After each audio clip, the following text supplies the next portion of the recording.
Go Figure TV. Revolutionary salute.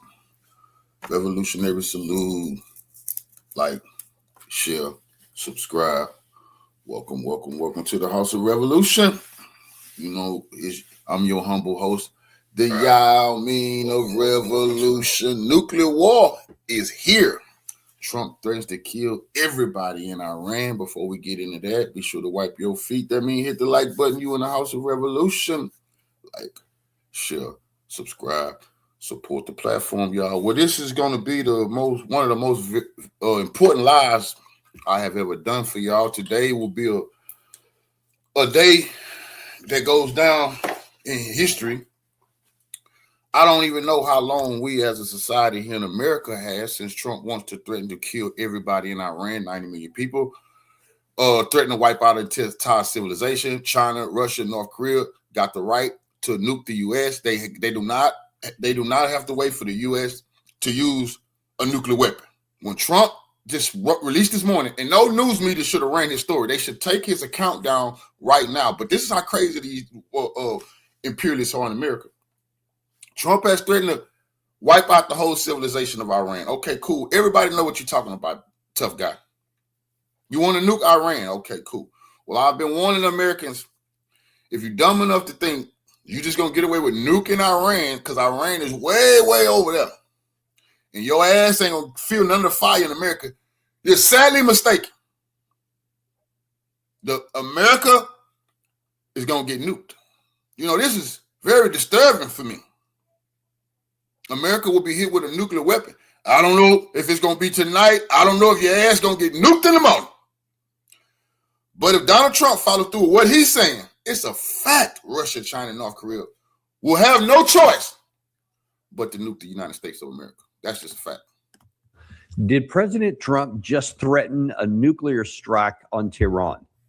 As you can see on the screen here, this is what President Trump just about an hour ago just posted.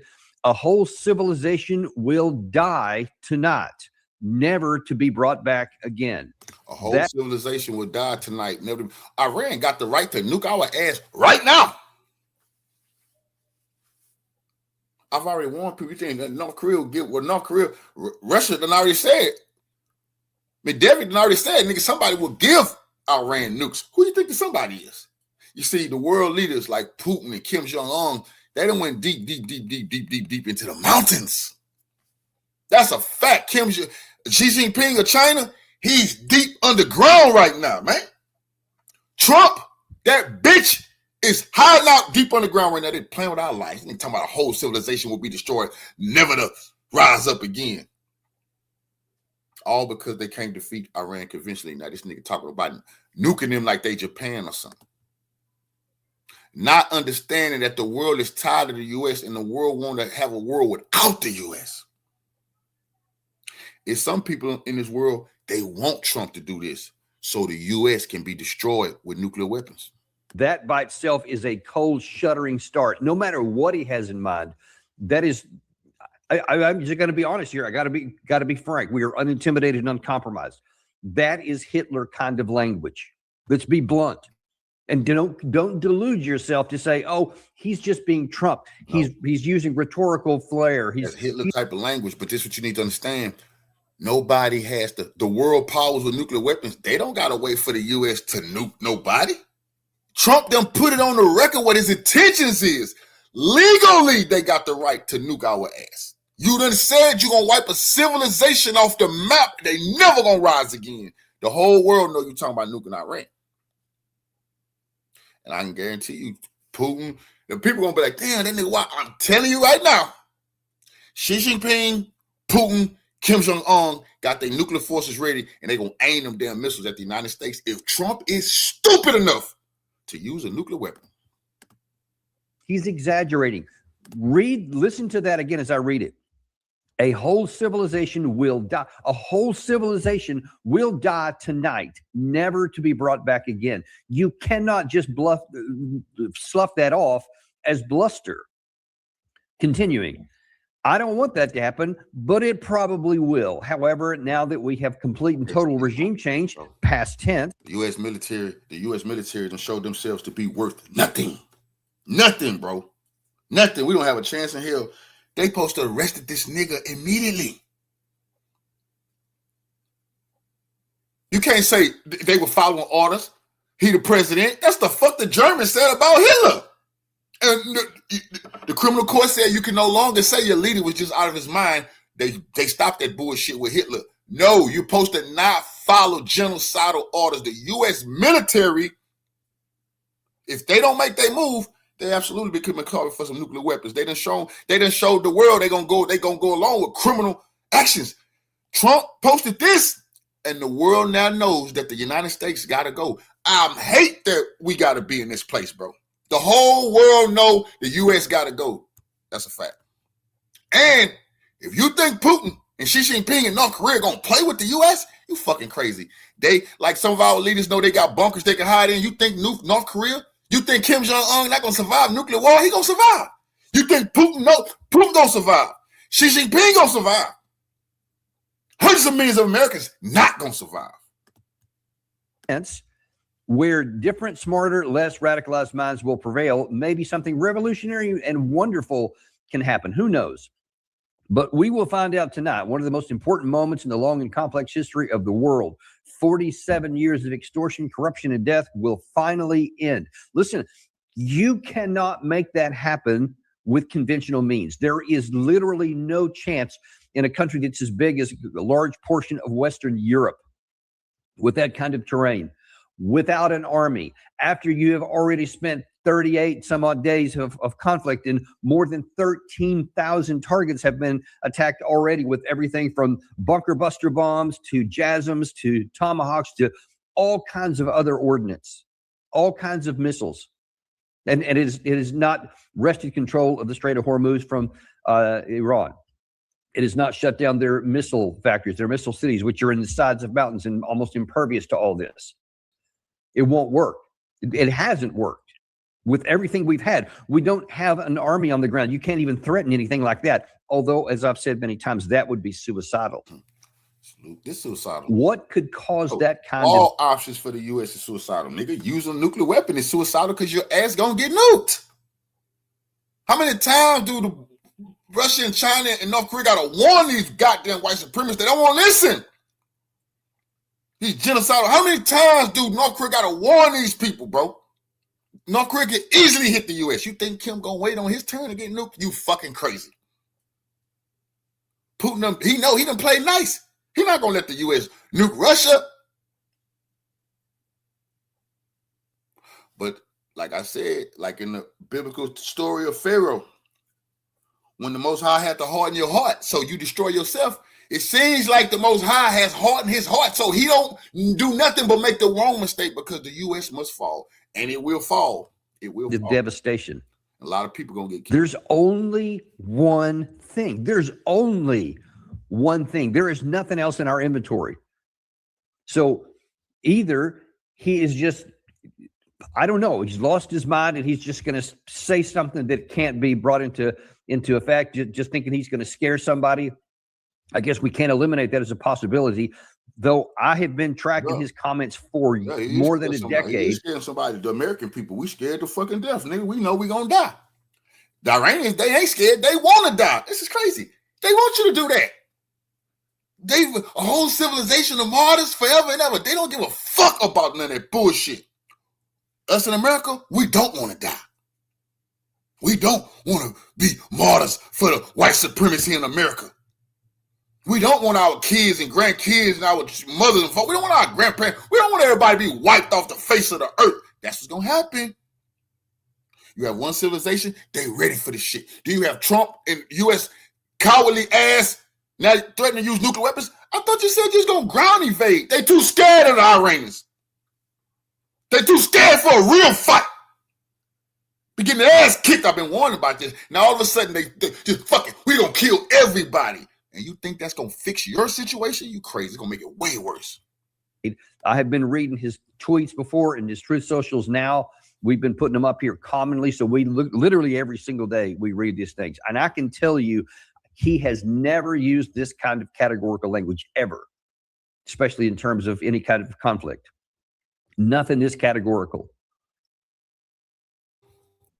The April 15th tax deadline is coming fast. You can skip the line, and a TurboTax expert can do your taxes for basis. Just start getting hit. Put that back up again, Gary. Bro, because it would be the logical step.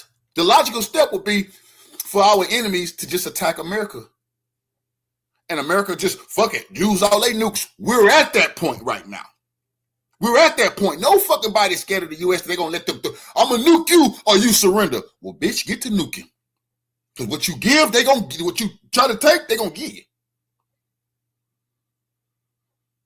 This is insanity, bro. And our people got to sit here. That's why I don't respect black people sitting at home. Like, what the fuck is wrong with our people? The time is at hand. Sitting around here won't be no tomorrow. A lot of our people don't even know what's going on. That shit got me so fucking pissed. I warned them. World War III, everybody think I'm in this bitch just yelling and hollering. You think a nigga joking now? Been paying attention to this for our people. Now we at the death's door. Motherfucking congressional black shoe shiners, where they at? They supposed to be in the streets warning all of our people. Get right, pray, get on your knees. Where the fucking congressional black shoe shiners that our life on the line? I swear to God, I'm so pissed right now, but I can't throw it all away on some bullshit. I gotta be focused and get y'all this news. But I'm pissed and ready to take action. I don't want to fucking just die. But that's what's gonna happen if these motherfuckers try to make the wrong move. It's gonna be over for the U.S. That's biblical. But a lot of our people gonna go. I've been warning y'all we gotta be prepared to survive. A lot of us not gonna make it. I've been saying that. But we at that point now. I see the red lights flashing. We are at the point now, bro. Just a whole civilization will die tonight. Not that he's going to harm people, not that he's going to blow up. Remember the previous one. Let me see if I still have that one up here. I think, yeah, this is his previous one here. From the 5th of April. Tuesday will be Power Plant Day and Bridge Day, all wrapped up in one, right? That was what he said before. This now, whole civilization.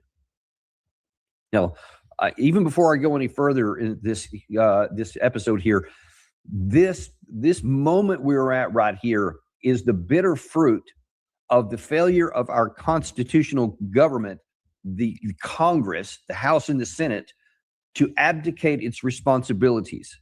The Constitutional is crystal clear. Article 1 of the Constitution gives war-making powers to the legislature. And that's why Russia and China, they're going to know it's nothing can save the U.S. but to destroy it and let it rebuild itself. Nothing can save. See, people used to, people in Russia and China, they actually did think our democracy would save the world from us. That people from inside America would make sure we never got to this point. But clearly that shit don't work. Clearly, they can see these people have allowed that man to be a dictator so he can fulfill whatever they want. And I have no idea why the Democrats talking about impeaching that man for bullshit, but now they don't want him impeached. At World War III, the man that threatened to kill a whole civilization, nigga, and they crickets. This is crazy, motherfucker. I just don't understand this shit, bro. We can't let none of these people get away with this. No Democrat, no independent. I don't give a fuck what you is. Your ass is a part of this. That's a fact, bro. No excuses from anybody in government. And I'm finna be pissed off at mayors because I can deal with their ass down here. I ain't heard shit from our city fucking officials. They better come out, bro. Before I seize the motherfucking city. God damn it. I'm not bullshitting, man. Period. I'm not bullshitting. Congress. That's it. Die. Bitch, I got leadership qualities. I'm not finna let these cowards sit on them. Then the nukes start falling, motherfucker. The mayor and the chief, they gonna be in my comment section looking for which way to go. Y'all got me fucked up. The chief executive, the commander-in-chief, Article 2, can only use the militia, the armed forces, after it's been authorized by Congress. Period. Categorical. That was reinforced in the 1973 War Powers Act. The only thing they did there was recognizing that the times had changed and gave the commander-in-chief, if we're attacked by something, you know, there's a looming attack that something is about to happen or we've already been attacked, he doesn't have to wait for the Congress. He can go into action. And that's it. This myth that there's a 60-day thing out there that he can do whatever he wants has always been an intentional mischaracterization by those who want to bypass the Constitution. Well, that's what we've done. And I've been warning about this for months, for years. in many cases, actually. That every time you allow the president to do what he wants and never hold him accountable, that it was going to continue creeping. And I've always said at some point, he's going to go too far. And that now then we've eliminated all the guardrails, all the separation of balance of power. They've all been destroyed. The rule of law has been shredded. And now then we have the case to where one man gets to call the shots. And we're already. Do you know that if Vladimir Putin came out and said what he said about Ukraine, these motherfuckers would talk about using nuclear weapons against Russia? Do you know if Vladimir Putin came out and say the civilization of Ukraine will be ended tonight, never to rise again, and let Zelensky surrender, these people will be talking about using their nuclear weapons against Russia. But they believe they're going to get away with threatening to wipe out 90 million goddamn people while the world watch and they beat their goddamn chest. But the sad part about this is I know these people say it's too many people on this motherfucking planet. And the real people in power rubbing their hands like Birdman because they want all the nuclear weapons to fly. They want billions of people to motherfucking die. And billions of people don't even understand they walking right into mass motherfucking genocide all over this globe when those nukes fly. These leaders, like the leaders who rule this country, they gonna survive. They gonna dip to the ground, but majority of population is gonna be fucking dead. And guess what? The people who really run this world, they don't give a shit. They got what they want. Some people think, how can a battle happen where all the nukes start flying? You're in one today. You're in one. War. We already have that war. Now then, it could go to its catastrophic conclusion. Now, this could set up for a really, really alarming situation to where maybe enough people recognize that he has gone crazy. If he tries to do this, I will just categorically say, then he has gone crazy. It is crazy part about it. People like me, I just want Russia. I just praying for y'all. I want the best for y'all, bro. But I just want what's got to happen. I'm tired of this shit, bro. I don't want them to get away with this shit, bro. And I love America. I'm for America, but we live under dictatorship. I'm tired of these evil bastards ruling over us. And I know it's only one way. And this the way, but damn, we got to face some hard shit. We got to be prepared for what come after this. Because we can't let their ass get hit and then we let them grab some power again and then we still be up under them. Fuck no. When it happens, we got to seize power. He is insane and must be removed from power by legal means. If he does this, if this is anything more than just stupid rhetoric, then he will, by definition, have proven that he is insane. No rational human being on the planet would say that you can use nuclear weapons against a country because they won't give in to you. And that's what we're faced with right now. That this is the bitter fruit of Congress. He never said he's going to use a nuclear weapon because they won't give in. He's saying he has to destroy them because they evil terrorists who want to kill the world. They have said that the Iranians are Hitler, that Hamas, they are the Nazis. They've been setting this up to conditioning people's mind who don't pay attention to cold figure news and the real news. They think the Iranians want to kill all the Americans.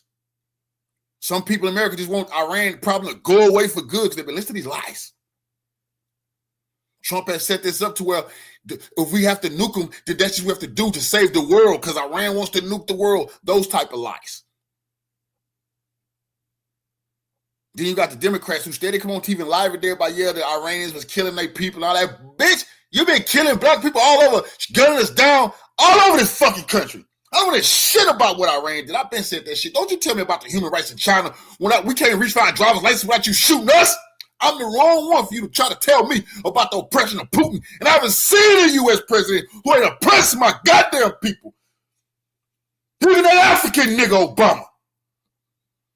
I'm the one who won't go for that. You ain't gave me nobody I can be happy sitting in power, damn it. The U.S. is the fucking problem. Whole world know it. And Trump is this nigga is just the face of the U.S. All them crazy bastards just as crazy as him. Lindsey Graham is more insane than Trump. They act like Trump. You put Lindsey Graham in power, he would have been nuked every fucking body. Failing to do its job of submitting to whoever's in the White House, whether Republican or Democrat, the members of Congress of his party have handed the power over and said you can do whatever you want with military. And they always comforted themselves, well, it's just little stuff here. It's a little strike there. It's, just a military operation, something like that. Even though it was it literally defied the Constitution and defied. They got Hiroshima.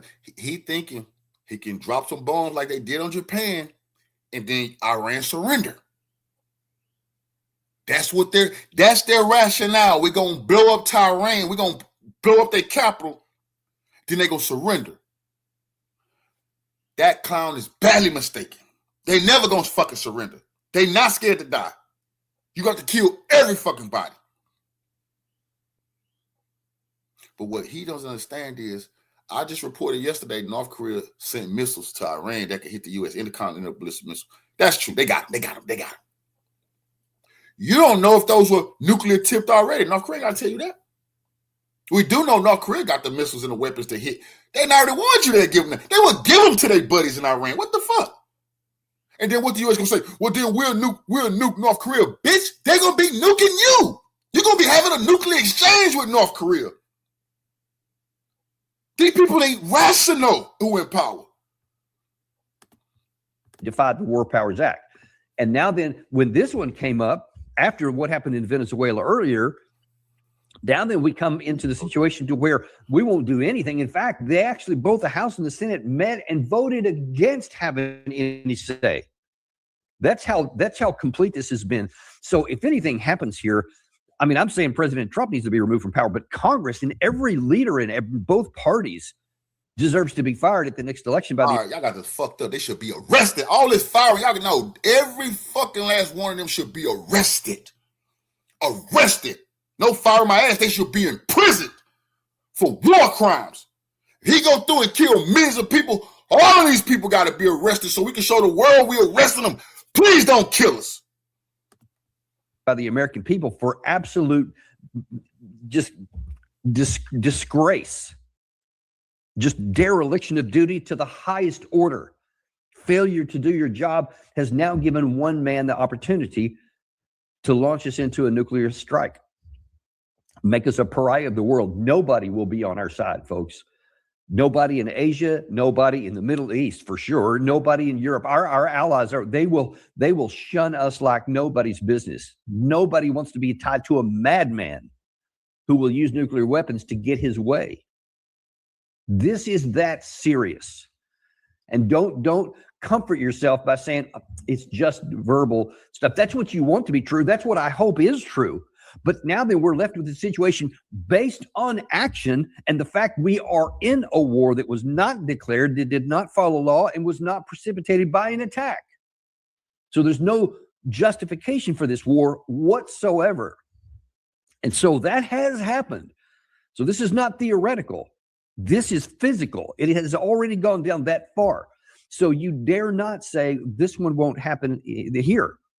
We hope that it doesn't, but you are risking everything if you believe that.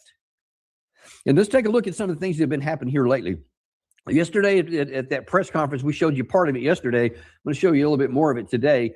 Trump is talking about the plan that he has. Now, as you listen to this, think, does this sound like something that I can get done with no ground army and with bombs that we've already been using for 37, 38 something days already, JASSMs, Tomahawks, everything else, and it hasn't brought them to their heels? Does this sound like something different could happen doing the same thing harder? We have a plan because of the power of our military, where every bridge in Iran will be decimated by 12 o'clock tomorrow night, where every power plant in Iran will be out of business, burning, exploding, and never to be used again. I mean, complete demolition by 12 o'clock. And it'll happen over a period of 4 hours if we wanted to. We don't want that to happen. We may even get involved with helping them rebuild their nation. And you know what? If that's the case, the last thing we want to do is start with power plants, which are among the most expensive things, and bridges. Do I want to do that? No. Do I want to destroy their infrastructure? No. It will take them 100 years to rebuild. Right now, if we left today, it would take them 20 years to rebuild their country, and it would never be as good as it was.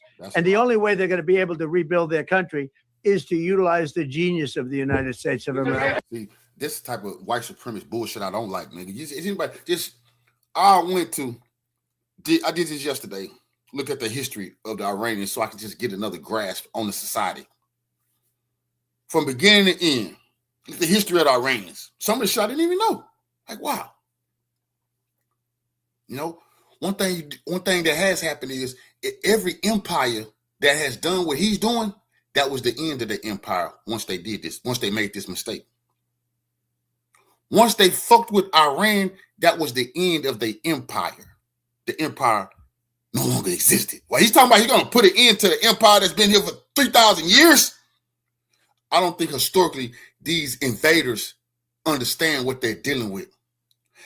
These are the same people who promise they're going to wipe us out. They've been trying to wipe us out. Our culture. What? We made you. You better, these people need to honor the father and the mother. Somebody should tell him that. The Iranian, you can't kill their genius. They have been doing great things for thousands of years. Something America can't fucking say. Something they can't say. And that's why people get more and more pissed when a baby nation, you still got Similac on your breath, America. You're in Pampas compared to other civilizations. You got the audacity to threaten people who done brought science and medicines and to put real shit on the table. He's saying, without the knowledge of America, Iran wouldn't be shit. America is a culture, voice, society that has sucked the life out of other nations around the goddamn world. I look at any fucking thing. All of your dishes come from somewhere else, except for what we got in our culture. All your greatest cuisines, bitch, that's from somewhere else. You can't even have a hamburger, bitch, that's from Germany. Your fries named after French, bastard, get your mind right.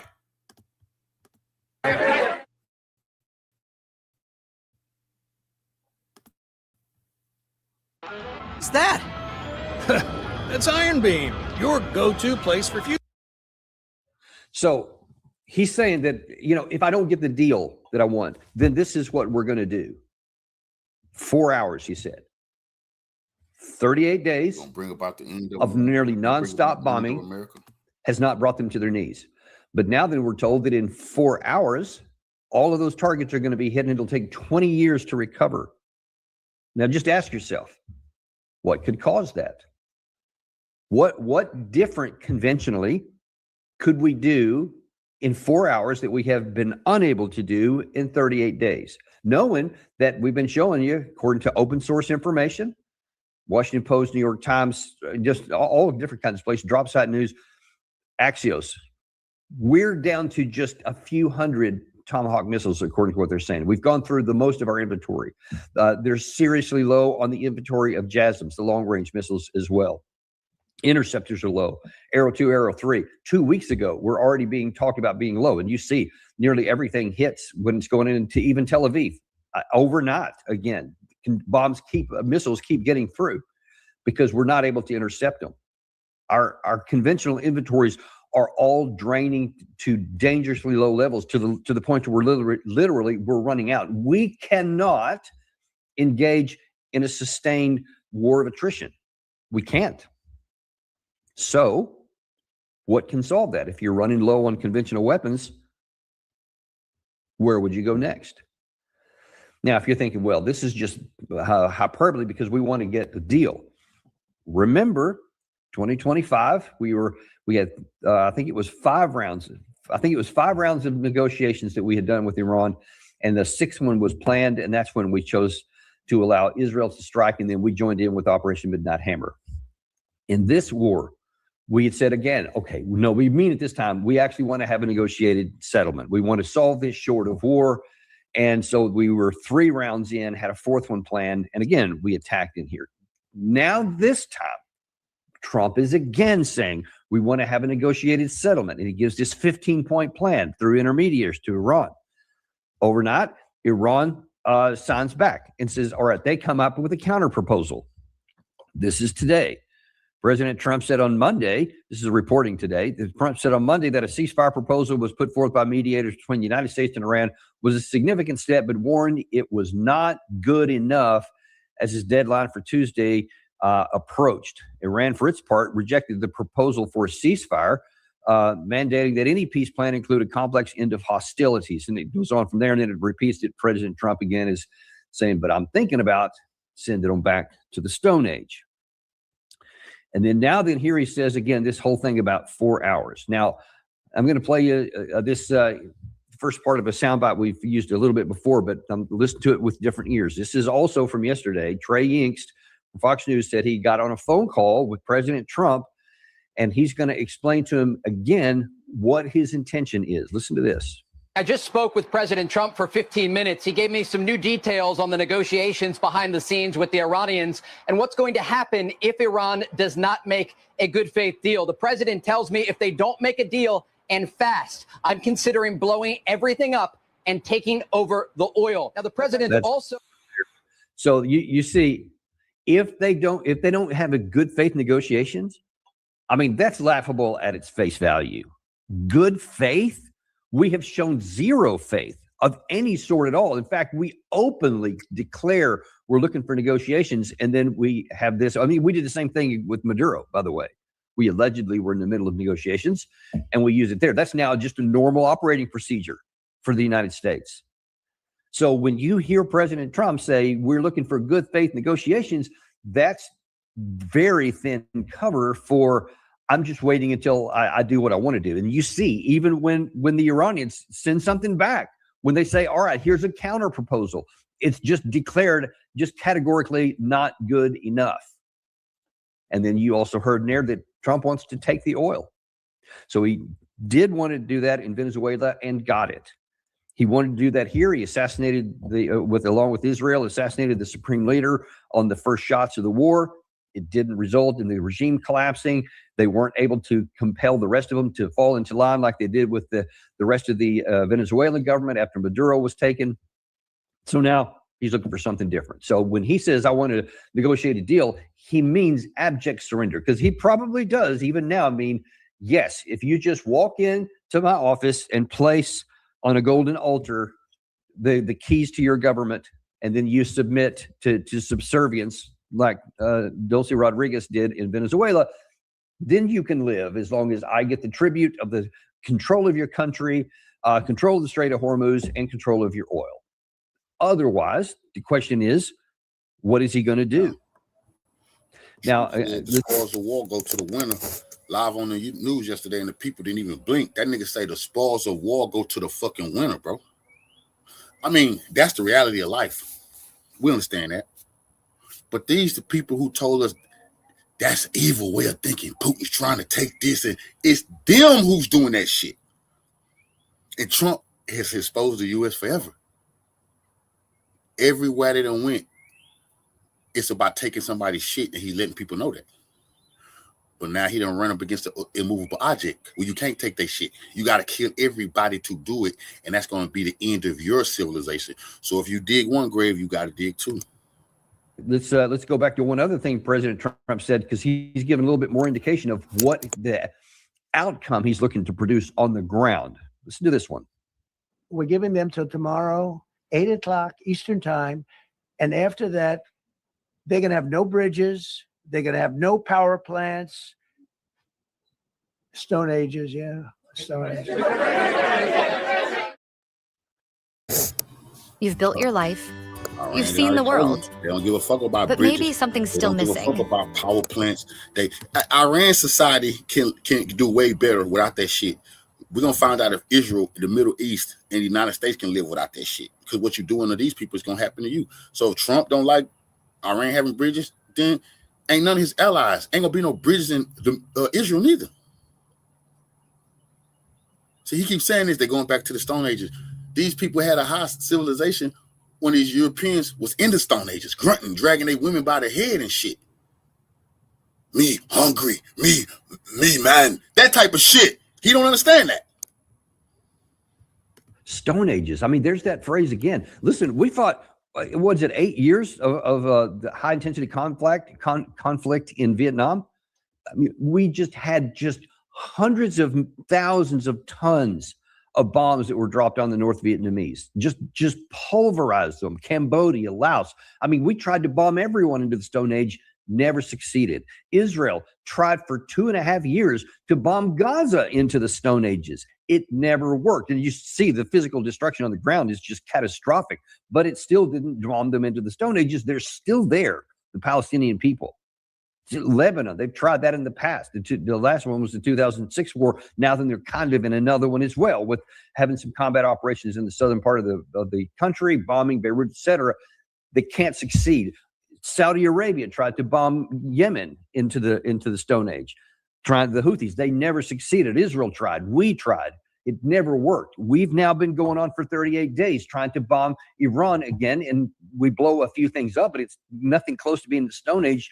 What is going to get them in the Stone Age in 4 hours? What do we have in our inventory? Now, another clue was given by an advocate to President Trump, and one wonders if he has any knowledge. Lindsey Graham, by the way, is another one. I don't have that soundbite here. We're going to have that for you with the Doug McGregor, who's going to be on at noon. And man, don't want to miss that one. Doug McGregor will be on at noon today talking about this deadline looming and about these new additional breaking information that we have from President Trump and some of his own sources. Promise you don't want to miss that.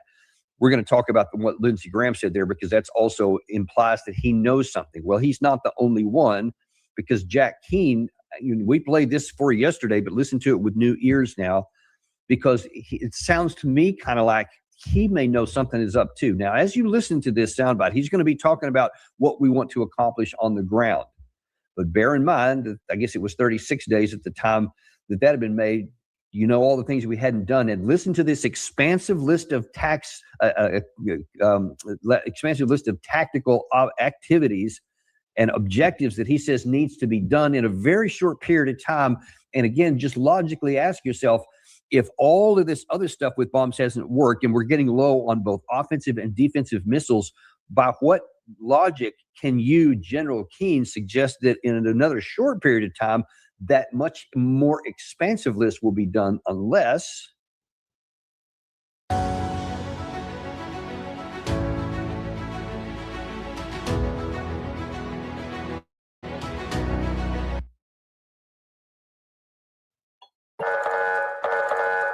we will likely, don't know for sure because it is condition-based, but we're on a path to wrap this up in less than 60 days? That in itself is extraordinary, Mark. We're talking about a huge nation state of 90 million people, a robust military full of tens of thousands of ballistic missiles and even more drones capability that they have, spread out all over that country. And we're going to bring this to an end in terms of their offensive and defensive capability, their Air Force and the Navy, finish all of that off, and also deal with a couple of things that are still in front of us. The nukes, nuclear capability, we have to eliminate that. What are we going to do about the Straits of Hormuz, certainly? And what are we going to do about Karg Island, where 90% of Iran's distribution points are? That's where all the tankers pull in there. 60% of their revenue, 50% of their budget. A lot of work to be done still. Yeah, and so all this stuff that hasn't happened so far, you haven't knocked out their government. You assassinated a number of their leaders. You haven't stopped their missile program. It continues on. You haven't stopped their drones. It continues on. You blow up a bunch of boats. I go to show you just what type of fucking bootlicking shoe shiners those Iranians are in America, who has been asking for this, begging Trump for this. Help liberate us, nigga. Trump don't give a fuck about you. Finna kill all your people.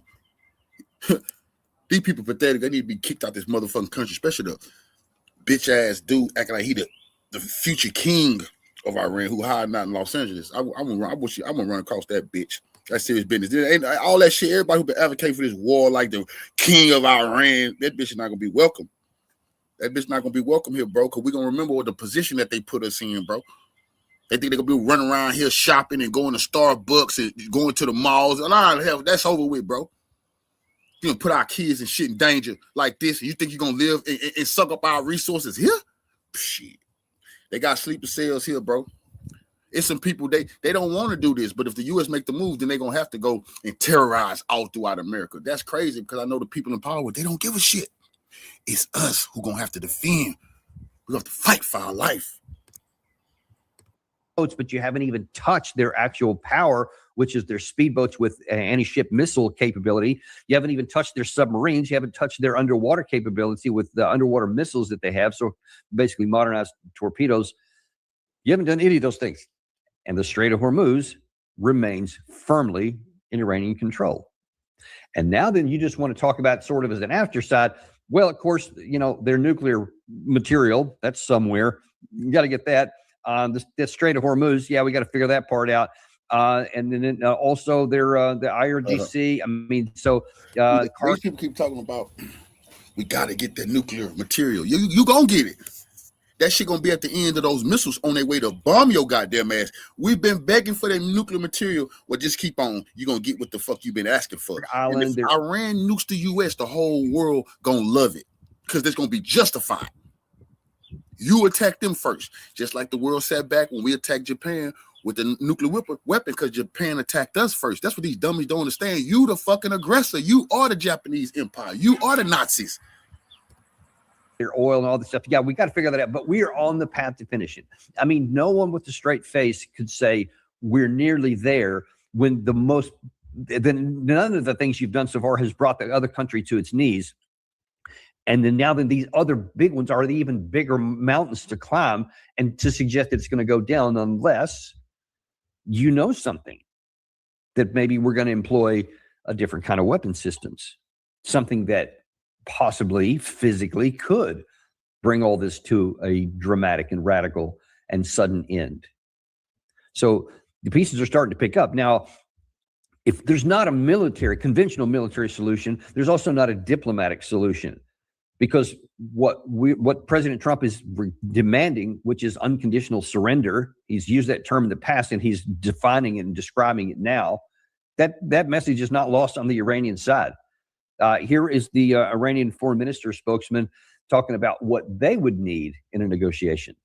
Iran's reaction would be one of reciprocating any such attack. Our armed forces have made it clear that in case Iran's infrastructure is attacked, we would react in kind.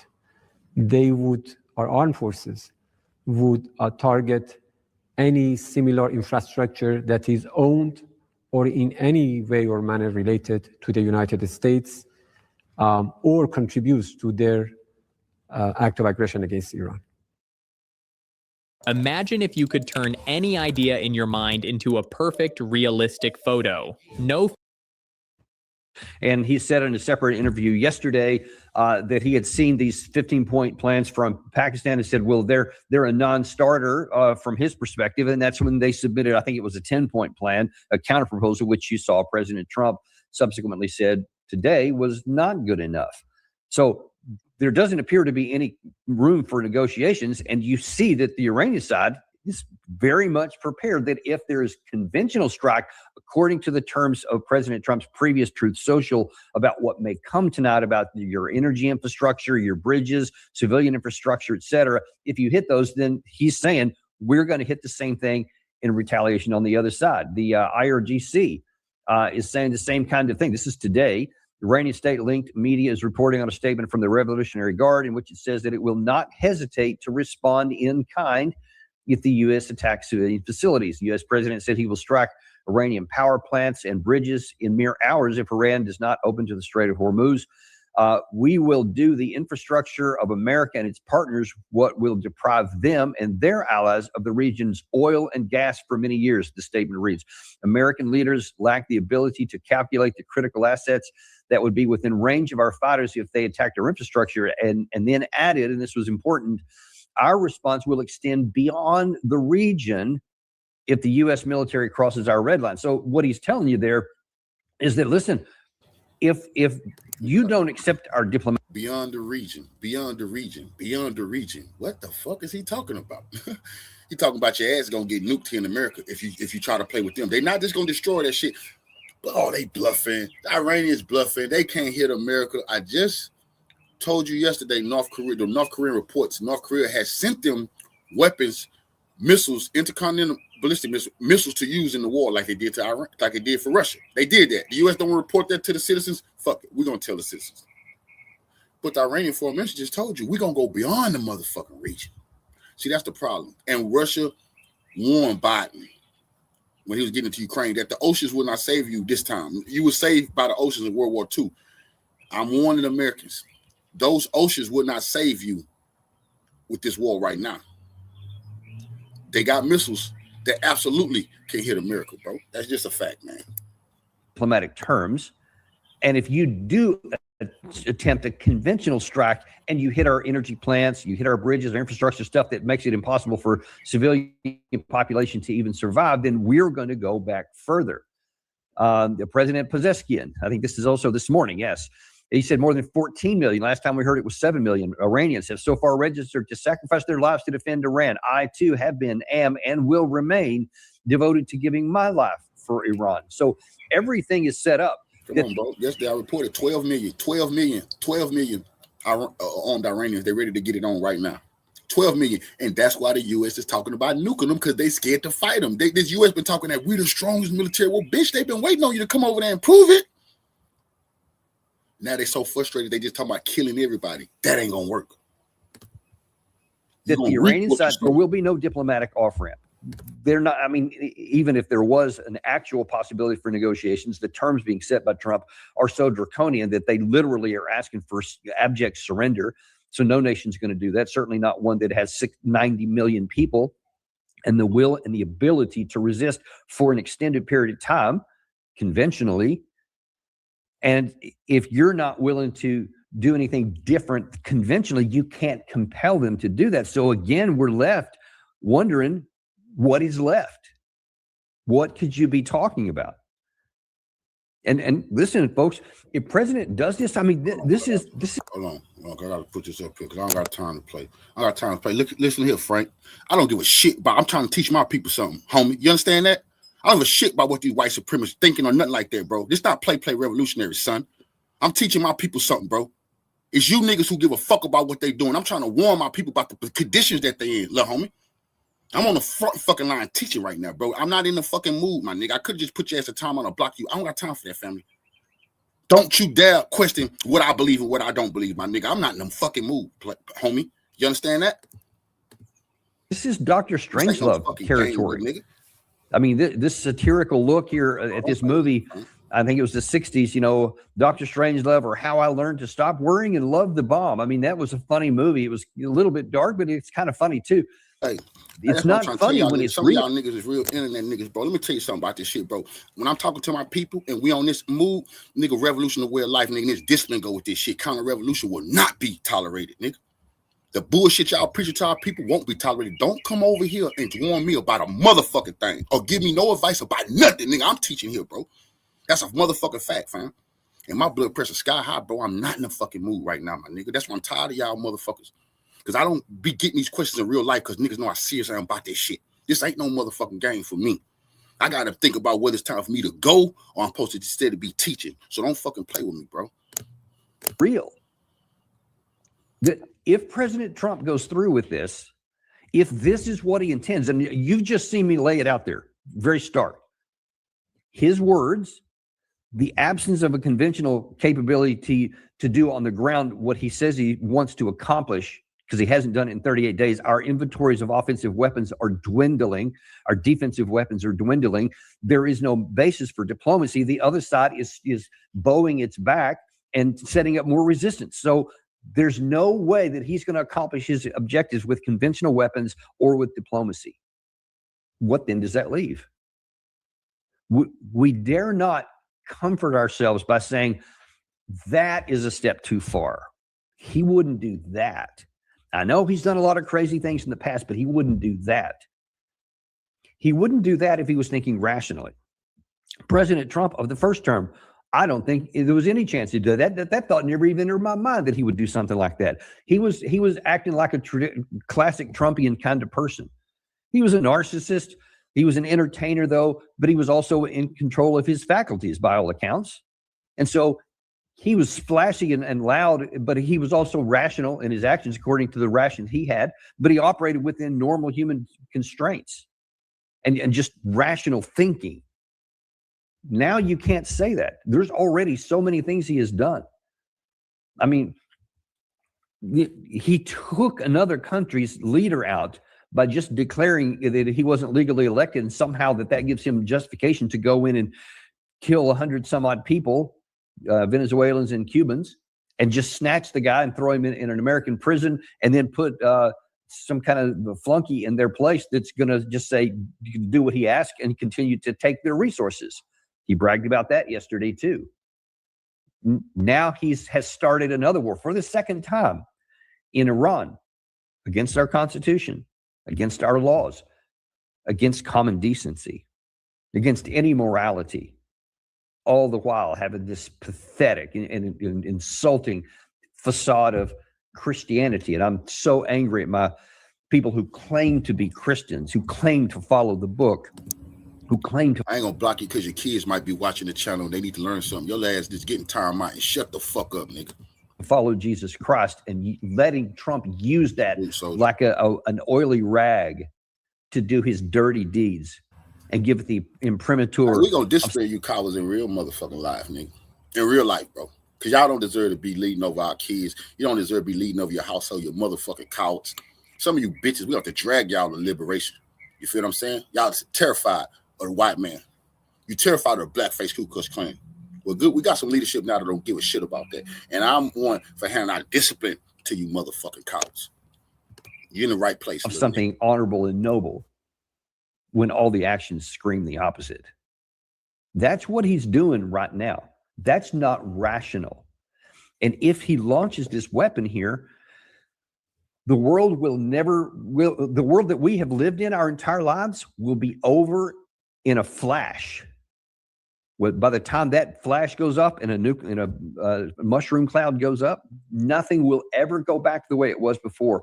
I still can't predict, even now, what kind of consequences could follow, but they could be catastrophic and dire. We will create for ourselves overnight, in an instant, enemies that would never have been enemies before. I wager that people who are our friends and longtime allies now will turn against us out of fear that they could be next. Remember, we were already talking about taking Greenland from a NATO ally. They're not forgetting that. And then if they see this action here on top of what we did in Venezuela and on top of the threat that we're going to do the same thing to Cuba, people will say the United States has lost its mind. Not just the president. It's one thing if you have a guy who's lost his mind, but when you have an apparatus that's following in his footsteps and enabling it, then we're all guilty by extension, and we'll be treated as such. There's no telling what could happen here, folks. It could be. Who don't know that? Who need this man to tell you that, bro? That the Putin, Xi Jinping, North Korea, the powers that be, they're not just looking at at Trump because they know they're supposed to be democracy. What happened to the other branches of government? They're looking at the government of the U.S. has got to be removed. Got to be removed to save the motherfucking world. Catastrophic. And then, listen, we've also got, let me point this out before we let you go here. There's some additional problems even on the inside. If President Trump gives this order, will it be obeyed? Grandmaster Jay. Now, you may on the one hand think, I hope not. I hope that there are at least some people in the chain of custody here that would go from his words and his launch codes to actually pulling it off, that maybe somebody would realize, how insane this is and not do it. But that leads to its own problem. I would rather have to deal with that problem than the one of everybody saying okay and just mechanically like a robot executing what they're trained to do.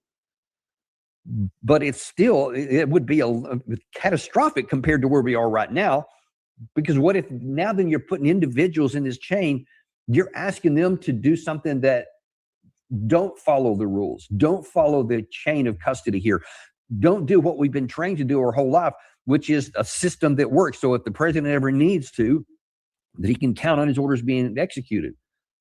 In a vacuum, ordinarily, I would be one defending that system. It's necessary.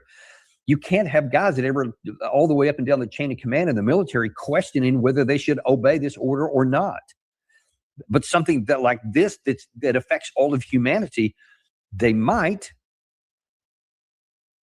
Hi there, is Dr. Chad Walding, co-founder of Native Path. We look at collagen differently than other supplement companies.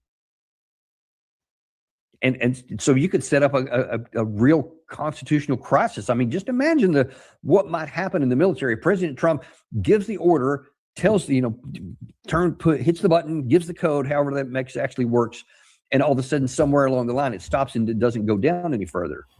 I mean, just imagine the interior of the chain of command. I mean, you're talking about a crisis, constitutional crisis all by itself, and a power crisis. And then you have to set up the potential for people even within our country to say, oh my God, this man is a danger. We have to rise up and do something, or we could get moved. We got to rise up. You don't want people to even have to think about those things. Now, I hope that this is just a rhetorical situation here. And he's just bragging, saying those kinds of things and threatening all kinds of things, hoping that will compel people. It just seems unlikely to be the case this time because of all the things I've just laid out to you in this episode. And the fact that we have pretended to be negotiating so many times, and now that they would be fools of the highest order to believe and listen to a thing that we said in light of everything else, and they're not, so they won't. And therefore, the threats are meaningless anymore.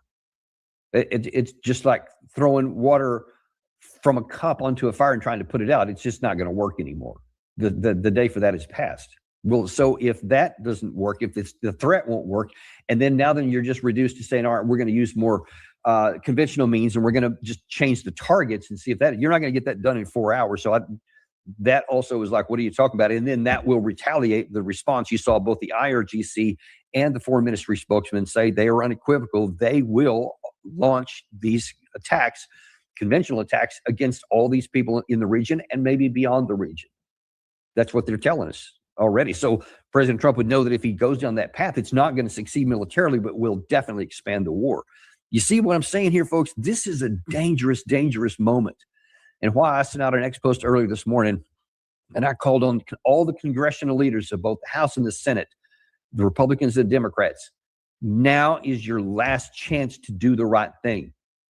Enact your power. Take back your constitutional obligations. The constitutional power that you were given by our founding fathers to prevent this very situation from happening. You should have done it a long time ago, but this could well be your last time. I get the feeling that this time President Trump does mean it. He's moved that deadline. I've shown you all the things since the March 21st. Some brave generals and colonels and stuff rose up, arrested all those Epstein motherfuckers. The world would look to us as leaders again. If our military actually did the right thing and arrested all these Epstein class motherfuckers, put them on trial, and then we voted for new leaders like a democracy supposed to do, the world would look to us for strength again. But they know that's the only way things gonna go right if they remove all the Congress, all of the Senate, all of the Supreme Court. That's just a fact. And the president have got to be removed. And all the military officials who was in on this. 1st of March, how many times he's moved the deadline.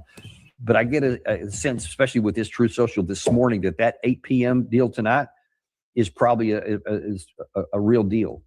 There's probably something going to happen here. We'll all have to wait and see. Oh, it's going to happen. Well, listen, appreciate you guys. I know this has been kind of a tough.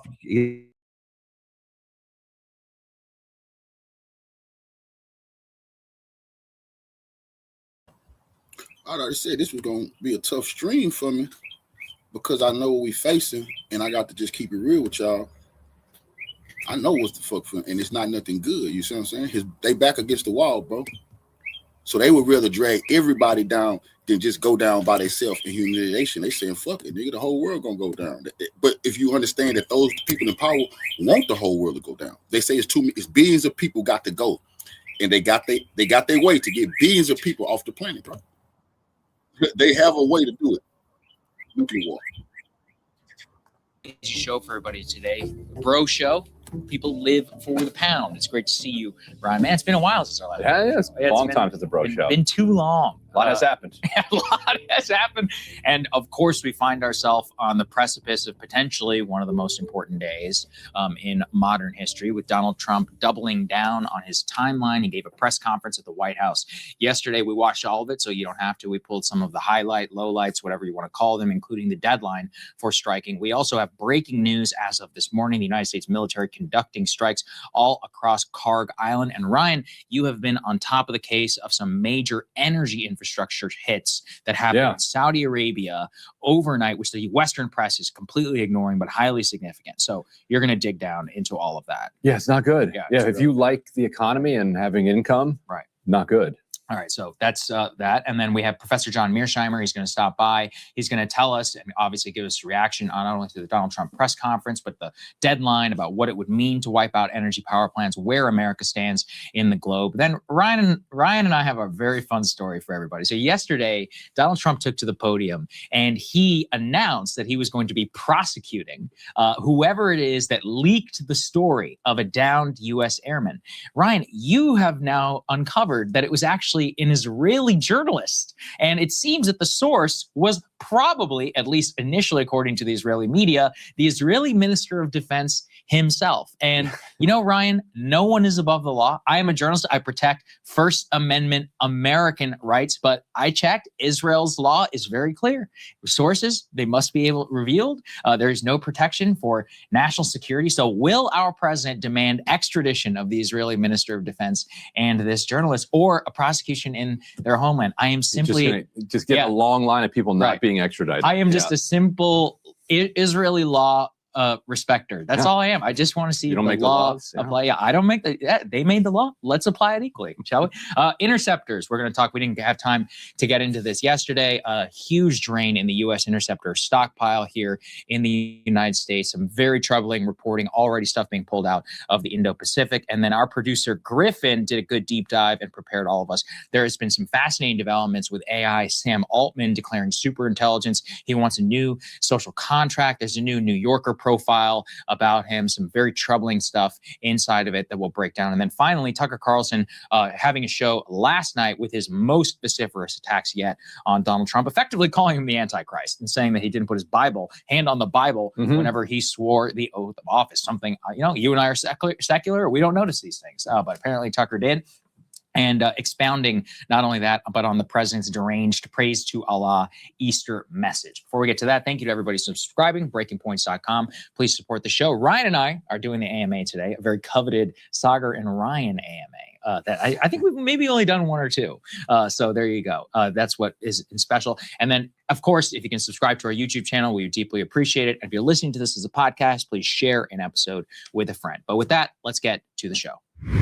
Some major breaking news, literally right as we're recording. Let's go ahead and put it up here on the screen from Donald Trump. A whole civilization will die tonight, never to be brought back again. I don't want that to happen, but it probably will. However, now that we have a complete and total regime change where different, smarter, and less radicalized minds prevail, maybe something revolutionarily wonderful can happen. Who knows? We will find out tonight. One of the most important moments in the long and complex history of the world. 47 years of extortion, corruption, and death will finally end. God bless the great people of Iran. And so that is, of course, an extremely disturbing message there from the president. And coming after Ryan, the praise be to Allah, open the fucking straight, you crazy bastards. I also am struck how I've almost never seen an American president declare a civilizational war effectively. Maybe I think since the Second World War. And even at that time, we tried to make it clear we're not at war with the German people or the Japanese people. We're at war with the Japanese Empire or with the Nazi regime. I mean, if you were thinking about the great people of Iran who are going to rise up, we're saying we're effectively in a war with you. Them. We already were. I mean, this is Genghis Khan. Who is it? Who's the Khan who took Baghdad in the air? Is it Hulagu Khan? I think off the top of my head. I can't remember who it is. But I mean, I'm pretty sure Hulagu Khan was the last person to have this type of rhetoric before trying to storm into the Persian Empire and into Baghdad and all of those regions. So or maybe Hitler. Yeah, I mean, it is shocking. And obviously, in the East, you and I are, responding to this live, but the implications of this are extremely dire because we're talking here about a president with the ability to end the world, literally, this is a gateway, I think, to nuclear weapons use. It's not just about power plants. And this is the worst case scenario.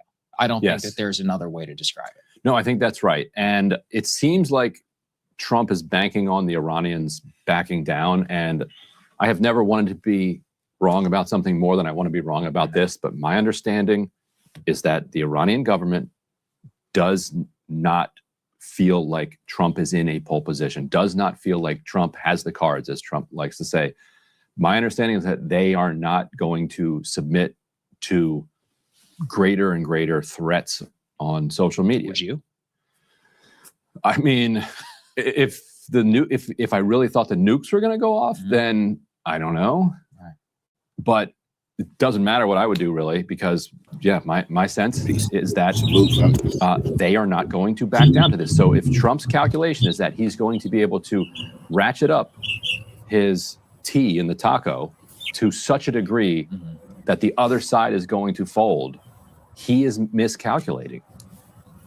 And that is going to mean either something cataclysmic in a biblical scale, or a taco of the highest order. Well, let's make sure that we lay the ground for that. Let's put A6 up there on the screen before we even get to Trump's press conference. This was from you guys over at Dropsite. Iran has rejected the temporary ceasefire and says it's already laid out its terms for agreement. I do think this is very important to put together with that Truth Social post, because obviously Trump is both trying to sound extraordinarily incendiary, but also leave himself, I guess, like you said, some sort of major taco. It is Taco Tuesday, after all, where he says we have a complete and total regime change where different, smarter, and less radicalized minds prevail. Maybe something revolutionarily wonderful can happen. Who knows? I mean, it is difficult to see whether he is talking about an organic revolution after collapsing the country into a state of civil war, or some sort of temporary ceasefire that would be put into place. But what did Jeremy and you guys find out from the Iranians about what they want and for some sort of temporary ceasefire? And remember, all of us are on watch. 8 p.m. Tuesday is when the president says that his deadline expires. Yeah, what Jeremy found is that they are not interested in a temporary ceasefire. That they seem to believe that the U.S., which keeps asking for this temporary pause of anywhere from 2 days to 3 days to 45 days, they need it, or that the United States needs it. Like the sense is that they do. They learn it from the Russians, and the Russians, you don't give a ceasefire so your enemy can regroup when you got them on the ropes. Iran got the U.S. on the ropes. You not getting no ceasefire. You want to end this war? We're going to end the war completely. They're not finna stop it for a couple of days and the U.S. just start killing them again. They're not going to stop it for a couple of months. They're not going to stop it for a couple of years. It's going to be all out war. They're not giving the U.S. no ceasefire. And that should go to tell the people, the Trump regime is begging these people every day just to stop shooting. Come on, bro. The U.S. is exhausted, that Israel is exhausted, that it is firing off its ammunition and its defense measures at a scale that really wasn't contemplated by our kind of productive capacity. And so they want a break. And the Iranians are saying, we're not giving you a break. What we want is a permanent end to the war. The crazy part is, it was already documented that Hezbollah supposed to have tens of thousands of missiles. Hezbollah, the little brother. How the fuck would they ever think Iran had tens of thousands of missiles if that's what Hezbollah had? If Iran is the big brother, you should think that they have hundreds of thousands of missiles, which they've proven that they do. War. And if you look at so they you keep seeing circulated this like 10-point plan. This is what the Iranians have been putting forward for many weeks now. And if you look at it, it actually in significant ways preserves the American dollar. It preserves American hegemony in a way that it's not obvious the U.S. can even get it militarily. In other words, let's say they finish up with some type of a toll where they split the $2 million a ship or whatever, and they split it with Oman, but the strait is open. You still then have the capacity for oil to be sold in dollars, and for the U.S. to control kind of energy supplies and maritime shipping, which is the essence of the American empire. Like, that's it. And everything that we enjoy here in the United States rests upon that. The $40 trillion in debt is financed by the fact that the entire world uses the dollar. If the world stops using the dollar, then they stop buying treasuries. If they stop buying treasuries, the cost of our borrowing makes it impossible for us to have the economy and society that we have. It all crumbles down. And I've seen a lot of people be like, oh, wait, this is cool. Like, oil's going down, plastic is going down, like AI is going down, all the like worst things in the world are going down. Well, Gulf money also finances kind of clean energy and all, but also, yes, there's too much plastic in takeout, but there's also plastic everywhere. Hospitals, fertilizer. Without fertilizer, you don't have food. So the entire, you get a massive just social collapse. And yes, okay, there'll be less plastic in the ocean, but you'll also have society, famine, civilization, like literal pan famine, like across the world. There is a way to transition away from some of the poisons and toxins that are in our world now. This is not it. I mean, this is a way to transition to something different. That's the thing. And I don't think people again, for most people who are normally living about their daily lives, I really don't think they know much about this war. I think it's very COVID-esque. I've compared it to February 2020. Right now, let's speed it up. What was the day before the lockdown? It was like March 15th, mid-March, 2020. early March. Hyper online freaks like me had my mask, had my goggles, I'd already been wearing masks. Stocked up on coffee and toilet paper. I had emergency rations. I had it all ready to go. The vast majority of people, I remember I lived across from a bar. People were out at the bar, and the lockdown was literally the next day. And I was like, oh my God, they have no idea what is coming. I had this crazy experience. I was like, Alexander, we got to get to Costco. We need all our crap. Yeah. And I was like, it's going to be a madhouse. Right. And she calls me from there. She's like, there's nobody here. What do you like? I think you might be mentally ill. I was like, oh, well, that's how I feel. Like, I feel like everyone is going to wake up tomorrow. And that is how history happens. Like it genuinely does turn on a dime. And then all of a sudden you are genuinely living in a new world. And just to show you all how close we are. I mean, this genuinely might be one of the most historic shows we ever do, considering, we're in an old world and tomorrow might be a new world. So here is Donald Trump. He laid out his full deadline yesterday from the White House podium. A1, let's take a listen. Said that very little is off limits in Iran as far as targeting, including power plants, bridges, you've mentioned those. Very little is off limits. Are there certain kinds of civilian targets, though? I'm thinking I don't want to tell you that. I don't want to tell you that. We have a plan because of the power of our military, where every bridge in Iran will be decimated by 12 o'clock tomorrow night, where every power plant in Iran will be out of business, burning, exploding, and never to be used again. I mean, complete demolition by 12 o'clock. And it'll happen over a period of 4 hours if we wanted to. We don't want that to happen.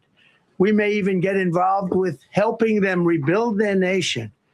And you know what? If that's the case, the last thing we want to do is start with power plants, which are among the most expensive thing, and bridges. 8 p.m. to midnight Eastern time is definitely the time, I think, to be aware. That's when all of these strikes will be happening. I do think it is very important to note here that the maximalist positions, as you said, have not been backed down. Iran remains steadfast, as you laid out, Jeremy, in their story. Look, we'll let you preserve the dollar, but we are charging tolls through the strait.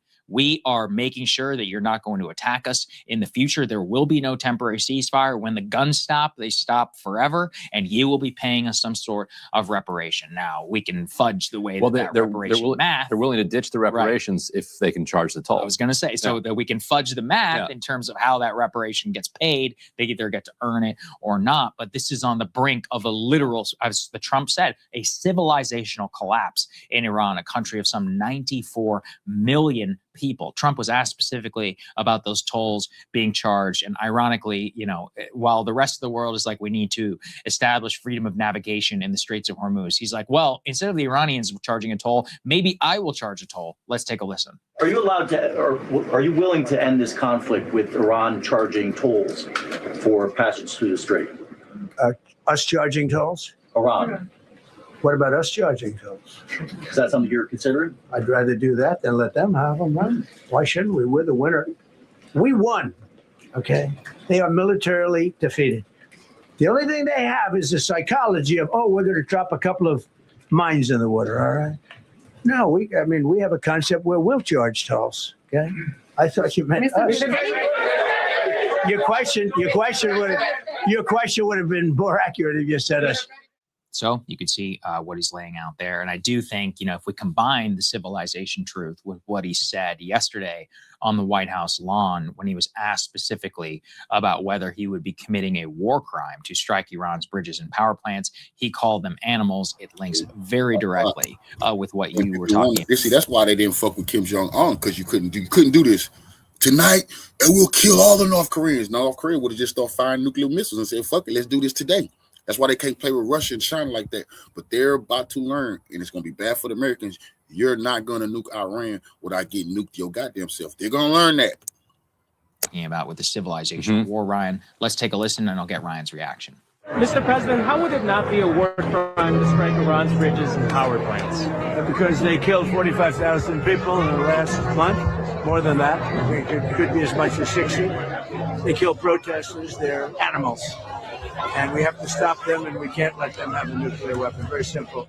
Trump was asked about the war crimes question multiple times yesterday, brushed him off both, basically said, we can do whatever we want. That is true. You certainly can. But then, the rest of the world, don't be surprised. How many strikes have we covered of the Iranians hitting, Israeli location or something like that? Civilians are buried under the rubble. And then when the Israelis complain, people are like, really? You people are the ones to complain? I mean, you and I are horrified no matter what at the people's bodies getting dug out of the rubble, whether it's a Gazan, whether it's an Israeli, whether it's an Iranian, hopefully not in the future, a U.S. citizen. But this is the world that we're going to live in now. And it's not that there was a law constraining it. It's that the U.S. didn't operate this way specifically because, A, we didn't want it to happen to us. We wanted to make sure also that, any allies or the way that wars and all of that would be fought to minimize explicitly some sort of casualty, and also of the international picture. I don't think it's a surprise. Just yesterday, the UK announced they will not allow the use of any of their bases to be used for any strike on Iranian energy infrastructure. They're like, we will have no part in this whatsoever. This is not like Spain. We're talking about the United Kingdom. Literal our special friend or whatever. Of the United States. France. Justifying killing. French foreign minister just released a statement today that if the U.S. carry out any strikes on the infrastructure, that's a war crime. France is yelling it because they know what Iran would do to their ass. So now all of NATO, Germany, Spain, Italy, they're making it crystal clear. Whatever the U.S. do, that's their ass in Israel. These people is dumb. Killing civilians by saying they're animals is genocidal language. Notice now he's saying there were 45,000 people killed in the protest. He says maybe there were 60,000 people killed in the protest. This is just after he acknowledged that the U.S. sent in a lot of weapons to the protesters, trying to create the very thing that he is saying happened. The Iranians have put out the names of roughly 3,000 people, many of them, police and security officials who died during those clashes. They say it's 3,000, and they say if you have names of people who died during those days, submit them to us, and we will add them to the list. Where are the names of these 45,000 to 60,000 people that he just keeps manufacturing? In any event, that would not be a reason to kill 90 or 100 million people or to destroy an entire civilization. The protests were centered around universities. Trump is blowing up all of the universities. So how does he even remotely begin to square that? I mean, he doesn't even try. I don't even know what we're talking about. So Trump also, you want to roll A4? Oh yeah, this is great. So this is Trump was asked was something I laid out earlier. It's like, hey, we're in a civilizational war. We're going to bomb you. We're going to destroy your entire country. We're going to bomb you back to the Stone Ages. And Iran is actually going to like it. And he actually even at one point, I believe he said that the Iranians are actually asking the U.S. to keep bombing them. Let's take a listen. You've said Iranians would be mad if you stopped these attacks, but why would they want you to blow up their infrastructure, to cut off their power? Wouldn't that be punishing Iranians for the actions of the regime? They would be willing to, and it's suffering. They would be willing to suffer that in order to have freedom. The Iranians have, and we've had numerous intercepts. Please keep bombing. Bombs that are dropping near their homes. Please keep bombing. Do it. And these are people that are living where the bombs are exploding. And when we leave and we're not hitting those areas, they're saying, please come back, come back, come back. These are the people.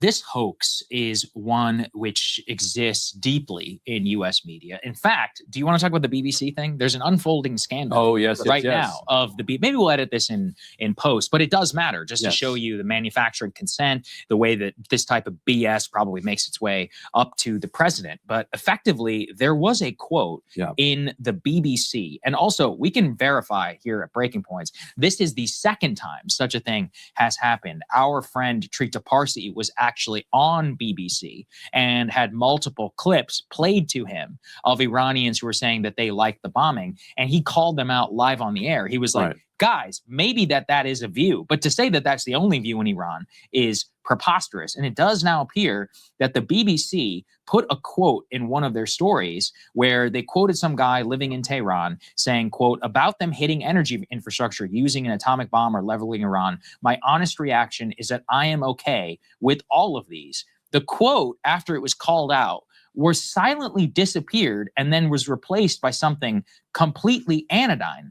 And it is now appears they either fabricated it or they silently removed it. They have issued no correction. What's the new quote? The new quote is, if attacking targets in the country brings down the Islamic Republic, I'm fine with that, because if the Islamic Republic survives this war, it will stay forever. Yeah. That's the new quote. Okay. So that is not even remotely the same thing. And so that was either a paraphrase, a mistake. Is there an edit, by the way? Any sort of correction? No, because nothing. so far, all they've done is silently edit it. Now, look, it's a not minor.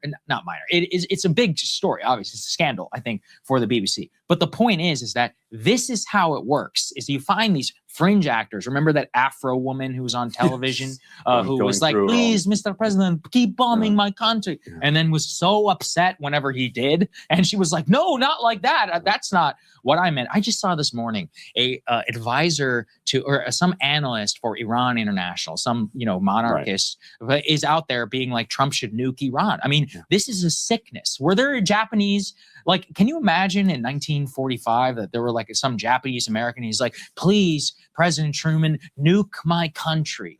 You have to do it for the good of the Japanese people. This is a perverse, 21st century creation. An even better example, a Pakistani friend of mine was just saying the other day, he's like, I think Asim Munir is a brutal dictator who kills innocent people in the streets, is dragging Pakistan, back into the past. There aren't enough adjectives for me to describe how I feel about that man and the military establishment that runs Pakistan. Never in his wildest dreams, he said, would he imagine urging other countries to bomb Pakistan.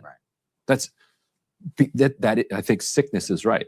Literally, it's like a perverse. How your mind even gets to that place is. It's a mental illness. But the point about this mental illness is that this artificial narrative has been elevated by extremely fringe elements of the Iranian diaspora, which bubbles up to Fox News and to BBC. And then this BS gets put in front of the president. And he's like, you know what? That's it. They want me to bomb them, right? This is how somebody psychologically can either say that the regime are animals, but I care about the great people of Iran. Well, if you only talk to these 2% or whatever of, Iranians who live in Los Angeles, and they're the ones who are telling you and encouraging you to keep bombing, this is the condition. And of course, in our media, the scandal of the BBC quote is effectively nothing. It's not like any of the media journalists or misinformation. Where are they? Where are you? Right? This stuff matters. It is literally being used to perpetuate potentially one of the worst bombing campaigns since the Second World War on an entire civilian population for nothing. At least Japan attacked us in World War II. Okay. Yeah, and this brings us actually to the next element of our of this conversation, because if it was true that the Iranians were begging to be bombed because the bombs represent liberation, the way that the saga around the downed airmen played out would have been completely different. Instead, you have U.S. officials who have said everyone with a gun in Iran who was in range of us, and many people who weren't even in range were shooting at us. Yes, that was a direct quote from the chairman of the Joint Chiefs of Staff, is that everybody in Iran with a gun was shooting at us. Does that sound like a population that wants to be liberated? Oh, absolutely not. You know, I've done a lot of reading. I recommend the most accessible book on the Second World War bombing campaign from the U.S. perspective, the 8th Air Force, Masters of the Air. They made it into a TV series, and they talk explicitly about how when these airmen would get shot down, they would often be terrorized and, like, in some cases killed, U.S. airmen, by the German populace, because I forget the German word. They would call them it's like Terrorfliege or something like that. Terror flyers, because of the bombing campaign. And that was in a much more targeted bombing campaign by the United States, but they've been whipped up by the Nazi regime, and also, of course, by the bombing itself, to be like, you're the people who are bombing our cities into oblivion, and they would attack them. They would kill them. Dresden. Right. Well, that was a little bit later on. But my point is, like, even in the midst of all of that, of the the vigorous attempts of the U.S. to try to bomb, like, railways or something. People don't like being bombed. Right. Yeah. People do not like to be bombed. And so it's the same scenario, right? Vietnam, read the testimony of any of these flyers shot down who became POW in North Vietnam. Think about it. Very often the villagers would take them captive and turn them over and go on the Ho Chi Minh Trail. It'd be horrible for all of these people. Because you can't sleep at night because of the fear and the sound of the bombing. They probably killed some people that Right. So, and they're so distant from you. They're way up there in the sky. When you finally get them, like, oh my God, this is the person. Right. Are we justifying? No. What we're saying is that this is absurd idea that they're wishing to be bombed. There's no evidence of that whatsoever. Trump also, look, just last thing here before we move on to these recent strikes by Karg Island. I do think it is just very important to lay out. We talked yesterday about what that rescue operation looked like. We don't know the full details. Remember, it's not like the U.S. military hasn't lied to us about Jessica Lynch or about Pat Tillman. So, like, for anybody saying that they always tell the truth, be around the block a little bit. Or the Osama bin Laden raid, just filled with exactly. Even to this day, people are still litigating what happened on the bin Laden raid. So what is important to say, at the very least, is you can look at it two ways. It's an extraordinary operation. We got our guy. Nobody was killed. Great. Also, several $100 million of aircraft. It took hundreds, by the testimony of the president, to be able to get these people out. It didn't go exactly to plan. There were significant amounts of enemy fire, helicopters, A-10s, and all of that shot down. And this is on the brink of a potential ground operation that could be happening in Iran either tonight or sometime in the future. So let's take a listen, A9, please, of what the president said. We immediately mobilized a massive operation to retrieve him from the mountain holdout. And he kept going higher and higher. The mountain kept getting rougher and rougher, and really very, very hard to find. The second rescue mission involved 155 aircraft, including 4 bombers, 64 fighters, 48 refueling tankers, 13 rescue aircraft, and more. We were bringing them all over, and a lot of it was subterfuge. We wanted to have them think he was in a different location because they had a vast military force out there. Thousands of people were looking. So we wanted them to look in different areas. So we were scattered all over like we were right on top of them. We had 7 different locations where they thought, and they were very confused. They said, well, wait a minute, they've got groups here, they've got groups there. It's amazing. 155 aircraft. He said several hundred Americans were involved in this operation. So look, I mean, I tend to think it was a little bit of both, that they were both, battle testing. Right. So this potential uranium seeing what they can pull off. operation, seeing how many guys can we get down there? Can we get a forward refueling point? How many people, how long can we be on the ground, right? We have to go do it anyways. Let's try and do a little testing. And so you can see, while as well as it went from the tactical point of view, it also showed the many perils of what prolonged deployment deep inside of Iran could bring for all of us. And, again, right before we move on to Karg, and let's just say, like, the civilization tweet, I don't know about you, Ryan. I've always been afraid Israel would use a nuclear weapon. When you read the whole civilization will die tonight, I'm not really sure you can rule it out. I'm being honest. Like, this is, even as far as upset as I am about this, I really did not fear a use of a tactical nuke until right now. Yeah, and we'll talk about Tucker later. He's suggesting that Mark Levin is urging it. Yeah. And Mark Levin has been getting his way, every step of the way. Yeah. And I mean, I think it's just important to say, like, you know, there's no such thing as a tactical nuclear weapon. No. It doesn't exist. A nuclear weapon is a nuclear weapon, whether it's an artillery shell or not. Once you cross that threshold, you've crossed it, and then it's over. I mean, what a devious term. Yeah. Yeah. I mean, we've got North Korea with ICBMs. We've got all these other countries with ICBMs. They're going to be like, well, you did it. All right. So now that's just the reality of war. China, okay, tactical nuke. We're going to nuke Taiwan if you don't, you know, peacefully reunify. I'm not saying they would do that. They'd probably be foolish to do so, but maybe they would be within their rights now. There's no rights. Everything is called constrained. wind. Yes. Right. Yeah. Of course, radioactive fallout. Like the Strait of Hormuz, as people love to say, it's not very wide. Yeah. You're going to put a nuke right there? It's terrifying. What if the wind is blowing west? It really is. And just to see it, you know, it's not just about crass. It's like, this is real. There's 93 million people's lives who are at stake, and who even knows about what this will mean. And who are offering a fine deal. Like the deal's fine. States. I know. That's the craziest part is, guys, take the deal. The deal before would have been better. It would have been better than the Iran deal. The deal now is better than whatever the hell this is. Can you imagine? If you collapse a civilization of 93 million, the refuge in Syria, how many people live in Syria pre-Assad? But 20 or 30? Yeah, nothing, right? A third, something like that. And it caused the worst refugee crisis in modern history. Just destabilized all of Europe, changed the country of Turkey forever, demographically. Syria alone, I mean, God, think about what's happened to them. Yeah, ISIS, I mean, all of the fall, even Iraq. Iraq was nothing compared to this. This really. And if you have a famine in Africa. Oh, man. Yeah. Libya, the gateway. All right. Well, it looks like we'll, at the very least, we'll be here covering it with all of you. Okay, let's move on to.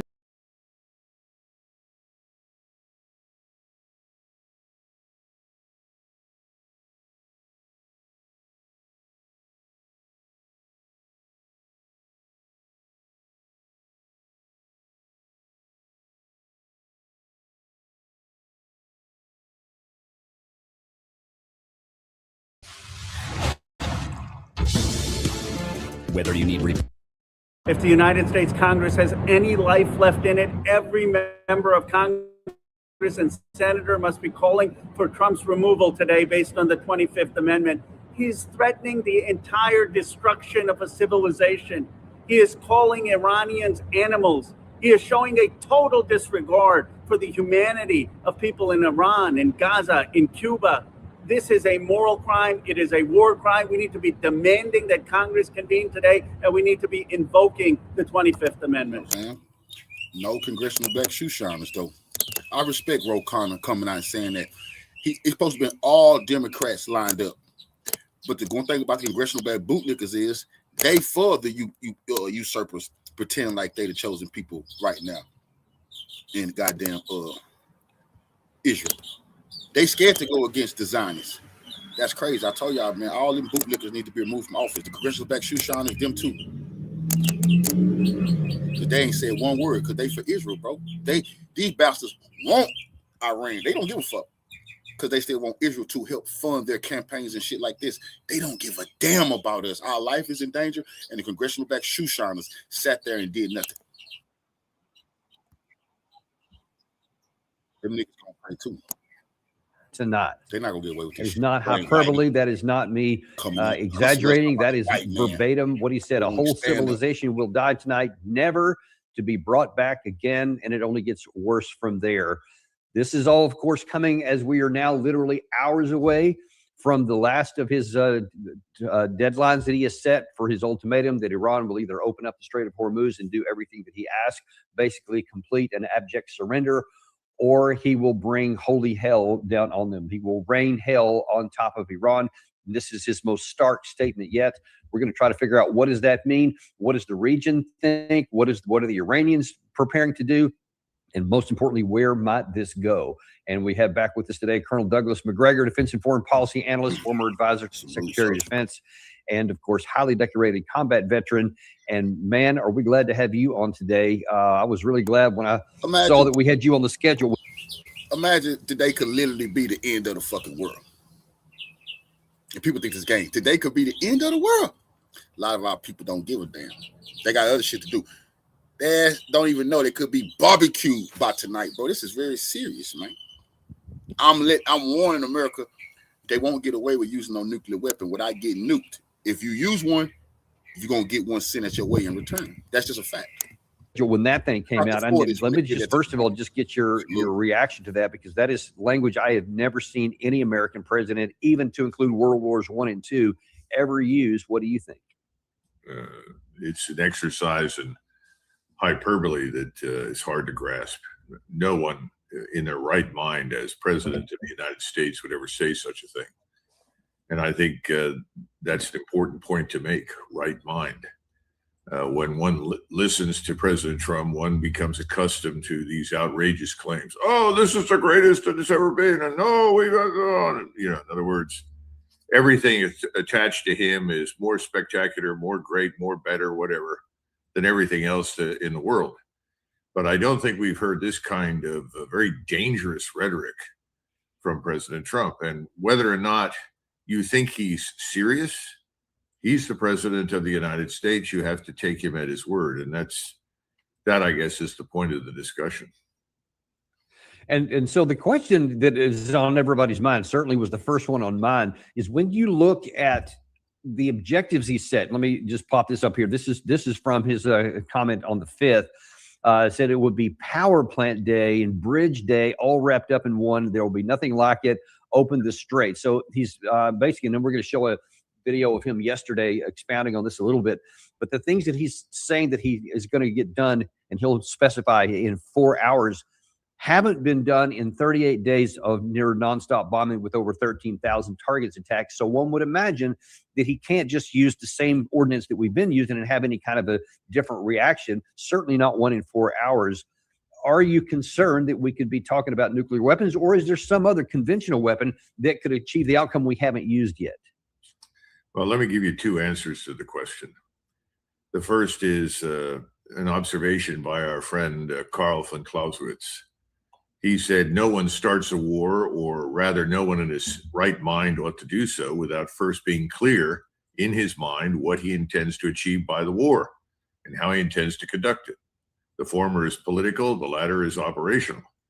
And the bottom line is that I don't think President Trump ever sat down and considered all the branches and sequels, the possibilities concerning where this war could lead. And as a result, I think he is caught in an escalatory trap of his own making. So at this point in time, we have to consider all the possibilities. Now, number one, nuclear, very unlikely. The reason I say that is that the use of a nuclear weapon could provoke the intervention of other great powers that have nuclear weapons. And they might feel compelled to threaten their use against us or Israel or both if we use a nuclear weapon. So I don't think that we're going to see a nuclear weapon used. Secondly, can there be something else in the conventional inventory that could be extremely destructive? Well, we've seen the Oreshnik missile, a hypersonic missile that is extraordinarily destructive in its impact. Could we see something like that? Potentially, yes. Will this end the civilization in Iran? I don't think so. And will Iran respond in kind by destroying all the infrastructure on the west side of the Persian Gulf and inside Saudi Arabia? Will the Houthis also simultaneously close off access to the Red Sea? Yes. Now, how debilitating is this? Well, we've already got rolling blackouts in Egypt. I think General Sisi, who is currently president, is on very thin ice. He could be relieved very suddenly, which would then bring Israel directly into the war against Israel. Then there, of course, are our friends, the Turks. They control the largest military establishment on the ground in the region, a very capable force. And the Turks are extremely enraged by everything the Israelis have done, and quite frankly, increasingly fed up with us. You'll recall many years ago, you and I were trading comments back and forth about all of the movies made in the Turkish cinema about Turkish soldiers confronting American soldiers in northern Iraq. Do you recall that? I do. Well, I think, this is something else that we're grossly underestimating. So I think as far as the weapons are concerned, it'll be something conventional. It may be a new technology. We've got a lot of things on the shelf that can do remarkable things, but end the civilization as we know it? No, that's not going to happen. And will that open the Strait of Hormuz? Not a chance. The Strait of Hormuz is already open to the people that do business with Iran and don't support the war. And the Iranians are using the access to the Strait of Hormuz to charge people substantial sums of money with which they hope to rebuild their country after the war is over. I mean, that's something I would do. But as far as we're concerned, we and the Israelis and the people that support us, no, we don't have access. And I don't see how doing what President Trump is threatening is going to improve that situation. Now, last night there was some social media that came out that said the Vice President Vance was being dispatched to Hungary last night, and I thought that was a bit odd. In fact, my first thought was since he has been at least reported by the Washington Post, New York Times as being the one trying to push back on a lot of these aggressive actions in Iran, I thought, well, it looks like I'm right ahead of this deadline. President Trump is going to get him out of the way, so he's only surrounded by people who want to tell him to go forward. But then from Hungary, the vice president made this comment just a little bit ago this morning. We feel confident that we can get a response, whether it's positive or negative. We're going to get a response from the Iranians by 8 o'clock tonight. I hope they make the right response, because what we really want is we want a world where oil and gas is flowing freely, where people can afford to heat their homes and cool their homes, where people can afford to transport themselves to work. That's not going to happen if the Iranians are engaged in acts of economic terrorism. So they've got to know we've got tools in our toolkit that we so far haven't decided to use. The President of the United States can decide to use them, and he will decide to use them if the Iranians don't change their course of conduct. So we've got some weapons that we haven't used, he said at the end there. But then he started by saying, we hope there's negotiations at the end of the tunnel. But Wall Street Journal is reporting this morning that Iran cuts off direct diplomacy with the United States based on this Truth Social. Then they said there's no point in talking about that at all. But then there was, right after that, there's this odd statement here. This is by Bill Hemmer from Fox News, who said he was told by a U.S. senior official this morning, we are absolutely in touch with Iran. Absolutely. The talks have been positive. We get lucky, maybe we'll have something by the end of the day. How do you reconcile those two disparate thoughts? And what do you think about the vice president basically saying something that to my ears sounds like if we don't get a resolution diplomatically by tonight, and there's no foundation to suggest that that's going to happen, although then here's this statement by Hammer. What do you make of all that? Generally, when's the last time that we heard the unvarnished truth from anybody in the Trump administration? Whether it's jobs reports, the state of morale inside the armed forces, the readiness to fight among the armed forces, the issue of restoring the rule of law inside the country. I mean, I've gotten to the point now where I listen, but I don't believe until I see some tangible, concrete evidence. So that's my first observation. Second is, Vance, like everybody else in the administration, signed the Israel First Pledge. No one in this administration could hold a post in the cabinet or in the government anywhere inside the executive branch if they did not initially swear allegiance to Israel, which is what they've all done. So whatever Vance says or whatever is imputed to him, if anybody thinks that he or anyone else inside this administration is going to systematically oppose policies that are Israel first policies, and those are the policies we're pursuing right now against Iran, they're crazy. So that's not going to happen. Secondly, I think there are things in the toolkit. The problem is they're not going to end this war. They're not going to open the strait. And by the way, when you hear these kinds of statements, you need to say somewhere along the line, what was happening before the war started? Everything we say we want existed before the war started. The reason we've got a problem today in the Persian Gulf with access to oil and the 47 different products around the world that oil is vital to is because we went to war with Iran. Let's get this straight. It's the chicken and the egg. Which came first? Well, unfortunately, we're the chicken and we came ahead of the egg. We need to understand we've laid a big one here in the Persian Gulf, and it's not going away anytime soon. And as far as the Iranians are concerned, they see lots of evidence that we, thanks to our Israeli friends who seem to have passed on their culture, their mentality, their way of doing business to us, treat negotiations with complete contempt. The Iranians don't see any reason to bother talking to us about anything. Now, as far as exchanging messages go, yes, some of that happened with the Pakistani intermediary. And in every case, the message came back, thank you, no, from the Iranians. And what we were offering was not something the Iranians could accept, because at the end of the day, this is all about Iranian sovereignty. This is not just about Iran and the Persian Gulf. The Persian Gulf is a consequence of our attacks on Iran, but it's not the reason that we initially attacked Iran. We attacked Iran for Israel. We're trying to destroy Iran for Israel. We need to make that clear. Americans need to understand this is not a war that necessarily is in the interest of the American people. In fact, I don't see any evidence that it is, but that's where we are. And now then the question is, where are we going? Because President Trump has walked back a number of deadlines, but this one is starting to feel like a lot more firm than any of the others, especially given what happened with this shoot down of the aircraft and what could have been an abortive attempt to have a raid on one of the nuclear facilities that went bad. And then with this statement here, and he repeated it again this morning and expanded on it by talking about civilization and all that kind of stuff.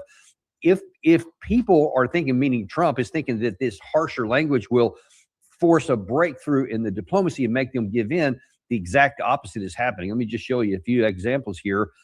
This is Ghalibaf, Speaker Ghalibaf, the Iranian Speaker of their parliament.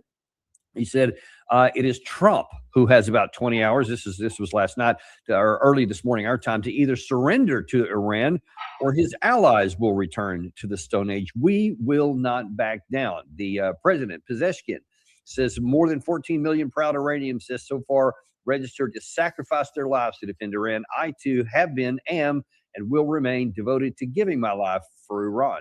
The IRGC, they posted this morning.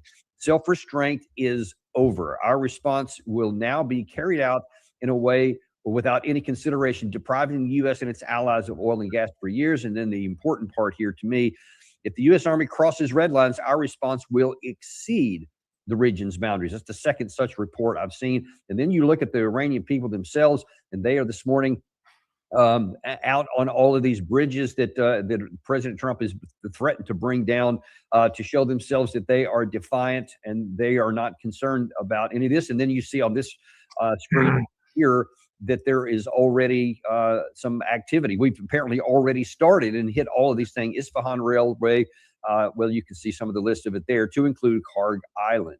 What do you make of that?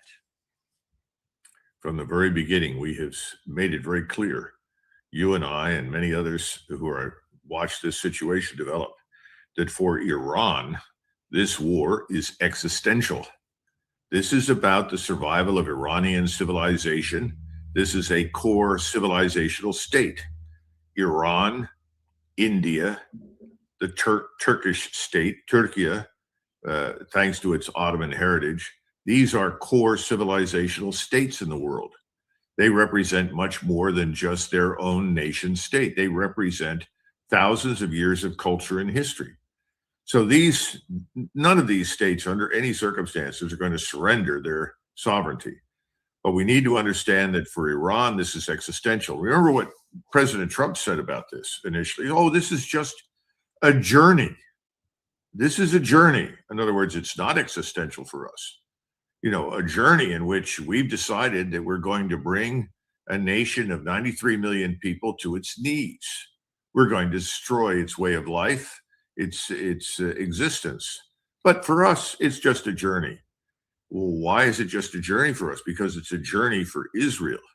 And that's the problem. This is the problem that people don't understand. We cannot solve Israel's strategic problems militarily, which is what we're being asked to do right now. Israel was already widely disliked, if not treated as a pariah in the region anyway.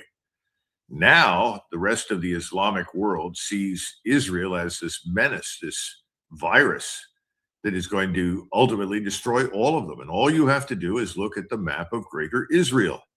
The map of Greater Israel includes much of Saudi Arabia, northern Iraq, Syria, Jordan, the Sinai, and some territory west of the Nile, and of course, at least half of Lebanon. And all of this is part of so-called Greater Israel.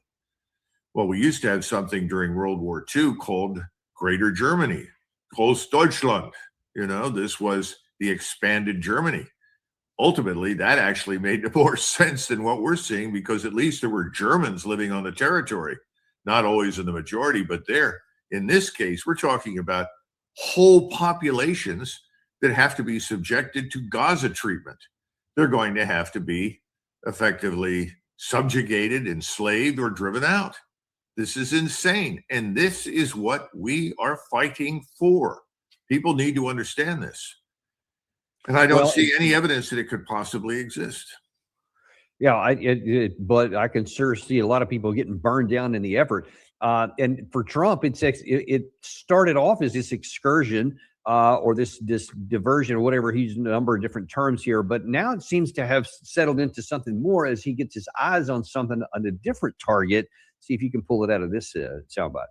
I can't talk about ceasefire, but I can tell you that we have a active, willing participant on the other side. They would like to be able to make a deal. I can't say any more than that. Sorry, Gary, I meant the first one there, the Trump Stone Age. We're giving them till tomorrow, 8 o'clock Eastern time.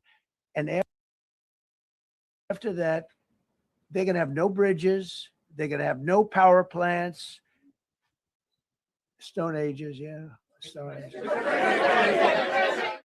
See, that's one of my concerns, is that he keeps going back to that Stone Age thing. And that's not just like some bombing to take out some pinpoint targets. That's like Dresden type bombing, which of course we can't do, but that seems to be in his mind. And then in some of these other comments he made there yesterday, many allusions to taking their oil. He said that several occasions there.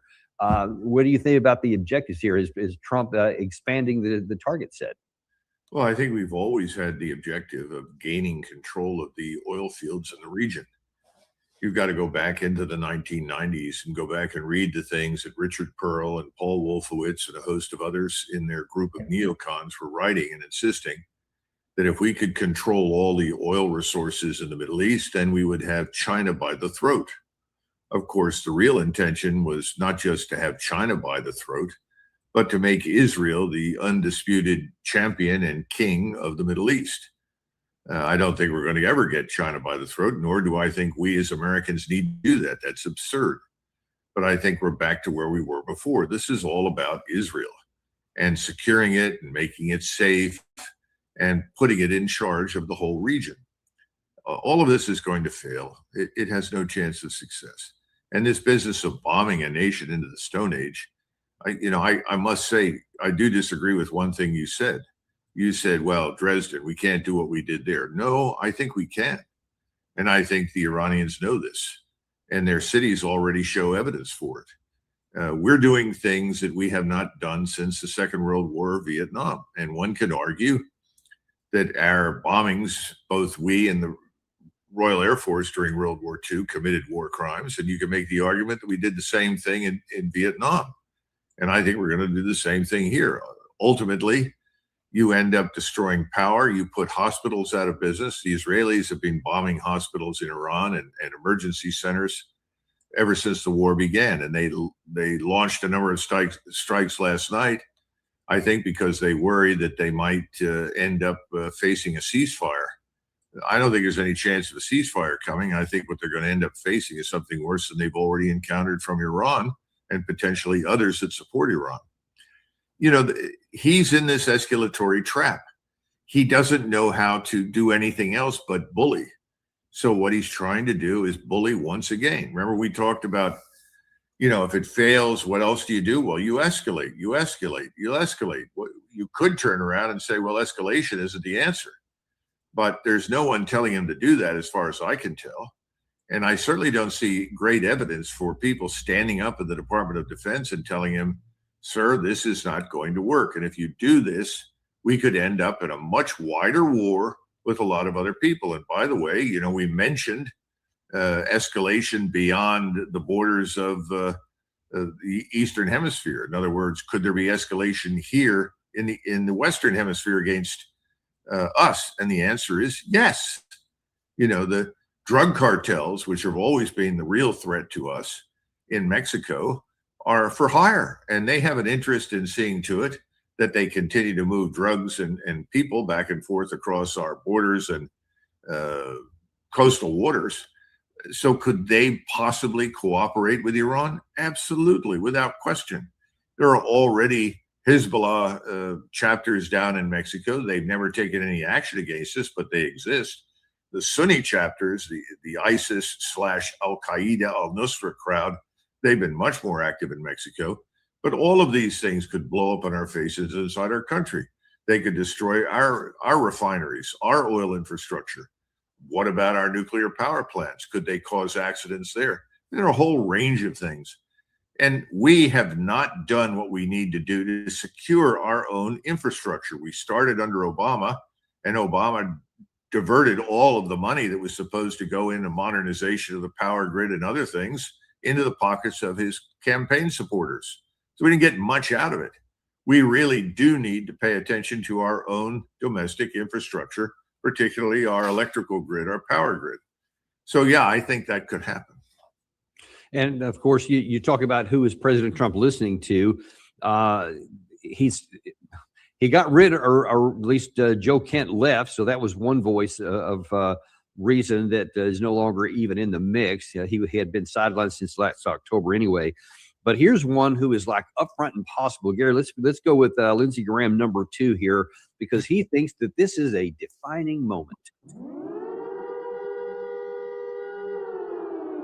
Don't be fooled about who the hell you're dealing with here. You're dealing with people that would use a nuclear weapon if they could get it, and they were trying to get it. They've been cheating for years, and God bless Donald Trump for stopping them from having a breakout so they could build 8 or 10 nuclear bombs, and one day they would have used them. So we're going to have one of two scenarios: capitulation of their desire to rain terror on the world through diplomacy, or we're going to have a massive military attack destroying this regime's capability to ever wage war again. I think you know what he's leading toward. He wants that devastating military attack. And then he said this.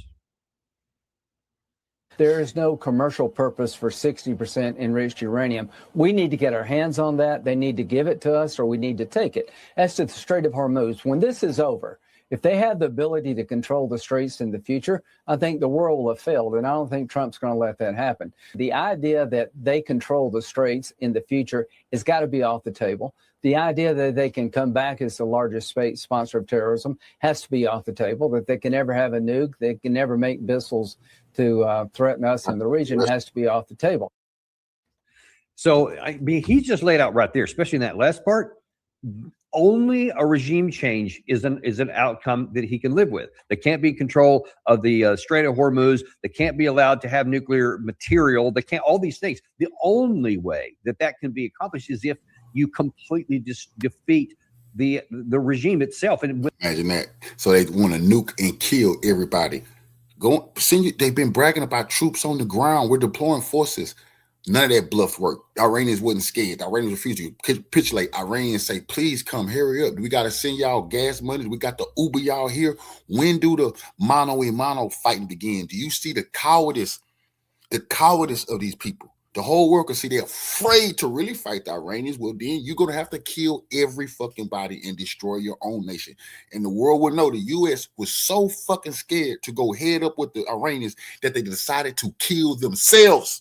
This is suicide because you scared of the Iranians. That's a fact. Scared to fight the people, bro. And without a land army to go in and do that, how is that even theoretically possible, Doug? Well, I think we have to go back and understand something. He has benefited from Israeli largesse in the community here in the United States. He is a strong spokesman for their interests. And back again to the original point, this is the Israeli agenda. Somebody needs to stand up and ask the question, why should this be our agenda? We've traded on lies and misrepresentation of events and people for 40 plus years with Iran. Every time the Iranians approached us and hoped to establish some sort of improved relationship, our friends in the Israel lobby and the billionaires that back them have intervened to stop it. So now they have the war they think they want. The danger, though. So now we have video being released of millions of Iranians, these brave people. They have formed human shields around their bridges and their power plants. So they're letting Americans know since you're going to wipe us out, well, we're going to be standing around these bridges and we're going to be standing around these goddamn power plants. America is at the precipice of destroying itself. So the Iranians are saying, hey, if you're going to kill us, we're not going to be in our homes. We're going to be around our infrastructure. Trump said they're going to hit every bridge. Well, it's lots of Iranians on those bridges, bro. These people brave. They're not cowards like Trump and his DEI white supremacist army who's scared of them. Though is very, very clear. If we were to embark on as this man wants us to, on this total destruction plan, total war against Iran, we are inviting future nuclear strikes against the United States. I think that's what we need to understand. We're not going to be able to strike anybody with impunity. And I think the Chinese and the Russians have made that clear. Come on, bro. And I don't see. I've been warning my people because they don't want to listen. They listen to Colonel McGregor. You're not going to be able to nuclear strike anybody with impunity. Russia and China and North Korea. Make sure you put Kim Jong-un there because he's been warning the U.S. He won't this. Kim tired of playing, bro. He don't got time for this shit. He got mountains he can go hide in when the nukes fly. He just want to get rid of the U.S. You're going to destroy the United States. They're going to get hit with nuclear weapons if they don't call off this madness. A lot of Americans just sitting there thinking it's a game. I've been warning people. They think they're all powerful. The Americans can do whatever the fuck they want. That is a dream, and that's white supremacy, and that's what Hitler thought. They not all any evidence that they want a war with us, but if they think that Israel is going to employ a nuclear weapon, let alone us, Israel is finished. And I think all bets are off. Israel is finished, bro. But you know what? Because it takes some deep thought to grasp what's going on here. That whole Israel play, they didn't give a fuck about that place. See, now I know that them people, their whole play wasn't to build a homeland that they could have. They didn't give a shit about that place. That is a fucking a bunker with human shields there. That's a military base. Israel's a military base.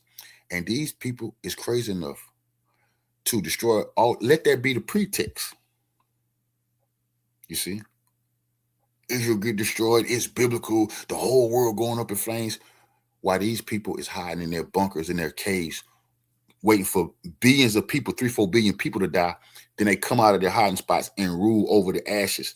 Nothing is new over the sun. This shit has happened before. That's what y'all need to understand. Nothing is new under the sun.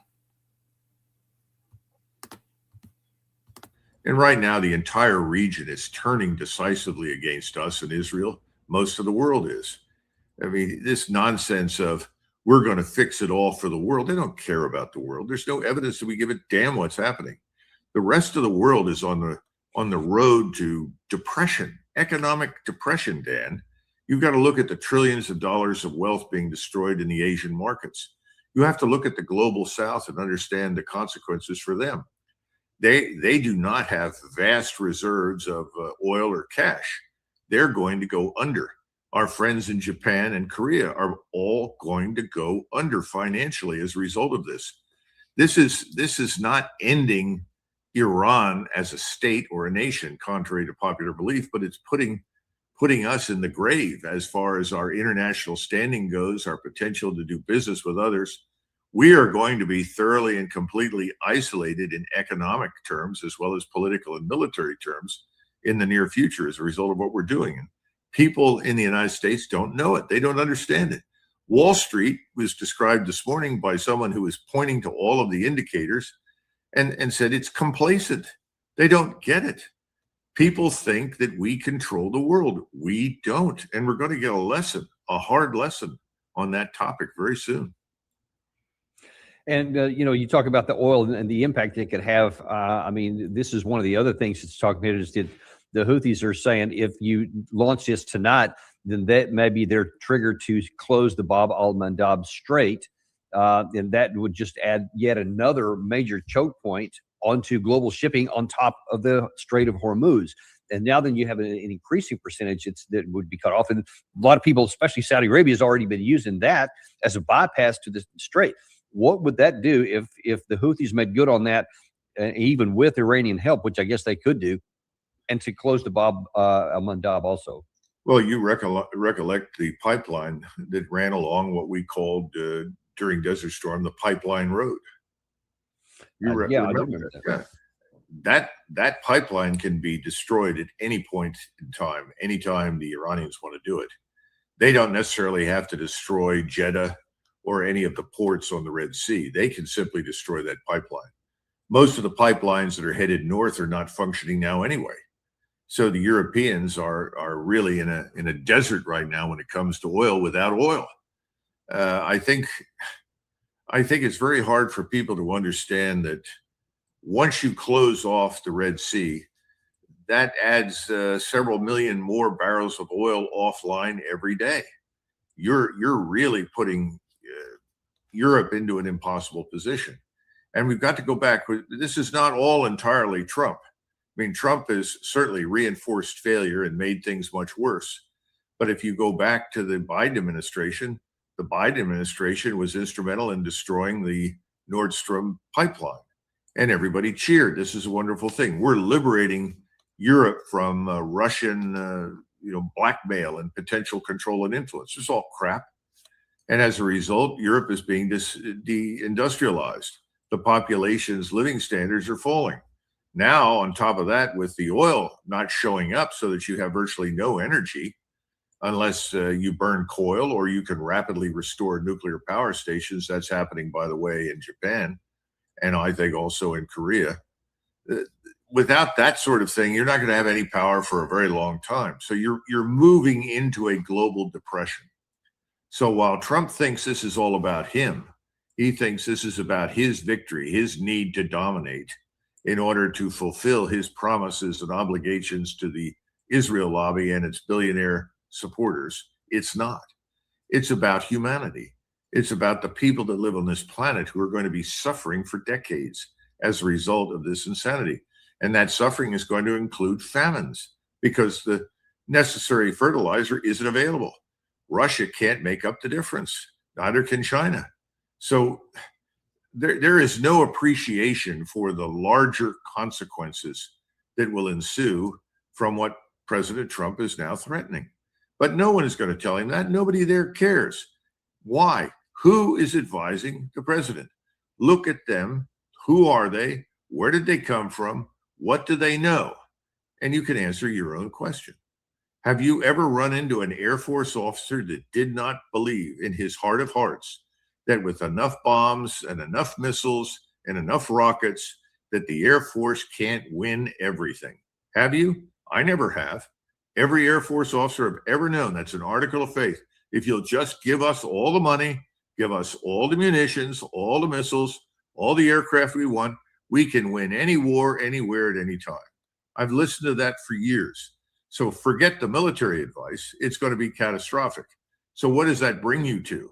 It brings you back to the people that are in the inner circle who are advising him that he's winning and can continue. And who are they? Who are these people? Name them. Well, I mean, the military stalwarts, Jared Kushner certainly being one. Steve Witkoff is another powerhouse. I mean, obviously, that's going to be some great advice. Lindsey Graham, definitely the golfing buddy. He's always in there. And then let's see, was it Stephen Miller? Yeah, those are the other ones. Well, then you also have Howard Lutnick. You never see a photograph or any film footage of the president in the Oval Office for any length of time without Howard Lutnick standing behind him or next to him, smiling away. I mean, there are people in the White House that are responsible for creating the environment, the information environment that is feeding Trump ostensibly what he wants to hear, and are not telling him the consequences for the larger world we live in. And you mentioned a minute ago that those around are starting to recognize this. Sky News has always been a reliable media outlet for the United States, especially during the Biden administration. They just reflexively said everything about, let's help Ukraine, et cetera. Whatever Trump said in the beginning, they were behind. Well, Professor Clark was on Sky News, and he's saying the quiet part out loud. He very much wants a deal, and the Iranians know that. They think they're in a much better position now than when the war began. Because although for all the destruction that's been 13,000 targets hit, the fact is the Iranians think they're winning, and they're probably right. Politically, they are. And so I think if there is a proposal on the table, the Iranians will be offering up forms of words which they think President Trump will grasp at in order to be able to declare victory and leave. And reopening the straits is easy enough for the Iranians to do because they can close them again. Yeah, that's easy if they want to, but why would they? But I mean, he said the first part right. The Iranians are convinced that they're winning strategically, and I don't see anything on the ground, and I don't see anything militarily. To your point that you just made there, it seems that we have committed everything, put all the chips on the table in the hopes that this air power thing is going to work and that we can just bomb our way to success. But all the physical evidence screams the opposite. So where is that going to leave us tonight at 8 p.m., Doug? Well, I think it's more of the same, only worse. There's still a failure to understand that when you run out of targets, you haven't achieved victory. And that's the assumption. Oh, we ran out of targets. The war is over. We won. That has never worked. Absolutely has not worked. And I think there's a failure to grasp that. Politicians love to believe that if they drop enough bombs on somebody somewhere, they'll give up because they say to themselves, well, I certainly wouldn't live under that kind of constant, uninterrupted bombardment. And if I wouldn't do it, then nobody else will. And they're always wrong. And we discover that people we thought would give up don't give up. Listening to Clark, I think he's utterly missing the point. The Iranians would obviously be grateful for an end to the war. Anybody who's been to war for any length of time and seen the destruction or having had to live in it wants it to end. But the Iranians aren't interested in making Trump look good. They're not interested in giving him a wave that allows him to stand up and say, well, I won. Nobody can challenge me. I don't think the Iranians are interested in that in the least. And that's what he's urging or asserting. I think he's very wrong. I think there's so much blood that's being absorbed today in that region, so much destruction. So many new enemies are being made, and so many others in the region are now thinking that we're going to have to get involved and end this. I just can't sign up for his analysis. This from the very beginning, if you go back and look at us over the last 3 years, or 2 years at any rate, when this began after 7 October, it was obvious that the whole 7 October thing was not what we thought, and that there was this larger plan that had been set in motion, which we're dealing with now. I expressed a view because I have not been and have never been really anti-Israeli. On the contrary, I saw many virtues in the Israeli state, the Israeli people, and the Israeli armed forces. But we've reached a point now where most of the people in the region privately see no alternative to Israel's removal from the map. And this is something that worried me from the beginning. And we can't fix that. This is the problem. Our military power can do many things. We can't solve this fundamental problem that Israel has with its neighbors. It's viewed as foreign, as alien, and more so now than ever in its history. Any opportunity that might have been on hand for some sort of accommodation between the state of Israel and the larger region is gone. And it's gone. All you have to do is listen to someone like Ben-Gvir, who's very open and honest and talks about why he wants to murder everybody. The same thing, effectively, that Netanyahu says, but Netanyahu dresses it up in different language. There is no easy solution to this. The real question for us is, where do we go when the next round of war-winning operations fails? Where do we go? And I don't have an answer to that. I think the right answer is to disengage. But everybody in New York City and everybody in Washington, D.C. is going to tell you we can't do that. We have to win this for Israel. Yeah, they're going to say that we can't, we certainly can't lose or even come out seen as losing. And that's the fallacy Dr. Robert Pape was warning about on our show, this escalation fallacy, this escalation trap, where you're going to get sucked into ever increasing and ever costly failures. And I'll end this with your view on one other thing here, because necessary and a prerequisite to make the sane decision that you just articulated, what we should do, means that the guy making the decision at the top, President Trump, has to have the the faculties and the wisdom to be able to look at the facts and say, well, this doesn't make sense. This is going to harm me even more. Let's go down this path. But here is a kind of a peculiar moment in the press conference yesterday where President Trump was making the statement that the Iranian people actually want him to keep bombing and begged him not to stop.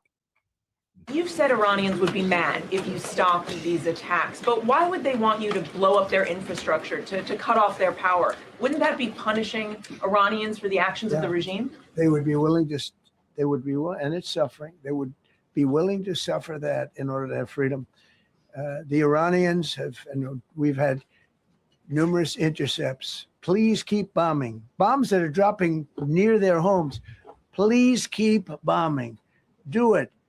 And these are people that are living where the bombs are exploding. And when we leave and we're not hitting those areas, they're saying, please come back, come back, come back.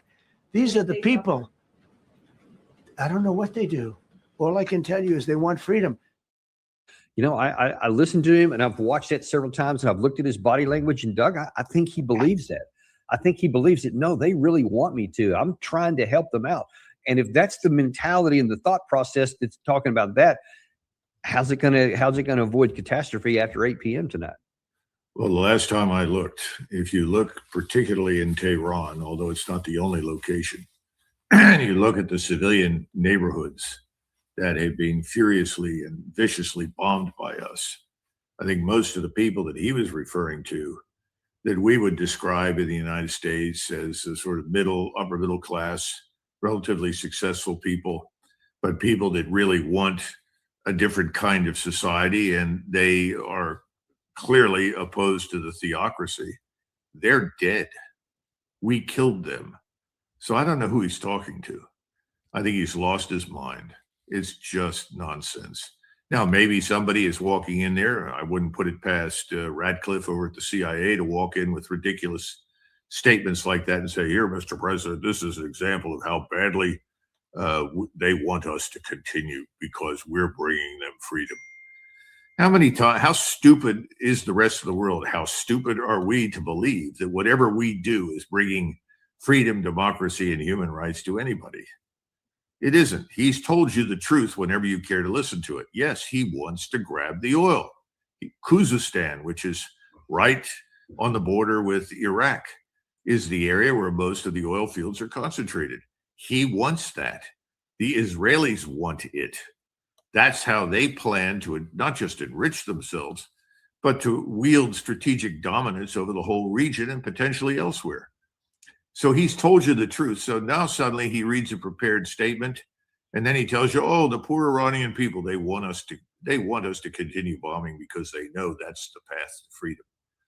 That's absurd. It's just nonsense. Yeah, and that's we're about to find out. Listen, I know you only got about 5 minutes left here. In the last few minutes, what do you think is going to happen tonight if President Trump, whatever it is he rolls out and does something big and starts hitting power plants, et cetera, what do you think? We'll just keep it tight. What does the next week look like in this war? I know everybody is looking for something brand new. And again, I know that we do have some technologies that can at least facilitate drops in power or the elimination of a power grid for a short period of time. But I don't think that's really what he's talking about. I think he's talking about, frankly, more intensive strikes that are designed to do more harm to Iran in the hopes that this will promote the disintegration of the state and the society. That's all. In other words, it's going to be what you've seen before, only worse. And the Iranians, I think, are prepared for it. And I know that the Russians and Chinese are on the ground in that country now, helping the Iranians, particularly with their air defense capability and other things, in order to prepare for this. And I think the Iranians will survive it, and they will strike back, and this war will not end, which is really what he wants to launch, is a so-called war-ending strike that no country can withstand. It's not going to happen. I just don't believe it. And tragically, this means nothing will change because he's going to continue to come to the podium day after day, week after week, bloviating as he has in the past. He'll try to reassure markets. That won't work. They'll crash. The economy will tank. The financial system will be in crisis. All of these things will happen. He won't be able to master it. And at some point, someone's going to stand up and say, we can't do this anymore. It has to stop. But the people that will feel most of the pain are not living in New York City or Washington, D.C., or in McLean or Potomac, Maryland. They're living in the rest of the country, as you and I both know. They're the average Americans, and they're going to pay a terrible price. It's not just the price of oil. Everybody has to understand there are all sorts of other implications with this. Everything is going to rise. We're going to be quite miserable as a population, and there will be hell to pay. I don't think he is going to step back. It would be wonderful if he announced on second thought, and after more discussion, I've decided to hold off on what I want to do. That would be great. I'd welcome that. But I don't think that's going to happen because he knows there's no future for his negotiating strategy, which is to hold the population that you're fighting in contempt, to lie to its leaders, and then attack them. Well, we're certainly going to find out. By all accounts, it's so far.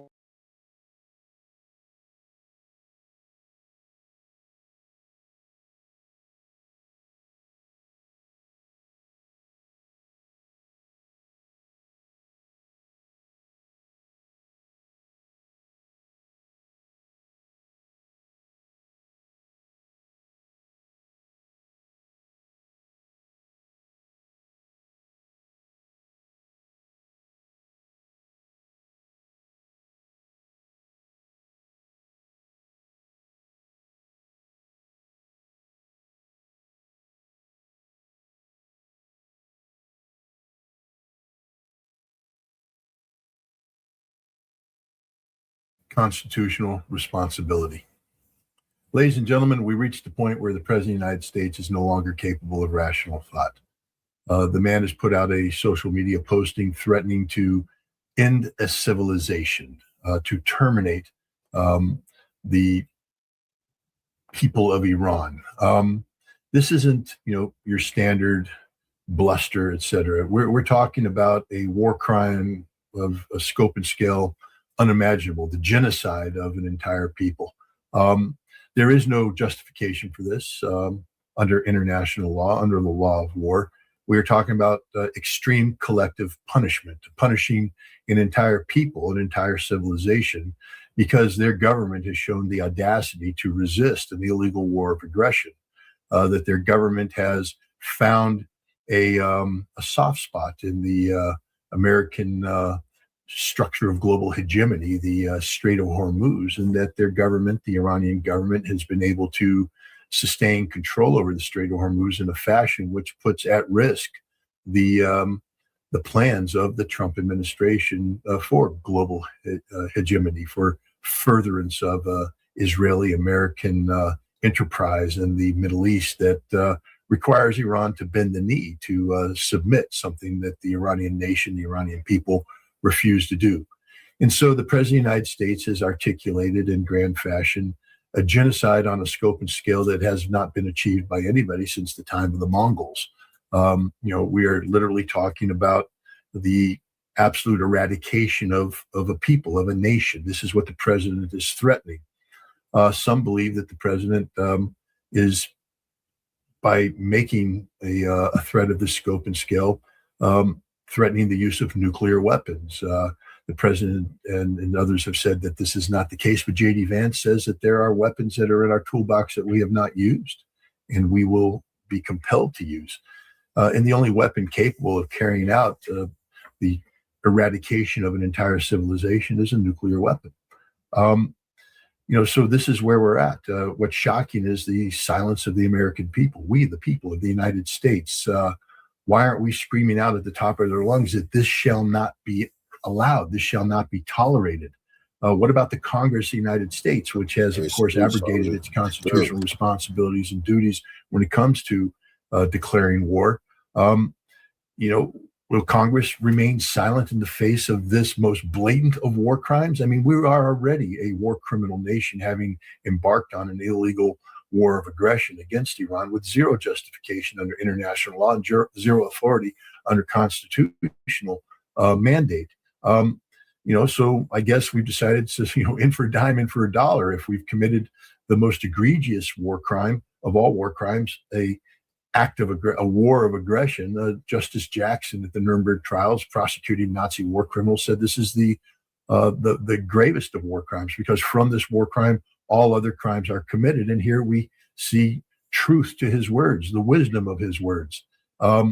We have committed a war of aggression. And now, because we can't win this war of aggression, we are getting ready to commit genocide on a scope and scale unimaginable. The eradication of an entire civilization, the eradication of an entire nation, of its people, of its population. And if he's using nuclear weapons, this puts the United States in an all new category. We will become the ultimate war criminal nation.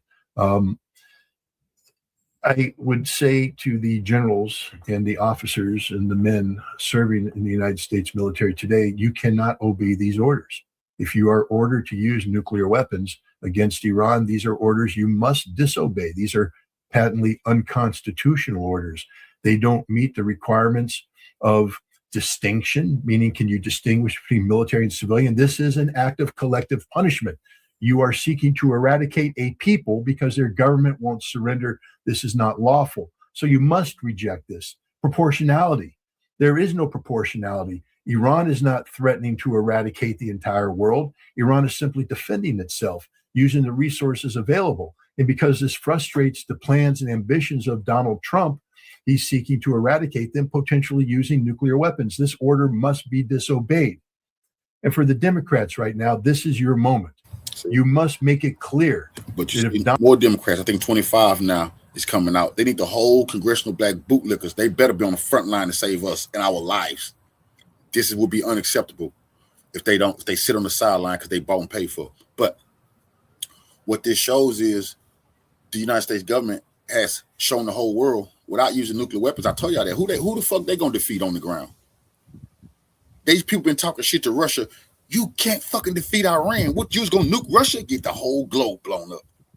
Steady talking shit to China about Taiwan. You can't defeat Iran. What the fuck was you planning on doing with China? But I've been saying this. I've been preaching this. And nigga, know this. I'm not new to this shit. I've been telling y'all this, bro. Now it's in everybody's face. They've been talking all that shit about invading Iran, and Iran done stood stiff, and Iran is begging them, please come on, because we want to grab y'all by the throat. Iran don't want to shoot. They want to punch and kick, nigga. They pissed.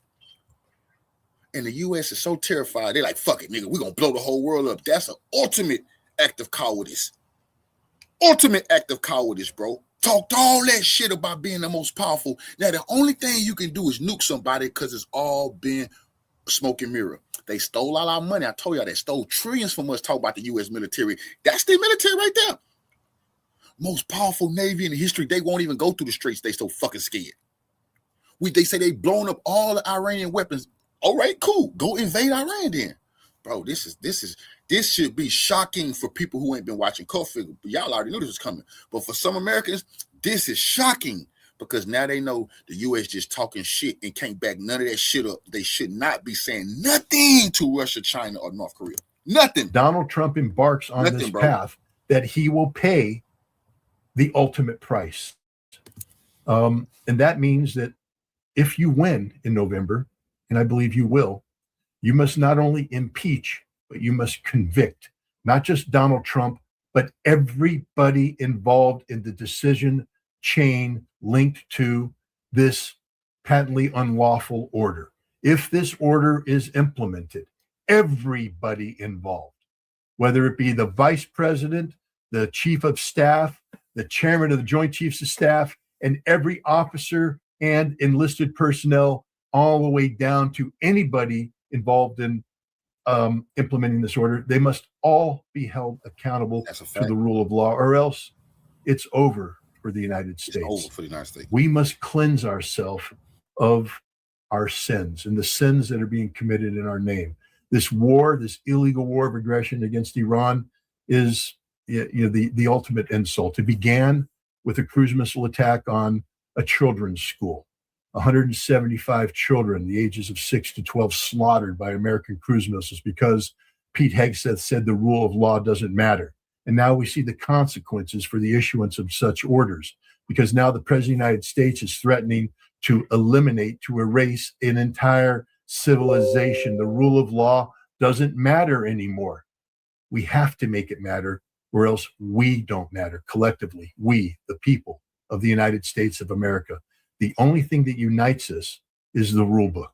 The rule book that Pete Hegseth has foregone, the rule book that Donald Trump says doesn't matter. And that rule book is the United States Constitution. We, the people of the United States, we're the ultimate defenders of this Constitution. And it's time for us to rise up and do so. I'm not talking about violence. I'm not talking about, anything illegal. We must use the tools made available to us by the Constitution, our ability to vote. And we must put this president on notice that his agenda will be voted out of office come November, and we will respond in such a fashion that his opponents will be empowered to not only remove him from office, but to put him in jail for the rest of his life. These are consequences that must be made apparent to this president as soon as possible to prevent this most horrific of crimes from taking place. If the United States follows through with the threats of the president, we, the people of the United States, will go down in history as nothing more than the most recent manifestation of the good German. The Germans that stood by silently in the 1930s as Adolf Hitler rose to power, took power, and then remained silent through the 1940s as he waged global conflict and committed genocide against the Jews, the Poles, the Slavs, the Gypsies, and other non-Aryan people, the good Germans, who are despised openly today by people who know their history. The good American will become something that will be said that is a more graver insult than the good German. The good American who's remained silent while this madman pushed us to a war that didn't need to be fought and seeks to use weapons that should never be used. This has been my rant. The next time a thought crosses my mind, I'll be sure to let you know.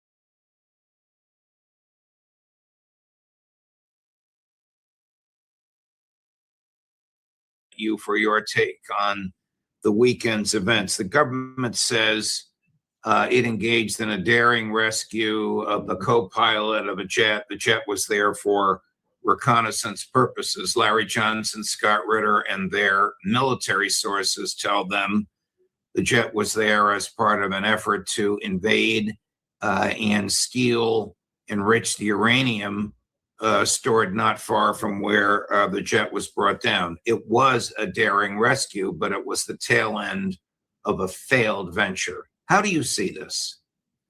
Well, I interpret Larry and Scott to be saying that they were planning to try to capture the uranium. But in the meantime, this pilot got shot down before they had an opportunity to launch the effort to capture the uranium. And once the pilot was lost and they were looking for the pilot, they used a lot of the assets and part of the plan that had been designed to capture the uranium to get back the pilot. So they never fully launched the attempt to capture the uranium, although they were intending to do that. And they did manage to get the pilot out. That's how I interpret what Larry and Scott are saying. And I don't have any inside information, and they certainly have a heck of a lot of inside information. And what they say sounds convincing to me. You are, of course, a graduate of West Point and a veteran of the Air Force. Wouldn't it be unusual for a colonel to be the co-pilot seated behind the pilot's a lieutenant? The colonel was obviously there not to monitor his lieutenant, but for some grander purpose. Well, it looks like the the weapons officer in that F-15, the colonel, was there because it was a special mission. And it appears that that special mission was to get the uranium in Iran, the enriched uranium. So that's what it looks like was happening. But we just don't know for sure why that lieutenant colonel was in the back seat. Has the American government, or the American military, I should say, tipped its hand? In other words, do the Iranians now know how safe or how to protect their uranium from American theft? Well, I think the Iranians knew beforehand that it was likely that we would try to do that. But once this operation took place, it probably caused them to worry even more. I would note, however, I think at this point we're past the point where worrying about losing their uranium is their major concern. I think what really matters now is what's going to happen tonight. So regime change hasn't happened. Theft of enriched uranium hasn't happened. Degrading of ballistic missiles hasn't happened. Open the Gulf of Hormuz, which of course was open before the war, hasn't happened. What has Trump accomplished in 6 weeks?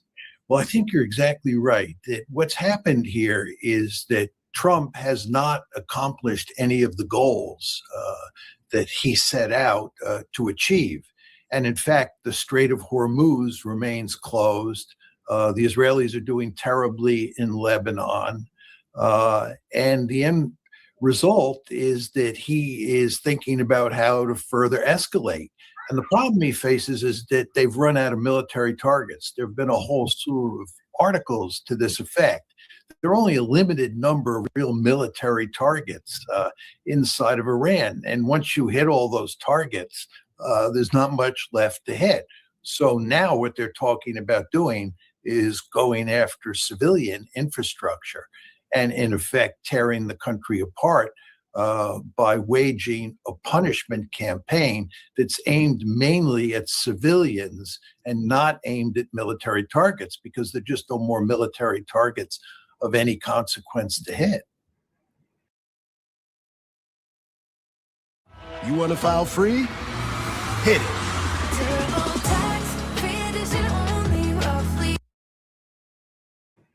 So the president has advertised his intention to direct the American military to commit war crimes. That's quite remarkable what he said this morning in a Truth Social post. He said that tonight, if no agreement is reached, the whole civilization will die, never to come back again. You want to think about those words. A whole civilization will die. Let me read what he said. Chris, if you can blow that up a little bit. Thank you. You're quite correct, Professor Mearsheimer. I'm reading what the President of the United States posted just an hour ago. This is not his vulgarity from Easter Sunday. This is brand new. A whole civilization will die tonight, never to be brought back again. I don't want that to happen, but it probably will. However, now that we have complete and total regime change, now this is me. I don't know what he's talking about. Now I'm back to reading. Where different, smarter, and less radicalized minds prevail, maybe something revolutionary, wonderful can happen. Who knows? We will find out tonight. One of the most important moments in the long and complex history of the world. 47 years of extortion, corruption, and death will finally end. God bless the great people of Iran. At one point he says, God bless them. Another point he says he's going to annihilate them. Yeah, he's going to annihilate them. I mean, if this isn't genocidal intent, I don't know what is. I mean, it's hard to believe that he is saying these things. I mean, he's talking about wiping the entire civilization of Iran off the face of the earth. How can the president of the United States be saying this? This is unthinkable. This is the kind of rhetoric you expect from Adolf Hitler, not from President Trump. It just shows you that something is fundamentally wrong here. Where is the American Congress? Where is the concept of checks and balances? Where is any major figure in the government standing to condemn this rhetoric? And before you answer that, how about the vulgarity of Easter Sunday? What does that tell you about the man's thinking? Well, I think that President Trump is desperate. The fact is that he entered this war thinking he was going to win a quick and decisive victory. He did not achieve that goal. He's in a protracted war now that looks like it's going to have catastrophic consequences for the world economy and for the United States and for his presidency. He fully understands that. And he's flailing around trying to figure out what to do. And the end result is on Sunday, you saw him basically lose his cool and issue these comments that were really disgraceful. He was using language that he shouldn't be using, especially on Easter Sunday. And now today he issues this Truth Social post that's just completely over the top, talking about eliminating Iran as a functioning society, destroying it so completely that it can never come back from the dead. This is truly remarkable. This is genocidal intent, as I said before. But in a way, I guess we shouldn't be surprised, because if you look at what's happened in Gaza over time, the Israelis, with the help of the United States, committed a genocide there. So if President Trump were to try and do this in Iran, it would just be another example of the United States and the Israelis, the tag team, going to work to perpetrate a genocide. So we have gone from the Secretary of Defense, who calls himself the Secretary of War, condemning rules of engagement as stupid, to the President of the United States, for whom the Secretary of Defense works, threatening mass, indiscriminate murder. Threatening genocide. I mean, we should be clear here. He's threatening genocide. That's what he's doing. And again, you want to understand that the Israelis, with the help of the United States, have executed a genocide in Gaza. You just want to think about the depths that we've sunk to here. And as you pointed out before, what's really remarkable about this is nobody, or hardly anybody, seems to be protesting in the U.S. Congress or in the mainstream media. You would think that people would be outraged. They'd be going to enormous lengths to try and rein Trump in. But you hear hardly a peep. Right. I'm going to play a clip from Tucker Carlson, which unfortunately includes another clip from Mark Levin. The key is Levin is urging the president to use nuclear weapons. And I didn't know this, but Tucker reveals it, that the president over the weekend told everybody, watch Mark Levin. So one wonders if Levin, as reprehensible as he is speaking for the president of the United States. This is a minute and a half long, but it's riveting. Chris, number 7. The Battle of Okinawa, 50,000 plus casualties, over 12,000, nearly 13,000 killed on that island, which is what convinced Truman that we would lose a million men if we didn't drop the atomic bombs that we did. So this is a war or a peace mission to stop nuclear weapons that can blow away millions of Americans. Embedded in there is something you need to know. It's an argument that is being test-driven, and since no one, to our knowledge, has pushed back against it, may be in full operation now, it's an argument for nuclear weapons. Here's what he said. Nearly 10% of all casualties in the Second World War happened at the Battle of the Bulge, which, of course, at the end of the war. The Battle of Okinawa, 50,000 casualties, nearly 13,000 killed on that island, which is what convinced Truman, Harry Truman, the then president in 1945, we'd lose 1 million men if we didn't drop the atomic bombs that we did. Did you hear that? That's Mark Levin's counsel to our sitting president, Donald Trump, right now. You are looking at a choice between the catastrophic loss of your troops in a ground war or the use of nuclear weapons, which, in a sense, if you think about it, just think about it for a second, is actually an act of peace. It's an act of peace.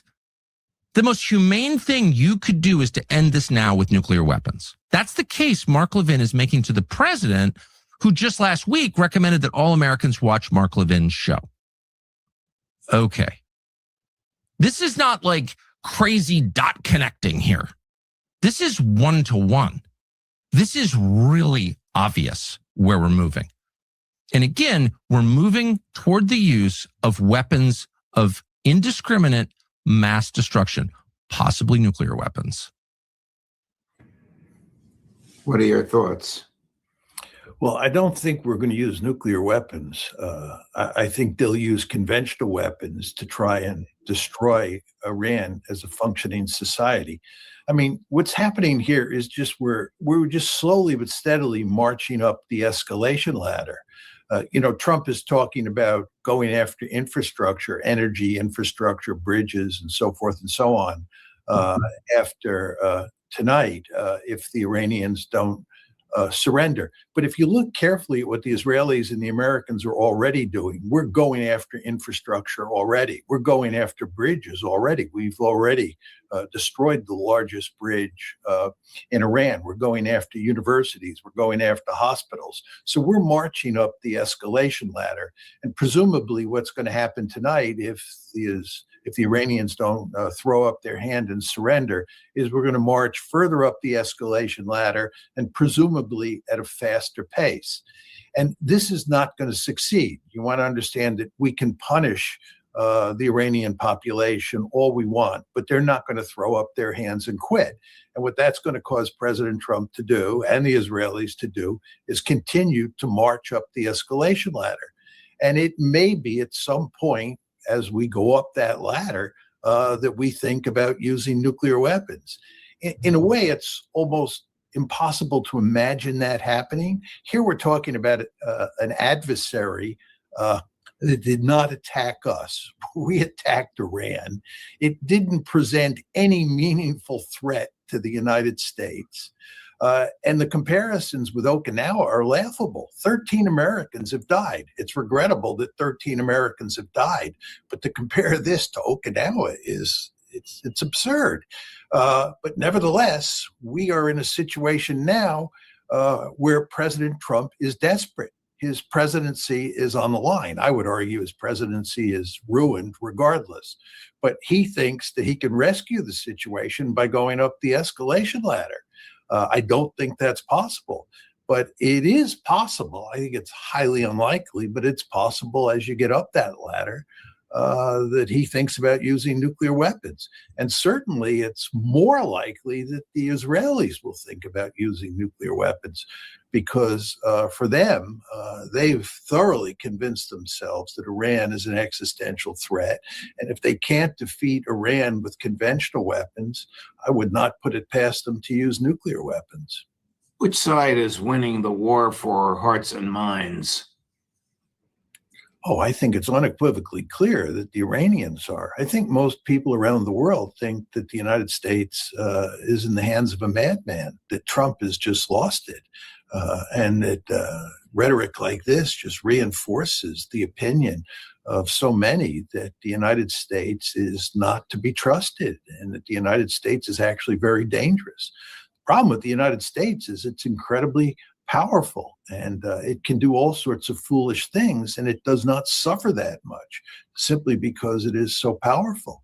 And this is an example of that. But the fact is, as I said, I think that Trump has basically destroyed his presidency. No matter where he takes this one, he loses. You know, the Geneva Conventions, of course, were based upon centuries of standards of behavior that were largely written by American and Swiss legal experts. They were promoted heavily by Harry Truman so that nobody would do again what he did at Hiroshima and Nagasaki. They were signed by Truman. They were ratified by the United States Senate. Every civilized country in the world, even the Israelis, though they did so holding their noses and with some purported hesitation, signed it. What good is it if Donald Trump does whatever he wants? What good is it if he's mentally deranged and still has his hands on the levers of power? Well, as we all know, there's no higher authority that can enforce international law. And when a super powerful country like the United States decides that it's going to go out and wage a genocidal campaign against Iran, or a country like Israel is going to wage a genocidal campaign in Gaza, and the United States is going to protect it, there's just not much international law can do to stop it, because again, there's just no higher authority.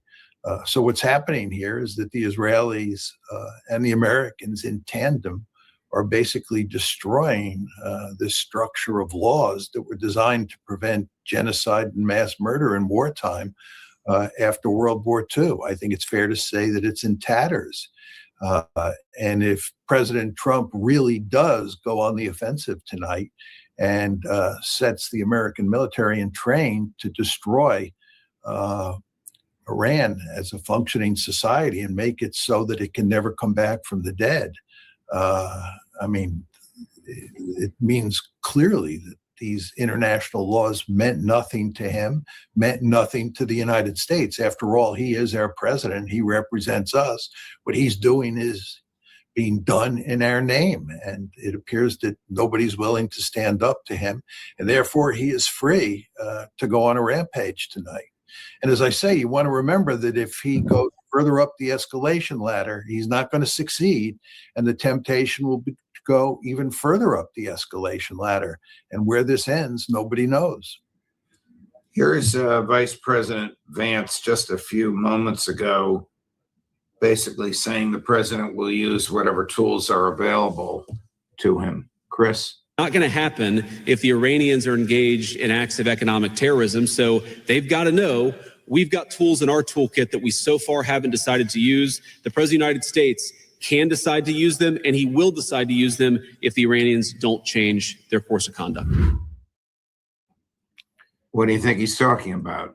Well, if you're talking about tools as opposed to military strategies, right? If you're talking about tools, the only tool that really comes to mind is nuclear weapons. I mean, he's used all the other tools. We've used all our conventional forces. There are no conventional forces that haven't been used so far, either in the last war in June of 2025 or in this war, the one that started on February 28th. It could be that what the administration is trying to do here is to subtly hint at using nuclear weapons for the purpose of coercing the Iranians, getting them to quit.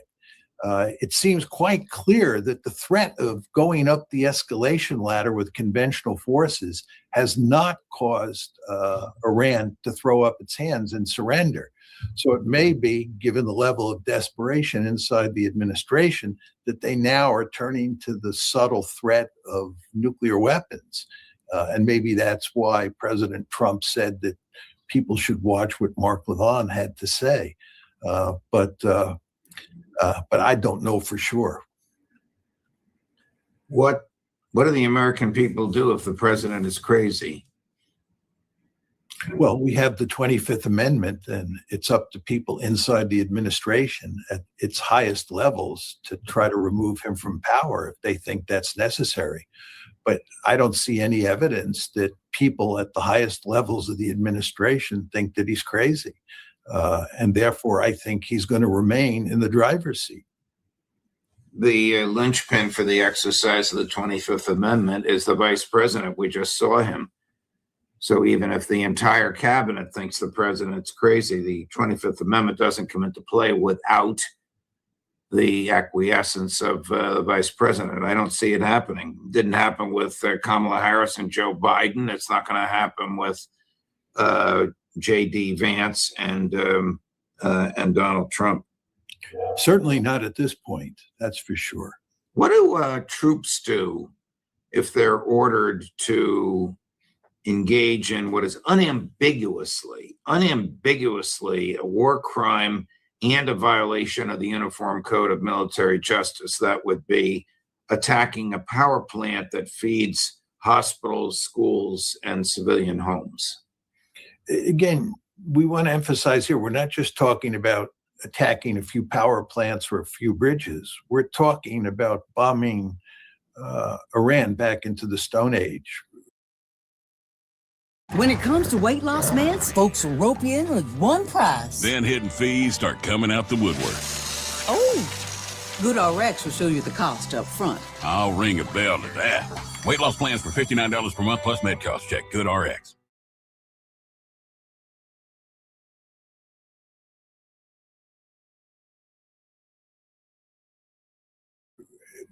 This is, taking a whole civilization and destroying it.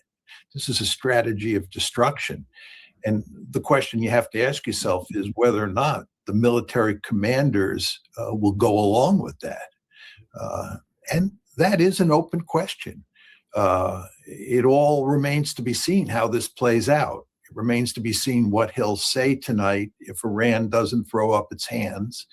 And then it remains to be seen what the actual campaign will look like. It could be that he pulls back and it's a more limited campaign, that he actually doesn't go out and try to eliminate Iran from the face of the earth.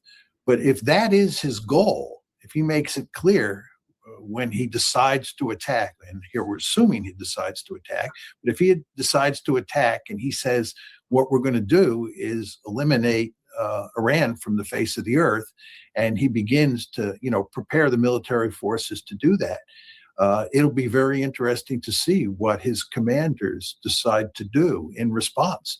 And it is possible, it's hard to say for sure, but it is possible that there would be a revolt of the generals. Wow. Professor Mearsheimer, thank you very much. Gloomy, dark, horrific subject matters, but ones that obviously bear analysis and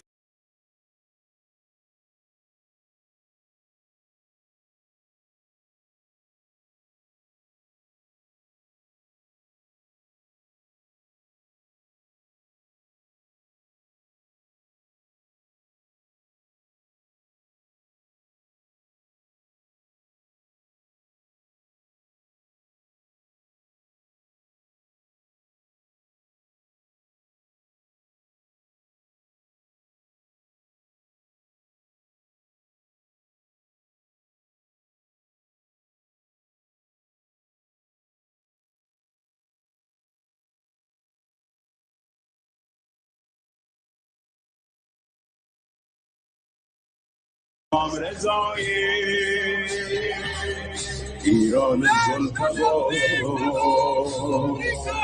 ایران عاشورا میهن خدایی سهل امام رضایی ایران گل‌فام ایران عاشورا در روح جان من میمانی ای وطن در روح جان من میمانی. Hi, everybody. Today is Tuesday, April 7th, 2026, and our dear friend, our brother, Professor Marandi is here with us. Welcome back, Professor. Thank you, Nima. Thank you very much for inviting me. It's always a great pleasure.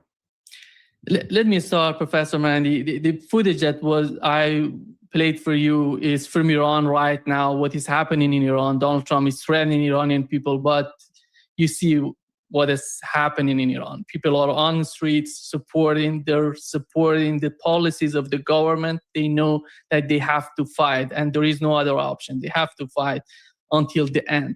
But Professor Marandi, let me start with what Donald Trump, the president of the United States, said. He posted that a whole civilization will die tonight, never to be brought back again. I don't want that to happen, but it probably will.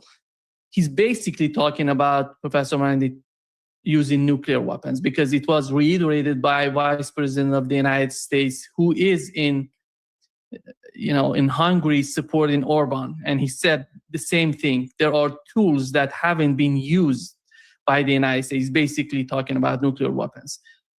Your reaction to what has happened and what Donald Trump is the way that Donald Trump is trying to intimidate Iranians?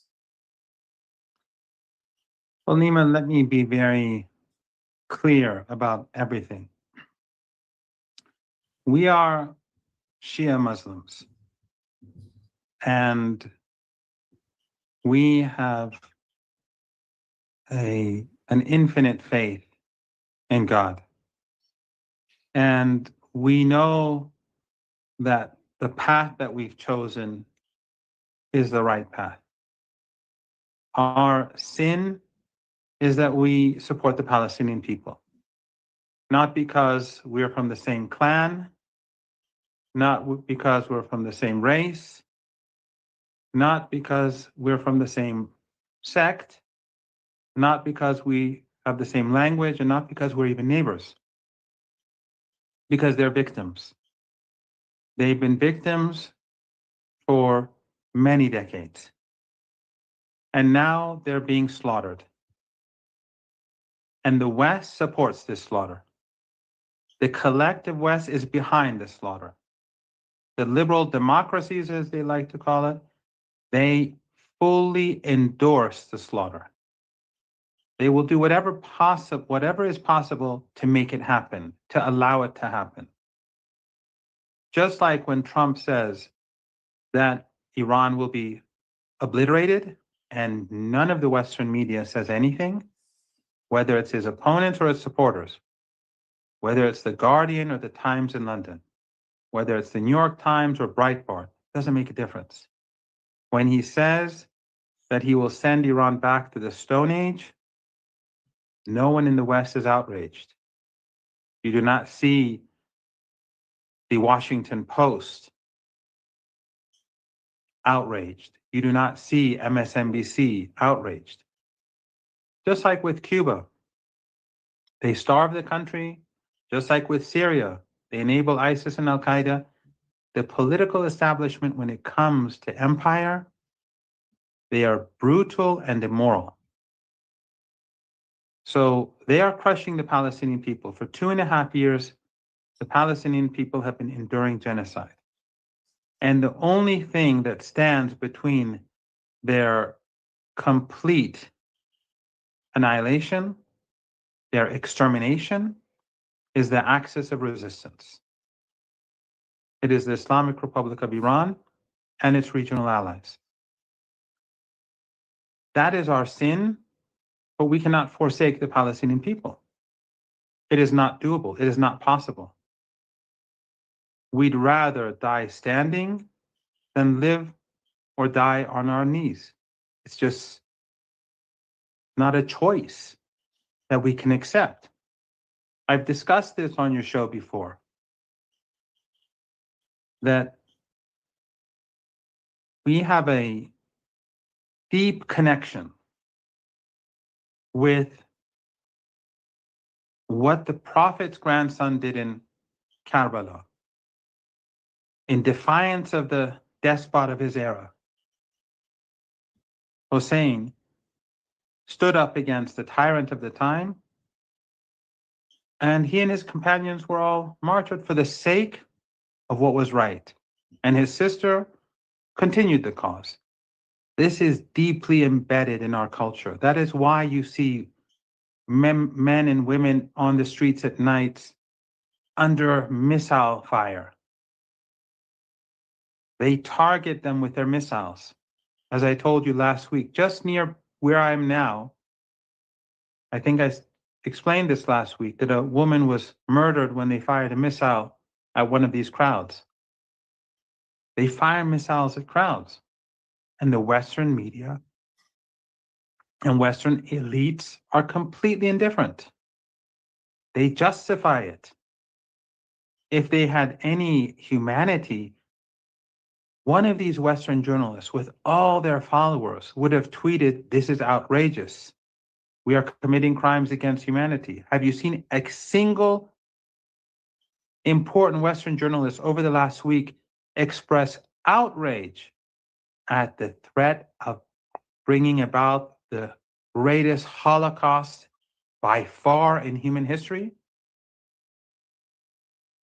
Have you seen any of these journalists at CNN or MSNBC or Sky News or the BBC. In fact, the BBC is so sinister, so evil, that one of their journalists claimed that people inside Iran are saying you can use nuclear weapons against us.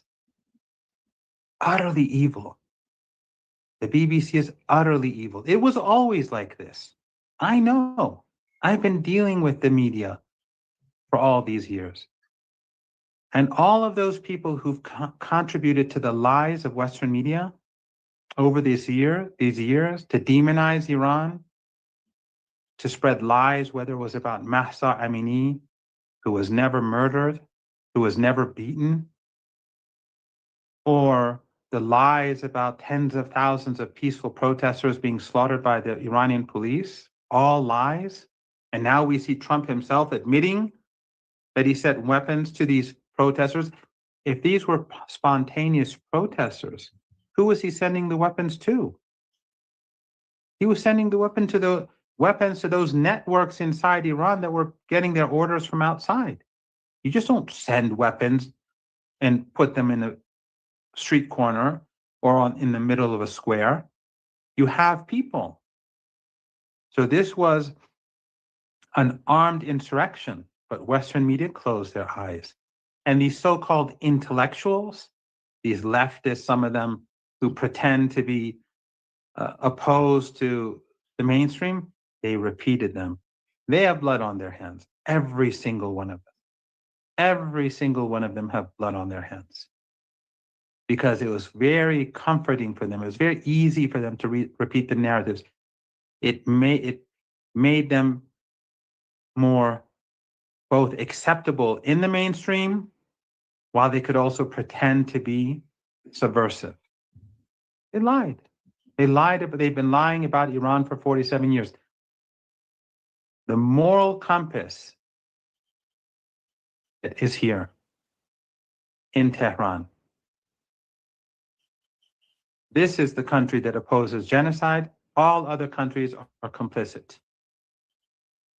Except for, of course, Iran's allies, whether it's Yemen or Hezbollah and the resistance in Iraq, or those who support the resistance, who are in the hundreds of millions across the world now, if not billions.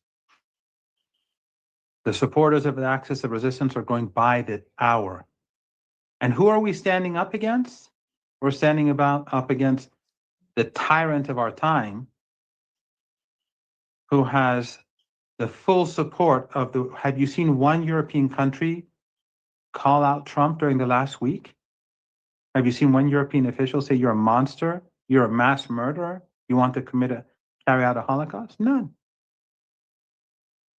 So what is Iran's sin? It's its independence and its support for the Palestinian people. That is not coming to an end. Tonight will pass. We will see what happens tomorrow. But we will die standing, or we will stand and defeat the enemy.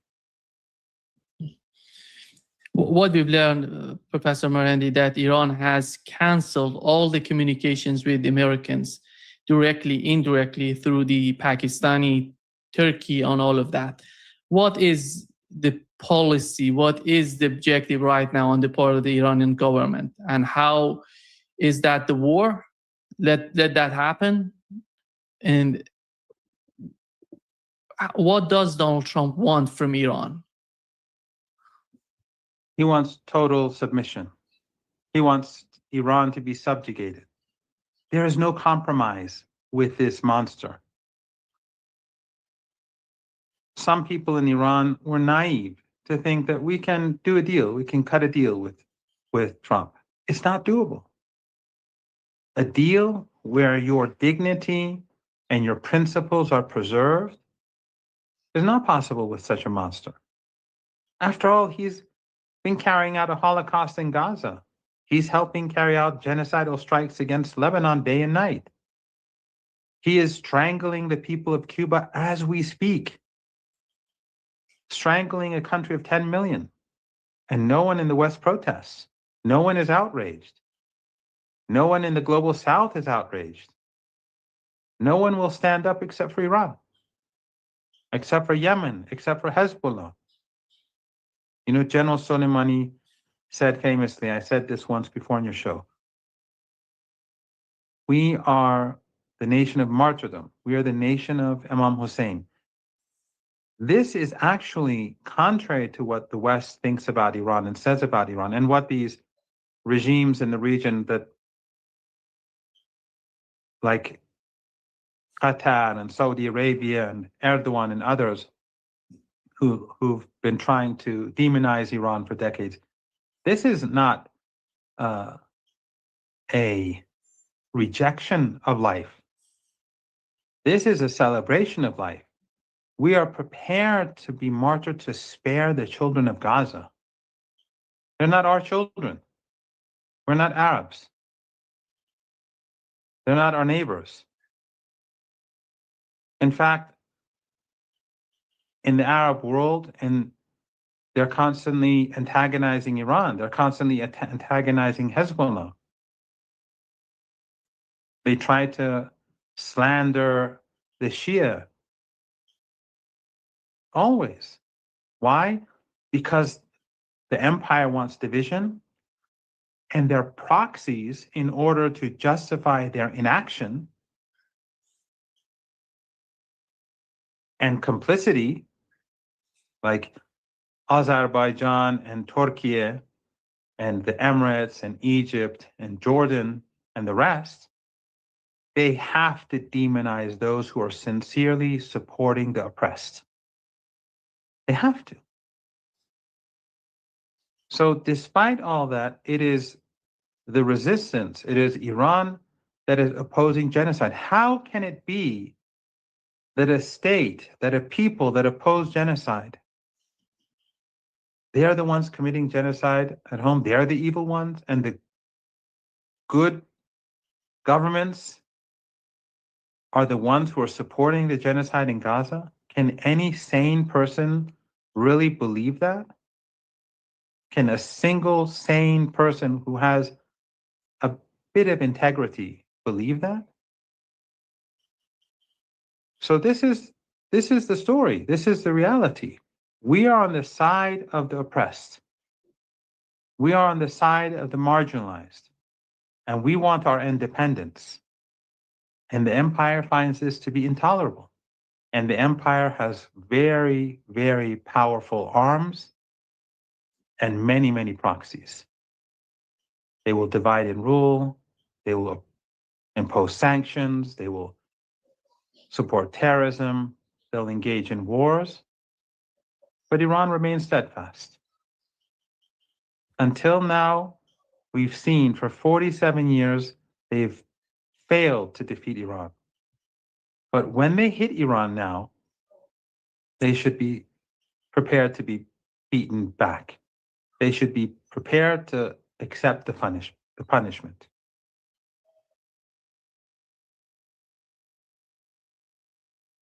Come más y pesa menos. No es magia, es fibra y agua haciendo lo suyo. The Iranians are no longer going to hold back. They strike our vital infrastructure. We strike the vital infrastructure of all those regimes that are involved in this genocidal aggression, whether it's the Israeli regime or US proxies in the region or any US assets that are available to us across the board. We will make sure that the United States under Trump is defeated. We will make sure that Netanyahu faces a strategic defeat, regardless of the pain. And there is pain, and there will be more pain. They're murdering people. Today they bombed a market in Tehran. They bombed a synagogue. They bombed a synagogue. The Israeli regime bombed a synagogue in Tehran. Why? Because they don't care about Jews. They hate Jews. They only care about Zionism and their supremacism. They don't care for Jews. Why in the world would they, of all places in Tehran, why would they bomb a synagogue? Because anything that stands against them or anything that is not with them deserves death and destruction. And the West, the elites in the West, are fully supportive of this. The only way to defeat them, Nima, is to stand up and to resist. And we are a nation of resistance. And I think by now everyone knows that we are the nation of resistance. These are not mere slogans. These are not empty words. For decades, these regimes in the Persian Gulf, the Erdogan regime and others, were saying, promoting the idea that Iran and the resistance, it's just talk. We've seen over the last 2.5 years who has made the sacrifices and who continues to make the sacrifices and who is steadfast. But people have to start rethinking they have to start rethinking Iran. They have to start rethinking the resistance. They have to start rethinking the axis of resistance. And people across the world have to make their own decisions.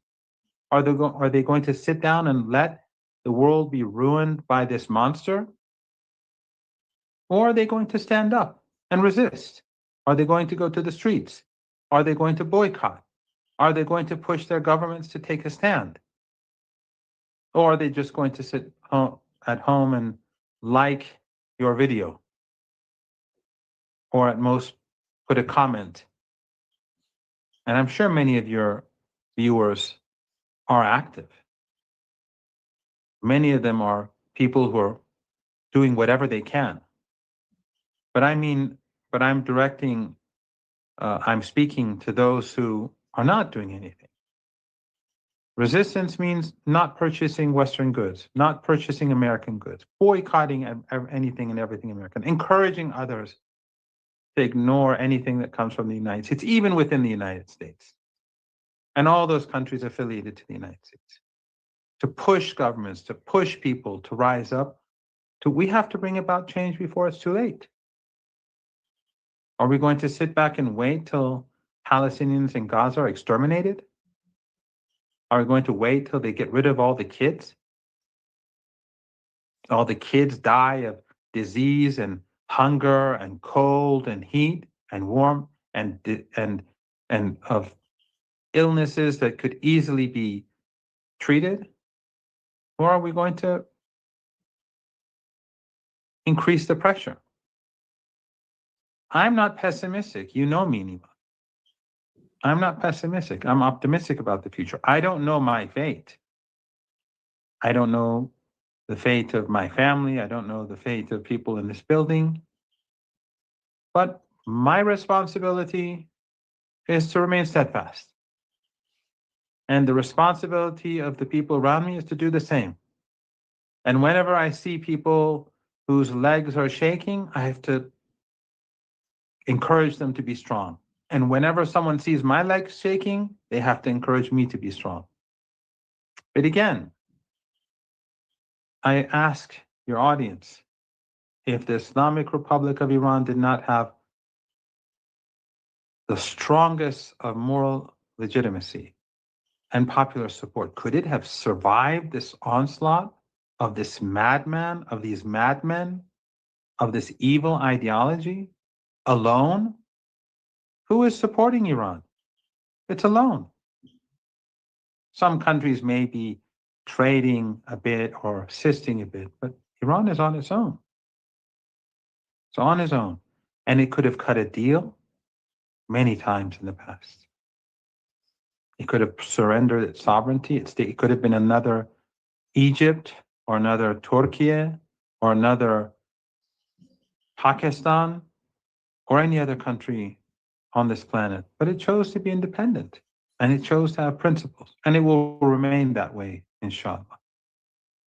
Professor Mandi, the language that being used by the President of the United States on the eve of Easter, he called all Iranian bastards. And then we have, again, literally talking about putting an end to this civilization in Iran, which is, I think he doesn't understand what he's talking about. He doesn't know. Iranian people, Iranian culture, Iranian civilization, Iranian faith. He doesn't know anything about all these things, but after all, the language he's using, I think this is the end of the international community. Because as you mentioned, nobody's objecting to that. This is the language that Adolf Hitler was using while he was killing people, assassinating people. This is, again, you see that the president of the United States is using against Iran. This is nothing new. We have this in history and is reiterating by the president of the United States right now to somehow convince people what he's doing is right. But how do you see the international community? How do you see the language that he's using? There is no outrage, as you've mentioned. Actually, I don't think Adolf Hitler or Saddam Hussein or any of the tyrants of history ever spoken in that particular way, the way in which Trump did and does repeatedly amid silence across the West. I don't recall Saddam Hussein, even during his murderous and genocidal war against Iran, I don't recall him saying that we're going to wipe out a civilization. I don't recall ever hearing that Hitler said that with all the crimes that he's committed. The only one that I can think of in contemporary history is, of course, those who call the Palestinians Amalek. They are the ones who are talking about wiping people out. In the past, maybe in past centuries, this was more open. I mean, the British Empire and other empires throughout history have done many things. Historians should tell us what language was used, and I'm sure this sort of language was used by different despots throughout history. But in contemporary history, among the main despots and evil monsters, such as the two I named, I don't recall ever seeing such a quote. But Zionists, that is the language of Zionism. That is the language of Zionism.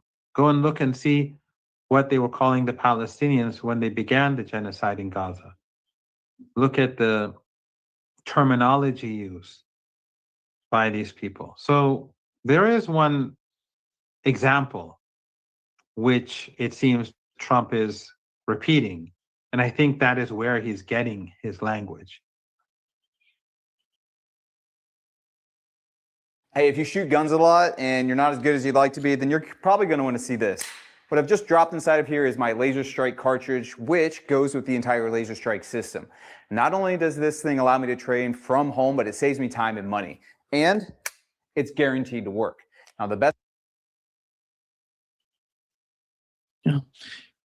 So I think, Professor Morandi, when it comes to the Strait of Hormuz, today we had J.D. Vance talking about the Strait of Hormuz. One of the most important things that he has mentioned that could bring, could force the United States, as he has in his mind, to use nuclear weapons is the Strait of Hormuz. He's calling it, economic terrorism or something like that. A new term being introduced to the English language by the U.S. Vice President J.D. Vance. But after all, what is the Strait of Hormuz? I don't see Iran didn't close the Strait of Hormuz. Iran is managing the Strait of Hormuz. Iran has been cooperating with other countries in the Strait of Hormuz. And what is the policy in the Strait of Hormuz that is not somehow acceptable for Donald Trump? Those against Iran are using the Strait of Hormuz. Iraq can use the Strait of Hormuz. Those countries that have purchased goods, they can take their goods, but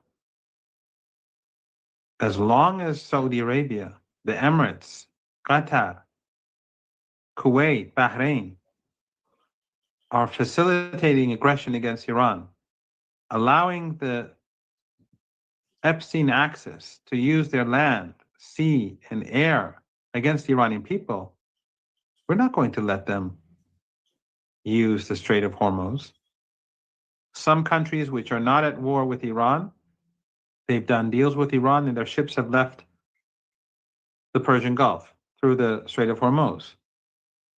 But those regimes that are killing our kids, from where missiles are being fired, from where jets are flying from to slaughter our people, to bomb our markets, to bomb mosques and synagogues? No, of course not. The terrorist is Vance. The terrorist is Trump. The terrorist is Netanyahu and the Israeli regime and all those who cooperate with them. These are the terrorists. We didn't start this war, even though the Western media, which has been silent about all the nonsense that Trump has been saying for the last few days, alongside Western leaders and leaders from across the world who've all been silent. Western media has said nothing about who the aggressor is. You would think if you watch CNN or Fox News that it was Iran that started the war. And every step of the way, it was the other side that brought us escalation. Iran never initiated escalation. Iran never initiated escalation. The other side initiated escalation. But when they start targeting our critical infrastructure, then we will retaliate. There's no other way to do this. And we will remain steadfast, come what may. So Vance is in no position to talk about Iran. He has blood on his hands. He started this war. He's a part of this administration or this regime, the Trump regime. And it's extraordinary how the audacity of these people in the corridors of power in the West and their obedient media, whether it's the BBC, the sinister BBC, or Fox News or whoever, that they can turn the victim into the aggressor. But this isn't the first time, is it? The people of Gaza have been the aggressor for decades. They've been the aggressors. That's why there's no sympathy for them in the Western media. That's why during the Holocaust in Gaza, they were indifferent and quiet. That's why when the Israelis flattened Beirut, they called all those apartment blocks Hezbollah strongholds. Why? Because they're foot soldiers for the empire. They create the language to assist and enable genocide, slaughter, and massacre. So again, this just shows to anyone who is fair-minded who the Iranians are, who Hezbollah is, and who their adversaries are. There was an operation, Professor Marandi, yesterday Donald Trump was talking about, and a successful operation, rescue operation in Iran. It's all about a second pilot of F-15E that he was somehow describing for more than an hour. He was describing how this mission was going in each and every detail, and somehow you may be fascinated. How is he preparing? Why does he need to go that far to describe what has happened, to show it was a total victory on his part? What is the understanding on the part of Iranian of what has happened in that operation? Well, the more he talks, the more it shows that it's a failure. And he knows it, and so do the people around him. And of course, so do those who control the media. But of course, for almost 40 days now, everything has been a success. And we've been losing, but I don't know why our missiles don't finish, our drones don't finish. And when they carry out a ground assault, which is possible, they may carry out a ground assault soon. They will again speak about success, but after a few days, they'll find out that that's been a failure too. It's been a failure from day one, regardless of what the Western media tells you. It's been a failure throughout. Their only success is killing kids, but they're good at that. The West, the collective West, that's what their expertise is. We've seen it in Gaza. We see it when they strangle the people of Syria and put in ISIS and Al-Qaeda. We see what they did in Libya, what they do in Cuba, and the list goes on. But this operation was interesting because it shouldn't have happened this way, first of all. And it's clear that those assets, this is what the Iranians believe, that it is clear that those assets were prepared for something very different. But they were using those assets that were prepared for major operation inside Iran. They used them to save this person. Now, this person was probably of importance that they put so much effort into rescuing him. And they lost 2 planes, a number of drones and helicopters just in the operation. And they spent huge amounts of money because planes were flying overhead.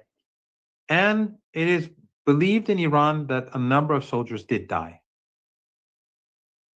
There is footage fighting, there's footage of the plane being damaged, there's footage of a helicopter being damaged. And those who were involved in the fighting say that there were definitely casualties, and most probably a number of people were killed. But the United States is hiding its numbers. I don't know if the numbers that the Iranians are saying are correct. Those are numbers that I can't verify either. I don't know. I'm not on the battlefield. But people who were in the field were saying that they took bad hits. And when they were taking these people on the planes and carrying them on the planes to take them away, they were badly injured people or worse. So I think that probably, and this is no one knows for certain, but probably this was a team that was put together to carry out an operation deep inside Iran, but it didn't work. And remember, this was not an area that's highly populated. Few locals went and fought them. This is a part of that area is a part of the country that's very sparsely populated. People should keep in mind that Iran is a country of the size of Germany, France, and the UK combined and a bit more. It's huge. And the population is mostly in the north and in the west, right? Because the north there are many mountains, and the west mountains and the snow, and there's water, and so there's agriculture, and there's cities, and there are forests, and there's the land is, the weather is better. So the population, there are nice places in the south too, but the population of Iran is not concentrated in evenly throughout the country. So that area was sparsely populated. People, and this is another interesting point. Trump, the monster, and the BBC, another monster, said, or a bunch series of monsters, he said that people want us to bomb them. And the BBC actually went further and said people want us to nuke them. And I tweeted this from the BBC. Of course, someone else picked it up, but then I tweeted that BBC journalist criminal who posted this so that people could see the true nature of the BBC. But Trump went and said that people in Iran want us to bomb them. But then one of his senior commanders went and said, whoever had a gun was shooting at us. Which is it?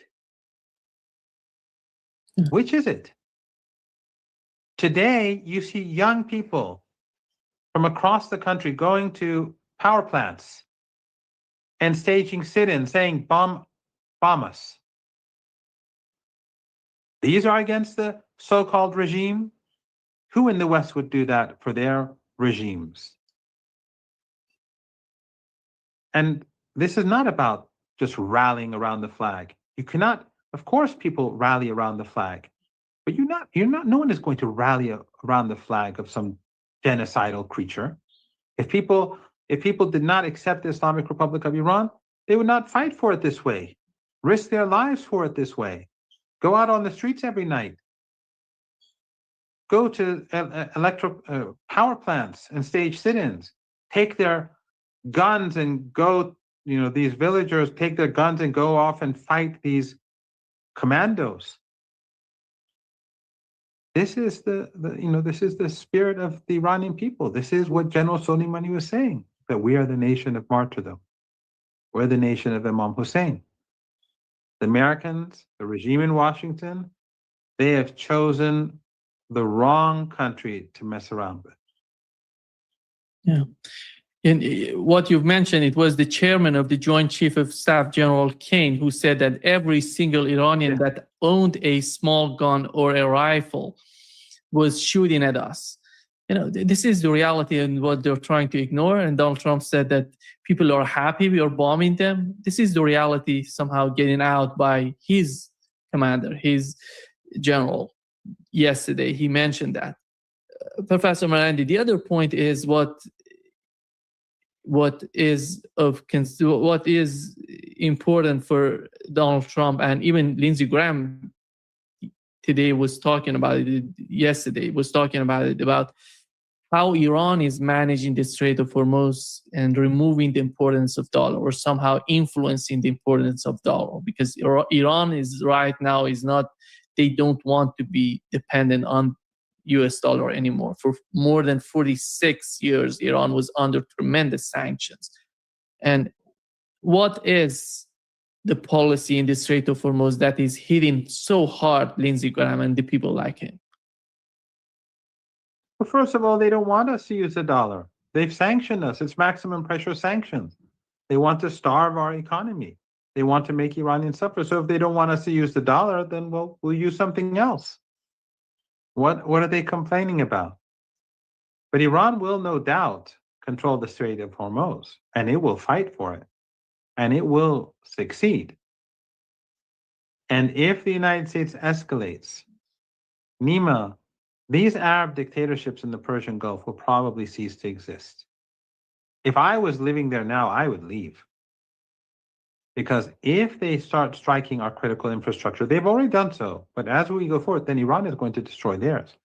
And their critical infrastructure is much more expensive, and all of it is alongside the coast, and none of it is indigenous. All of our critical infrastructure made by Iranian and Iranian engineers. Their critical infrastructure was made by major Western corporations for the most part, and they're right in front of us alongside the Persian. These are deserts. All they have is either oil or gas. And without anything but oil and gas, if they don't have water or electricity, they're finished. If they don't have oil or gas, they're finished. And they can't complain because they thought that their overlord will take us out. And it didn't happen. So now they're going to pay the price. Either they back down and end this war, and they can end it today. Nima, the leaders of the Persian Gulf Cooperation Council, they can sit together today and say, all Americans must immediately leave our territory. All American soldiers must immediately leave our territory. They can no longer land their planes here. They can no longer refuel here. They can no longer load bombs here. They can no longer fly over our airspace. They can no longer fire missiles at Iran from here. They can no longer use our territory against Iran, our shore against Iran. Then, except for the issue of reparations, which they will have to pay, it would be over. How could Trump continue with his genocidal war? It won't be possible for him anymore. Without them, he can't do it. So when the destruction of their infrastructure happens, when it takes place, they have no one to complain to, but it won't be livable there. And within 3, 4, 5 weeks, I mean, you're from the south of Iran. When does it get very hot and humid in that area? Just a few weeks from now. And then the sands from the Arabian Peninsula and, US weapons and weapon systems, they're not well protected because they're not in their bases. They're all, they've been brought urgently for a very short war that they were supposed to win overnight. This is going to be very bad news Trump wants to increase the budget, the military budget, to $1.5 trillion, and of course take it from the mouths of orphans and from the marginalized and to feed his war machine. But a lot of that money, if not all of it, is going to go to repairing all that equipment, all the equipment that they brought to this region, which is going to suffer serious damage, the war aside, from the heat and from the sand and from the sandstorms that they will begin to see in the weeks ahead. But in any case, these countries are not going to be livable, especially for these very wealthy people who benefited from oil and gas all these years. They won't be able to tolerate this situation. These regimes will all collapse. They will all collapse. Either new people will come to power and Iran will welcome them, or there will be chaos, or they will be diminished. These regimes will remain, but they will be diminished. But they have no one to blame but themselves. Were they using these GCC countries to do the operation in Iran? Because we've seen, as the operation was going on, we've seen that Iran is hitting some targets in Kuwait. What was the connection between the two? Yes, they've been firing. I mean, they've even used social media, the U.S. armed forces, to show that they fire missiles from these countries. And of course, those planes that were down, those 3 planes that were downed over Kuwaiti airspace, how did they get over to Kuwaiti airspace? Because they were using them. All these countries are involved. And right now, American soldiers are in these countries. Because their bases are being destroyed, they're hiding in hotels. They're still there. Their assets are being spread out across the country. They're firing at Iran from outside. But it's more than that. These regimes are now complicit. Iran is not just going to, now Iran is going to say, okay, we've destroyed the American bases, but you are complicit and they are destroying our infrastructure. We will destroy your infrastructure. And especially since most of this infrastructure is partially owned or owned by Western corporations and companies, those will be our priority first. But these regimes have no reason to complain. They've killed our kids. The slaughter of the kids in Mina is thanks to them. None of these regimes apologize. And by the way, these regimes are also funding the war too. The Emirates, Saudi Arabia, and Qatar, these 3, it is known that they help fund the Trump war. And now Trump wants more from them. But in any case, as I said, they're complicit at all levels. And Iran is the side that has shown restraint because Iran is a moral actor. We did not start this war. We did not initiate any stage of the escalation. But when they escalated, we escalated. Here is what the IRGC just came out. And if the United States Army crosses the red lines, the response will go beyond the region. We will strike the United States and partner infrastructure in a way that denies them access to the region's oil and gas for years. And they're even talking about, Professor Mendy, because the Bab al-Mandab is not, in the game right now. He's not being closed effectively by Houthis, by We're Ansar very close. in Yemen. Yeah. We're very, very, very close. The Yemen and Iraq, the resistance in Yemen and Iraq, have made some small moves. In Iraq more than Yemen, but they have not yet made the game-changing moves that they can and will make if this expands, which is expected now. We've seen in the news that Iranian expert, together with Hezbollah expert, they're in Yemen, I don't know if that's right, but there were some sort of reports that I think that's related to the fate of the Bab al-Mandab in the Red Sea and how they're going to react to the escalation on the part of the United States. By now, Yemen has more than enough experts. I don't know who comes and who goes, but Yemen has lots of experts and their abilities are very much indigenous. They produce their own systems, they produce their own infrastructure, and they won a war against the United States already.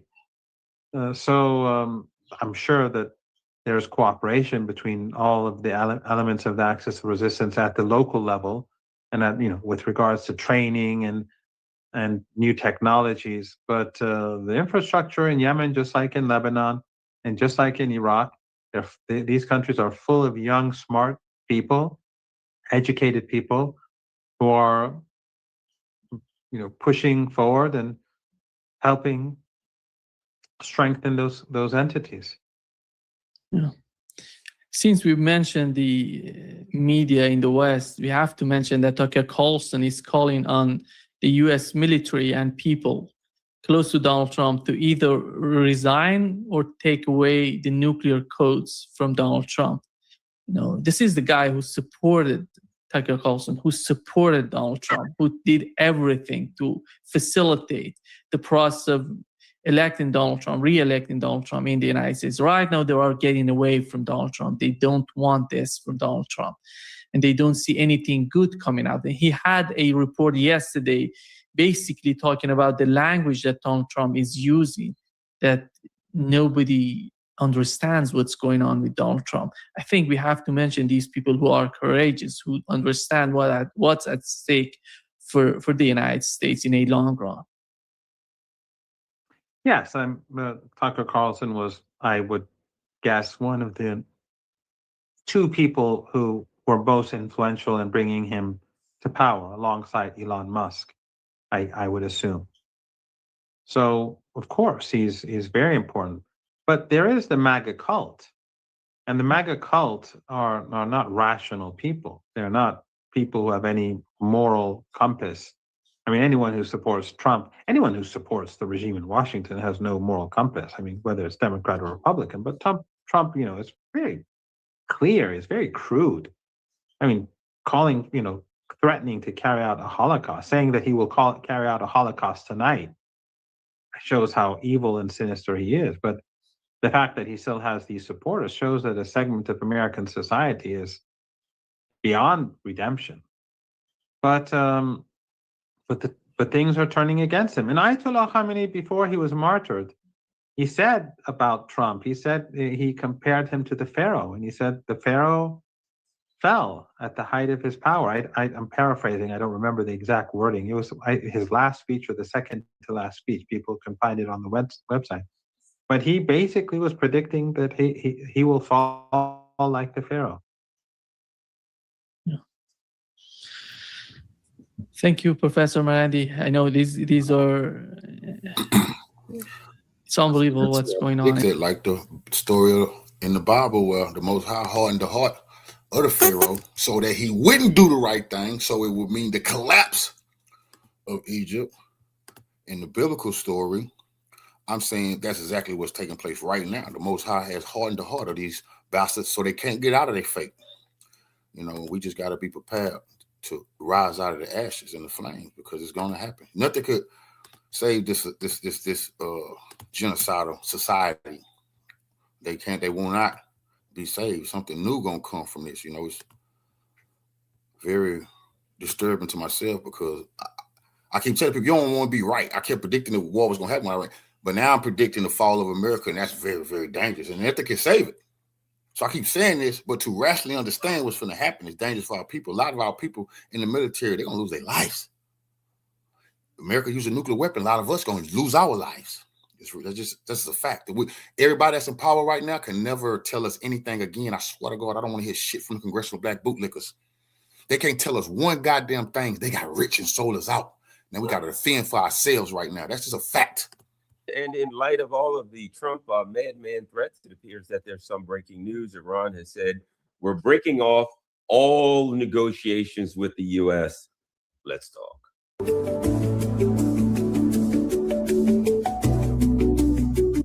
I mean, even during the worst of times, that happens. A lot of people don't know this, that during the Civil War, the South and the North had emissaries in Toronto. So even when this bloody war where 6% of the U.S. population was killed, there were emissaries from both sides in Toronto. So it's fairly normal in the worst of wars for this to happen. So there was some level of discussion. Okay, so I don't have to fill you in on the madness. Somebody said Garland's growing dreads. Well, no, Garland's been on the road for I don't know how long. You can see, look at my beard's all fuzzy. I've been traveling. I've been on the road. So tomorrow I will, for those of you who are like, gee, Garland kind of looks like Sasquatch, for God's sake. The man looks like a sheep. Well, for those of you who don't know, I've been on the road again.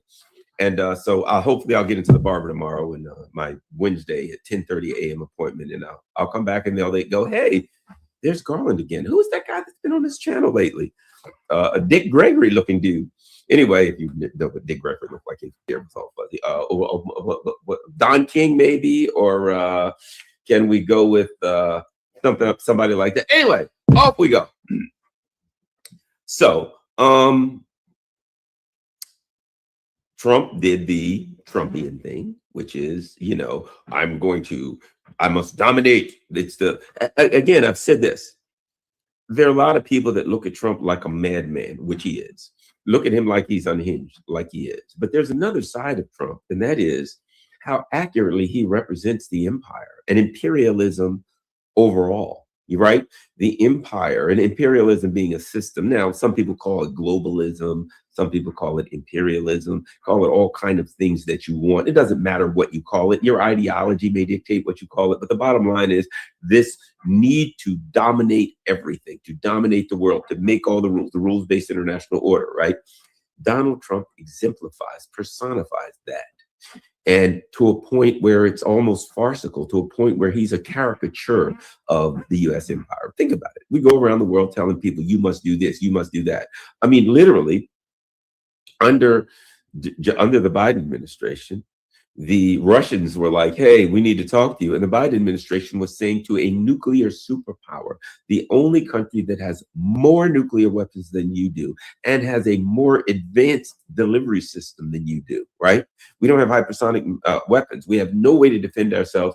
Yes, we could turn Russia into a patch of glass, and Russia could just as quickly turn us into a patch of glass. And literally, the Biden administration's position was, Russia doesn't get a say. We don't have to listen to them. They have to do what we tell them, and we can send missiles and bombs and attack Russia. So my point being, the unhinged nature of foreign policy, of U.S. foreign policy, is nothing new. And Donald Trump represents that as accurately as anybody could ever represent this kind of an unhinged foreign policy. The idea that one country that has 4% of the world's population can say to the other 96%, you got to do what we say. And in fact, we have a God-given right to tell you, right? So that's that, it's like the idea that it's like organic, that this is the way the system works. This is the way the world works. And the world, God bless America. God has said to America that we're to run everything. Why? Because it's an organic system, and that organic system has put us in charge. Isn't that just great?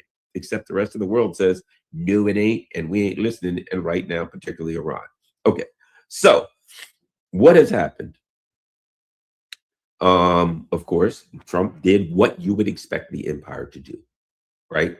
What you would expect a person and or an entity that must dominate. We are in charge. No, you're not. Yes, we are. No, you're not. Okay, we're going to attack you. I mean, think about it. It was always shock and awe. What Donald Trump is saying tonight is shock and awe, right? It was, what's the difference between that and the Bush administration, right? What are we going to do? We're going to do shock and awe. Sorry, my phone, I got to turn this stupid thing off. Right? We're going to do to Iran. What are we going to do? We're going to do shock and awe. We're going to hit these stupid little Muslims and foreigners and the people with the flip-flops on who are inferior to this. We're going to hit them so hard, they'll cower in fear. Oh, the mighty imperial army has hit us. And then they will cower before us. They will take their rightful place at our feet. They will kiss our shoes, and then we will tell them what to do. And let's not forget, they'll thank us for doing it, right? They will thank us for doing it. They will put, isn't it Trump? Yes, there's people in Iran saying they want us to bomb them, right? It's always that.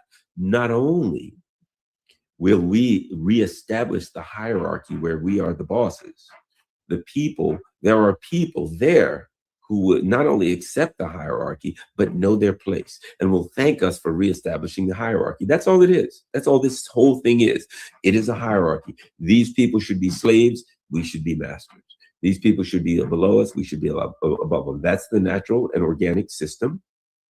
And the idea that they will greet us with flowers, or that there are people there who are asking us, please don't stop the bombs. Trump is literally saying there are people who, when they hear the bombs, and stop hearing the bombs, they're sad because they want us to bomb, because they want freedom. In other words, freedom being the reestablishment of a hierarchy in which we are at the top of the hierarchy. We are the lords over the hierarchy. That's the natural hierarchy, and the world will not be right until it's set back in place.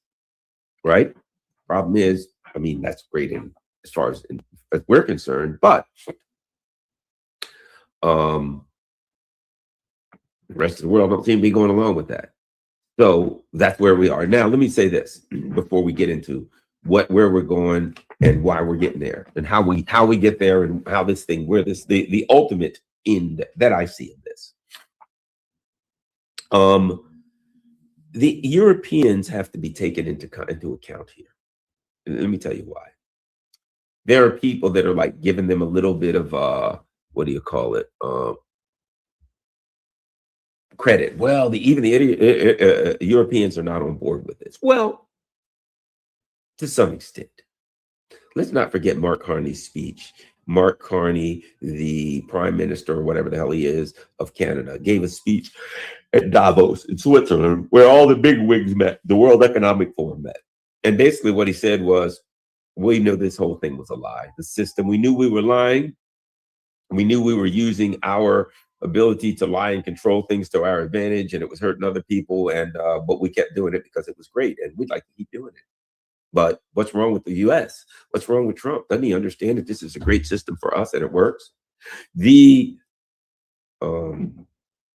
Europeans were down with this thing because they felt that the people that was running it, this whole imperial empire colonial system that steals everybody's resources in Africa and Asia and Latin America, they felt that this is a good system. We just have to manage it correctly, right?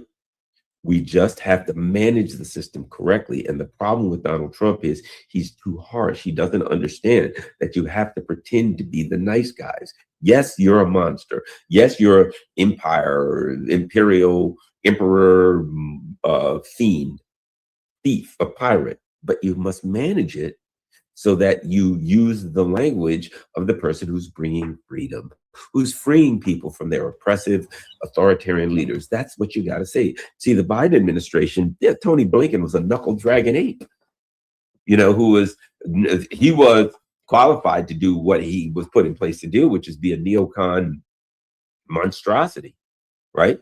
But still, we're there to help the LGBTQ community. We're there to help the women. We're there to help, to do nice things. Donald Trump comes in and says, no, we'll kill everybody. We'll destroy, we'll murder, we'll crush, we'll destroy entire civilizations. He uses the language of Hitler. The only difference is the language that he uses. So far, the difference is the language that he uses. Did George W. Bush kill 1 million people in Iraq? Is the Biden administration and their war, which clearly Biden was behind from the very beginning, they overthrew Ukraine, millions dead there. And both of them, all of the above, were pushing towards a war with China that would ultimately cost the lives of billions. And more likely than that, would cost the lives of everybody in a nuclear conflict. So my point being, is Donald Trump worse than them? In a paradoxical way, in an odd way, in a reverse kind of way, maybe the only way out is to have a monster like Trump who would, at some point, screw things up so bad and be so open and obvious with his rhetoric that people could see this monster for what it was before they finally got their war with China, and we all got flattened and all mankind was gone. Because that was where we were going under Biden, under Kamala Harris, under whoever, and under Trump, although we might not get there. He may screw things up so bad. Now, so that's where we are. That's my thoughts on Trump. A couple of things. And of course, the Europeans, as I said, look, they pushed this thing in Ukraine. And what did the Europeans do? For all the Europeans that say, or people that say the Europeans are opposed to this, this is too much. Wait a minute. They helped create this monster. What did the Europeans do? Trump is our daddy. Remember that language? Daddy. They literally called him daddy. They came and kissed his butt every chance they could. They buttered him up. They shined his shoes. Why? Because they wanted him to stay in Ukraine. They wanted to keep their imperial war against Russia in Ukraine, and they didn't care how much they had to prostrate and denigrate themselves before all to see. They just said, we want to keep Trump on board with the Ukraine project. So whatever we have to do, however we have to bow down, we'll do it. And that's what they did. So they helped to create this dynamic that we have today, where Trump is just a rambling madman. They did that. They were fine when he was a rambling madman against Russia. And in fact, they were angry if he would tone it down. Well, perhaps we don't want to go to war with Russia. Oh my God, Trump's crazy. Against Russia, he was crazy if he lowered the volume against Russia. So they created this. They were all over this. They helped this happen. And now here we are. Anyway, so where are we? Listen to me, I've been saying this is the shock and awe thing. That's all we've done. We've done the same thing over and over with Iran, over and over. It's the person who yells and they don't get what they want and they only know how to yell louder, right? It is, okay, if you don't take this deal, then bad things are going to happen. And Iran said, if we're going to war, we're going to war. We ain't doing what you want. You better do it, Iran, or we'll attack you. Iran, no, we're not going to do it, but we'll continue to talk to you. Maybe we can come up with some kind of a deal and we will negotiate in earnest. No, negotiate nothing. Here's what you got to take or else. And Iran said, no, we're not going to take it. So, all right, we're going to attack you and we'll shock and awe you. So we're going to kill some leaders. We're going to do a decapitation strike. We're going to bomb all kinds of things. Ha, we did it. And Iran said, okay, well, we're going to hit back. And Iran hit back. And we're like, oh, crap. So the first shock and awe was the first real shock and awe, because let's face it, when the U.S. made a deal with Iran that they could fly over Iran and that they could drop some bombs on an empty desert area, and then Iran in return could throw some missiles at a U.S. base, that was not an attack on Iran. That was effectively doing the rumba. That was a dance. That was, hey, is it okay if we hit an open blank area and in return you can hit an open blank area? Oh, yes. So let's not say that was an attack on Iran. That wasn't. It was the opposite of an attack on Iran. That was a negotiated settlement, which involved a couple of explosions, nothing more. It was like watching a Hollywood movie where some guy punches, and when the punch gets this close, the guy's face jars back like he was punched. That's what they did. Okay. What Iran did against Israel in the beginning is they demonstrated their abilities. And then on the first hit, when Israel bombed their consulate in Syria, and then eventually we had Operation True Promise, whatever it is, too, where others call it the 12-day war, but Israel lost it in 2 days, to be honest with you. And so here we are. And Iran did everything they could to demonstrate that they had the capacity to defend themselves, and the U.S. felt, yes, so sure, that's all good and fine, but we must be in charge of everything, and we think we can take you out. Now, understanding that Iran knows what you and I understand, and that is, this has nothing to do with nuclear anything. We know that. It has nothing to do with dead protesters, right? Well, Iran's killing protesters. What are you going to do? Oh, we're going to destroy Iran as a civilization and a society in a way that it'll never come back again. We're going to wipe it out. Why? Because they were killing protesters. They were killing protesters, yeah. And you have to protect the protesters, yes. And you're upset because they're mistreating their own people, right? Yes. And you want to bring freedom to Iran. They need freedom from this terrible regime. Yeah, how are you going to do it? By wiping out the whole, kill them all. Destroy their civilization, destroy everything, and just destroy it. That's how we're going to bring freedom to them. That's how we're going to free them from. In other words, yeah, that was bullcrap. That was just, we threw that up out there to see if it ran it up the flagpole to see if anybody would salute. Nobody really did. So then we went to nuclear weapons, and everybody was like, nah, come on. The United States intelligence assessment, literally since 2008, continues to say that the Iranians have not reconstituted their nuclear weapons program, so they don't have one. So that one ain't no any good either. Oh, okay. How about this? They got to get rid of their ballistic missiles. According to what? Under international law, doesn't say anything about that. They have a right to defend themselves. Yeah, but we don't want them to. Well, the answer is no. Well, then we're going to war not because they're violating international law. They're not. Not because we give a crap about their people, because we don't, because we're going to kill them. Because they won't do what we say, which is capitulate, so we can take over Iran. Israel can completely dominate the area, and the United States then has the Straits of Hormuz. There are people, and I understand, who are just like, this is only about Israel. Israel's telling us what to do. We would never do such a thing. It kind of implies, well, if it wasn't for Israel, we'd never attack Iran. Absolutely not. We just would make friends with them. A significant part of this is the United States wants the oil in Iran because our speculative capital system is going, right? It's financialized speculative capital. There is no, we don't make industries, we don't make physical things, we make financialized things like asset-backed securities and stuff like that that don't exist in the real world. And you must have lots of things to base that on. We have nothing to base it on.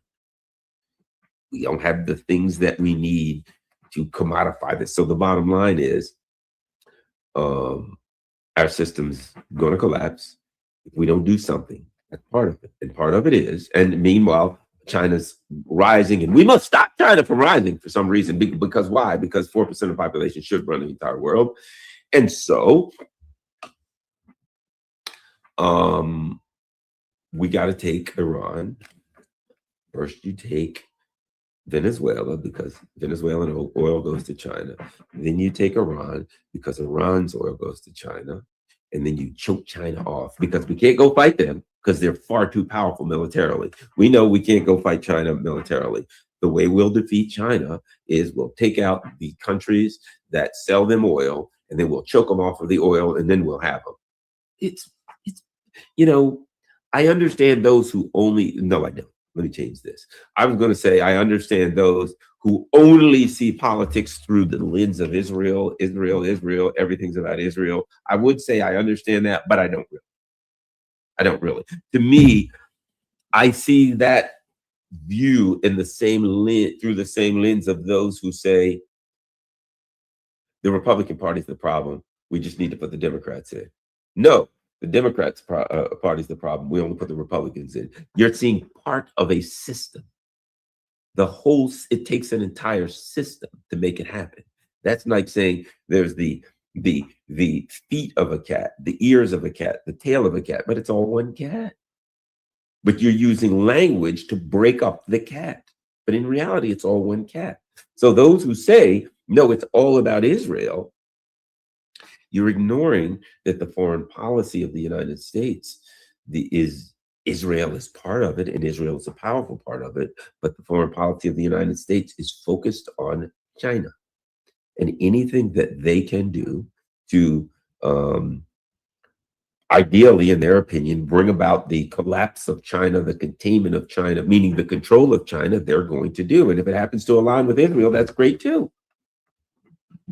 That's wonderful too. That's even better, because then the Israelis are on board and they got a lot of control around here. But do not be mistaken and think that this Iran thing has nothing to do with China. It's only purely about Israel. No, it is about Israel, sure, Israel. But keep in mind something: the issue of Israel dominating the region and China, and the U.S. containing China, are not mutually exclusive. In fact, I would argue they're inextricably linked in that since Israel is a part of the U.S., if Israel controls the entire region, the oil-rich region of the world, then the U.S. effectively controls it.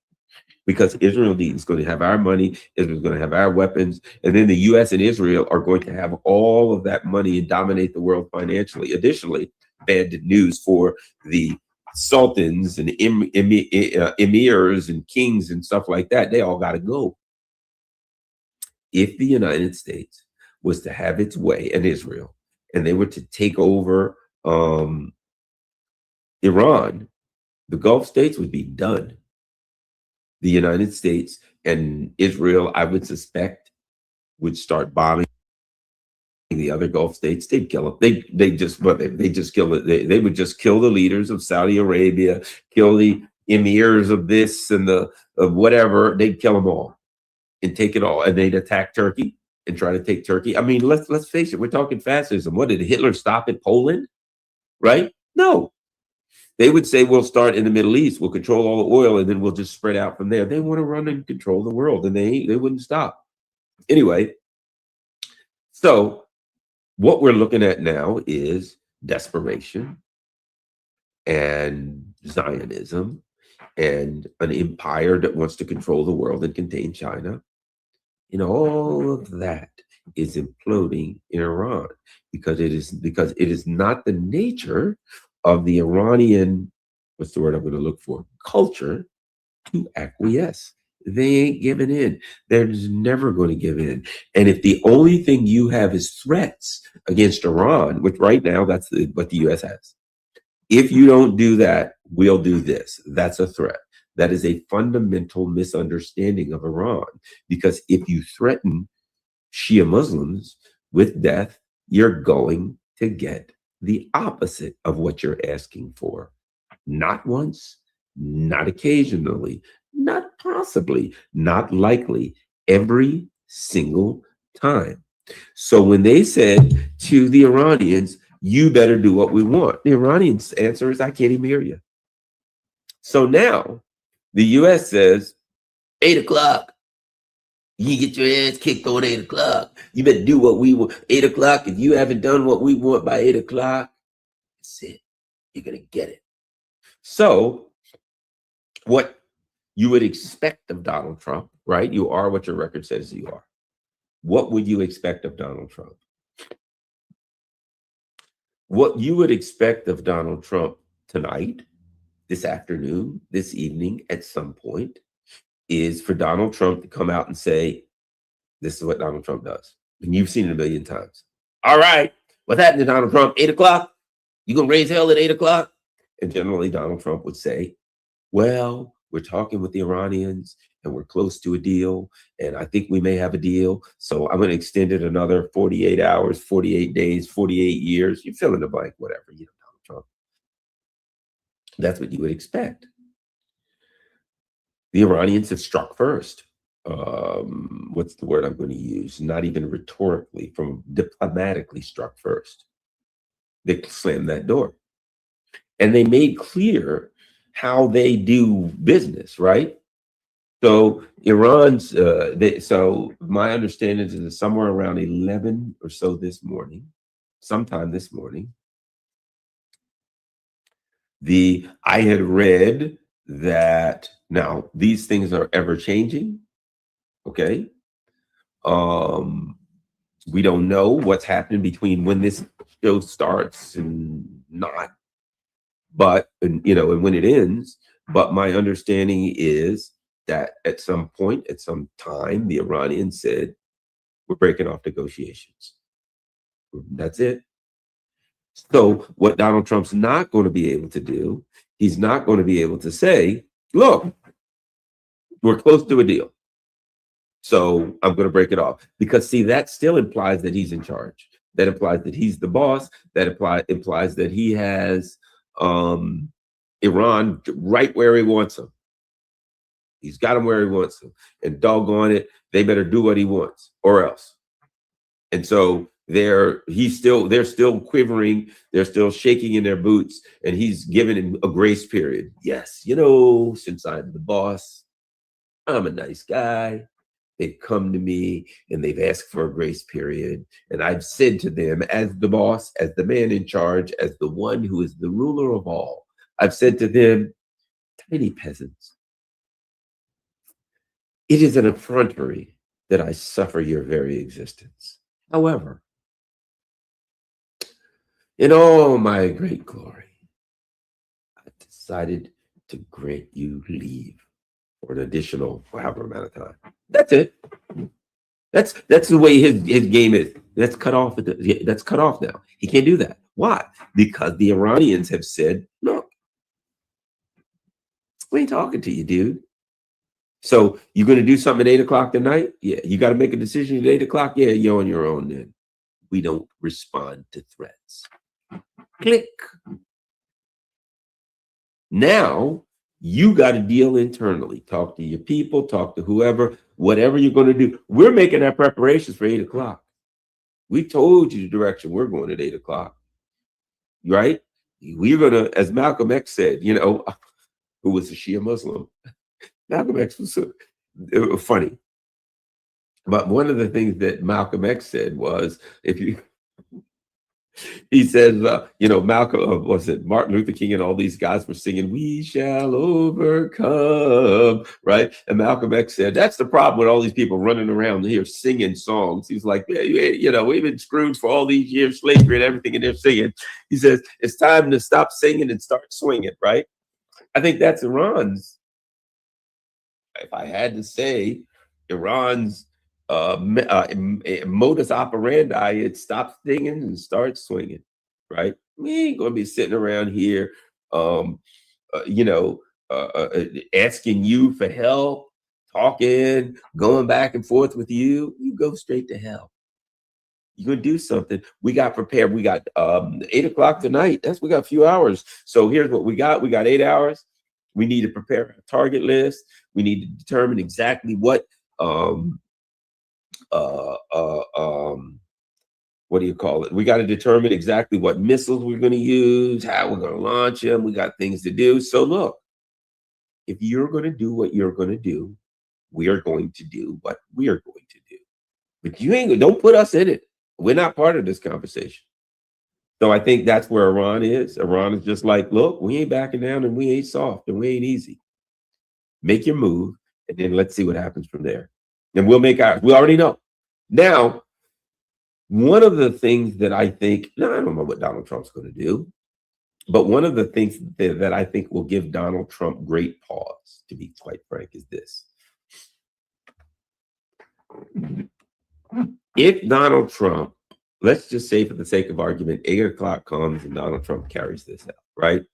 Alrighty, I'm firing missiles at all kinds of Iranian stuff, Iranian power plants and Iranian water treatment plants and desalinization plants. Okay, and Iran says, okay, well, everybody else's goes too. So nice knowing you, Saudi Arabia and Oman and Kuwait and all that stuff, but you ain't gonna have no water and you live in a desert. I think we know how that is, right? We're gonna end it. We're in all of these countries, we'll end them. And Israel, yeah, all your stuff's gone too. So the entire region will go dark. It is what it is. We go dark, everybody goes dark. So we're preparing for that. Now, what happens at that point is it would take a long time to rebuild this restructure years, but you can't even start until the war's over, can you? So it would take years to rebuild this stuff. And you can't start until the war is over, which means depopulating the region. Let me ask you a question. Where do you think those people are going to go? Where do you think millions, hundreds of millions, dare I say, of Muslims in the region, of millions of people in that region are going to go? Europe, probably, I would think. United States, I would think.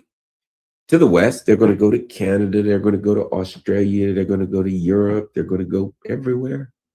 So if Donald Trump takes his action tonight to depopulate the Middle East, number one, they're going to repopulate somewhere else. And let's face it, all of those Saudis with money, who, by the way, what is that Islamic tradition out of? Oh, that's right, Wahhabism. The very people who are behind the most heinous terrorist acts, including ISIS, they're all coming west. Go west, young man. They're going to be in the United States by the tens and hundreds of millions. They go to the United States. They go to Canada. They go to Europe. They go to Australia. They go everywhere. And a bunch of these people are going to have money. They'll be able to buy whatever they want to. They're going to have to build a lot of mosques because you're going to have a lot more people there. And it's going to be quite interesting for Europe. It's going to be quite interesting for the US. It's going to be quite interesting for Canada and all of the West and New Zealand and all of these places that are suddenly repopulated by tens, if not hundreds of millions of Arabs. At minimum, tens of millions of Arabs. Be interesting to see how that works out. And of course, at that point, not only will they go there, they will go to two areas that don't have any oil, that don't have any gas, where the economies are in complete and total collapse. So let's just say you're in, I don't know, England. Tens and tens and tens of millions of people show up from the Middle East, but you're already broke. And you already don't have gas and don't have the things, food that you need, and don't have all these other things that are going because you don't have any energy. And tens of millions of people show up more in a place that doesn't have energy, that's going broke. Gee, I wonder how that's going to turn out. Wonder if it was worth it. Tell you where they ain't going to end up. They ain't going to end up in Russia, and they ain't going to end up in China. So that's number one. Number two, I'm just curious, you can guess the numbers. If the United States launches massive attacks in Israel against Iranian infrastructure tonight, and of course, in return, over the next 24 to 48 hours, all of the infrastructure in the region is obliterated, is wiped out. By Thursday, by this weekend, just curious, what do you think the price of gas will be in the United States? What do you think the availability of gas will be in the United States? What do you think the price of gas will be in Europe? And it's not just the price. You know, at some point, it's no longer price. When you're talking about scarcity, it's availability. It's like being on a desert island with you got $100 million in a suitcase, and the guy next to you has a case of Deer Park water. Hey, I'd like a bottle of water. Sure, it's for sale. How much? 100 million. That's too much. I know it's kind of high. You don't have to buy it. But that's all. That's 100 million. Isn't that interesting? Tell you what y'all do. You give me, we'll share that half and half. You give me 100 million. You give me 50. You keep 50. I'll share this case of water with you. Other than that, keep the money. And sooner or later, when you die of thirst, I will get it anyway. Why don't you share the money with me? I'll share the water with you, and we'll go find some coconuts. Maybe we can live a while. Other than that, enjoy your money for the last couple hours that you got it, then you're going to die. Availability and scarcity are an issue. And in fact, if in fact the U.S. carries out this threat, and Iran will surely carry out their threat, the cost issue becomes irrelevant. And then we begin talking about scarcity and availability. Somebody said gas is 6 to 7, diesel is 8. That's well, again, what happens when you go from talking about the price? How much is gas? I don't know. I can't find a station that has any. When you're driving around and you to find a station that has gas, and there's a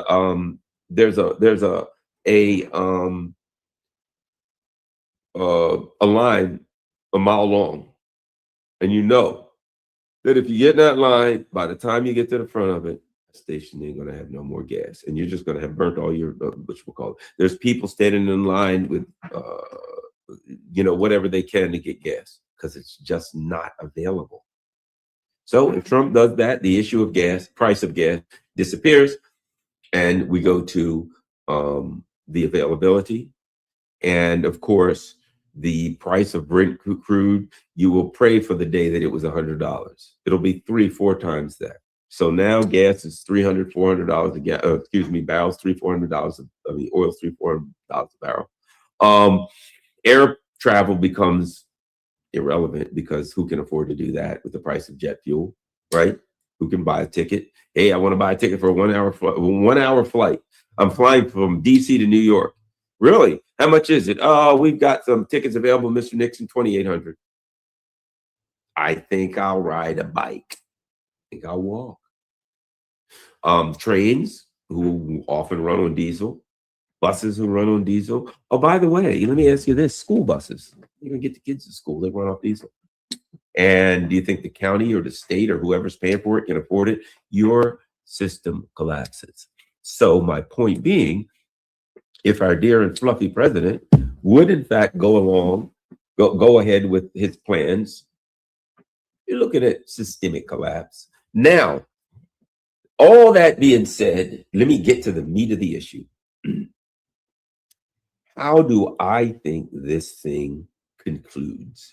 And the word concludes, I will use that charitably, because the collapse of an empire doesn't just stop one day, right?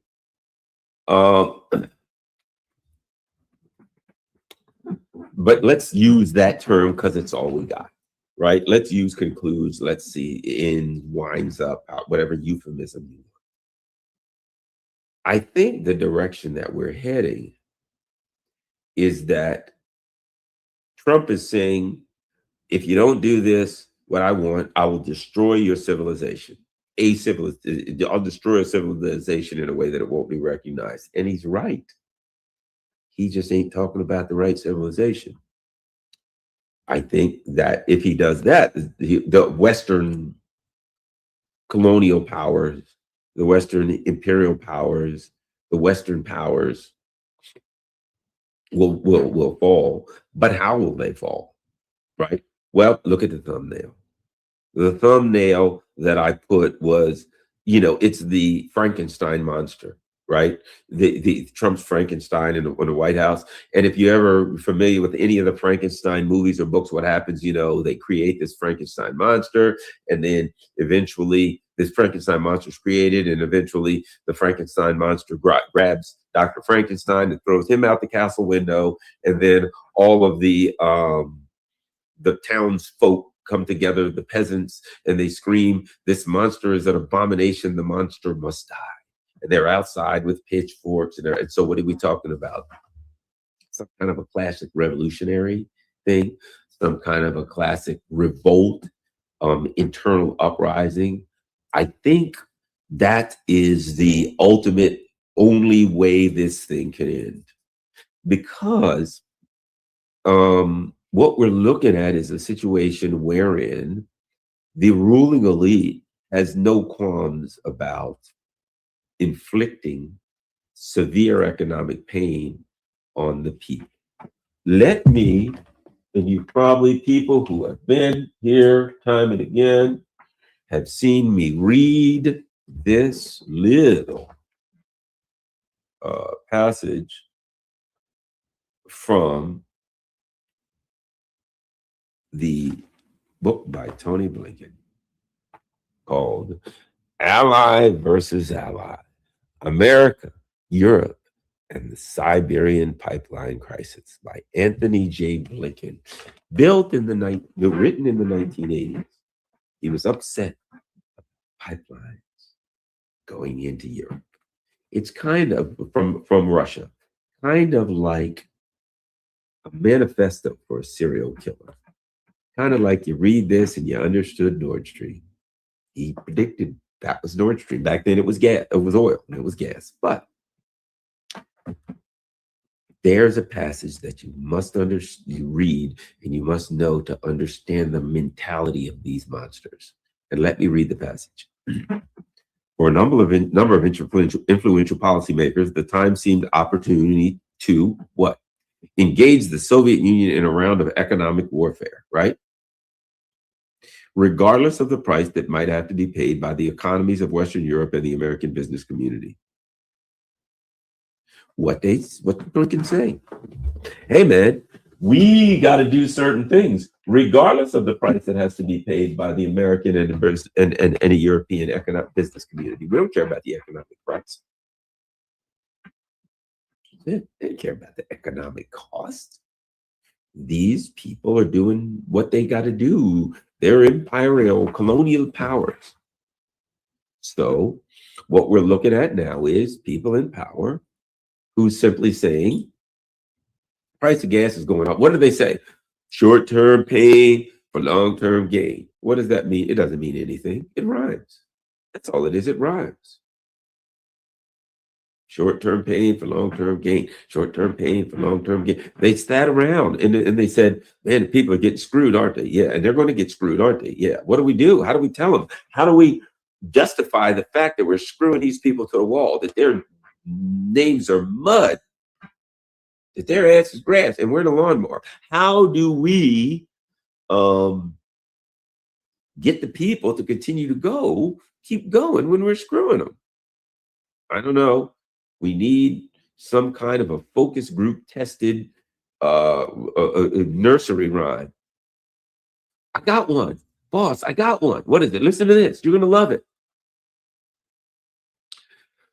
Short-term gain for long-term, short-term pain for long-term gain. Wow. Short-term pain for long-term gain. Everybody, say it together.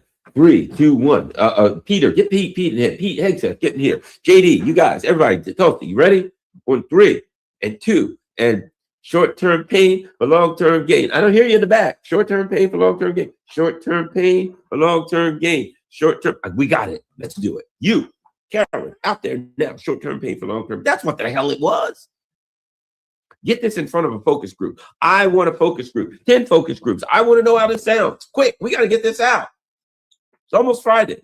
We need this out. Short-term pain. That's what it was.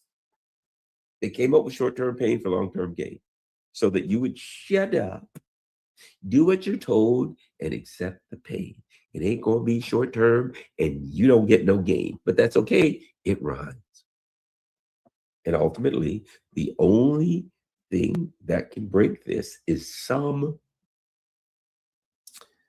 manner of opposition from the people. Now, the American people are very slow to act. But I think what will motivate them is pain at the pumps, pain at everything. Severe inflation, significant inflation, painful inflation is on the way. Real painful inflation. Inflation is already here, but it ain't painful like it's going to be. And might I add, Donald Trump may give it to him on steroids, because if he makes his 8 p.m. decision. So what do I think right now? I'm going to take a swing at it. I think he won't. But I could be wrong. I don't know. 50-50. I don't 60-40. Who knows? You may think he will. I don't think he will. I'm just going to take a position. Kind of like when you're getting ready to watch the game. Who do you think's going to win?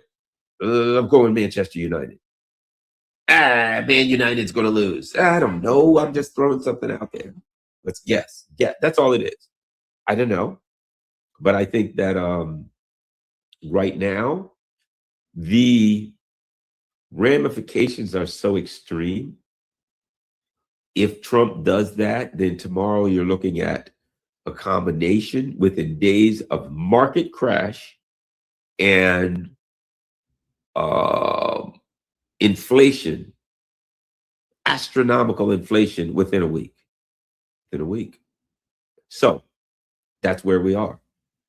So at that point, you're looking at some form, the rumblings, the beginnings of some form of uprising, right? The rumblings of that is starting.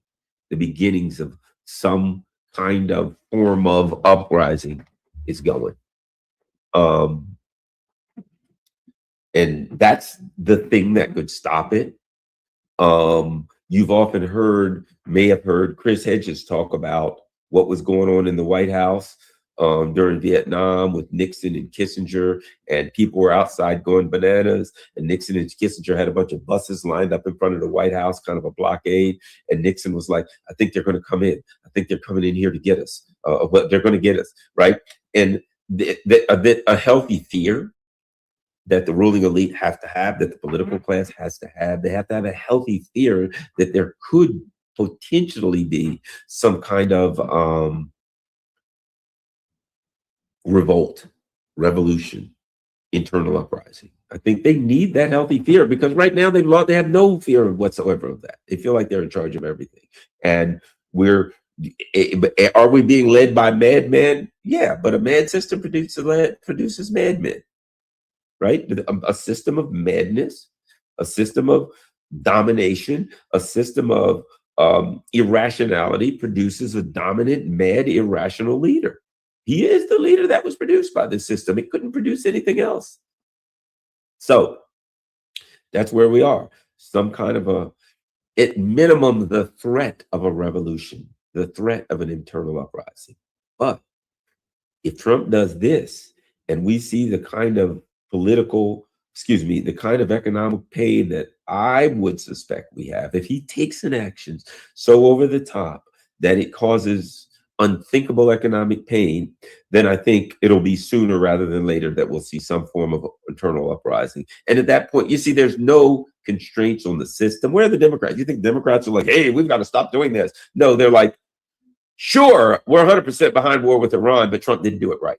That's all it is. Like, he administratively didn't do it right. Not even administratively. They're fine. They don't care. This is obviously a war, and clearly he didn't do this constitutionally, which means the Constitution is bullcrap. There is no Constitution. Throw the Constitution out the window. It is something that people aspire to, but as of right now, it does not exist. The Constitution is supposed to guarantee you rights. It's supposed to set up a constitutional order for the government, right? A system of checks and balances. If the president, if the executive branch can obviously, willingly, and openly violate the Constitution, and neither the legislative branch nor the courts will take any action whatsoever, will even acknowledge that he openly, wantonly violated the Constitution, then you don't really have a Constitution, do you? It's only there if it's enforced. Laws are only really exist. They exist in theory, but do they exist in practical application? No. Right now, the Constitution does not exist in practical application. That's reality for people to accept. Anyway, thanks a lot, everybody. Certainly appreciate everybody joining me today.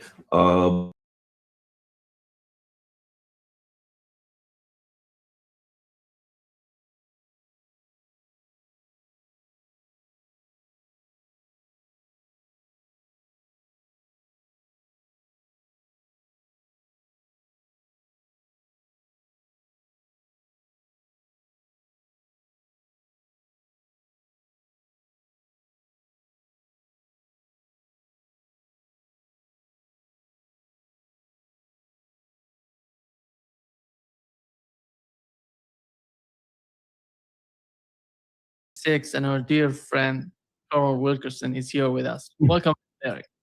Good to be with you, Nima.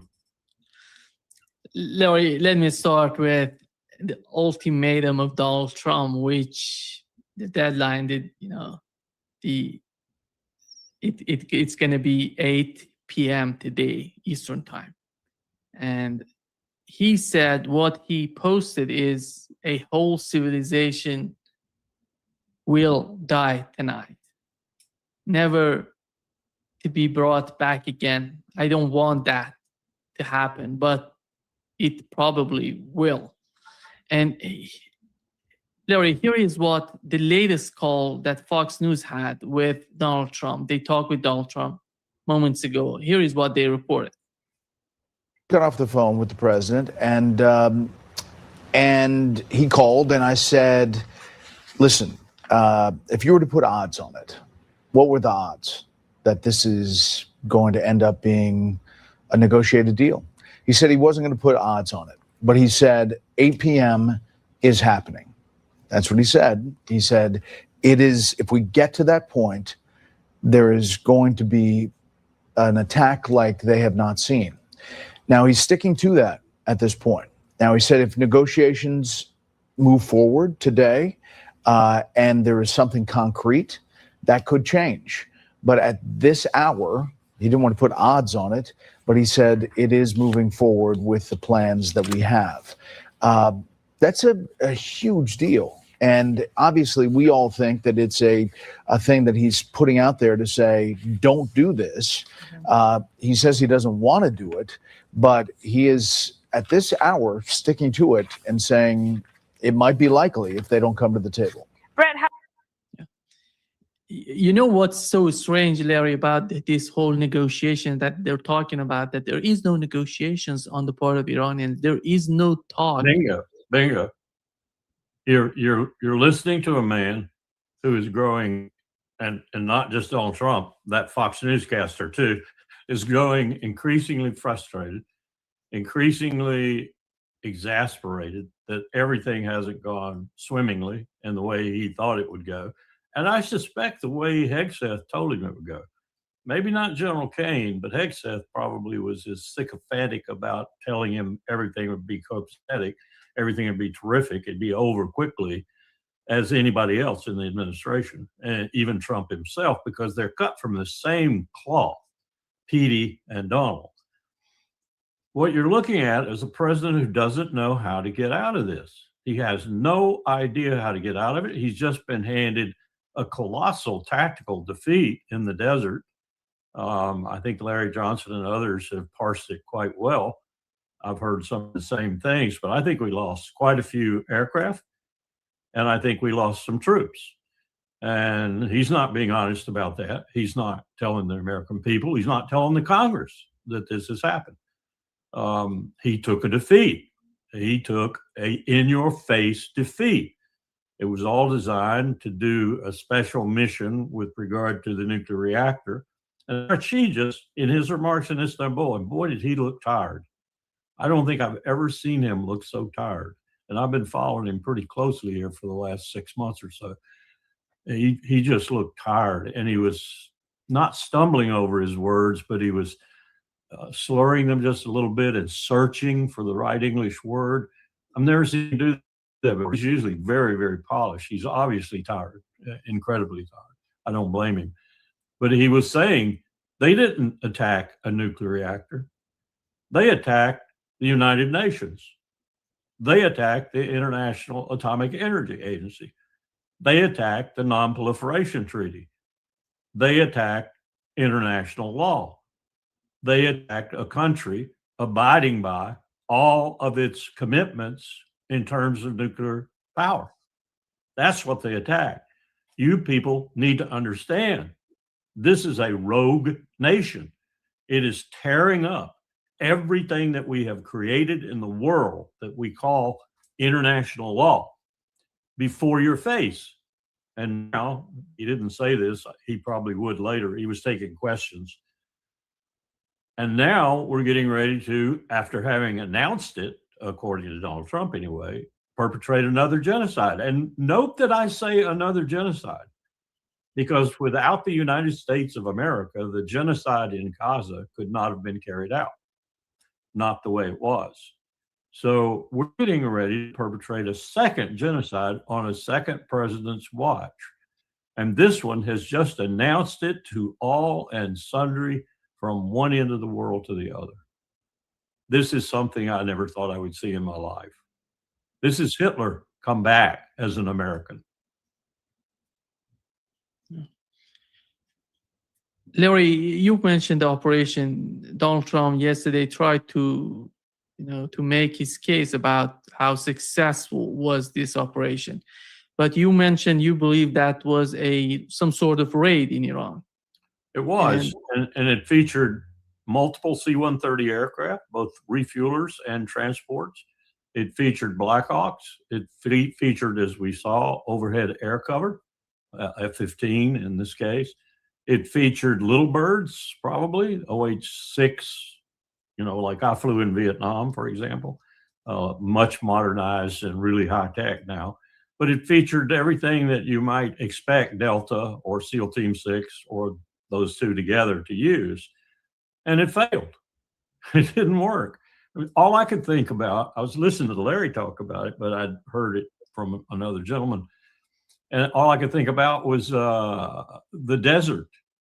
Remember the desert under Jimmy Carter when we had the big helicopter? The Bass. Yeah, it was called Eagle Claw, I think, Operation Eagle Claw. Yeah, and it was a disaster, but we admitted it. We had a president in the White House who wasn't going to lie about it. We admitted it, and we canceled the operation. We didn't go ahead with it.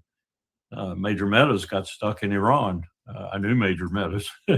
He had to E&E his way out of Iran because he was the one that was going to be meeting them at the place where they were keeping the bulk of the hostages and introduce them to the location and guide them in and everything.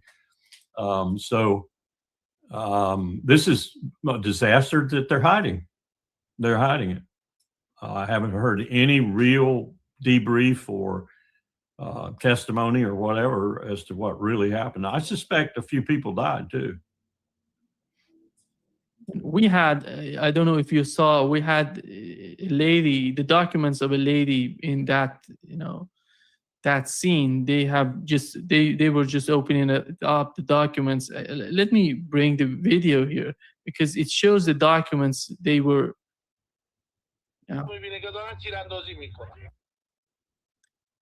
Here is the moment they find the document, and you see the lady, Amanda M. Ryder, and nobody's talking about her anymore, and even nobody mentioned her name in the United States. Yeah, and these are. I can't imagine that they would bring someone like that. Looked like a civilian to me. Didn't look like a military person. So unless she's a nuclear expert or something like that, they felt her expertise was necessary. She was on B2, visa of Israel. And, the visa for tourists and, the people to go and visit Israel. And she was part of this operation. Yeah, anytime you see anything happening in Iran, on the ground in particular, but a lot of times in the air too, count on Israel being there.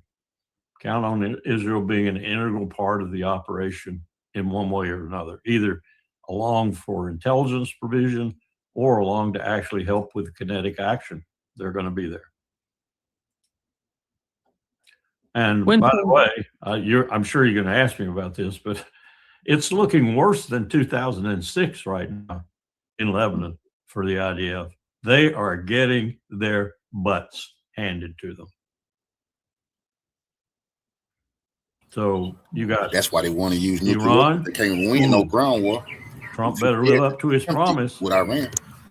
Israel being pounded ceaselessly with missiles from Iran. Tel Aviv was described to me today by a longtime citizen of that city as burning.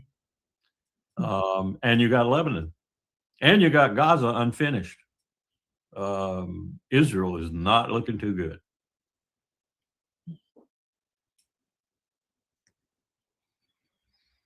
Larry, when you look at the situation right now, Donald Trump talking about putting an end, a whole civilization will die tonight. What comes to your mind? Is he talking about nuclear weapons? Because we had the same sort of rhetoric with J.D. Vance. He's in Hungary. He said he was there. I don't know if he's going to help Orban in Hungary because right now nobody likes Donald Trump and nobody likes Vance either. Yeah, exactly. And how is that going to be helpful for Orban? But putting that aside, when it comes to he said we have the tools that haven't been used so far. I think the only tool that he's talking about is going to be something big as a nuclear bomb. What is your understanding of that? Well, I listened to John this morning, John Mearsheimer. I think he was on the Judges show, and I think John pretty well. He originally used the image of the escalation ladder some weeks ago. No, probably months now. And he talked about us being on the bottom rung or the next rung or whatever. And at that particular time, John was not willing to go the full route, if you will, the use of nuclear weapons. He was a little more cagey this time, but he was also, like me, really worried, I think. And when it came to describing what Trump was doing, I don't think I've ever heard such forceful language from Professor Mearsheimer about what Trump had done in his announcement. He announced that he was going to commit a genocide. It's that clear. It's that plain. He says he's going to eradicate a people. Well, it's not too far from that statement if you think he's serious to use of nuclear weapons, because he isn't going to eradicate them with conventional means. There's just no way. He could stay at it for 10 years and he wouldn't eradicate them. He might bring them to their knees and get them finally to say, I quit. I don't even think he's going to do that, even if he stays at it forever, and he's going to run out of a lot of what he needs to do it with. But with nuclear weapons, it would be an entirely new dimension, and it brings Russia and China and several other powers, Pakistan comes to mind immediately, into the fight and into the fray. I listened to Sergei Lavrov talking. They asked him a question. He's in Istanbul, I believe. Istanbul was up on the board behind him. But they asked him a question from the audience about, did he believe the Bahrain proposal for control of the Strait of Hormuz was a good proposal? He didn't even bat an eye. No, it's not. So that tells me that they know exactly what Iran is thinking, and Iran knows exactly what they're thinking. So we're looking at the potential. Were Trump to use nuclear weapons in a massive way against Iran, I do not think the rest of the world would take it lying down. I think we'd probably be off to the races with competitors, principally Russia and China, going to their arsenals and checking things out and getting ready.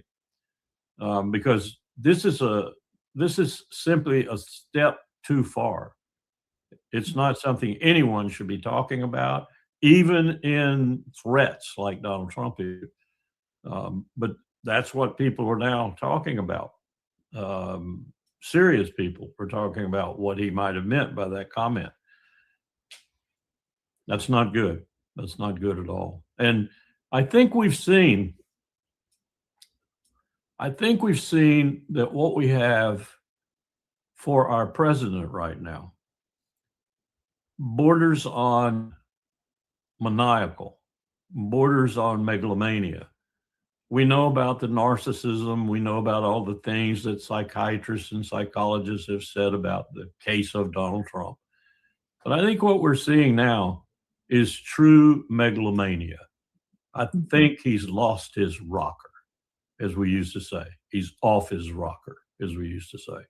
And there's no one around him to rein him in. J.D. Vance isn't going to do it. J.D. Vance doesn't have the courage to do it. No one else is going to do it. Thune's not going to do it. Johnson's not going to do it. Johnson's too busy wishing for the Armageddon to come about. You can't make this stuff up. These people are serious about Jesus and this war being for Jesus. People like Johnson, people like Ted Cruz.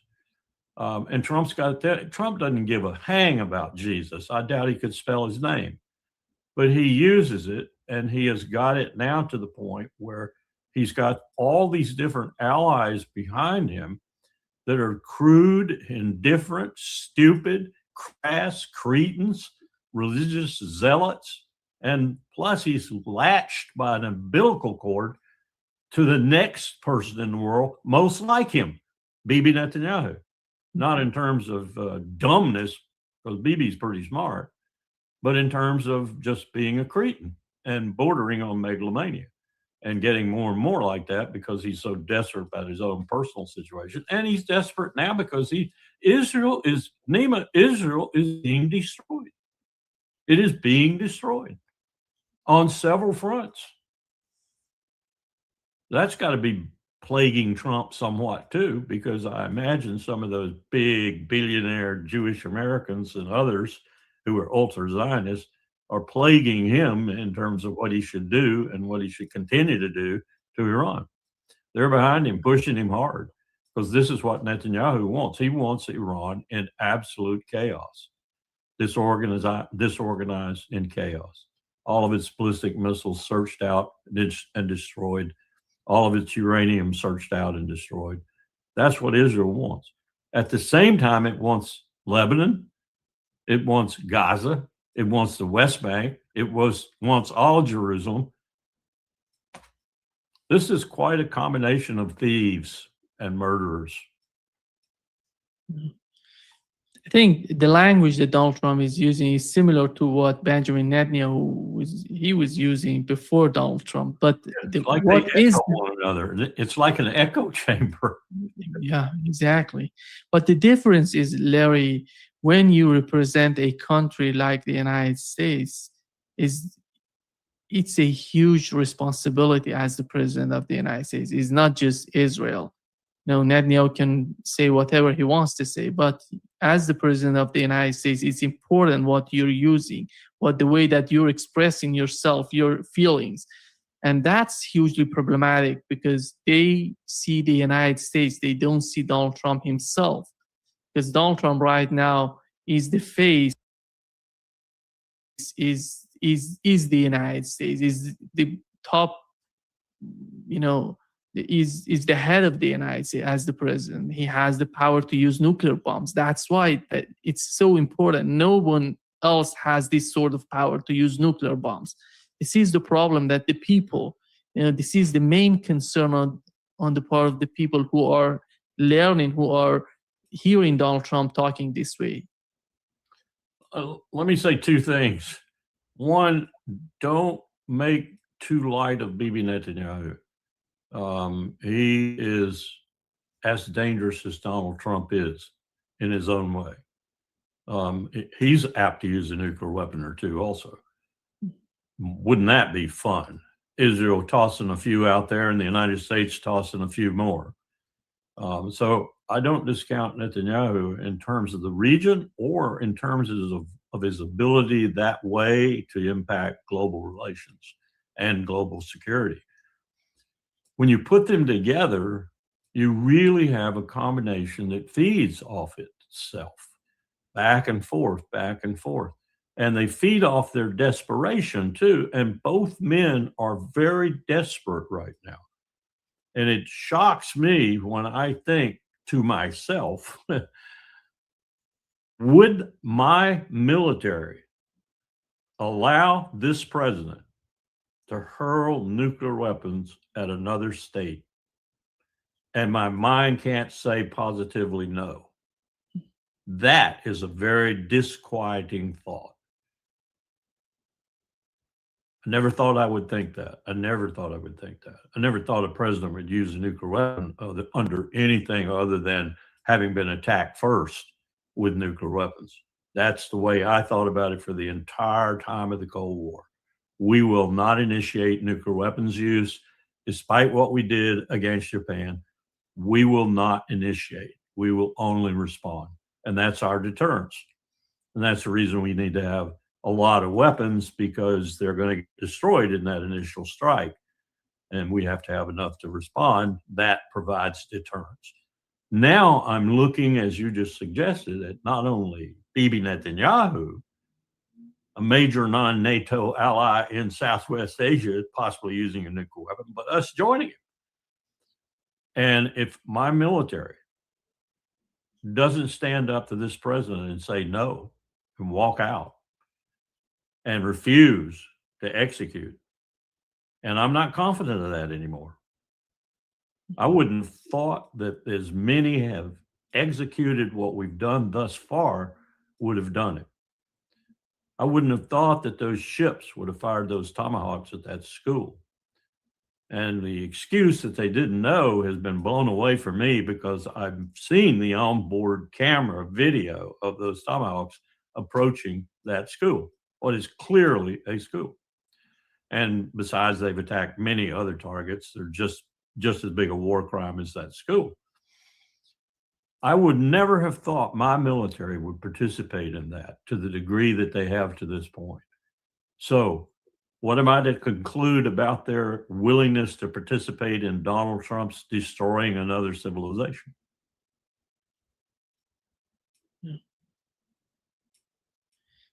You know, the tweet that he did, the post on his Truth Social, in which he was calling Iranian, bastards, crazy bastards. Same thing Bibi does. Same thing Bibi does. You got to demean them. Before you kill their men, women, and children and babies, you got to make sure you demean them. You got to say they're a threat. You got to say they're terrible. Well, you were great once, but you aren't great anymore. You're terrible now. You got to do that. But still, don't our people have a mind? Don't they see what's being done? When was the last time an Iranian attacked you, American citizens? When was the last time a missile landed in Texas? When was the last time an Iranian got off a boat and shot somebody? When was the last time you even saw an Iranian, if you ever did in your whole damn life? Why don't we wake up? Why doesn't this country wake up and understand it has not just a tyrant, but a megalomaniac as its president, who is about to possibly already has unleashed a genocide in Gaza and is unleashing one in Iran, and maybe is going to go further to the nth degree with nuclear weapons. Now, I don't think he is. It's not my feeling in my gut that he's going to do that. Not even Donald Trump. But just the fact that there's a possibility of it disturbs me greatly. And the possibility my military will go along with it disturbs me even more greatly. You know, Larry, somehow it feels for me that he's feeling that he's playing God, or somehow God gave him some sort of mission for Israel, for something. It's so delusional, the way he's talking. It seems that I don't know how to describe that. This guy is so dangerous. I don't either. I don't think it has a religious overtone to it, though. I don't think Donald Trump has a religious bone in his body. But in terms of what you're describing, you're right. I think he thinks he's God.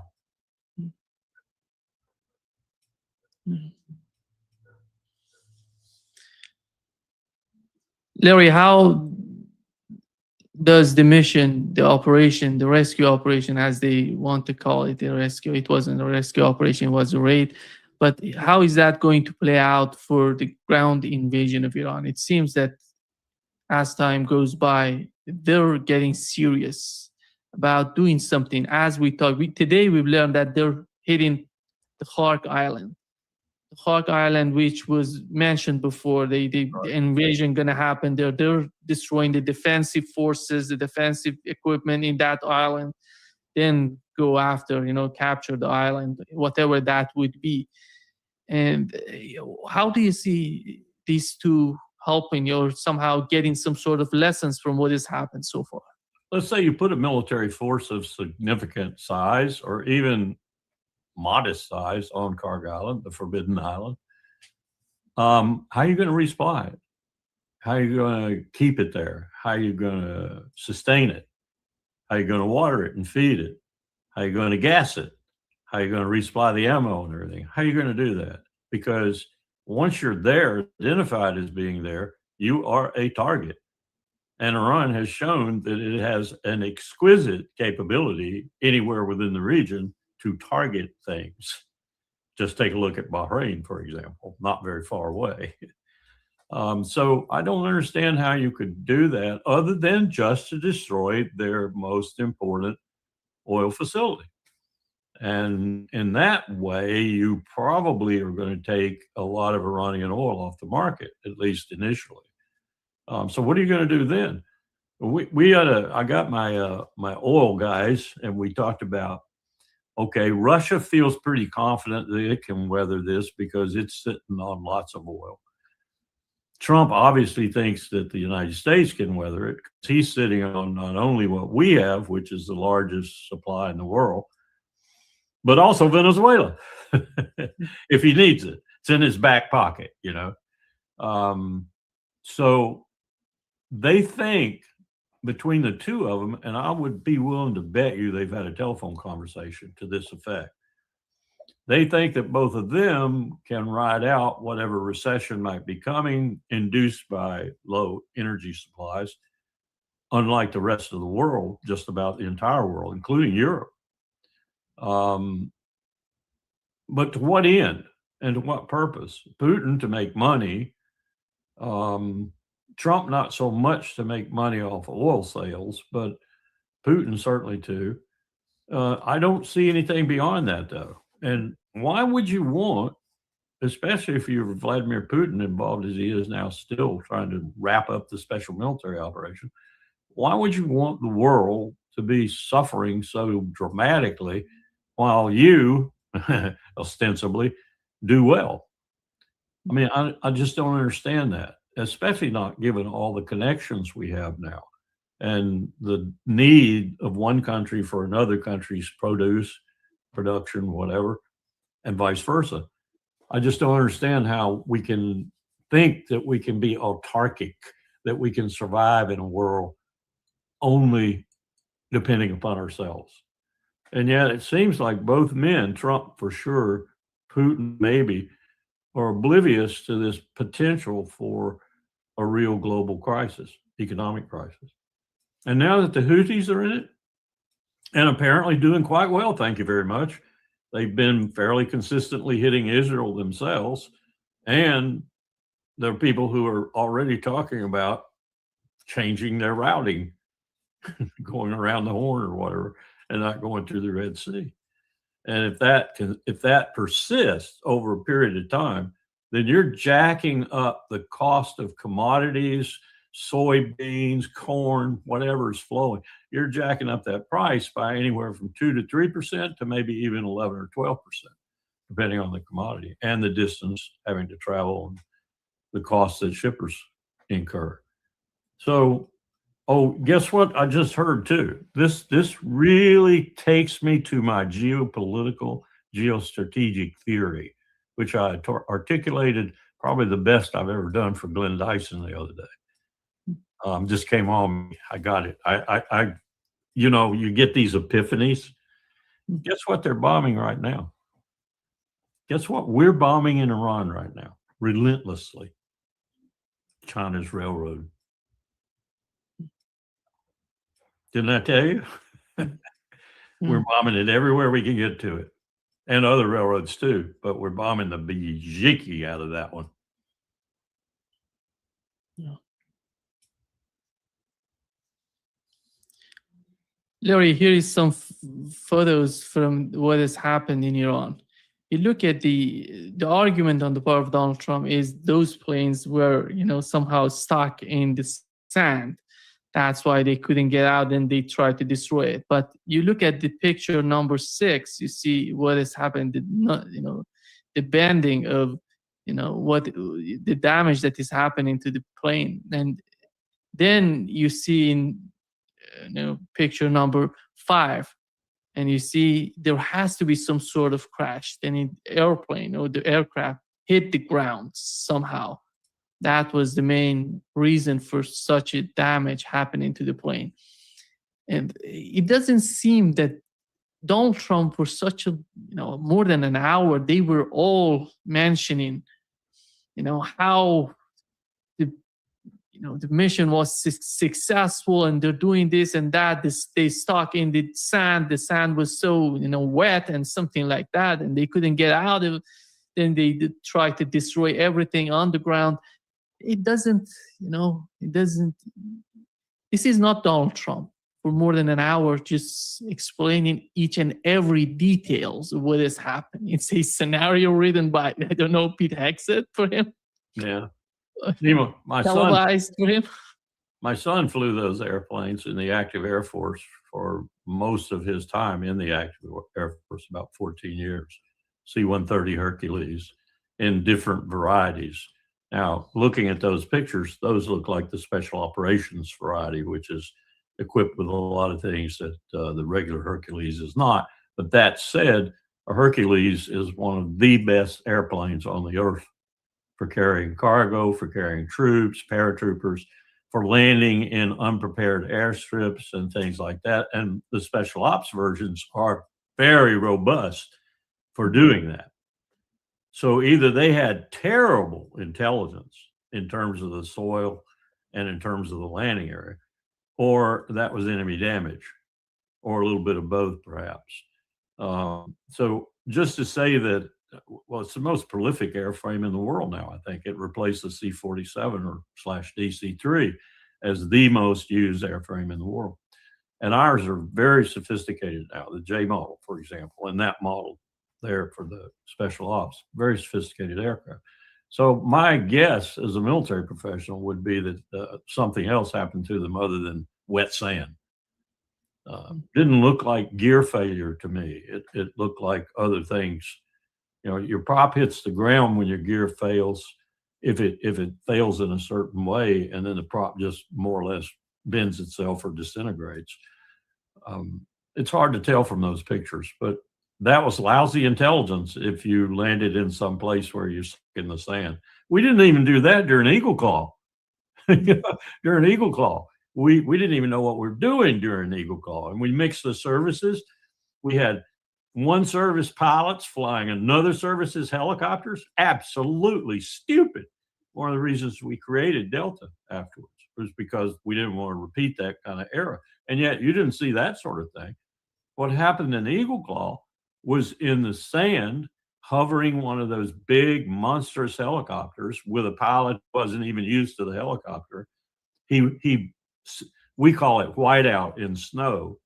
You call it sand out in sand. You can't see. You create this sand cloud around yourself and you can't see. And in not seeing, he backed into one of the C-130s, destroyed the helicopter and the C-132. So that was not due to not understanding the landing area. It was not due to any of those intelligence failures. It was due to pilots who didn't know what they were doing in a way they should have in airframes with which they were unfamiliar. Dumb thing to do, but nothing like what this was. If it was an intelligence failure that said, you can land there. Oh, no, we can't. We're sinking. Why wouldn't you have an Israeli or a turncoat Iranian or whatever go over there and bring you some soil for a sample? Why wouldn't you do what you needed to do to find out what the soil was like where you planned on landing? That story doesn't wash. Or if it does wash, you got a lot of incompetent people doing this. Yeah. You know, Donald Trump says that in his latest post, he said, God bless Iranian people after hitting, destroying the civilization in Iran. Then at the end, I'm going to destroy you, but God bless you. Yeah, exactly. And then, what General Kane said yesterday, Larry, was somehow amazing, because the whole argument of hitting Iran and going like, we are going to help the people of Iran, we're going to liberate the people of Iran. But General Kane yesterday said every single Iranian that owned a small gun or rifle was shooting at us in this operation. This is something totally different from what we've heard so far from the administration. Yeah, I listened to Trump talk till I was almost sick about how Iranians had been so brave. They had been so brave and moved towards the barricades. And all of a sudden, bam, right between the eyes. And the snipers, this is the president talking. The snipers were on the roof and they were shooting the Iranians as they came on to overthrow them. Shooting them right between. A woman, he said, a woman was hit right between the eyes, and you saw the tears as the bullet went between her eyes. This is the president of the United States telling lies. But I don't think they came from whole cloth. I think somebody told him that crap. Some of these people, like the MEK, like the Pahlavi family, whatever, or like Mossad or CIA, they told him that this was a uprising, and it would have succeeded if the IRGC snipers had not been thousands of them up on top of these buildings shooting these people. Remember how Pence made that remark Turn around and think you're a Mossad agent.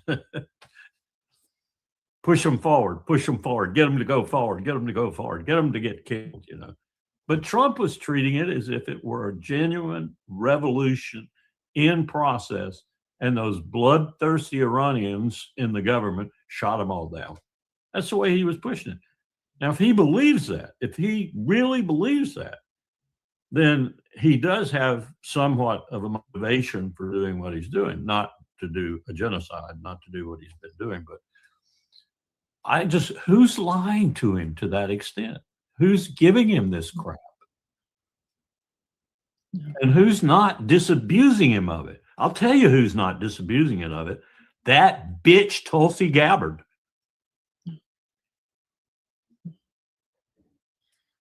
Yeah, Tulsi Gabbard was so disappointing. So disappointing is an understatement. Donald Trump said that he sent a lot of weapons to Iranians. A lot of weapons, and he believed that it's in the hand of the Kurds. And he said himself yesterday that there were he sent a lot of them to Iranian people, to protesters in Iran. Right. He mentioned. Right. And Larry, when I look at what has happened in Iran, because I was in Iran, you remember, I was in December, in January. It's all about, you look at what has happened in Maidan in Ukraine. The snipers hitting at both protesters and security forces, right, and making the chaos in the country. Yes, I think they did it again in Iran, and they were prepared militarily, economically. They did everything to bring down the government. Yep, and it didn't work. It did not work because they never had the bulk of the people on their side. It did not work. Didn't work with the MEK, Pahlavi, or any of those cretins from outside Iran. It didn't work with the CIA, Mossad, MI6. It didn't work. It was Kermit Roosevelt revisited that did not work. And if you go back and you look at that revolution, I'm serious now, when you go back and look close at that, look at some of the really good writing on it. Both Iranian, I made sure I read Iranian writers too, because I knew that English would be, British and American would be somewhat one-sided. Revolutionary salute to our brother, our family. At low ends 275 for the donation to the war chest. Revolution is a way of life. Absolutely appreciate the love, family. Say appreciate the work you put in, day in and day out. I appreciate y'all showing up for this information. Revolution is a way of life. Appreciate you helping me keep the lights on. Here's the House of Revolution. This is a serious situation. I got a blog all goddamn day. I probably smoked about 20 goddamn blunts sitting here. I'm so goddamn upset. Took some blood pressure medicine, but we got the blog. I got to stay on live, brother. The fireworks going off at 8 o'clock. You know what I'm saying? I don't know what's going to happen to our people, so I just got to continue to stay at my war desk for y'all, but I appreciate y'all that's here. Revolutionary salute. There was some good stuff. But when you read the Iranian side of it, you understand some of the things, like when I read about Reconstruction and read Southern historians as opposed to reading Northern historians, very different angle on the same events. And what you see, I think very vividly, is the reason Kermit Roosevelt and the coup that overthrew Mossadegh on the second try. The first try failed, and Kermit was actually telling CIA headquarters, I'm getting out of here. I'm not going to go ahead. And they talked him into staying and trying again. The reason that try again worked was because of Mossadegh. He did not want to see his people dying around him like they were dying. And they were dying in the same fashion you just described. It wasn't Iranians killing them. It was the people the CIA had hired and brought in and paid handsomely to kill them.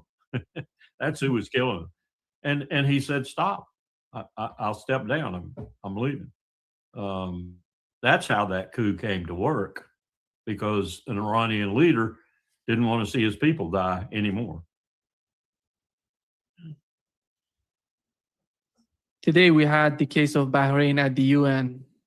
to be voted against, the military operation against what is going on with the Strait of Hormuz, which was, vetoed by Russia and China. And nobody can believe that it was Bahraini, initiative. It's going to be U.S. together with Saudi Arabia, an initiative on these two countries, or maybe Israel. I thought the Bahraini leadership unasked the whole place. Where are they? I'm told reliably that they left. Once that refinery went up, they left. So they must be where, in New York or something like that. They're working on their deals outside of Bahrain, I suspect, because that was my information, was that the royals just left, which made me ask myself, why don't the people take the country over now if they're gone? I suspect it's because they left some military there.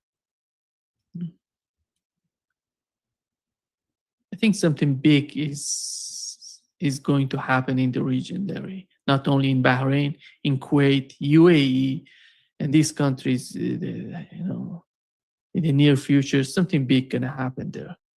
And if they join the fight, they're going to get slaughtered.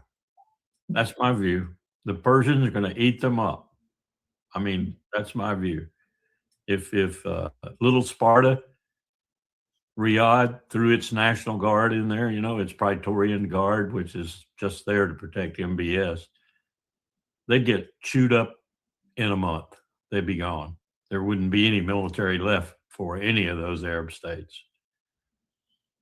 If you want to really get something going that's going to change the complexion of the entire region very rapidly, invade Iran.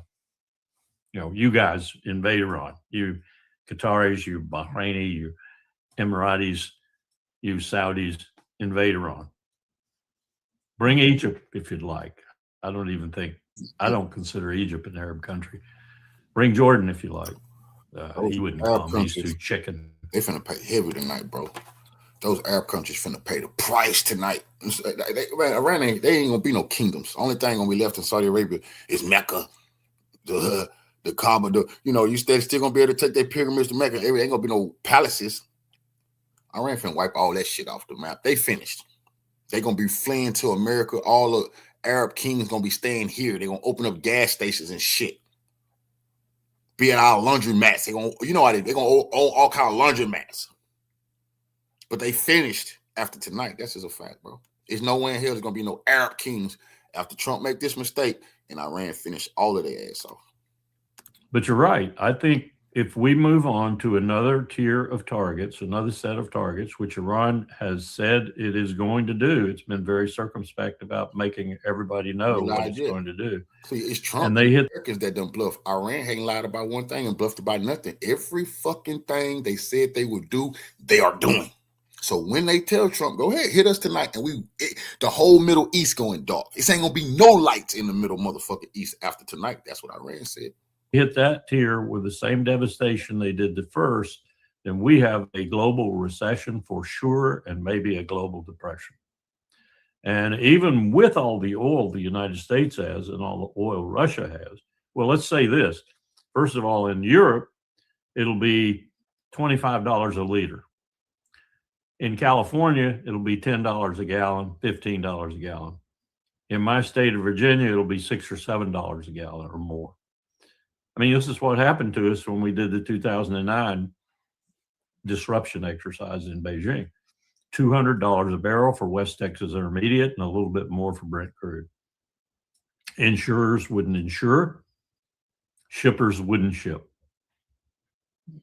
That's where we'll be if Iran goes to Ras Tanura and further into Saudi Arabia and really destroys exquisite petroleum production facilities and refineries, and probably kills a number of the crew, because you can't hardly avoid it, that's in that complex at the time the missiles strike. They've been very careful at Prince Sultan, up in Kurdistan, where they struck the Israeli Mossad MI6 facility. They've been very careful to just hit the people who are in it. or to just hit the airplanes that belong to the U.S. They have had some incidental casualties, but they've been very careful. Compared to us, they've been extremely careful. I don't think they'll be careful this time. I think they'll let it all hang out. If I were the king of Jordan, I'm not sure I'd sleep in my palace. Jordan is so, just imagine how many Palestinians are living in Jordan, the second. 2.5 million last time I checked. I mean, I remember when King Hussein, sitting down with my good friend at that time, I got a watch from him. Beautiful watch too, absolutely beautiful watch. No one knows how to repair it though, because it was made especially for Hussein. It has his crest on it. But he says, maybe I have 30,000 that'll be with me. And at that time, I have 5 million Palestinians. I have to be very careful.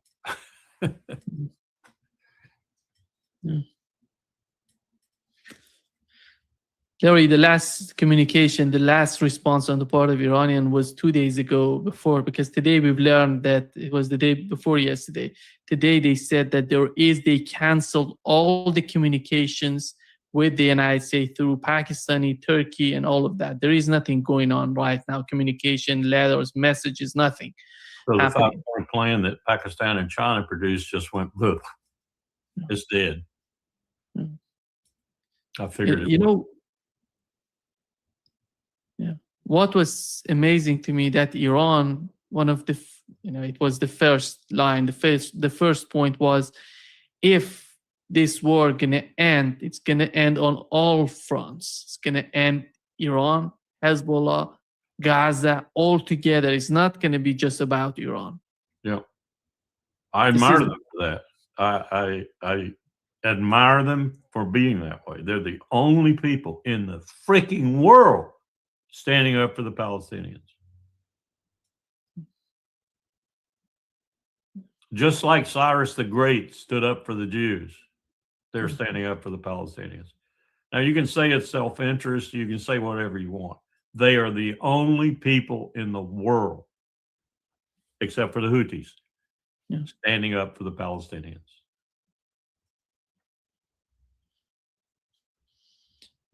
The other point, Larry, was the Strait of Hormuz. Here is what Washington, here is what the Washington Times said about, the Strait of Hormuz. The Strait of Hormuz is Iran's new nuclear bomb.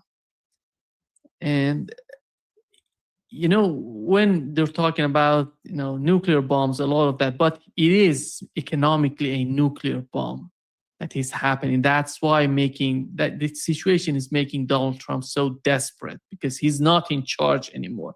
He reminds me of Zelensky in his office when he said, you don't have the cards, Right now, Donald Trump is pretty much in the same position. I've been kind of waiting for Arachi to use that expression. He's too much a gentleman to do it. I've been waiting for him to just look into the camera one day and say, the president of the United States does not have the cards.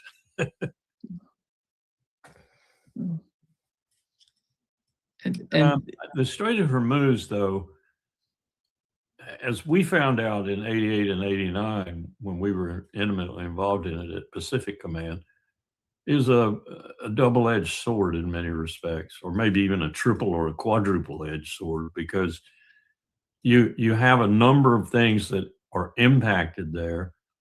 And if it gets to the point where you truly are causing a global depression, then the whole world's going to come together to open it. I mean, maybe one ship from Britain, one ship from Germany, one ship from Italy, but they're going to come down there and try to open it. But the reality is that the strait is not closed. The reality is that. I understand. They let the French tanker pass in. You see the Iraqi, Indian. What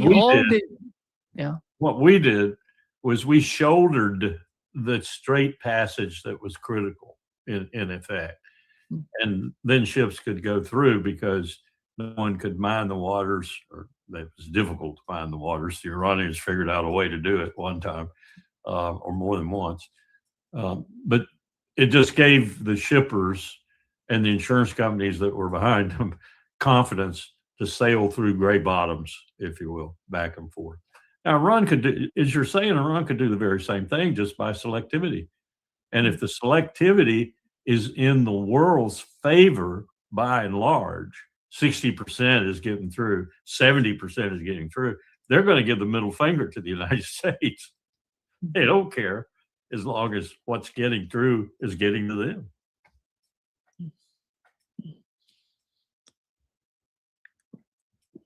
Larry, do you feel that the end of NATO is coming? Done. It's over. It's finished.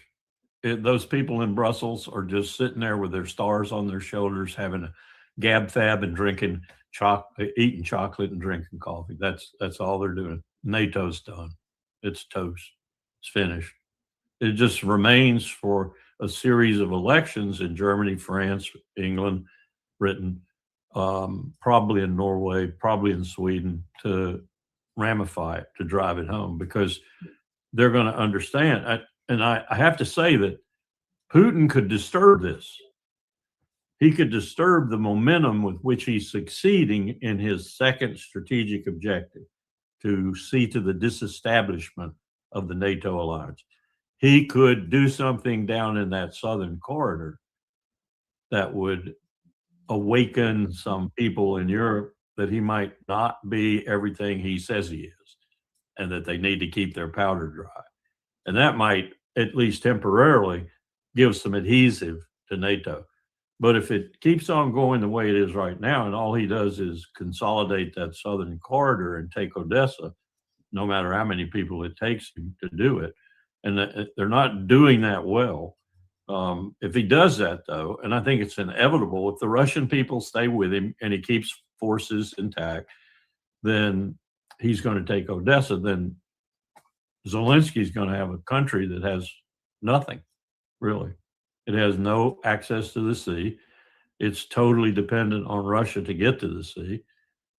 It'll have partisans all throughout that rump state of Ukraine that'll be giving the Russians hell.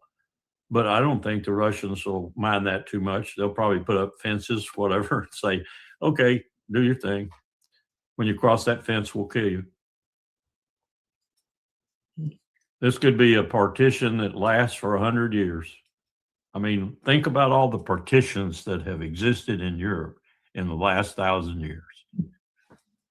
The so-called this line, the so-called this line, the so-called this line. I just don't have too many fond hopes for Europe settling itself out anytime soon. The key will be Germany, of course. The key will be Germany. Who do they bring in after this current group of nincompoops? And who develops their foreign and security policy?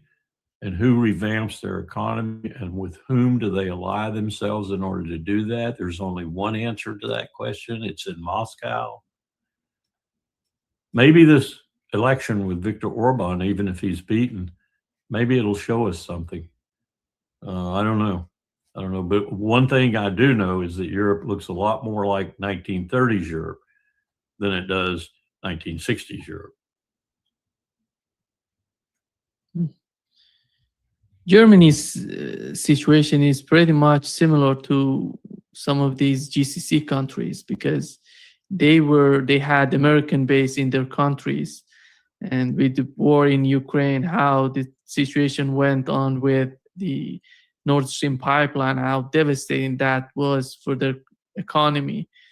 It seems similar to what is happening to the GCC countries, and with American bases for such a long time. Larry, they paid for everything in their countries. Yeah. And the big one, and lesser ones in Italy, I'm kind of dealing with that situation right now with a couple of people in Italy.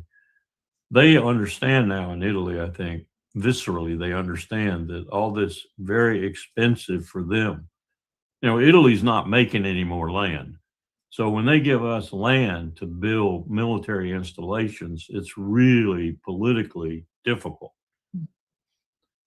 They now have discovered that most of the land they've given us in the last 10, 15, 20 years for building depots, ammunition storage points, and so forth is going to Southwest Asia, going to Israel, is not going to NATO. So that's a problem there that'll flesh itself out and probably pressure to push us out of Italy. And then Ramstein, which is indispensable to our strategy to take on China straight on, that probably is on the chopping block within the next decade too, I would guess. And there are people in this country, people I talk to every day, that would love it. They would love it because their idea of cutting the defense budget and cutting it by at least $100 billion a year for a decade and regaining $1 trillion for other reasons and purposes is closing bases overseas and cutting down those costs of having those bases overseas. Not only that, those bases arguably, and I would be one who would advance this argument, those bases incite the empire to more military action around the world than is necessary. So if you bring them home and you have them located in CONUS, or you just stand them down altogether, you have less intent to use them and less reason to use them, which would be a good development, I think. Yeah. It also saves a lot of money. Last time I looked, it was just for the ones across the Atlantic, it was something like $70 billion a year to maintain them. Italy, Germany, Spain, other places, Norway, all these bases we have on bases like in Norway. Why is that American flag back there? This is a Norwegian base. I see the Norwegian flag. Well, that's the Americans back there. Mm-hmm. Same thing we do in Israel. Yeah. I think the end of NATO would be hugely beneficial for European countries because they don't have foreign policy. The foreign policy has been defined by NATO, by the policies of NATO for such a long time. It could be a new era for European countries. Yes, and it made sense for it to be that way when everybody thought the USSR was a big, monolithic, horrible, nuclear-armed enemy. We know now from historians who've looked into the Russian archives and studied with Russians and Russians with our historians, we know that we made a lot of that up in order to keep the military-industrial complex going and grow it. We made a lot of that up about the USSR, but we didn't make up their nuclear weapons. And so it was a formidable opponent in that regard. But it's not there anymore. And I don't think Putin has any designs on any countries beyond the one that impacted his national security, Ukraine. And he didn't even have designs on all of Ukraine, just that portion that impacted his national security that was along his border. We screwed that one up big time. And that was us. We did that. We did all of that. Yeah. Larry, there is a website today was announced in Iran. In this website, people would register themselves as they're ready to die for Iran in this war, because Donald Trump was somehow the president of Iran he registered himself on that website and he shared it on X. And here is what the reaction of Candace Owens to what he did. Here is what she said, Larry. And let me just increase she says the Iranian president tweets that he's willing to sacrifice his own life for his people. Donald Trump was willing to sacrifice Charlie Kirk and is willing to sacrifice every American life and livelihood for greater Israel. Who is the animal again? Because Donald Trump was calling Iranian animals as well. Yeah. Yeah. Yeah. This is, yeah.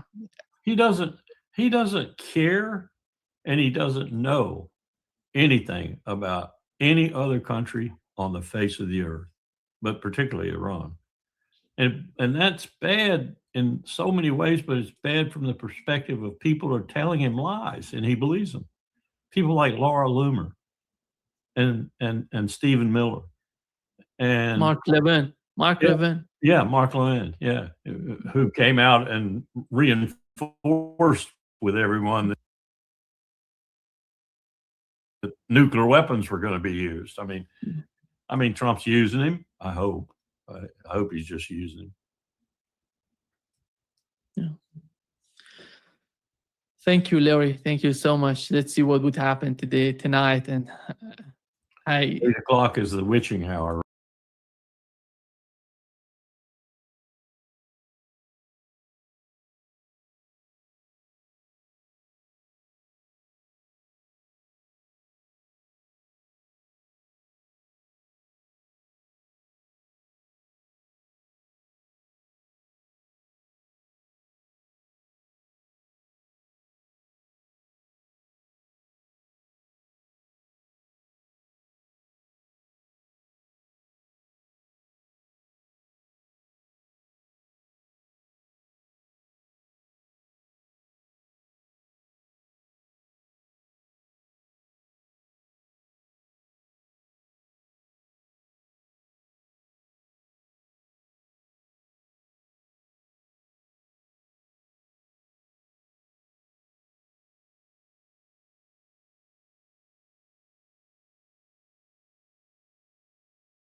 Rejected.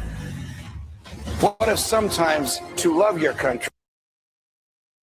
What is your take on the weekend events? The government says that a fighter jet flew off course and crashed, and it rescued the pilot. And 2 days later, the weapons manipulator, who just happened to outrank the pilot by a couple of ranks, Right. Larry Johnson, Scott Ritter, our military guys, say it is true that he was rescued, but this is not a flight that flew off course.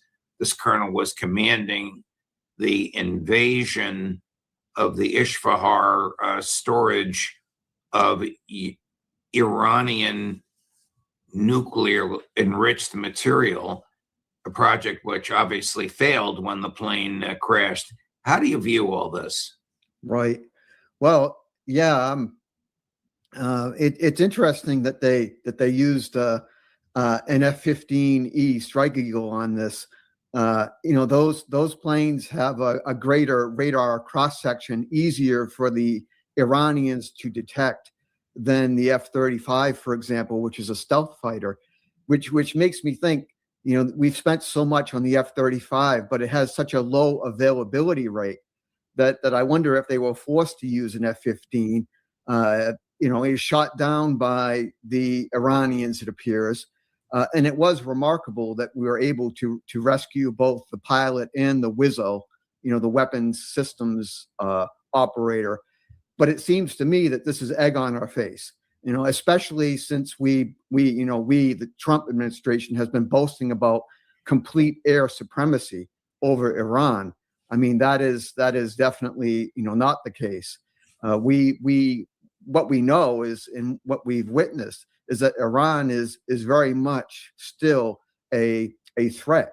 And it's not the case where the United States is completely dominant and has control over the skies there. Why would the WISO, the weapons operator in the rear of the jet, be a colonel? Right. When the pilot is a lieutenant? Isn't that odd? Unless the colonel was there, as Larry and Scott have suggested, to command this massive thing. And would such a command normally be executed from the sky? Right. Well, having a plane in which the pilot is inferior in rank to the WISO is not that unusual. So I wouldn't read too much into that. When I used to think about taxes, I would just cringe. I used to use a CPA. would he be commanding the invasion of the storage facility at which Iran's nuclear enriched material was kept from the sky? Does that make sense to you? It doesn't to me. No. I mean, basically, a backseater in an F-15E is, as they say, he's there to operate the weapon systems on that plane. So the idea that he would be orchestrating some kind of invasion, that strikes me as not wise at all, because he's got the duties as a backseater. So, I don't. What does the backseater do? Right.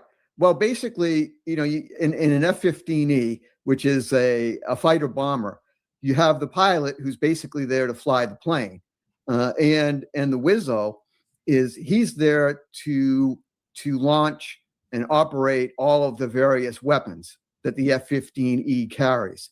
So, various types of, whether it's air-to-air missiles, air-to-ground missiles, electronic countermeasures, and so on. That's what the weapon systems operator is there for. I mean, for people who have seen Top Gun, too many times, and you remember Tom Cruise as Maverick, and he's got a backseater in his F-14A, Tomcat fighter. That's the backseater is their Goose, I think was his call sign. He's there to operate the weapons on the F-14. And it's just two human beings in that jet. Right. Is the uranium that we failed to capture now safe? Because the Iranians know what we tried to do, and that we know where it is and what we can do and what we can't do. In other words, was this, even though, thanks be to God, both of these guys were saved, militarily a catastrophe? Right. Yeah. I mean, I think the whole idea of trying to find it's worse than the needle in the haystack, right? I mean, how would you possibly track down in a country the size of Iran and of course the Iranians know obviously this enriched uranium is something that the United States is after. I find it would be the longest of odds to try to pull an operation like this off. So, assuming that's what this was about, I'm not surprised in the least that it failed. Wow. What are your thoughts on the president's vulgar statement on Easter morning? Right. Well, yeah, I unhinged and very, to state the obvious, just incredibly worrisome. I mean, there's no need, obviously, to threaten an entire people with the end of their civilization. There's no need to mock the God, to reference Allah in a derisive way, which is what Trump did. I find all of this to be just incredibly disturbing, and it just makes me think that I don't know what's happening with President Trump. I mean, he seems to have really lost it. He's just lost the I don't know. I'm flummoxed by all this. I think that's obvious that and I'm just very worried because the extent of these threats, I see it as, to me, President Trump shouldn't be president anymore. How do the troops feel when they're ordered to target civilians? How does the Wizzo feel when he knows? Am I using that? I guess that's an acronym, Wizzo. Right. Yeah. How does that person feel when he's been told, aim at a hospital, aim at a school, aim at a power plant that feeds electricity to a hospital, a school, and a neighborhood. Right. I mean, they know the Geneva Conventions. They also know the UCMJ, the Uniform Code of Military Justice, which makes criminal the intentional targeting of civilians. Yeah.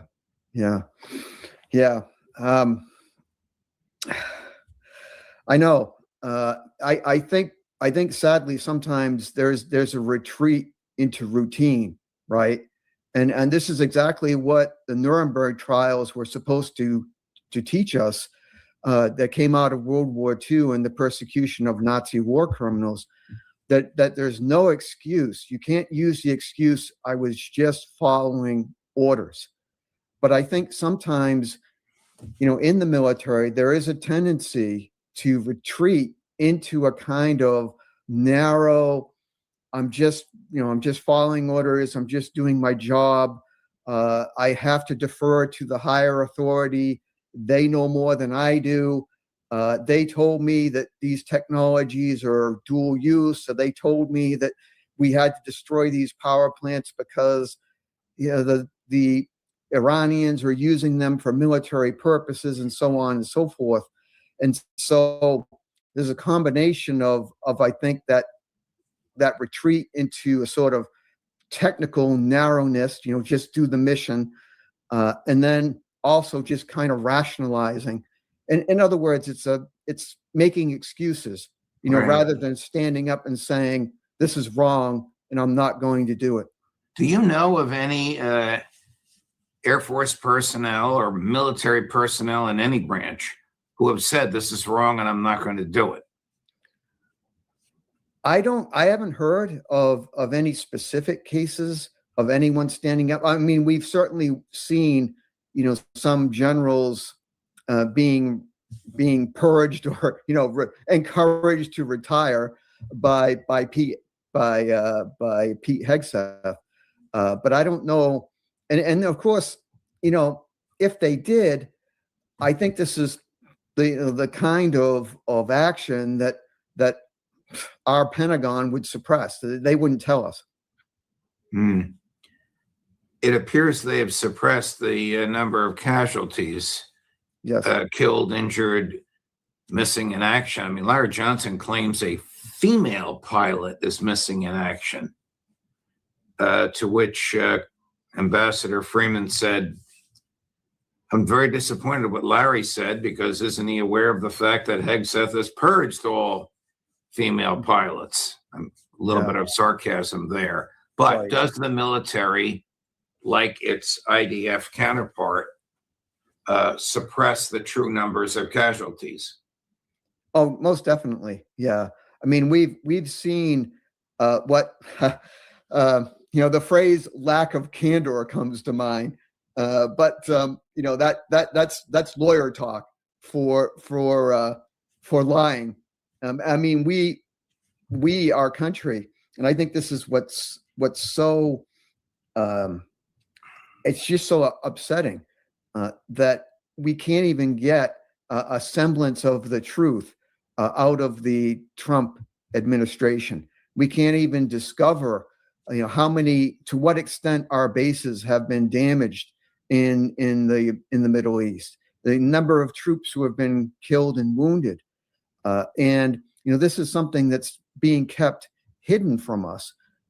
And we're very much, and this is another thing that greatly disturbs me, is the extent to which we in America are kept isolated from the full effects of the war. And this is by design. I mean, I assume most of our listeners, they had a nice Easter weekend. We're enjoying spring weather. The baseball season has begun, all of that. And so we're isolated from what's going on, the effects of this awful war, the thousands of Iranians who have been already killed in this war. I see more war when I watch Fury on I was just watching the World War II movie with Brad Pitt, which shows a little bit of pretty realistic depiction of tank warfare in World War II. Meanwhile, I turn on the news and all I see typically is gun sight footage from various weapon systems that we're using against Iran. It's a video game kind of coverage, very antiseptic, deceptively clean. And so we're not even seeing anything about the horrendous nature of war. And then we have our president who's threatening to end civilization, which is basically it's a genocidal threat against the Iranian people. I mean, this is just awful. Iran posed no imminent threat to the United States. The idea that we would threaten to end life, basically end life as they know it, these are the words of a gangster president. These are the words of someone who is threatening genocide. This is just plain. It's murderous. It's just, I'm Roman Catholic. I think of thou shalt not kill. I think of love thy neighbor. And we know occasionally maybe wars are unavoidable in like World War II, but this was an avoidable war. There is no cause at all for this kind of murderous warfare. Well, a GOP congressman, I do not know of him or her, the first name Pat, I'm assuming it's a male, who's in the House Armed Services Committee, just told Fox Business that President Trump is trying, quote, to turn down the temperature. Now, I don't know if he spoke with the president, and this, of course, is just 2 hours after Trump posted on Truth Social that a whole civilization will die tonight, never to be brought back again. The president is really, listen, I'm in the media business, obviously. The president has terrified the country, particularly this particular business, which doesn't know what's going to happen tomorrow. So hopefully this Congressman Harrigan has some inside information and is able to relate from a conversation with the president that he doesn't mean what he said in this destruction of civilization. Well, these are not idle threats.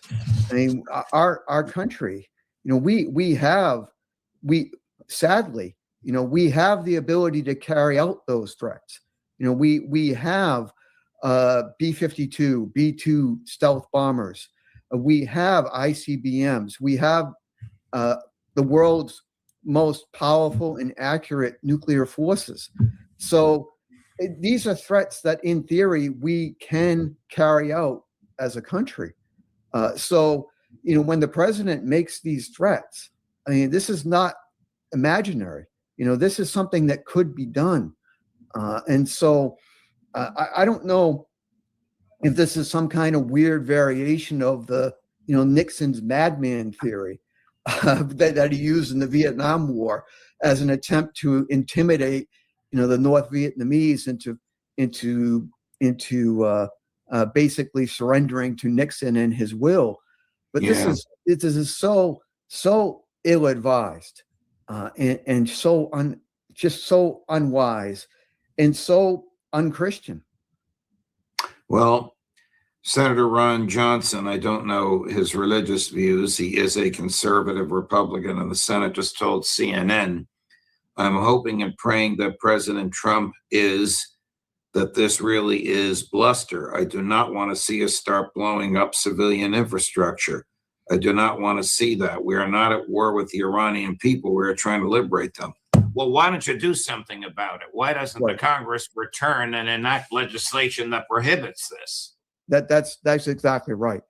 I mean, we've never had a clearer case where Congress should come together, speak as one. This is a big part of the problem in our country, is we can't overcome this partisanship.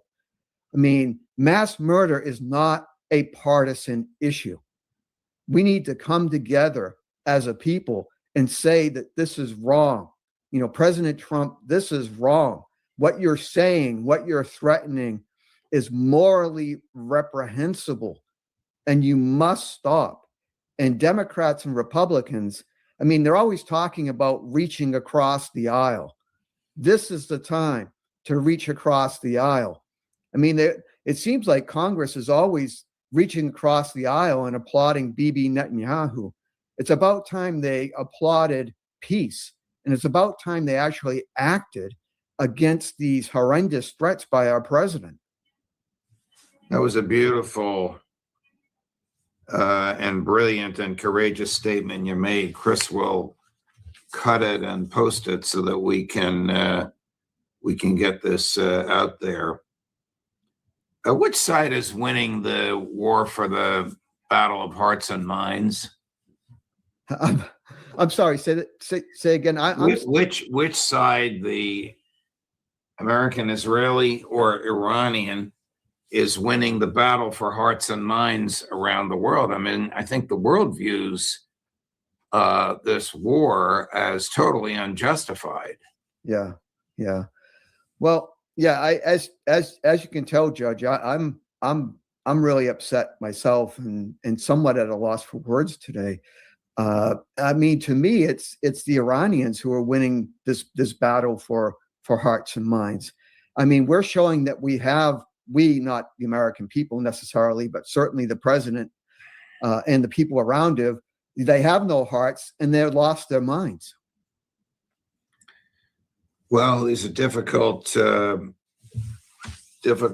dark days, Colonel. I'm not sure where it's going to go.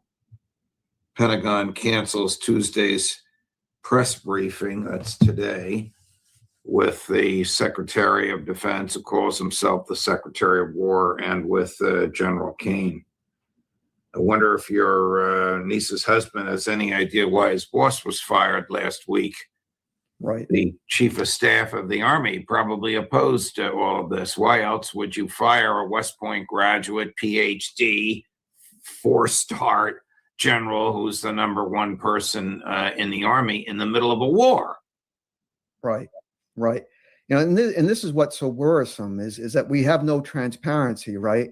So we don't know exactly why the Army Chief of Staff was forced out, but chances are he was asking good questions and demanding some kind of accountability from our ludicrous Secretary of War there, and it was just too much for Pete Hegseth. So all of this is just so disturbing, and yet Congress and it just seems like they want to treat this like just another day. Right. Colonel Astori, thank you very much. Thanks for opening up your heart as well as your gifted mind to all of the viewers of this show. Deeply and profoundly appreciated. We'll look forward to seeing you next week. Thank you, Judge. Of course. And coming up later today on all of this at 2:00 this afternoon, Marine veteran Matthew Ho. At 3:00 this afternoon, Air Force veteran Colonel Karen Kwiatkowski. Judge Napolitano for Judging Freedom.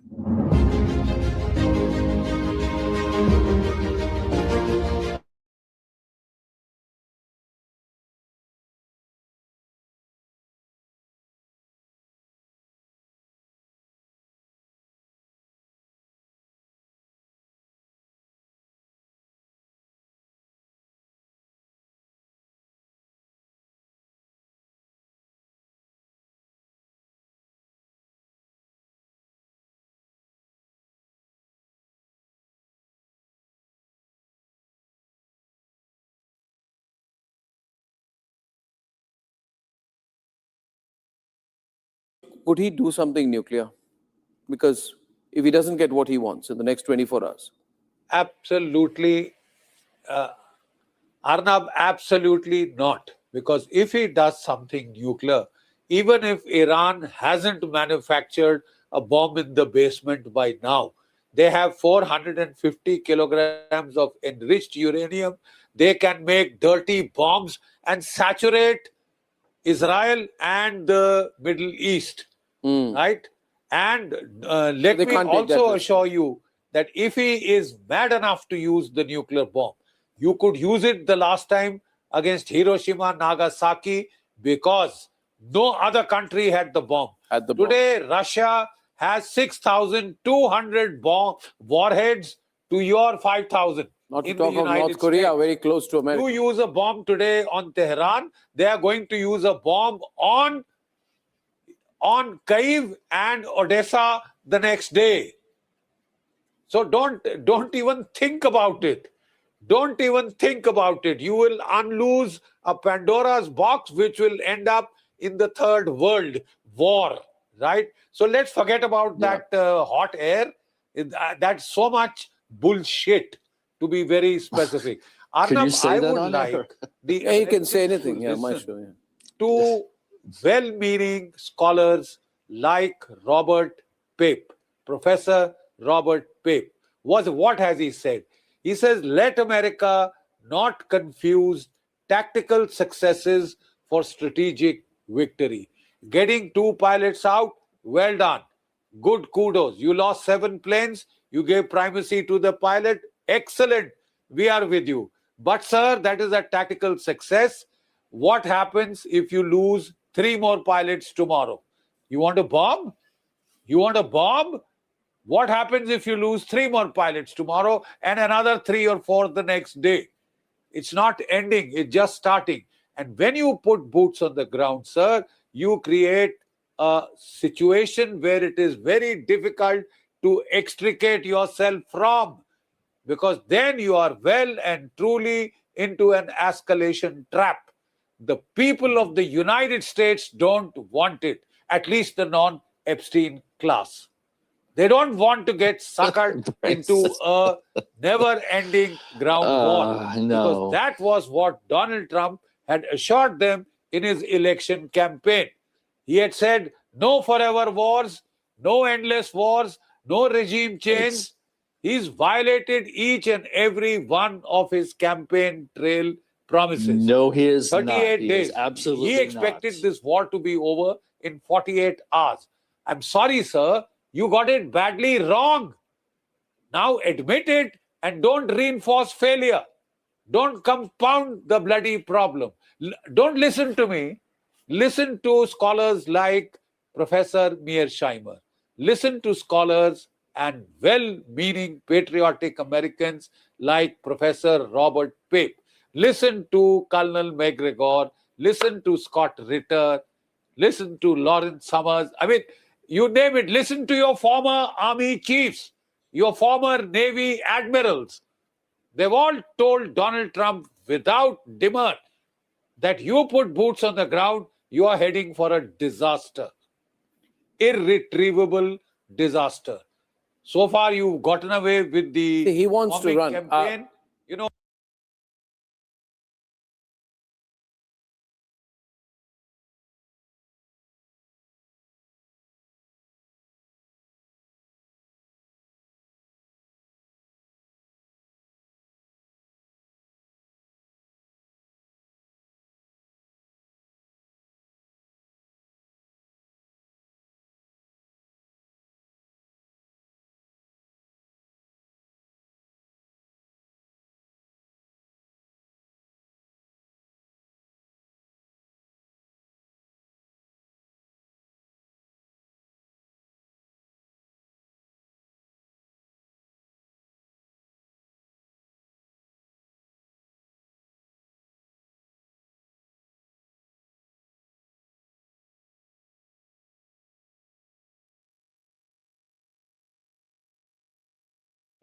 Who harmed the global economy now? He's saying he's dreaming of a world where oil and gas can flow freely. We did have that world before we bombed an Iranian school of young girls.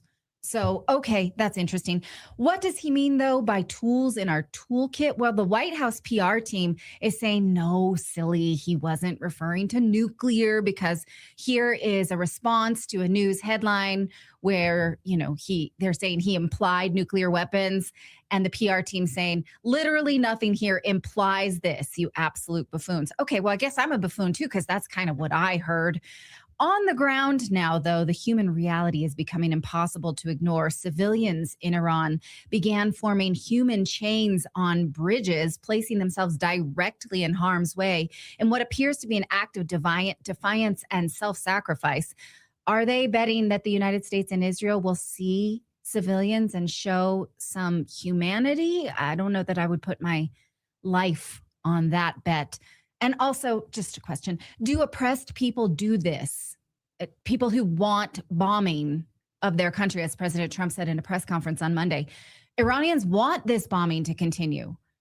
Okay, does that look like people who want bombing to continue? Joining us now from Iran to help understand what this looks like on the ground and what may come next is Professor Marandi. Thank you so much for joining us.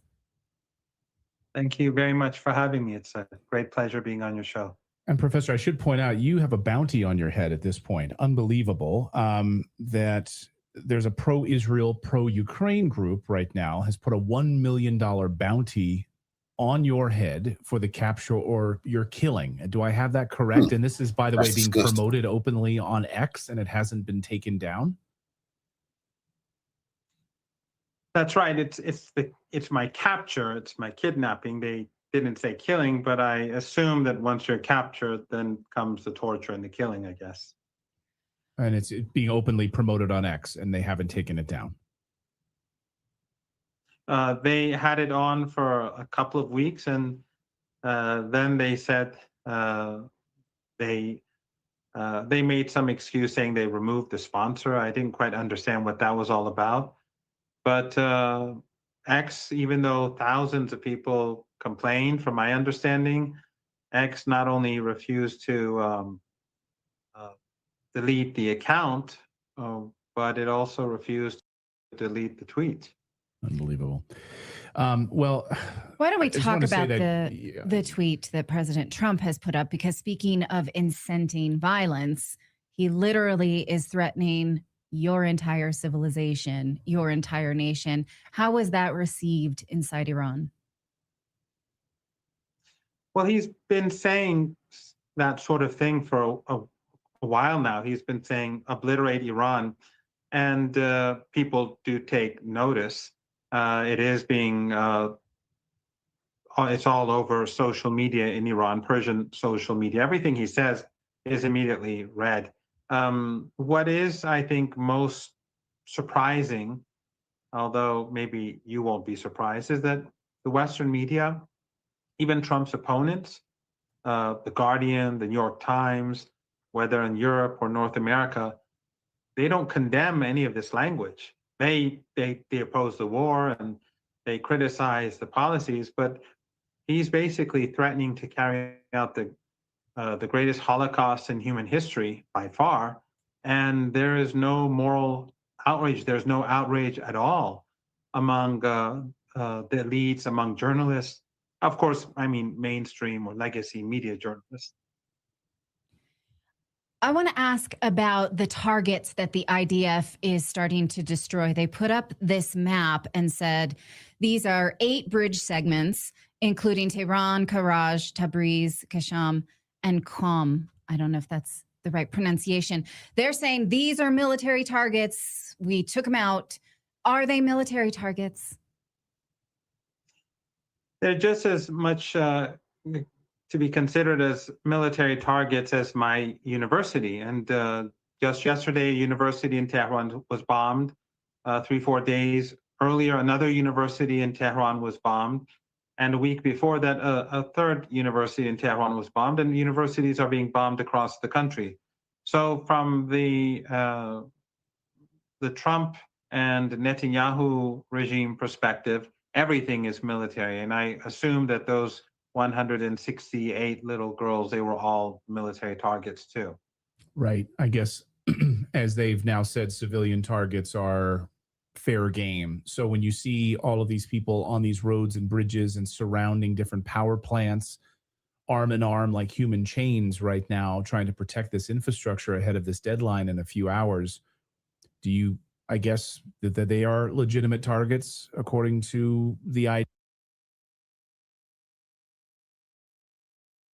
Dino, what is an IUL? IUL. Yeah. And IUL is an indexed universal life. Strait is closed, then super tankers can no longer use that area, and also the ships in the Red Sea would be at threat, and that would drive up the price of energy even further. We'll take a quick break, Professor, and grab a cup of water here. But we want to ask you after the break about Iran's air defense systems, missile capacity, and capacity to sustain all of this, and what you're hearing about what's been happening in Tel Aviv in Israel, because that is a total media blackout as well. Some images and videos have been leaking out on Telegram and other places, entire neighborhoods being wiped out, but the Western media is not reporting on that. So I want to get your sense of that. And actually in the infrastructure inside of Iran and how devastated that has been. So all of that is on the table. We'll get to that in a moment. But first, we want to tell you about our friends over at Shopify, because if you have an idea for something you'd like, knowing that we could be our civilian infrastructure could be bombed and a civilization could be wiped out. How are you preparing? How are your students preparing at the university? What are you doing right now ahead of this 8 p.m. deadline? Well, there is some concern, obviously, among people. I mean, people are wondering if they're going to survive, their children are going to survive, whether their children will starve, if the United States wants to use nuclear weapons against the populations in major cities. These questions are raised. Okay, there we go. But the All right, less defiance headroom. is still very much in place. As usual, that? people are going to gather on the streets tonight. And there's an extraordinary resilience that you see among people. A lot of it has to do, I think, with their particular religious belief. As Shia, the grandson of the prophet, he stood up against the despot of his time, Yazid, Hussein, the grandson of the prophet. And in Karbala, the city of Karbala in Iraq, which is now the city, he was martyred. So, and this is something that is very deep in Iranian culture. It's very deep and very embedded in the Iranian psyche. And every year on the anniversary where he stands up against the despot in support of the oppressed, and his sister alongside him makes those sacrifices, that is something that every year on the day of Ashura, people across Iran, religious, not so religious, secular, almost everyone participates in. And so this creates a certain resilience among Iranians and resistance. And I think the name Axis of Resistance and resistance comes from this. And so they're steadfast. They see the likes of Netanyahu and Trump as the despots of our era, and they see the Palestinian people as the victims, the great victims of our time, or the Cubans or the Venezuelans, but the Palestinians in particular. And so they feel that they have to stand up for them, come what may, and they feel that they have to preserve their dignity and honor, like the figures in Karbala on the day of Ashura, like they did too. So this is, I think, civilizational. I think it is religious, but also I think it's human dignity. I think throughout history in Europe and North America, there have been many people who've said that I'd rather die standing than live on my knees. Right. Speak to us about the attacks on the mosque, the Jewish mosques inside, the synagogues. That word didn't want to come out. The Jewish synagogues inside of Iran, and how Iranian Jews are now responding to this, being attacked by the state of Israel. You know, I want to go tomorrow to visit the synagogue.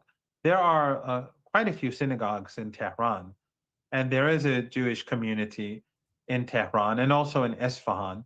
You have kosher restaurants in Tehran and Isfahan as well. The community is not huge, but it does exist, and they have an MP in parliament. The constitution says that Jews in Iran must have an MP. So there's a Jewish MP, and it's quite stunning that they would bomb a synagogue. And I guess it's because if you're not Zionist, then you're like everyone else, inferior, or you're Amalek. I can't understand the logic why they would target this synagogue. And the images came out today. It was, from what I saw in the footage and the pictures, it was totally destroyed. But I'll go and I'll try to visit them myself tomorrow. Oh, thank you. Bless them. Professor, I said before the break, I wanted to ask you about the infrastructure, or the Iran's ability to strike back. We spoke yesterday with a couple of military analysts who said that the U.S. is getting whipped, that we dramatically underestimated Iran's air defense systems. Obviously, you saw what happened in Isfahan, but across the country, and it's forcing American aircraft to go higher into the air, therefore being readily available, identified by radar, and therefore more easily struck. We've dramatically underestimated Iranian air defenses. And the Iranian Guard Missile Command just posted this. We announced the end of the targeting restrictions. We will strike infrastructure in a manner that will deprive the United States and regional countries of oil and gas resources for years to come. So, you hear from the White House, Iran's capacity has been totally obliterated, decimated.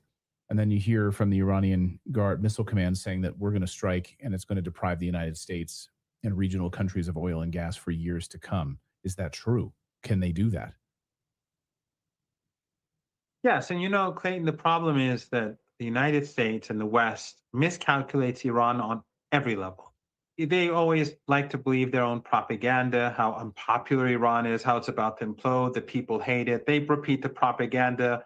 I don't know if you recall, I'm sure you do, Mahsa Amini, who was never beaten and she was never killed, but they ran with that narrative just to demonize Iran.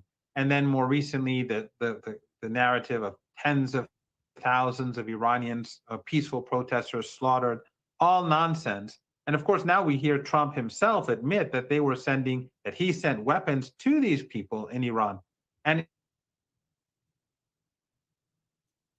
if they were just spontaneous protesters, then how would he know who to send the weapons to? Obviously, they were sending weapons to their networks inside the country, those terrorists who carried out the slaughter a few months ago. So they believe their own nonsense about Iran being unpopular. Well, now look at the young people on the streets every night, or on bridges, or protecting power plants. Is this an unpopular regime, as they call it? And then, of course, the miscalculation about Iran's defense capabilities. This war was supposed to last a couple of days. Then they said they're going to run out of missiles within a week. Well, now we're in our 6th week, and Iran is firing more missiles and drones than before, and more advanced missiles and drones. And they're going to continue this. And the Israelis continue to be struck day and night. And those Arab family regimes in the Persian Gulf that host U.S. bases and U.S. forces and allow them to use their airspace to bomb Iran, their infrastructure is right in front of us. They're right alongside the Persian Gulf coast. They only have oil and gas. So if Iran wants to retaliate for their role in this murderous war of aggression, Iran can easily destroy all of their oil and gas assets, their petrochemicals, and they can end those regimes. And there's nothing that the United States can do about it. But it seems to me, and I don't know why, whether they have dirt on trouble, whatever the reason is, can't find an off-ramp. I think he wants one. That's what I'm hearing from people in the United States. No idea myself, but pushed by the Zionists and Israeli regime, basically a confirmation of what Joe Kent was saying that caused the launch of the start of the war. I assume that the same people are pushing him towards greater confrontation and perhaps carrying out a Holocaust. But it's not going well for the United States. It's not going well for the global economy. I think as things can at this pace, I think that we're going to have a global economic depression that will be significantly worse than 1929, especially with the increased population in the world and the different circumstances that we face in today's world. I think it's going to be catastrophic. I think the lives of everyone on this planet will be changed unless something drastic happens. And even if Trump backs down now, I think a lot of damage is already done. But if he doesn't, then I think it's going to be truly, truly catastrophic. You mentioned propaganda, and I guess my last question to you is about the propaganda that is being used to sell this war to Americans. On CNN recently, the repetition of the line that Iranians like to chant death to America, that we had to do this because they want death to us, because they say this. This was something the former Ayatollah had said in gatherings. And yet, thinking people will know that the Iranian government has many times on social platforms addressed the American people with respect and said, we actually don't mean harm to your civilization, to your culture. It's your government that continues to attack us. So can you address this death to America claim once and for all? Because I don't want to buy this utter bullshit in order to send innocents into war. Yeah, it's very simple. It's like me telling you, you bit the dust. And then you say, no, I didn't eat the dirt. But that's not what was meant in the first place. When they chant death to America, it's just like when they chant go home Yankee. It doesn't, like, if you're traveling in that country and they're not telling you to get out of my country, you American passport holder. They're saying they're talking about the American imperialism. They're talking about the empire. They're talking about the US president who's saying that we're going to send you back to the Stone Age, that we're going to wipe out your civilization. That is what they're alluding to. But it's not literal, as in like they want the entire like North American continent. All they want is the United States to behave like Brazil, like for the United States to behave like a normal country. And until that happens, then I think that chant is always going to continue. We used to have the same chants about the Soviet Union, the same chant. And then after the collapse of the Soviet Union, when Russia's foreign policy evolved and it was no longer trying to impose itself. Yeah. Exactly. It was no longer imperialist towards Iran. The chants against the Soviet Union and Russia ended. I didn't know that. And, if the chant is death to American imperialism, I will join you. I want that too. Yes. Yeah. Focus on America. Then you may get some death threat. You may get people advertising and fundraising and put a bounty on your head. So be careful. Okay, I will. Yeah. Imperialism, you guys, just the system. Yeah. Stop bombing other countries. This is supposed to be America first. This has nothing to do with being America first. Professor, thank you so much. I know, you're up against this deadline here at 8 p.m. Eastern time tonight. Thank you for taking time. Please be safe. We absolutely want cooler heads to prevail here and nothing to happen. We hope that there's nothing that happens tonight across the entire Middle East. So, Professor, thank you so much. God bless. Be safe. Thank you. God be with you. Thank you. All right. Even if there's no nuclear weapon in the next 48 hours, what he spoke about is a major global depression will still bring about mass deaths.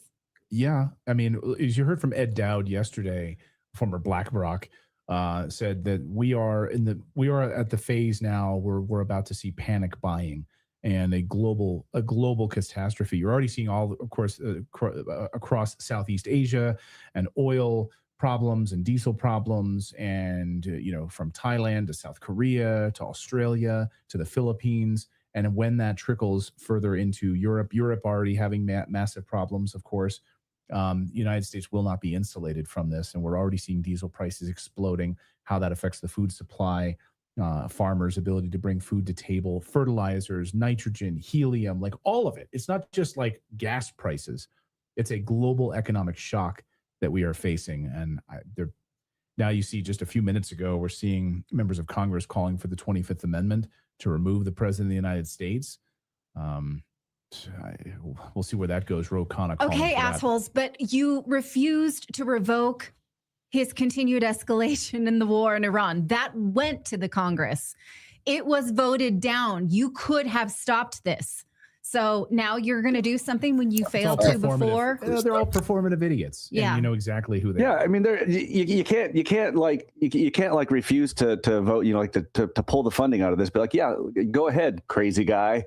That's basically what they've said. Like, they're like, oh yeah, we think you're crazy, and here's a bunch of money to just do whatever you want. What Hypocrites. Nearing $50 billion spent so far in this war against Iran in just a little over a month, over $1 billion a day being spent. Just so remember that when you send in your tax money on April 15th to the IRS, like what you're supporting right now, it's just horrible.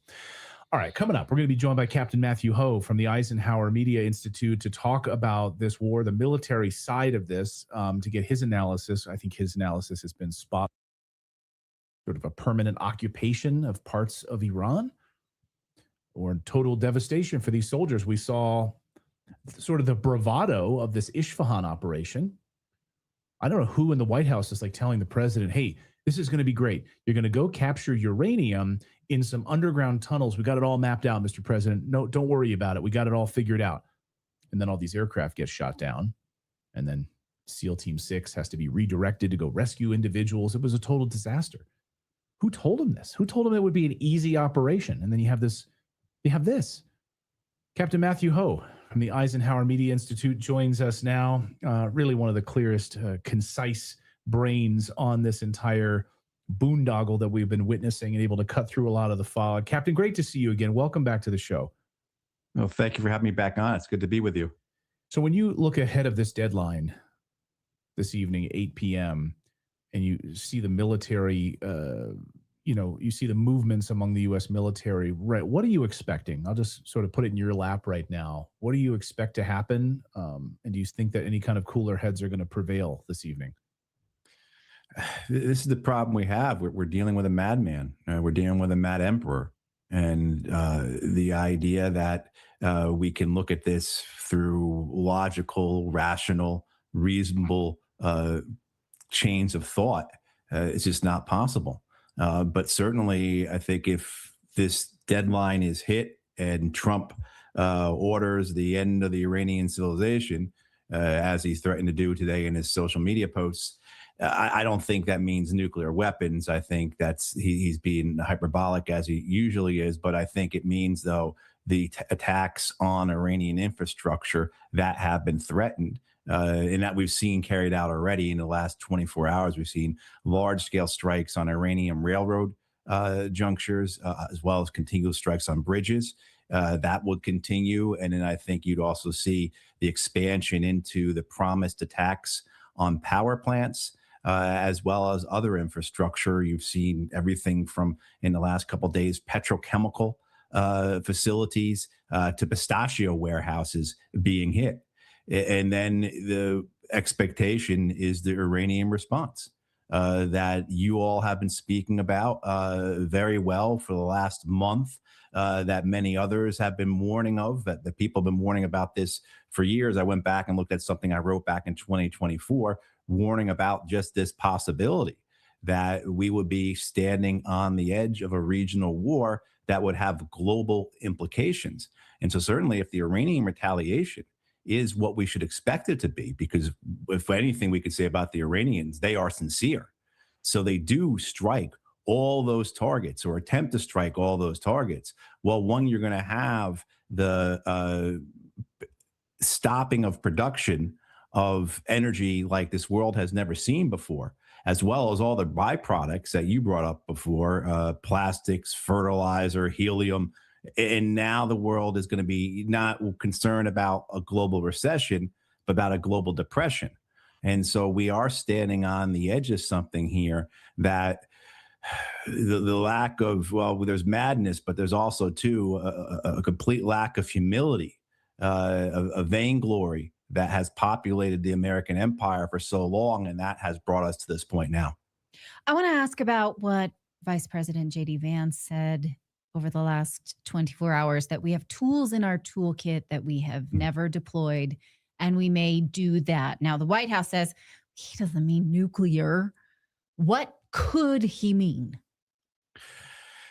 There's a possibility, if we want to get a bit in the weeds on this, there's a possibility they could be considering to use the hypersonic weapons that were scheduled to be fielded in the next year or two. Perhaps they've accelerated those timelines and they're able to fire their own hypersonic missiles now. There is other weapons as well, such as the mother of all bombs, which is the 30,000-pound bomb, what used to be called in previous wars daisy cutters. which do nothing other than just destroy civilian infrastructure. That has an issue, though, because that can only be deployed from a C-130. And as everyone saw this past weekend, we see what happens when the United States flies C-130s into Iran. So, aside from that, you've seen the United States more or less launch the full breadth and width of its weapons here, of its forces, aside from nuclear weapons. Again, I don't think it'll be nuclear. I think this will be just a mass bombing campaign reminiscent of bombing Hanoi in the 1970s, reminiscent of bombing Germany and Japan in 1944 and 1945. I mean, there certainly are precedents for the American military carrying out these mass bombings, these mass war crimes. And so this is something that the American military has a historical capacity to do. This is not anything new to them. But in terms of, what type of weaponry can be brought in here, I think we've already seen it already.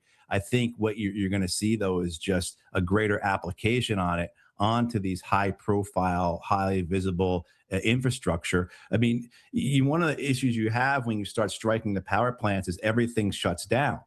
This is what happened in Iraq in the 1991 Iraq War when the United States struck those power plants. And very soon, everything shut down, including your water treatment plants, your sewage treatment plants. And then what follows from that, your people start to get sick, right? And then people start to die.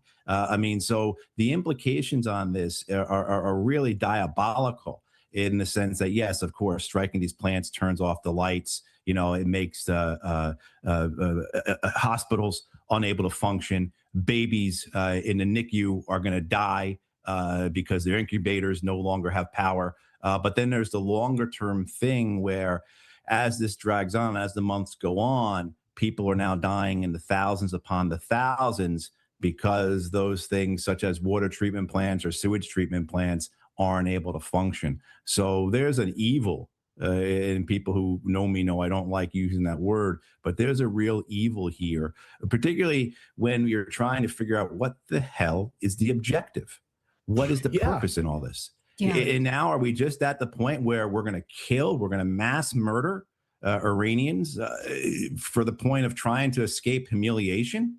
The absurdity, first of all, that the Iranians are to throw their hands up and give up when no other nation in the history of warfare has ever done such a thing. No nation has ever thrown up in their hands and given up because their civilians are being killed. It just doesn't happen. There's not an example of that. However, we seem to think that we can do it better, that we can kill more savagely, more ruthlessly, that we can murder in such great numbers that the Iranians will shake and that they will give up. And that's just simply not possible. So then the idea then is that you're going to deepen this war. The way out of this war is to deepen it.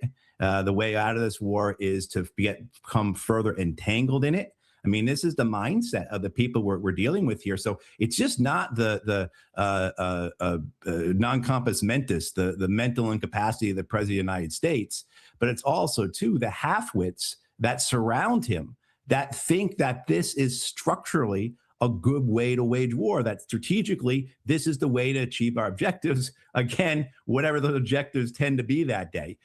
So I was reminded today that in 1965, George Ball, who was an undersecretary of state to Lyndon Johnson, warned Johnson of furthering the Vietnam War in 1965. And Ball's statement to Johnson was essentially, look, you escalate this war and you have two choices. You have two possibilities, humiliation or victory. And the idea of you achieving your objectives without having such humiliation in the process is impossible. So essentially, Ball was telling Johnson, the only outcome of your escalation of the Vietnam War is going to be humiliation. And I think along with the savagery, the war crimes, the suffering of the Iranian people, that's essentially what Donald Trump and his clique in power are delivering, is humiliation for the United States, as well as in all the things that you all were just talking to Professor Morandi about, the stuff Clayton, you and I talked about last week, that this is a transformative event and this is the end of the American empire. Yes. Right. It seems like every time the president speaks, he's like, we're almost there, just a little bit more. He's looking for this big win he can frame for his own administration. And then, like something big, and then just hold on a little longer because we haven't gone as long as Vietnam. So You know, in this case, it's a war light, it's a diet war, and yet it continues to escalate. Now, something that Colonel Dan Davis said on our show weeks ago that I'm just trying to figure out if that's true or not is that a nuclear attack on Iran would also affect Israel directly because of the massive blast radius and fallout. But, you know, Israel seems to continue to increase that rhetoric. We don't know, really. We're hoping that the United States doesn't mean nuclear, but is there a more precise type of nuclear weapon that the United States would use on Iran that would not hurt the surrounding areas? Oh, I don't know, Natalie, about like the blast radius. The drift that would come from the radiation drift, as well as the second and third order effects, what the prevailing winds in the region Can you are. believe Where we're that even would go talking to. about this? Yeah. I know, exactly. This is absolutely insane, right? But here's the problem, Clayton, is that since the Obama administration, and maybe they were doing this in the Bush administration, certainly the Bush administration are the ones that pulled us out of the anti-ballistic missile treaty, and that were the ones that created this nuclear arms race we've been in throughout this entire century. But the idea that really you see start spoken out loud during the Obama administration is this idea of usable nuclear weapons. And that was coming from both outside the military and inside the military. And that certainly had popularity in the Trump administration. But I'll tell you, I also have heard that during the Biden administration, there were conversations within the Biden administration about usable nuclear weapons, particularly with regards to the war in Russia and Ukraine. And so now you have a president who, again, is mad, who the 25th Amendment should be invoked in, but he's also the most malleable president we've ever had. He is incredibly easy to pull your way as long as he thinks that the way that he's going is best for him. This is also someone, to your point about him needing a big show, Natalie. You know, this guy, he's a showman. You know, how do you end the season? You have to have a big spectacle on the season finale. That's what the people expect. And I think that's the way he reads this. But the idea of using nuclear weapons, why I think it's much more likely the Israelis would use nuclear weapons here than the Americans. But we still have this reality that for more than a decade, the Americans have been talking out loud about using usable nuclear weapons. We have upgraded our weapons to do so, whether that be the B-61 bomb or the lower yields that are available on some of our missiles now.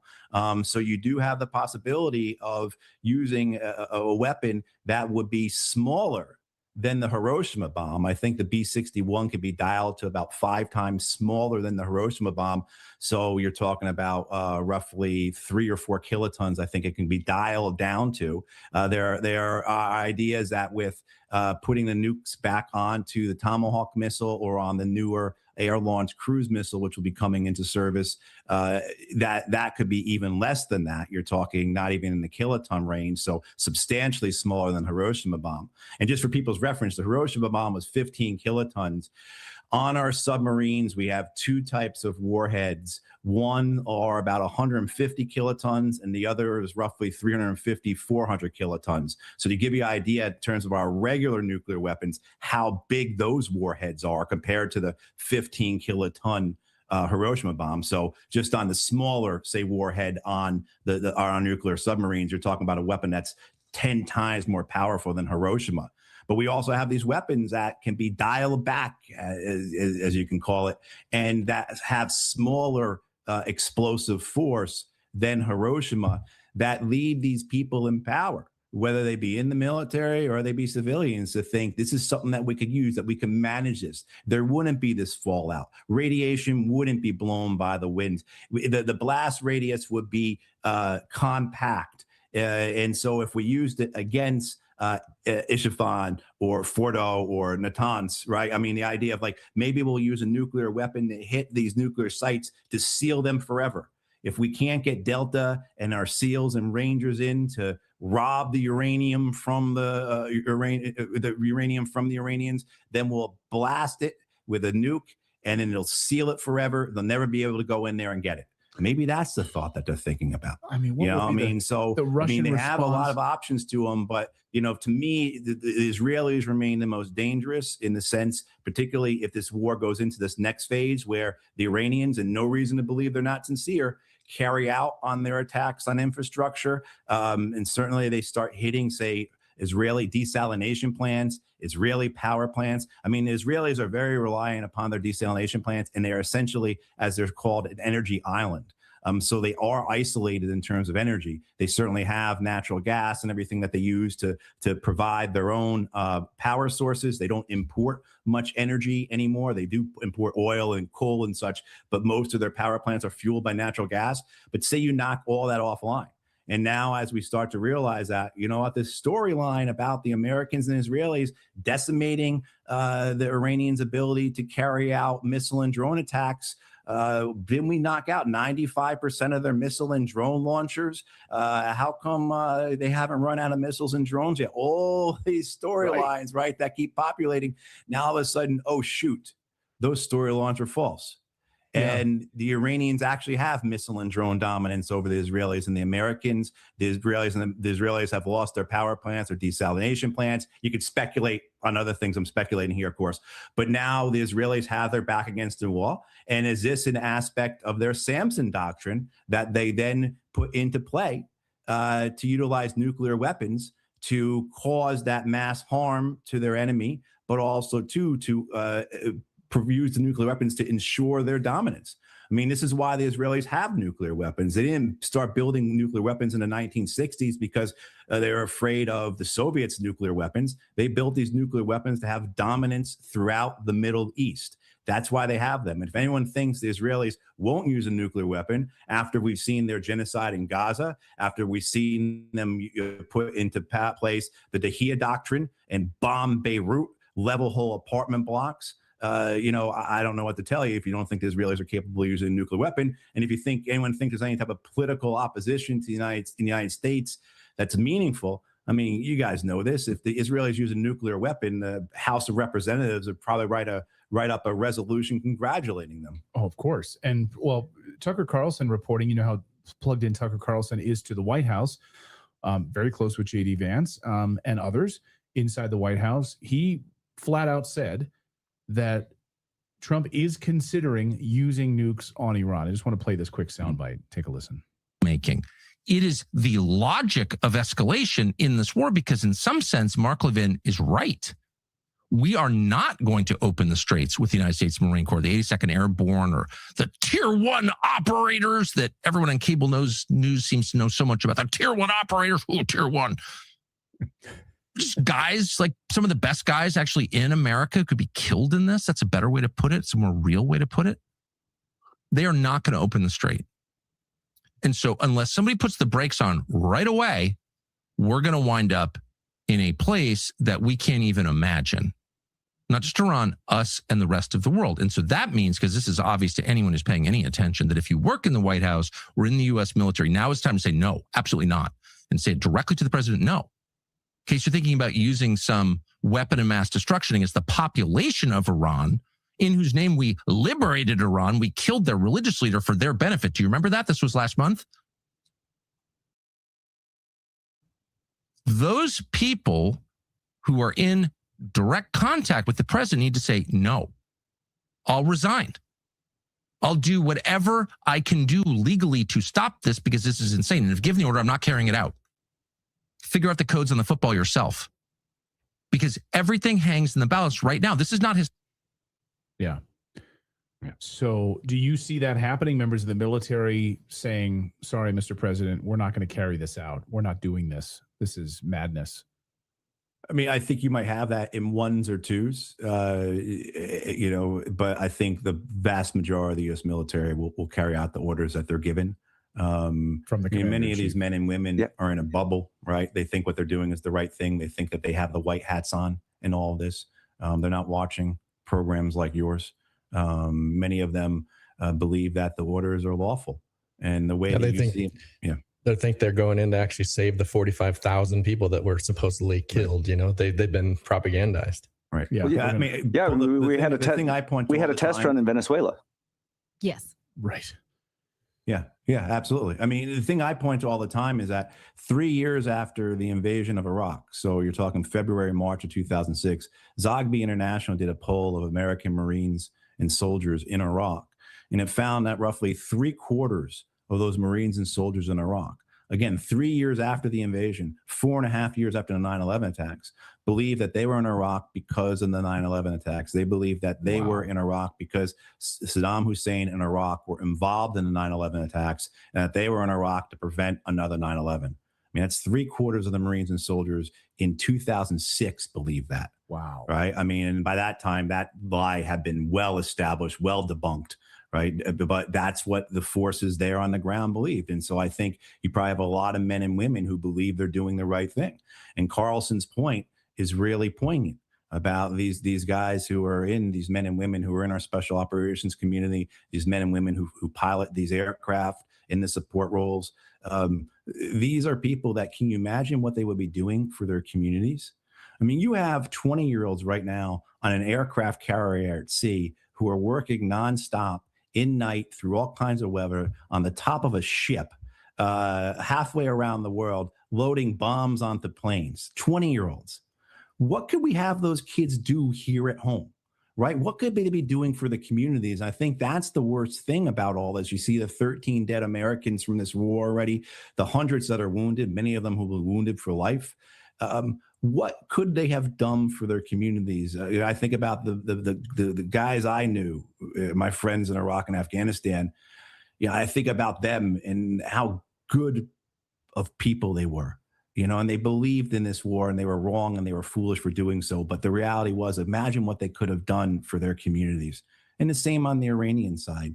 Of course, all these people were killing. What could they have done for their people, for their community, right? For their families, their neighborhoods, their nation. So, I mean, that's what's so tragic about all this, is just the waste of it all. The absolute waste of this for men like Donald Trump and J.D. Vance, right? For Marco Rubio and Carolyn Levitt, and for then all, for Israel, the military industrial complex, the fossil fuel industry, et cetera, et cetera, et cetera. This great waste. It's revolting. At the very least, though, in the press conference that President Trump gave on Monday, he said he ripped up Obama's nuclear deal with Iran because it disfavored Israel. And he said, well, Obama chose Iran over Israel, and indicating clearly that I always have to choose Israel, that we can't have that. We have to always choose Israel, even though, like you just said, Israel is the country that's invading several others as we speak. Lebanon expansion is horrific. The Gaza genocide, the expansion in the West Bank. But yet the president said, as if that's just completely reasonable, that we all agree, you have to choose Israel every single time. What did you make of that? I found it at least honest, if not upsetting and shocking. It is honest. It demonstrates how corrupted our view of national interests are, how much our system of legalized bribery has affected this nation. I mean, the fact that whatever policy, you name it, is up to the highest bidder in the United States. Our agricultural policy, our healthcare policy, whatever it be, it's up to the highest bidder. And that's the same for our Middle Eastern policy. I mean, the refreshing thing is when we have leaders that do actually speak honestly about it. So Donald Trump saying, whether it was Iran or in Venezuela, it's not about democracy. He doesn't care about the people. He cares about the oil. At least we don't have to cut through the BS, right? We can actually make arguments about why this war is wrong, why it's counterproductive. We don't have to spend our time rehashing and debunking the lies. And that makes Trump different than his predecessors.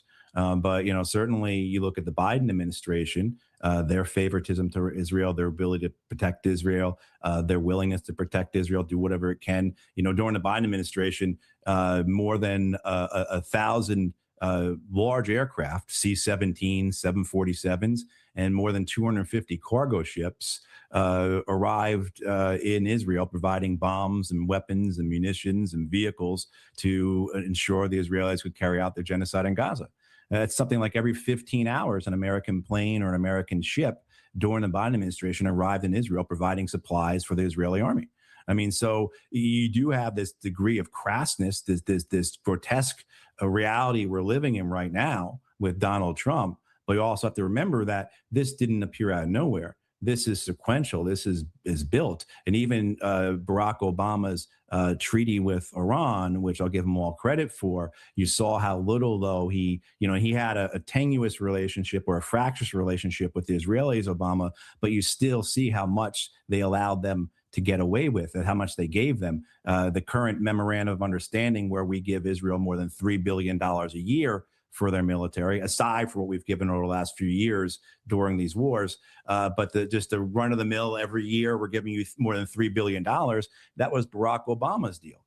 I mean, so, we have to realize that we are here sequentially, that this is all the steps that have taken before, all the realities of the American empire, and then the unfortunate placement of Donald Trump at this time. That this war in Iran was long wanted by Washington, D.C., certainly long wanted by Tel Aviv. It was attempted and not able to pulled off by the George W. Bush administration. Barack Obama certainly had a lot of pressure to go to war against Iran, particularly go back and look at the news reporting back in 2011. He resisted. The Biden administration certainly went along with everything Israel wanted them to do. And happily, they saw, I think, many in the Biden administration saw the Israeli policies, the genocide of Gaza, the occupation of Lebanon, the occupation of Syria as their policies too. But now then you have Donald Trump coming in for a second term, and the timing is right. So you have someone who won't resist or who can't put together the consensus to go to war with Iran, who doesn't care about those things. And now you have this war that was long wanted. Yeah. And we just got word too. Well, last night I got word from a source that more Russian assets are inbound to Iran. They were landing quite a few of them last night. So Russians helping, Chinese helping. We are in the throes of it now. Captain Matthew Ho, always great to see you. Thank you so much. I guess we'll be watching all closely tonight at this deadline as this unfolds. Thank you so much, Captain, for your insights. Really appreciate it. All right. Thank you both. And thank you for what you all are doing. Thank you, Captain. Great to see you. All right. Well, we're going to wrap things up now. We want to thank all of you for watching. We should mention that we have a daily newsletter where we try to track all of these things delivered to your inbox first thing in the morning so that you'll get to see, unconnected from like the main.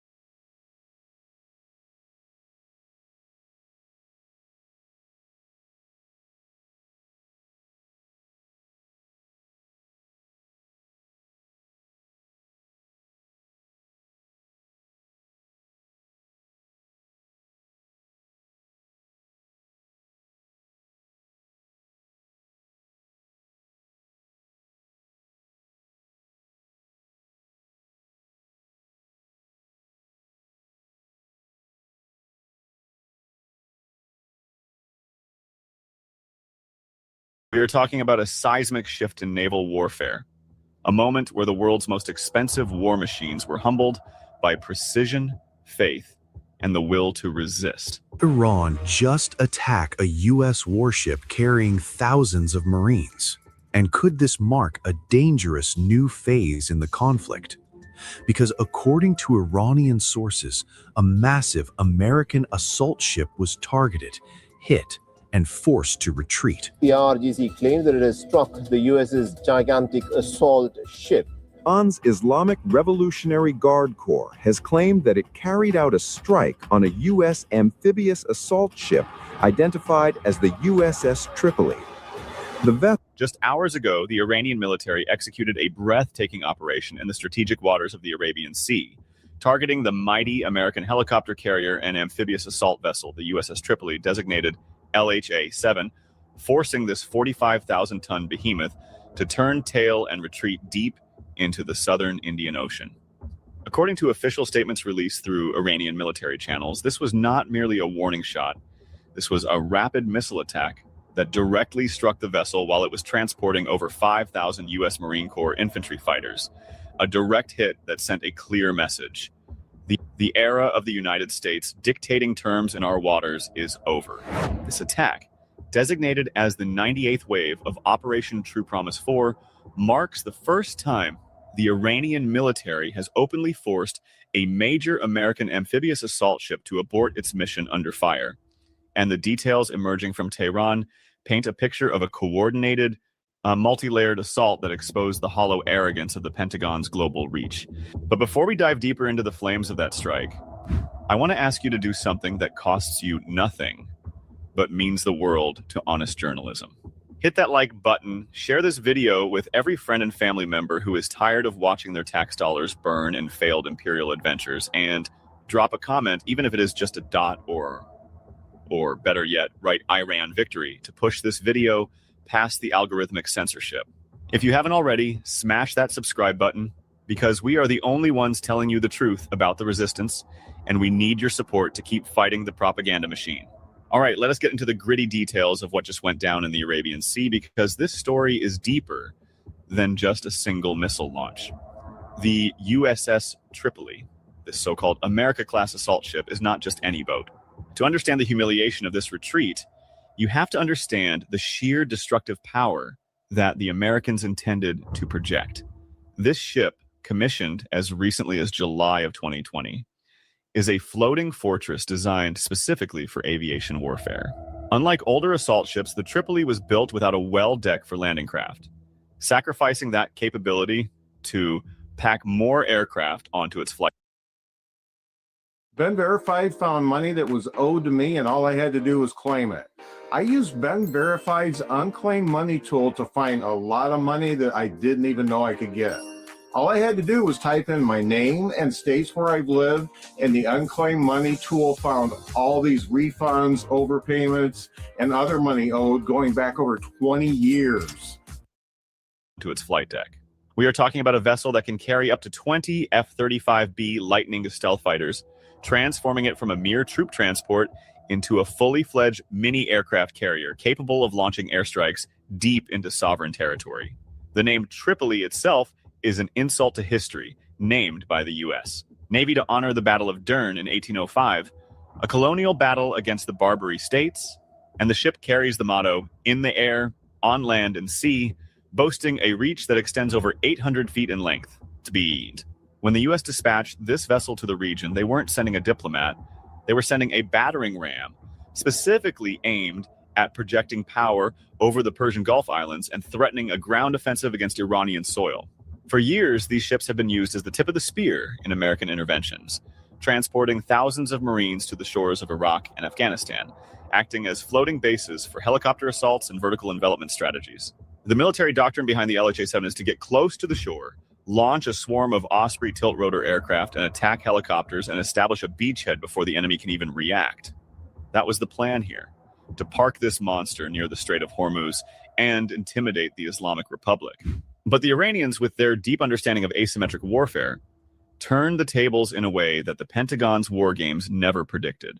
Now, let me walk you through the specifics of how the Iranian military achieved this direct hit, because the details coming out of the region reveal a brilliant tactical mind at work. This wasn't a lucky shot. According to reports published on Monday, April 6th, through Iranian military channels like Sepa News and Tasnim, the operation was a combined effort between the Navy and the Air Force. The initial phase of the attack involved a simultaneous strike on an Israeli-affiliated cargo vessel in the Strait of Hormuz. We are talking about the container ship identified as SDN-7, which was sailing under a third country flag near the Khalifa bin Salman port in Bahrain. The Iranian military hit that Israeli-linked ship with a precise cruise missile, setting it ablaze in a spectacular fireball that sent plumes of black smoke across the strategic waterway. This was not just a random act of aggression. This was the opening of a pincer movement.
have, and nobody has the military that we have, not even close. The most powerful military anywhere in the world by far. The flight crews and warfighters aboard those aircraft took extraordinary risks to rescue their fellow service members.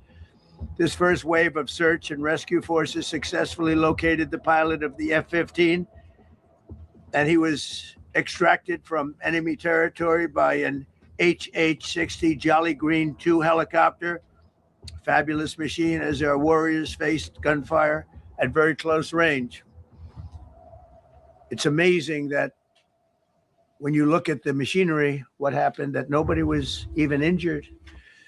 Meanwhile, the second crew member, a weapons system officer, a highly respected colonel, had landed a significant distance. Hey, it's Ashley with 4 Patriots. We're in a bit of trouble. To put it plainly, we need to clear up Distance away from the pilot when you're going at those speeds. Even if you go out 2 or 3 seconds later, it's miles and miles away because you're going fast.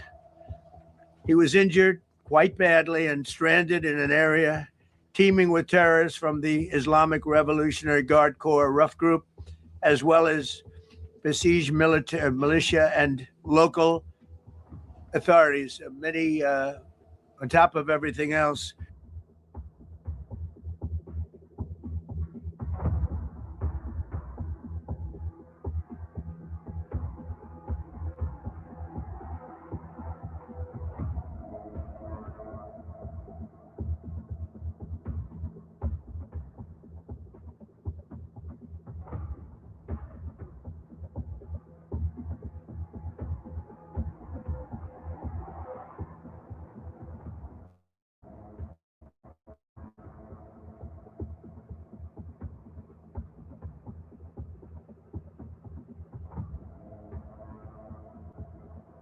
is doing fine. After picking up Dude 44 Alpha, the HH-60 Jolly Green fight was engaged by every single person in Iran who had a small arms weapon. And one of the aircraft, the trailing aircraft, took several hits.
Well, my dear truth seekers, as you know, a few days ago, US President Donald Trump issued an ultimatum to Iran, demanding that the Strait of Hormuz be completely unblocked, and that all of Washington's conditions be accepted, including the transfer of all available uranium reserves to the Americans.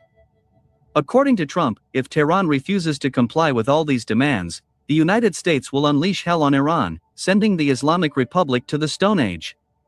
Trump promised that American missiles would destroy not only all of Iran's energy facilities, but even civilian infrastructure, including bridges.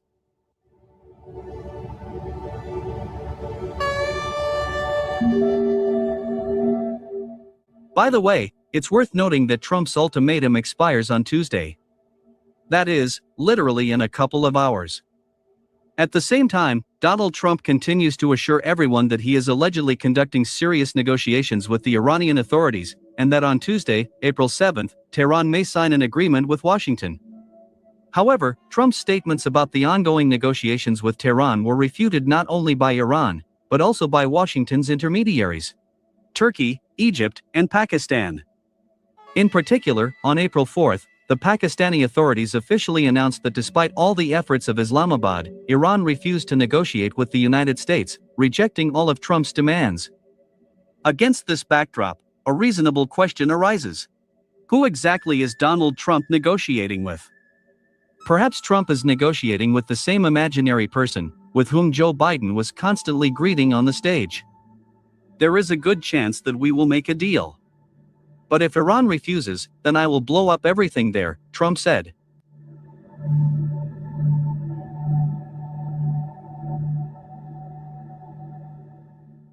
At the same time, the current occupant of the White House noted that as soon as American missiles begin to destroy everything in Iran, the citizens of this country will certainly side with the United States and oppose the current regime in Tehran.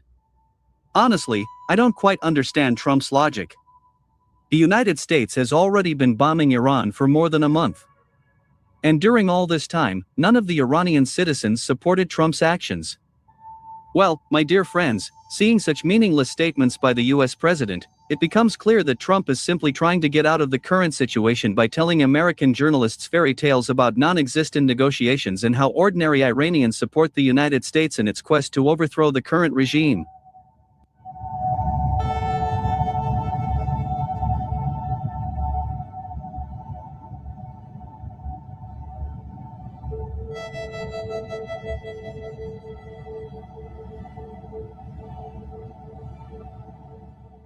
Meanwhile, Tehran has officially rejected Trump's ultimatum. Furthermore, Tehran has officially stated that if Trump dares to strike at Iran's energy infrastructure, the situation in the Middle East will become catastrophic. In particular, the advisor to the Supreme Leader of Iran, Mojtaba Khamenei, officially stated that if the United States launches missile strikes against the country's energy facilities, Yemen's Houthis will completely block the Bab el-Mandeb Strait.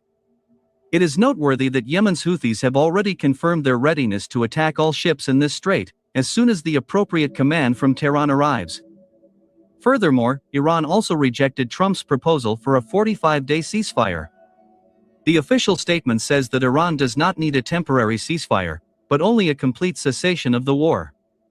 Later, the Iranian authorities confirmed that they had handed over their 10-point peace plan to the Americans.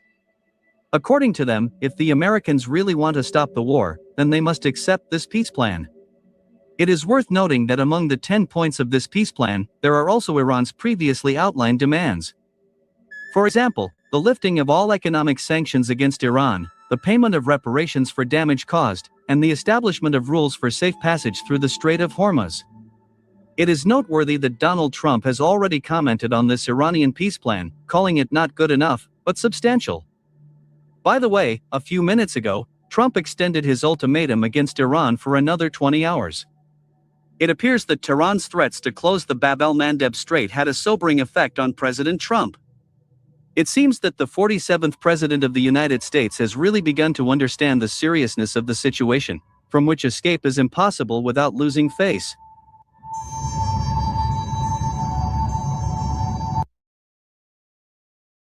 This is how easy it is to buy shares of properties on RealBricks. You can scroll down to a property that you're interested in.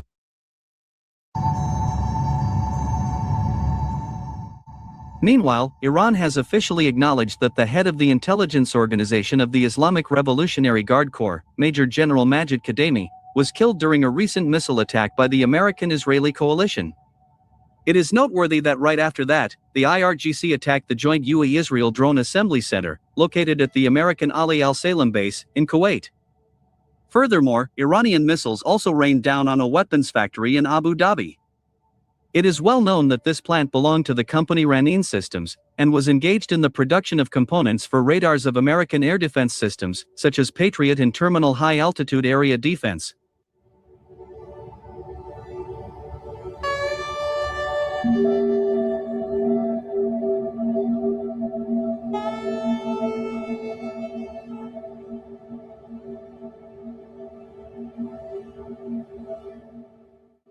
It is also worth noting the Iranian missile attack on American troops on the Kuwaiti island of Bubiyan.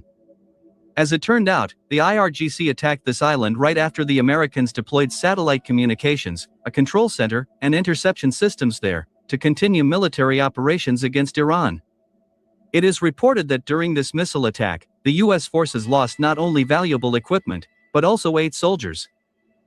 Furthermore, an hour after Iran struck the U.S. forces at the Bubiyan Island, the IRGC officially announced that Iranian missiles attacked the American amphibious assault ship, USS Tripoli. At the same time, it is reported that at the time of the missile attack, 5,000 sailors and Marines were on board this American amphibious ship.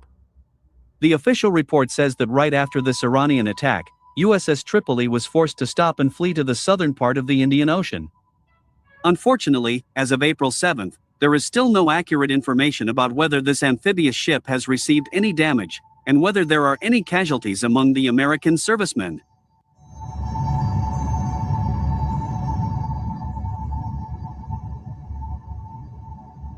However, the problems of the U.S. forces in the Middle East did not end there. On the evening of April 6, the United States' fifth-generation fighter jet, F-35, sent a distress signal over southern Iraq. It is noteworthy that this information was confirmed not only by the Iraqi media but also by numerous Middle Eastern sources. According to them, the F-35 was attacked by soldiers of the Iraqi Shiite militia, with the help of Iranian air defense systems. It is reported that at the time of the attack, the F-35 pilot sent a 7700 signal, which indicates an emergency with the fighter jet, after which communication was lost. By the way, as of April 7th, the U.S. Central Command still has not commented on the attack on the F-35 over the southern part of Iraq.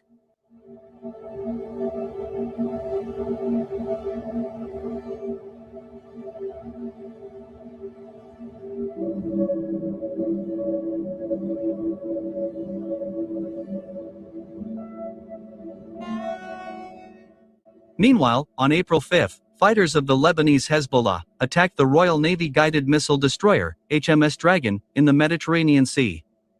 The official report says that Hezbollah launched an anti-ship missile at a British warship that was located 70 nautical miles off the coast of Lebanon. At the same time, it is reported that 7 British sailors were killed and injured during this attack, while the destroyer itself received damage. It is noteworthy that the British authorities have not yet issued official statements regarding the attack on His Majesty's warship. By the way, Israeli journalists from Channel 14 suggested that Hezbollah mistakenly attacked a British warship, mistaking it for an Israeli vessel. However, I am absolutely sure that the Hezbollah fighters knew exactly who they were attacking. The fact is that in the Middle East, Britain has long been perceived as one of the main allies of the United States and Israel.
Hey guys, welcome to the Kim Iverson Show. Thank you so much for joining us.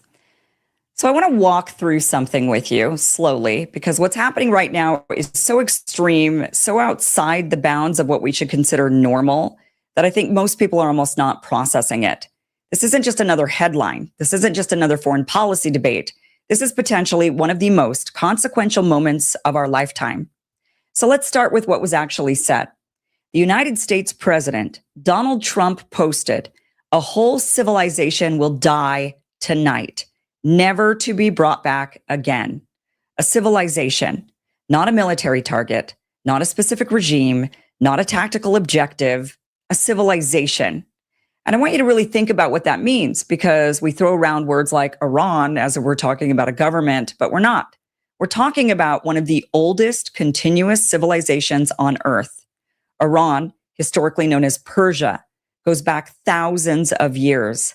The Achaemenid Empire, Cyrus the Great, one of the first charters of human rights. This is a society that predates most of what we consider Western civilization. So when you hear language like that, it should hit you differently because what is being discussed here openly is not just war, it's erasure of a people, a genocide. Now here's where things get even more surreal. We're seeing reports of civilians in Iran forming human chains around energy infrastructure. Now think about that.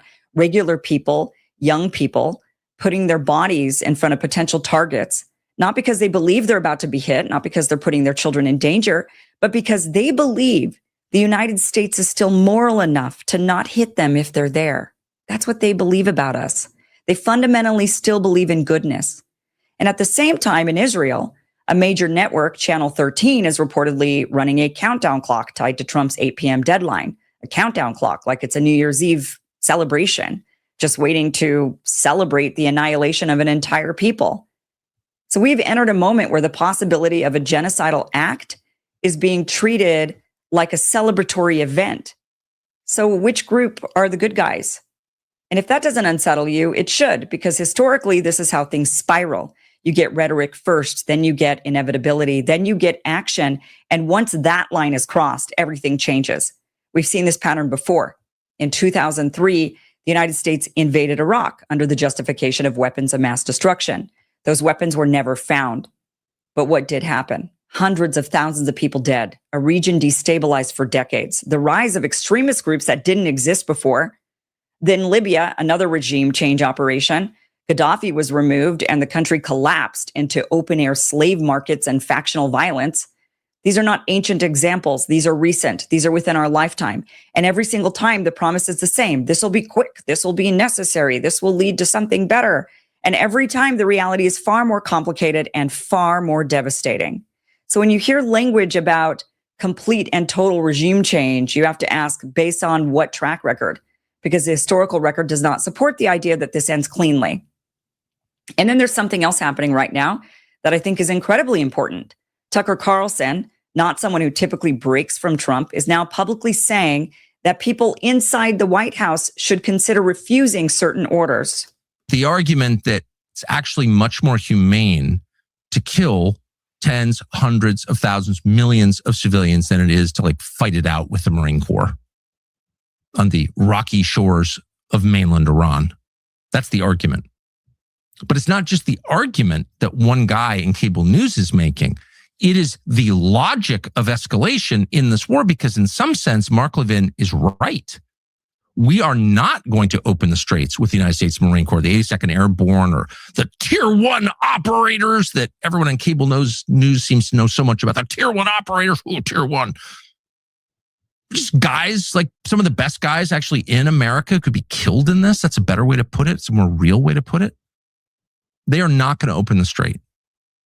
And so unless somebody puts the brakes on right away, we're going to wind up in a place that we can't even imagine. Not just Iran, us and the rest of the world. And so that means, because this is obvious to anyone who's paying any attention, that if you work in the White House or in the U.S. military, now it's time to say no, absolutely not. And say it directly to the president, no. In case you're thinking about using some weapon of mass destruction against the population of Iran, in whose name we liberated Iran, we killed their religious leader for their benefit. Do you remember that? This was last month. Those people who are in direct contact with the president need to say, no, I'll resign. I'll do whatever I can do legally to stop this because this is insane. And if given the order, I'm not carrying it out. Figure out the codes on the football yourself. Because everything hangs in the balance right now. This is not hysteria. This is 100% real. And yet, the people in this country, by and large, are sleepwalking along. No, the future will be pretty much like today, maybe a little different. That's not the lesson of history. Things change fast and forever. There are pivot points where nothing is the same. And sometimes it's better, but mostly it's not. And this is one of those cases where it might not be at all better. So when people who are close to power start suggesting that orders themselves may be dangerous, that tells you something about how serious this moment is. And this brings us to the core issue. The United States was not designed to allow one person to unilaterally push the country into a catastrophic war. That's why Congress exists. That's why there are checks and balances. That's why the Constitution separates powers, because the founders understood something very clearly. War, especially a war with potentially global consequences, cannot be based on impulse. It has to be debated. It has to be justified. It has to be restrained. So if we're at a moment where the destruction of an entire civilization is being discussed as a possibility, then the question is no longer political, it's structural. Are the safeguards actually working? Because once something like this starts, you don't get to walk it back. You don't get to say, oops, we went too far. No, history doesn't give do-overs on this scale. And we all have to live with the moral consequences. So just ask the Germans about that. So to really understand what this could look like, not in theory, but in reality, I want to bring in someone who has actually operated inside these systems. Daniel Davis is a retired U.S. Army lieutenant colonel, a combat veteran of both Iraq and Afghanistan, and someone who has been willing to challenge official narratives when they don't line up with facts on the ground. He's briefed members of Congress. He's written extensively about the failures of U.S. military strategy, and he's been one of the few voices consistently warning about the consequences of escalation. Colonel Daniel Davis, welcome to the show. Thank you so much for being here. Delighted to be here. Thanks for the invite. Well, what a day. You know, Donald Trump here is claiming that a whole civilization will die. This tweet that has shocked the world, I think. A whole civilization will die tonight, never to be brought back again. I don't want that to happen, but it probably will. However, now that we have complete and total regime change where different, smarter, and less radicalized minds prevail, maybe something revolutionary, wonderful can happen. Who knows? We'll find out tonight. One of the most important moments in the long and complex history of the world, 47 years of extortion, corruption, and death will finally end. God bless the great people of Iran. This is beyond shocking. And honestly, I think he needs to be immediately removed from office or something. I mean, something. I mean, are you feeling the same way I'm feeling about this? Or are you like, no, this is just Donald Trump, let it go. No big deal. Definitely not thinking that. In fact, I'll just tell you this morning, just before I went on my show, I saw that thing pop up there, and I'm always checking it because, you know, he always says a bunch of stuff that's, you know, oftentimes crazy or something you can talk about on air. So I'm periodically checking. And just before I went back on, I checked it one more time. And it was like 8:00 something. And I just, my jaw dropped because I'm still thinking back to the one he said on, I think it was the 5th of April, to where he's talking about, I'm going to take out their bridges. I'm going to take out all their energy infrastructure, and they better open the effing strait, all this kind of dramatic stuff. I'm still thinking about that one. But this one obviously went categorically, up to the stratosphere, because he's not just talking about taking out bridges or just energy infrastructure or anything, not even just open up the Strait of Hormuz, any kind of a military target in the civilization from which it may never recover. Now, the first thing that I thought of as a military man in a history of armed conflict, nuclear weapons. Because I'm thinking there's nothing in our conventional inventory that could produce that outcome. Just look at the stats here. We've been fighting for, I think it's 38, 39 days now today, over 13,000 targets attacked, probably closer to 14,000 by now. And you see that it has minimal impact on the war. The regime is still there. They've lost a lot of people, but they've replaced them all. They still have the means of firing missiles. They still have the means of firing drones. And of course, the most important thing is they still have full control of the Strait of Hormuz. And now we see also that they still at least have some capacity to shoot down aircraft. So all of these things, all these missiles have not been able to quell them militarily. We also see in the Washington Post, New York Times, that we're running out of long-range missiles, JASSMs, the Tomahawk cruise missiles. We're running very short, like emergency low supply of interceptor missiles, PAC-3s, the stuff for the Arrow 2s, Arrow 3s in the Israeli side. We can't keep fighting this for a long time. And for him to say something like that, my first thought was, okay, conventionally, what could he do that could produce that outcome? I mean, we've been bombing them, quote, to the Stone Age so far after 39 days, and it has not produced anything close to that. I mean, it doesn't even look like Gaza, and Gaza looks like it was bombed into the Stone Age, and it's still there. The people are anyway. But a nuclear weapon would have a better chance. And then, that second part of the phrase there, and they may never rise again. I mean, conventional won't do that. And conventional will blow up some buildings, but I mean, look at Dresden. It got firebombed to the ground. I mean, look at Japan after World War II. Look at North Korea was just almost bombed into oblivion. They all rose from that. Nothing happened to their cultures. So I was worried that maybe he means that. And I was querying a number of my friends who have access to various positions within the administration, and they all say, no, he doesn't mean nuclear weapons. And I actually checked a number of sources, and so far 100% of them came back and say that's not on the table. That doesn't give me that much confidence, because they may think that, the generals may think that, but does Trump think that? Because the person that can write those words that you talked about, can write the words that he wrote on Easter Sunday about, all this effing this and that, and praise be to Allah, this weird stuff with no explanation. He can order anything. And the fact that we're even fighting this war itself was irrational, because there was no militarily attainable objective. I was screaming this from the rooftops before, that we're not going to be able to win for very practical reasons, and it's playing out that way. Not hard to figure out. It's just, you just do a sober analysis, and you can't. Yet he plunged us in anyway. And I know for certain that there were those in the administration that were given the same advice that I was. We've had leaked intelligence that said this as much, that came out before, or that was talked about before that. So he has ignored the advice, the intelligence. He's ignored the advice. He's ignored combat realities. Why would he not ignore this? I don't know. So I'm still quite concerned whether the system would respond to that. I don't know. But I think that the fact that, number one, let me throw Congress under the bus because they deserve it richly. The fact that we're in this position at all, where we had a war that was starting in direct contradiction of the U.S. Constitution and of the U.S. law, not to mention international law. Congress not only did not take action to impose its co-equal branch of government that only it can declare war, they literally voted themselves out of it, both the House and the Senate, so that Trump could literally do anything that he wanted to. This is the bitter fruit of that. Now that you have given away your voice, given away your constitutional powers, and now here it comes time where it could be an existential issue, and you're just sitting there on the side. I think I saw Schumer wrote a really tersely worded tweet. Wow, that's really going to scare President Trump. This is not a time for that kind of tepidity, and even worse from the Republican side, who are equivocating or saying nothing. This is the time to stand up as an American who swore an oath to the Constitution, not to Donald Trump or any man that would, or woman that may fill that slot, but to the Constitution. Now is the time to do that. Tomorrow could be too late. I don't know. Yeah. I mean, well, it's incredible that they haven't started impeachment proceedings already. I mean, they should be, if Congress is doing their job. For one, they should have immediately taken back war powers, which, as you mentioned, they didn't. They gave those away, and they won't get them back. They continue to vote against any type of resolution to get them back. And they certainly don't seem to want to impeach him.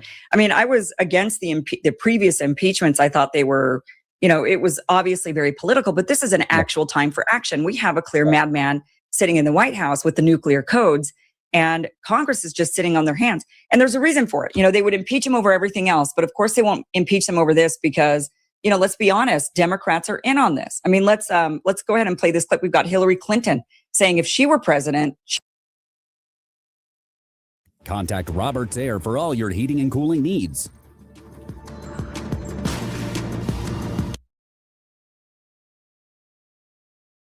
She'd be going after Iran. I want the Iranians to know that if I'm the president, we will attack Iran.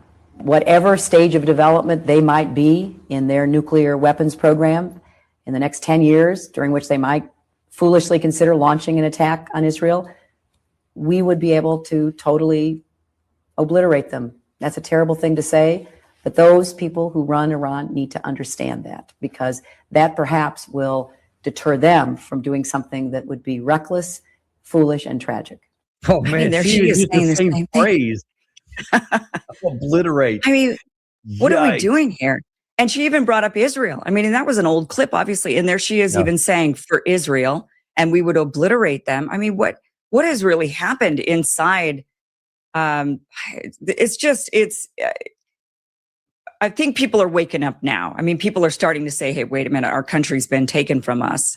It was clearly taken a while ago. I mean, with that clip, Hillary Clinton shows it was gone a while ago. But now I think people are starting to realize it. I'll tell you, Kim, there's no doubt in my mind that I mean, I see it every day, that lots of people who have been uncomfortable with some of this in the past are now saying, okay, I'm going beyond discomfort. And people are saying things, they're talking out loud, they're sharing on social media. And people are sick and tired of this because as I mentioned a second ago, the circumstances that led to this war not only violated our Constitution and our laws, but also our interests in a profound way. And I'm hoping it's starting to become more clear, even to those who have been supportive of the system so far, to see that we have, and I was complaining about this and putting out a marker in the months leading into this. I said, no American should die for a war that we choose on the behalf of another country. And now that we've got 13 that are dead so far, we've got billions of dollars of our aircraft and other radars and other kinds. 13 of our bases have been smashed. 360 some odd have been wounded. At least that we're being told, according to The Intercept. The numbers could be a lot higher than that. I don't know. But no matter what they are, they're egregious, that there shouldn't have been one drop of American blood spilled, because there was no interest or no interest of ours that were involved here. We need never have gone to war against Iran. They were self-contained, and they had shown every rational action in their bodies that they would never attack either the United States or Israel. And they showed tremendous restraint when we would have gone to war a half a dozen times over the previous years if someone had done to us what we did to them. And now I think people are starting to see that all of this stuff, all these claims that, like Lindsey Graham says on an hourly basis, practically, that these are religious Nazis, and if they get the bomb, they would definitely use it, and they can't be trusted, and all this stuff. And people are seeing, wait a minute, they didn't do that. They had 47 years to do it, and they chose not to.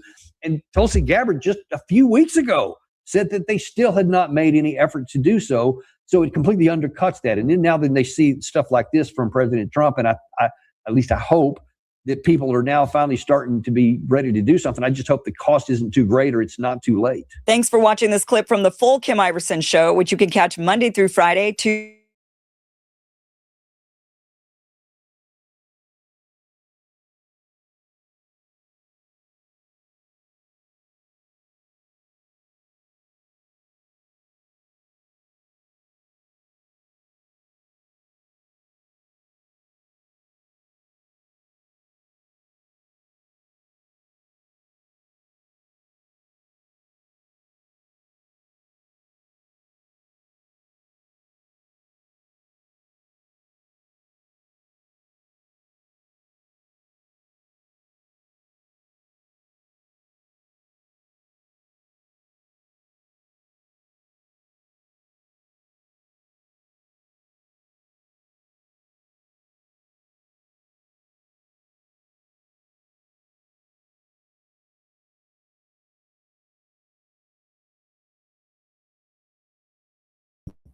at a critical moment in human civilization as the US president, Donald Trump, vows a literal war on civilization, declaring tonight an entire civilization will die if his threats are fulfilled or if Iran refuses to submit.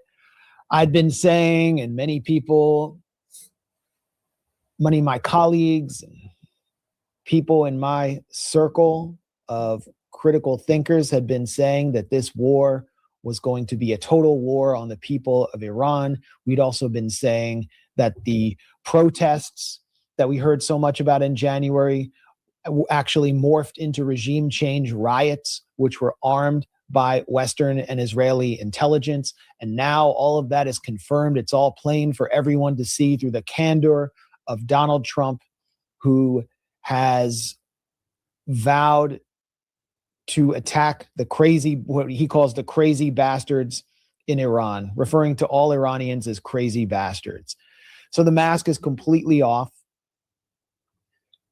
And as we speak, the U.S.-Israeli terror coalition is bombing bridges across Iran. It's bombed a UNESCO heritage site in Iran's railways.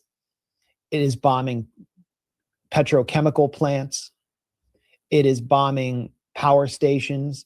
It is bombing apartment blocks, entire civilian neighborhoods, and it bombed a synagogue where I conducted an interview with a major Jewish community leader who happens to be an Iranian parliamentarian just a couple blocks away for a documentary that I will re-release today. But what I want to do for the first 45 minutes or hour of this stream is talk to two independent journalists who were just in Iran covering this war while most Western agencies stayed on the outside and stayed in Istanbul interviewing Iranian expat regime change activists in underground discos. And these two journalists were on the ground and actually made it all the way to the Strait of Hormuz to tell us what's really going on at this choke point of the economy and at a pivot point of human civilization. So I want to welcome Ahmed Sadaldin from Prop & Co. and Dimitri Laskaris from Right to Resist onto the show right now. Here they are. Welcome to the Gray Zone, Dimitri and Ahmed. It's great to see you both, and I'm extremely jealous that I couldn't join you on the ground.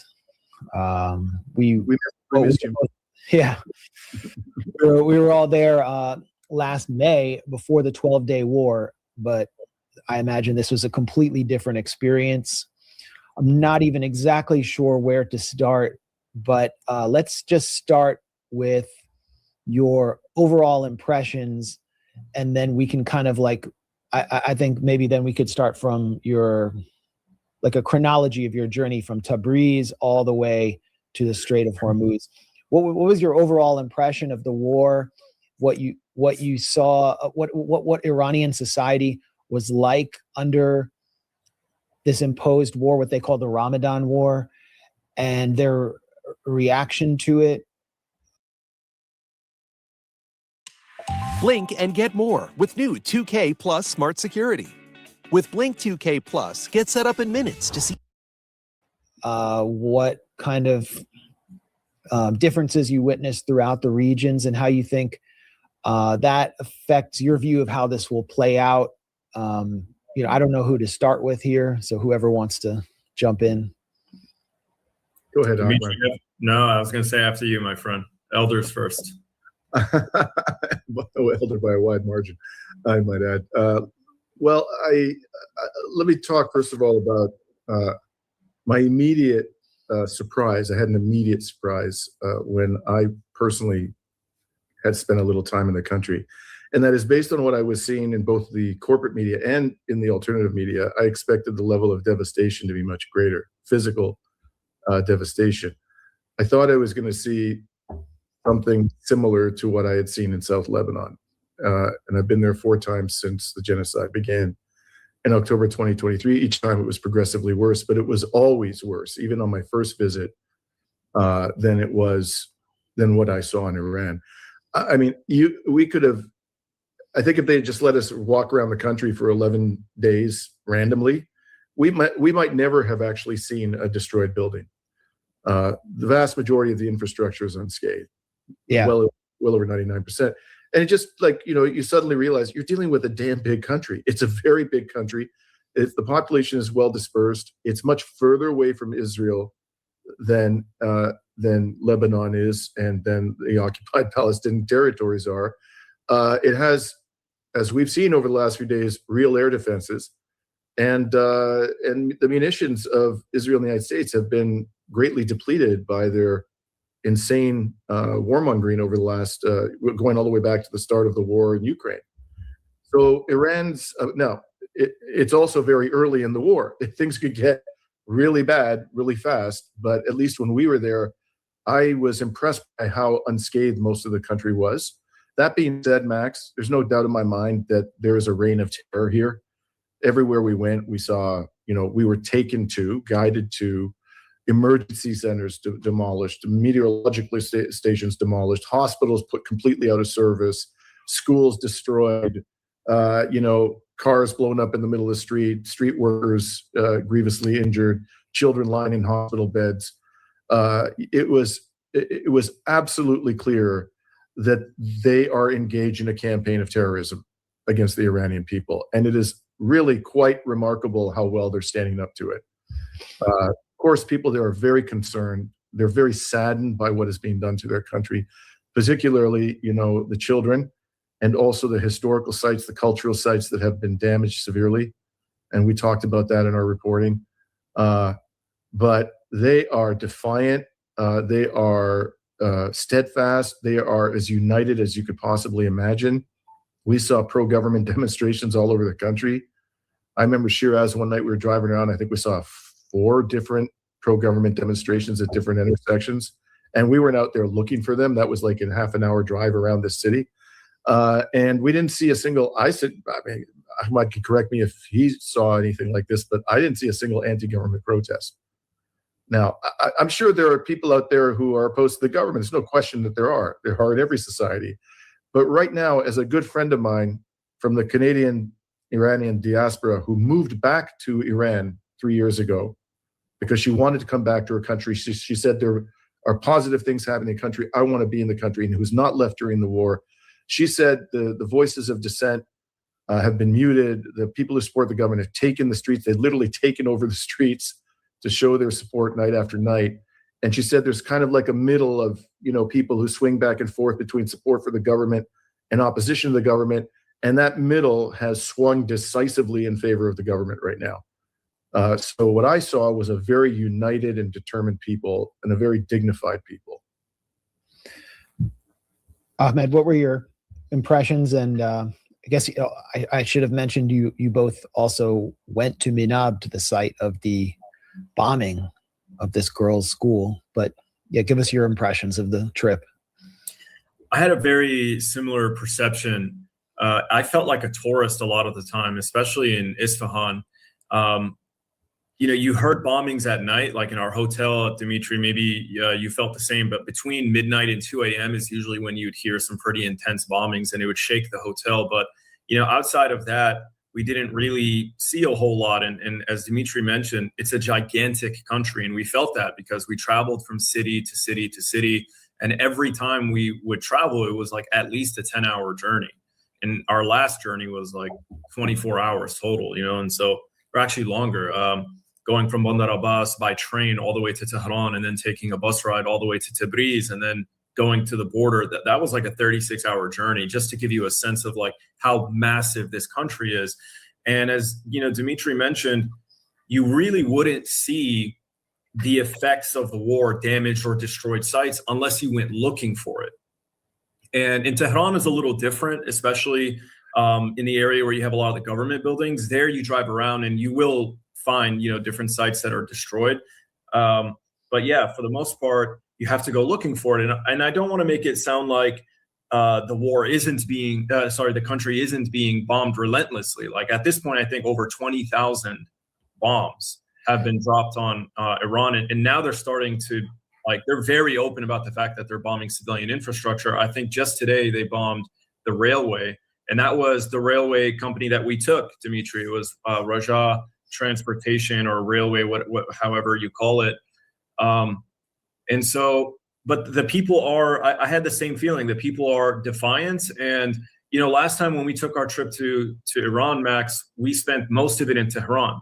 So, well, you got to go to Isfahan and Shiraz afterwards, but, I didn't. And so I didn't really know what people felt like all around the country.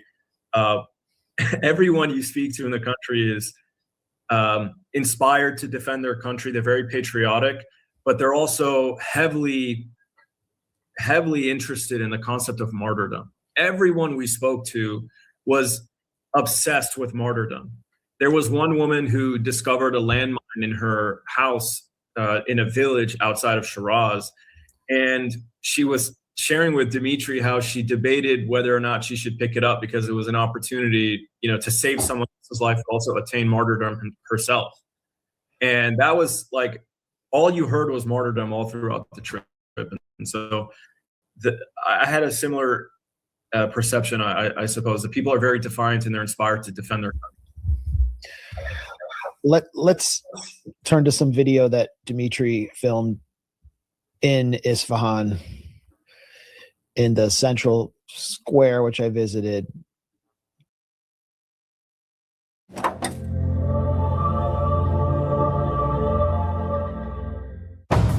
How are you going last year, but you can see from this clip, if you watch closely, and I'll let Dimitri narrate. Can you max the volume, Max, on this? Yeah, here we go. So just listen.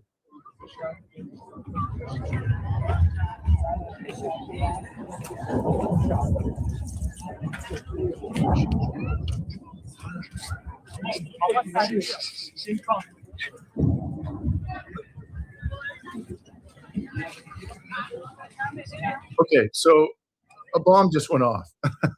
Look at those people. I mean, you're playing it here. I urge people to actually listen to it, to watch the video. Crank up the volume, and you'll hear very distinctly that there is a large explosion nearby, and you can also hear the roar of jet engines. And look at these people. I mean, it's the most remarkable thing. Kids, couples, parents, just strolling around as if a huge bomb going off within a couple of kilometers of the square is par for the course. They have internalized the war, and they refuse to be cowed by it. Even the children. It's the most remarkable thing. And this video was shot just after the governor of Esfahan, so he would be the highest-ranking civilian official in the province, which has the second largest city in Iran, gave us a tour about an hour long. There were no bodyguards with him, as far as we could tell. And as he was walking around the square, a number of people came up to him and expressed their affection and respect for him. There was nobody that was disrespectful. He didn't seem to have the slightest concern about his safety. And I had the overall impression that people liked him. And so this is not at all consistent with the narrative we've been given, that the vast majority of Iranians want to lynch their leaders. So again, I can't say what the conditions are like outside of wartime and before I went to Iran in May of last year for the first time in my life. But this is what I've witnessed. So I think, as I put it, Max, to one of the Iranians in our entourage, this war was intended to destroy Iran, and it is in fact enabling Iran to assume its rightful place in the world. And I think that is what the people you're seeing here essentially feel about it. Yeah, I think that's how a lot of Americans feel. And I think these walking tour videos, which I shot, are so important because it shows just what daily life is like, and it eviscerates the propaganda we're subjected to. You see women everywhere without hijab, just freely walking around. There's no morality police attacking them. You see people of all different kinds of people, and you see the rich culture and history of Iran right there in the middle of one of the oldest continuously inhabited cities in the world, which is now being viciously bombarded. And some of these buildings were damaged in bombings. Some of these market stalls, some of these religious sites were damaged in bombings. Yeah, absolutely. Let's turn to another video. Well, you both went to Minab.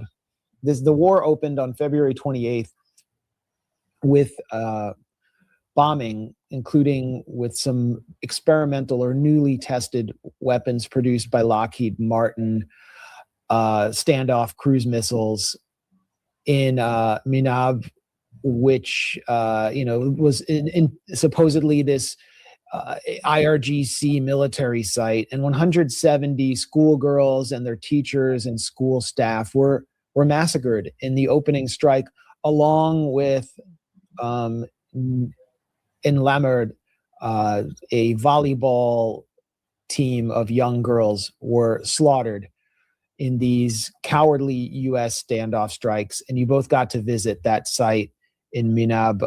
Let's just take a quick look, or we'll roll some footage, and you can each kind of narrate and just tell us what you saw there and what your impressions were. Did you learn anything new about this bombing? I'll start with you, Ahmed, even though this is Dimitri's footage.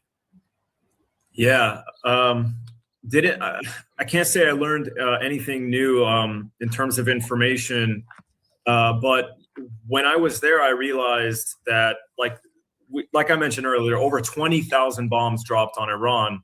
And there's been so much bombing now that people forget that Minab took place. There have been so many massacres and war crimes committed.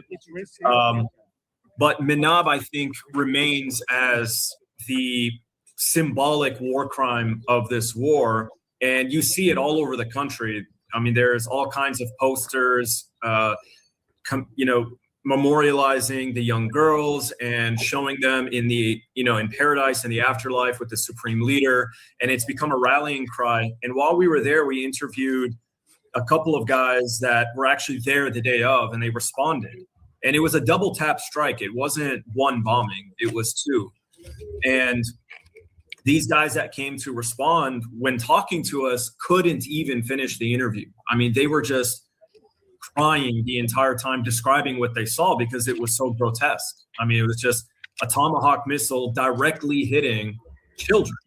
And so you can imagine what that scene looks like. We saw what that does to children in Gaza. So just imagine that everywhere, all over this location. And even the people we were with who were conducting the translations and conducting the interviews alongside us, they couldn't even hold themselves back from crying either. It's such an emotional story and experience for everyone in Iran now. And actually, while we were there as well, there was a woman and her daughter who were not from Minab. They traveled across the country. I think they were from Mashhad on the other side. And they came to say a prayer and pay their respects to the people of Minab and to this, because of this site.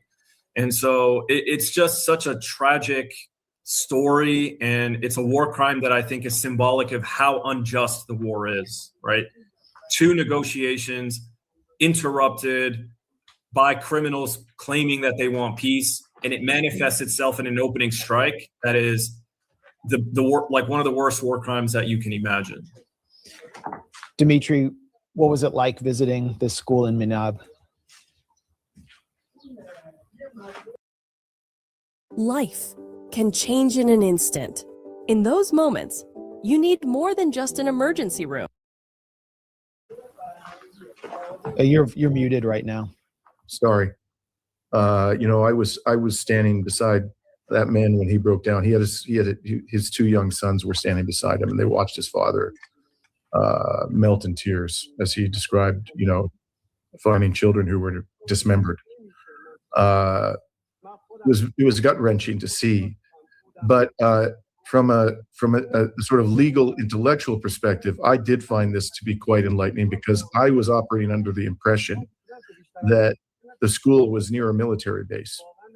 And early in the war, I had heard commentators whom I respect, and I still, of course, do, saying that they thought what had happened was the American military targeted the school to send a message to the Iranian Revolutionary Guard Corps, because these children were largely the children of men who were serving in the IRGC.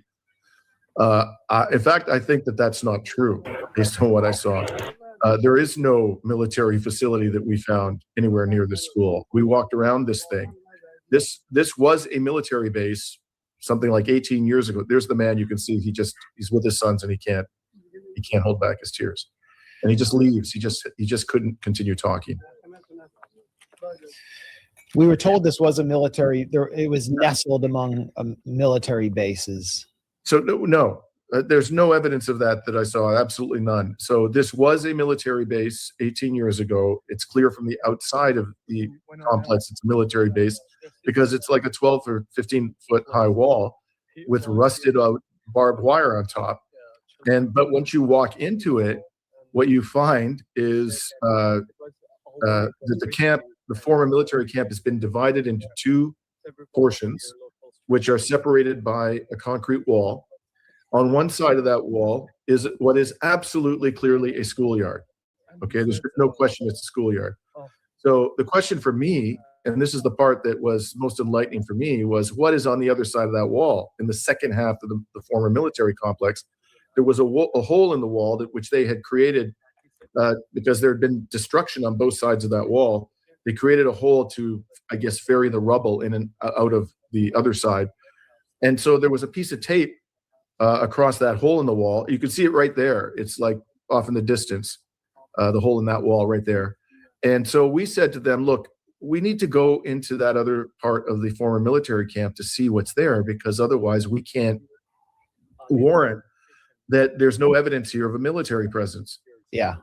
So they just gave us free reign, Max. Like, okay, go in there, do whatever you want. No one was putting any restriction on us. We found like 3 buildings on the other side. They'd been struck. 2 had been completely destroyed, but there was some walls standing. We were allowed to roam freely in there. One of them was very clearly, we were told it had been basically converted into a storage facility for pharmaceutical products. And we found all kinds of pharmaceutical products in the rubble. It was clear that thing was a warehouse for pharmaceutical products. The other thing was just kind of like the bigger building on the other side, which you can see if you look right between those 2 men, you can see the hole in the wall, and there's a bigger building.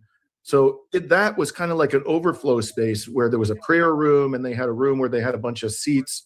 It looked like they used it as a classroom when they needed to. There was absolutely zero evidence that thing had any kind of a military function. And that entire space on the other side of the wall you see there, on the right side of the screen, there was a lot of weeds. Very, very, they were mature weeds. It was very clear that these weeds had been growing for a long time. And there was no indication whatsoever that vehicles had been parked on those weeds. And the weeds took up the vast majority of the space on the other side of that wall. So then after we saw this, it was crystal clear there was no military facility inside the foreign military complex. This was obviously a schoolyard. You couldn't possibly come to any other conclusion if you have the surveillance capabilities of the United States military. And then we walked around the former military base, and saw nothing that could be a military facility. So I think, and the other thing I should add, Max, is that we went to the cemetery where most of the victims were buried, and we spoke to 2 fathers who lost children in the bombing, and they were irate, indignant at any suggestion that they were involved with the military of Iran. They said they had absolutely nothing to do with the military. Any suggestion that these children were the children of soldiers is a bald-faced lie. We were just ordinary people, simple people living in this village, and they targeted us on purpose. We have no doubt in our minds that they killed our children intentionally. That's what we heard. Well, and of course, now all the pretense is gone. They're not even claiming to be attacking military targets. Trump has declared today to be Bridge and Power Day, attacking Iran's, the source of life in Iran. But let's turn to another war crime that you both exposed. I think this really speaks to the value of your reporting and the trip you took, because not only did you expose this on your independent channels, it kind of forced mainstream Western media to acknowledge that this was taking place. The Washington Post picked up, cited you directly, Dimitri, in its reporting of, correct me if I'm wrong, but essentially small landmines were dropped all over civilian sites in Shiraz. Here's a video from Ahmed's Propaganda and Company. Okay, well, yeah, I mean, just even describing this, I don't know, Zionist chainsaw massacre might actually get us demonetized, but here we go. Explode on impact. A recently married 30-year-old man with a 4-month child found a landmine next to his vehicle and was unaware of what it was. When he picked it up, it exploded in his hands, killing him. These are his severed. Oh my God! We witnessed. I'm sorry, right? Breakdown in tears. Didn't realize I showed it twice. Wrong timestamp. Apologies, everyone. Yeah. Forgive me for laughing. It's obviously I'm not laughing at what happened. The man who unfortunately lost his life. This is his family you're seeing here. grieving. I promise there are no more fingers. You can play it from here. Okay. Death.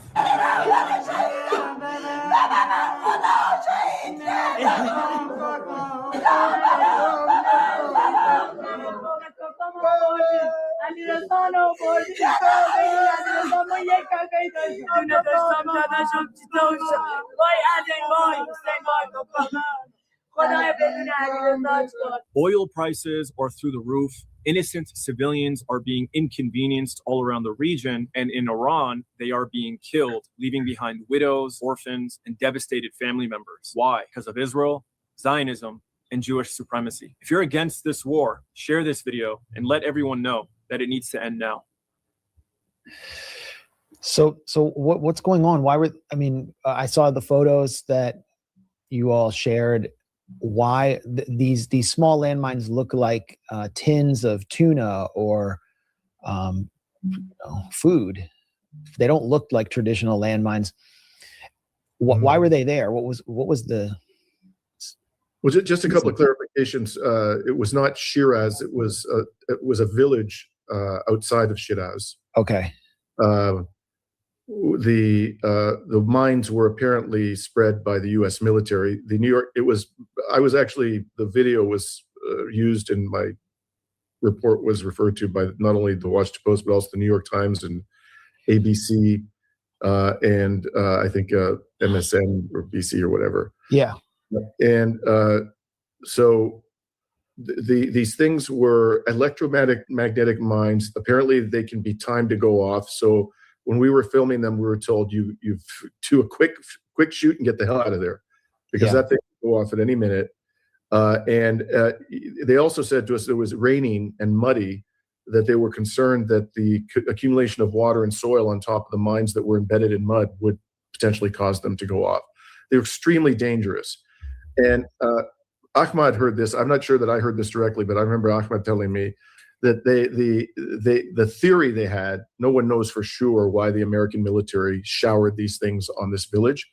But the theory they had was that the American military thought that somewhere in the not too far away from this village, there was some entry point from which missile launchers were emerging, some tunnel from which they were emerging. And these things, they were hoping that, those missile launchers might blow up on top of one of these mines. But there was absolutely no evidence of any military presence in or near that village that we saw. Nothing. And we walked around it for, a good 2 or 3 hours. And Ahmed, you went to a gathering of the family members of this man who had been killed. How did you happen upon that, and describe that experience? Well, we were touring through the village, and they were showing us different homes that had mines in them. And actually on some of the homes, when they would finish clearing it, or if they discovered a mine in it, they would mark it. They would label it on the house so that people knew not to enter that house. And they brought us to the home of this man, and he found this landmine next to his truck. He picked it up not knowing what it was, and it detonated, and unfortunately it killed him, and it cut him to pieces.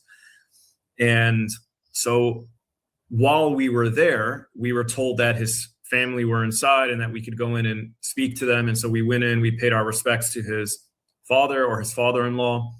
And then his mother came in. I believe his sister came in. His wife wasn't present, but it was so fresh after it happened. It literally happened the night before, and we were there first thing in the morning.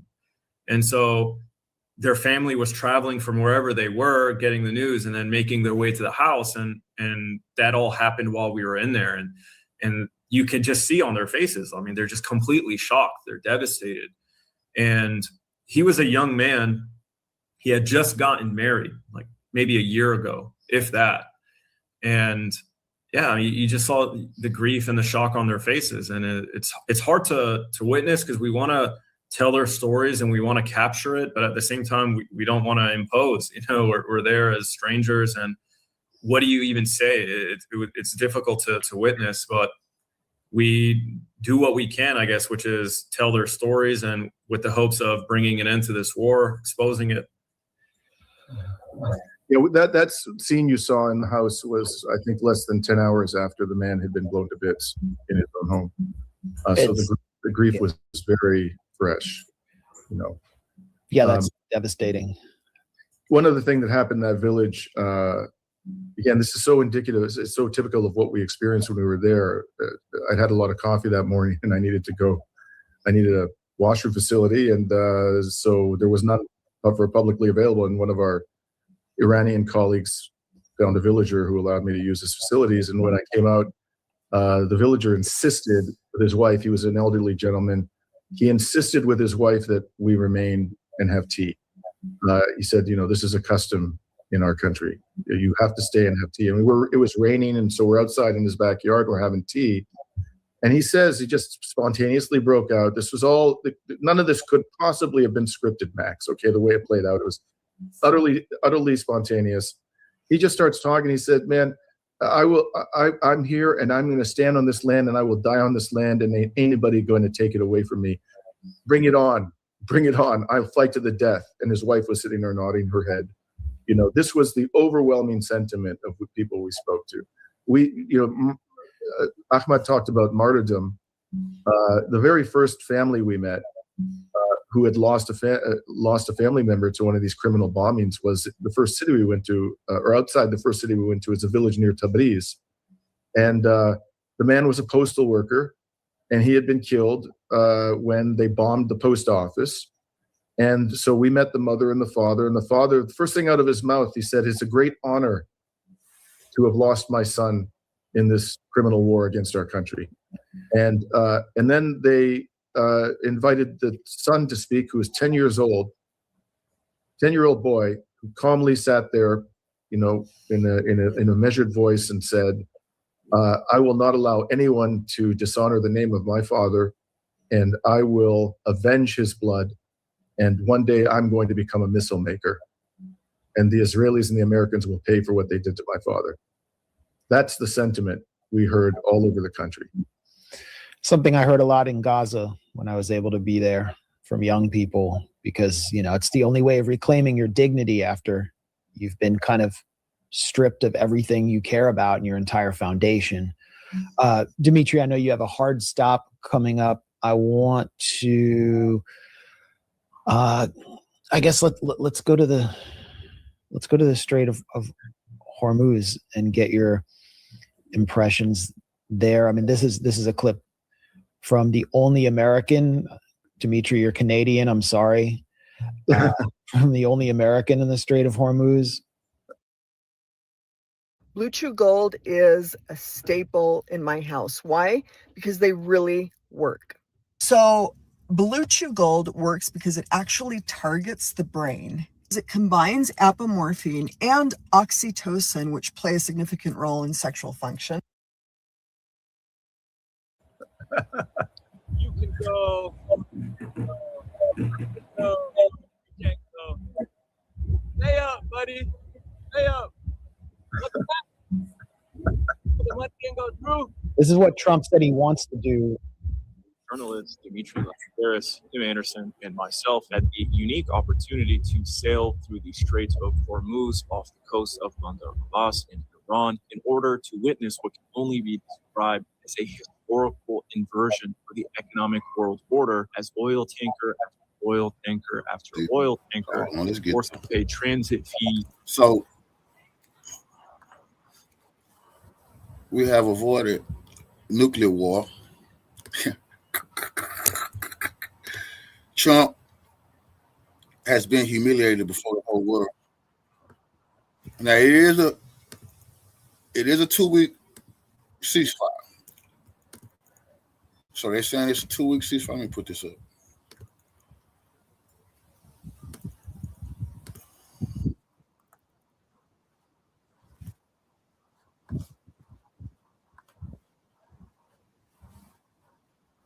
According to the reports, that Israel is also going to abide by. Now, this is like a breath of fresh air, and we can all exhale, because we were literally, as of right now, 24 minutes away from the 8 p.m. deadline. And there had been reports out that there was some B-52s that were headed in that direction. So it looked like something big was coming. And then at the last minute, you can say it's Taco Tuesday if you want. Some people can say it. I don't care what is said right now, but this is good news for humanity, because that means nobody in Iran is going to die tonight. Nobody in America is going to die, and nobody in Israel is going to. It was going to be the end of the motherfucking world, bro. I'm telling you, U.S. national intelligence told Trump Russian, Chinese, and North Korean nuclear missiles is pointed at your ass, bro. I'm telling you, we're going to dig deep into that. But I can guarantee you, our intelligence agencies told the president, we're going to be nuked right after we do what we're doing. And he had to back down. He had to back down. Come on, bro. Going to die. So that's good. But the devil's in the details here. So let's take a look at what all of this actually means, because where we are right now is very similar to where we were at the 12-day mark of the war in 2025, where all parties had incentive to bring this thing to an end. Now, we're going to talk about this. Has got some problematic things to it that you're probably figuring out already. But the most important thing, because I just was on Fox News a minute ago talking about some of this, and at the time I went on, there had still been no official reaction from the Iranian side. While I was on the air, there was, which we now have from Foreign Minister Abbas Araghchi. Gary, if you can put that one up there, we'll take a look. This is what he said, because this is the first thing I was looking at. It's one thing for President Trump to say something. It's another to agree that that's what happened. And the Iranian side has said, this is Abbas Araghchi, on behalf of the Islamic Republic of Iran, I express gratitude and appreciation for my dear brothers, His Excellency Prime Minister of Pakistan, Sharif, and His Excellency Field Marshal Munir, for their tireless efforts to end the war in the region. In response to the brotherly request of Prime Minister Sharif in his tweet, and considering the request by the U.S. for negotiations based on its 15-point proposal, as well as an announcement by the President of the United States about acceptance. They tried to threaten Iran with nuclear weapons. They found out they was going to get nuked themselves. Now the whole world going to take them for a joke. Iran ain't surrendered. It's the U.S. that done surrendered. Trump tried to play crazy. He the psychopath. He'll kill everybody. Iran didn't blink. Now Trump said, hey, let's take 2 weeks, Oh, man, what a joke. Of the general framework of Iran's 10-point proposal as a basis for negotiations, I hereby declare on behalf of the Iran Supreme National Security Council, if attacks against Iran are halted, our powerful armed forces will cease their defensive operations. For a period of 2 weeks, safe passage through the Strait of Hormuz will be possible via coordination with Iran's armed forces. That's an important fact. This could end the whole war. You see what I'm saying? They're giving the U.S. a way out. Stop shooting, bitch, and we'll let you make it. This is a chance for the U.S. If they think they're going to rearm, man, China, Russia, North Korea going to rearm Iran. So this ain't going to be no, Trump need to understand the world is looking at him as a fool now. Iran didn't blink. The U.S. did. Factor here with due consideration for technical limitations. Now, that's really good so far. And again, I just absolutely am happy that this happened. I'm so glad that we didn't have to come on tonight and tell you that a bunch of energy plants were being bombed and bridges were being blown up inside of Iran. Most definitely pleased that there wasn't any mushroom clouds going on, as based on President Trump's earlier Truth Social today. There's a lot of people saying that, they thought he might taco out.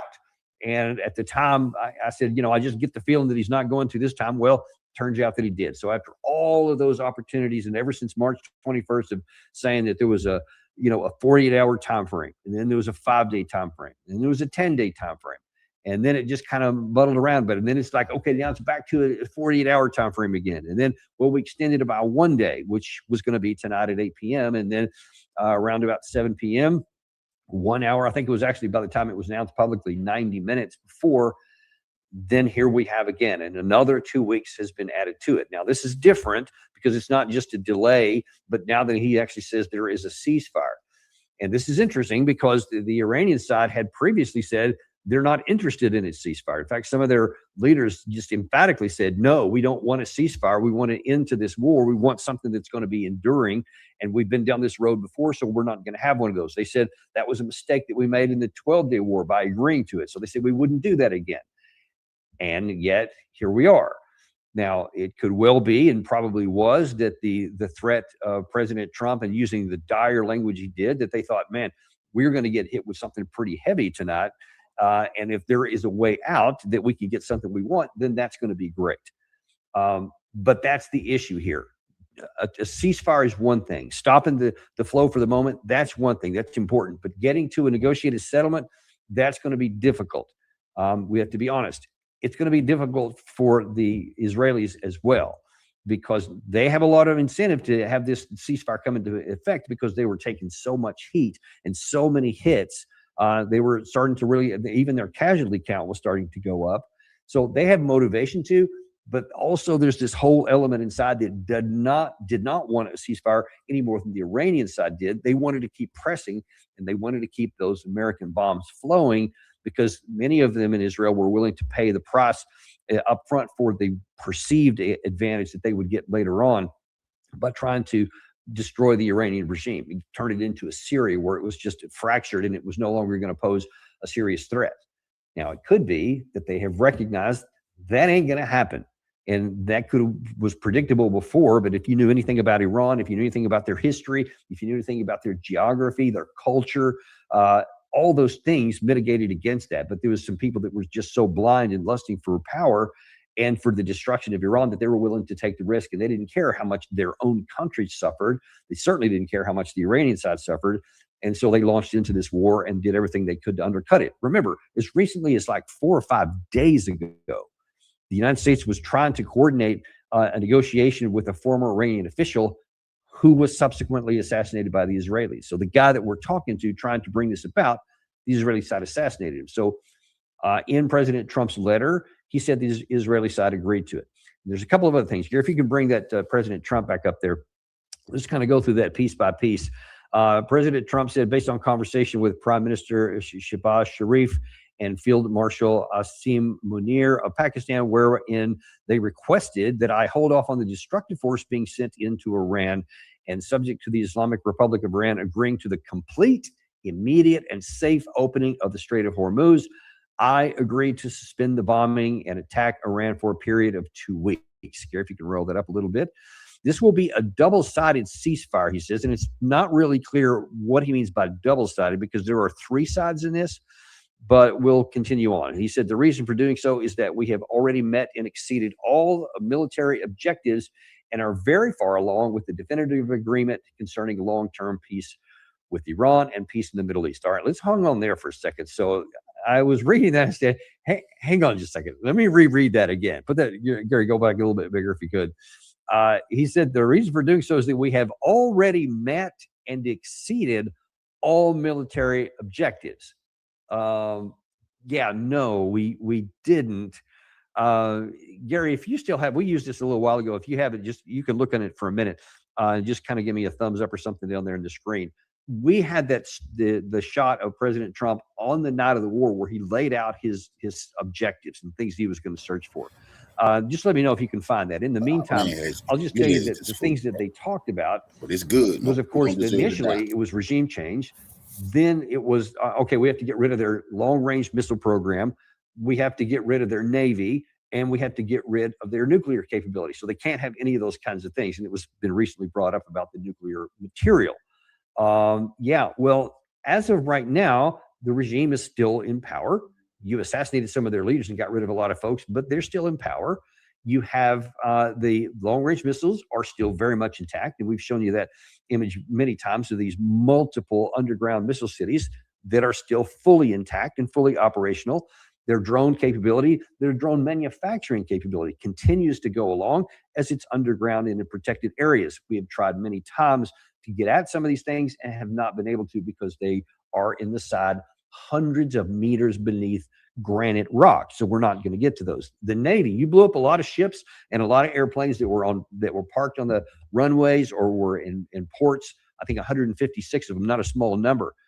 But the Navy that matters, the one that can affect traffic in the strait, is their speedboats, their drone boats that are on the surface, and their subsurface drones that they have, autonomous underwater vessels.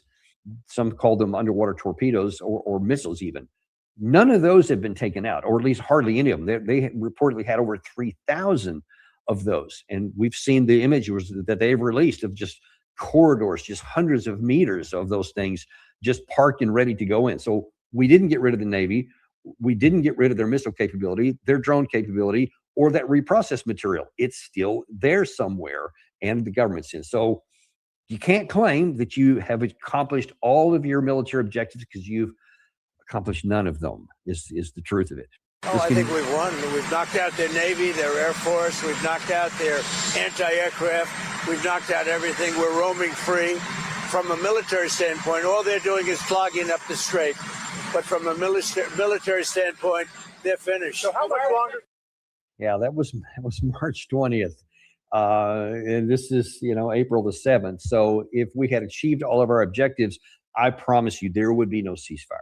If we had won this militarily, the last thing we would have done is to end this. The idea that one of the guys on Fox was asking me, well, President Trump initially said a 4 to 6 week period, and this is the 6th week. So we're kind of close to that anyway, getting this wrapped up. So it's kind of in his time frame, isn't it?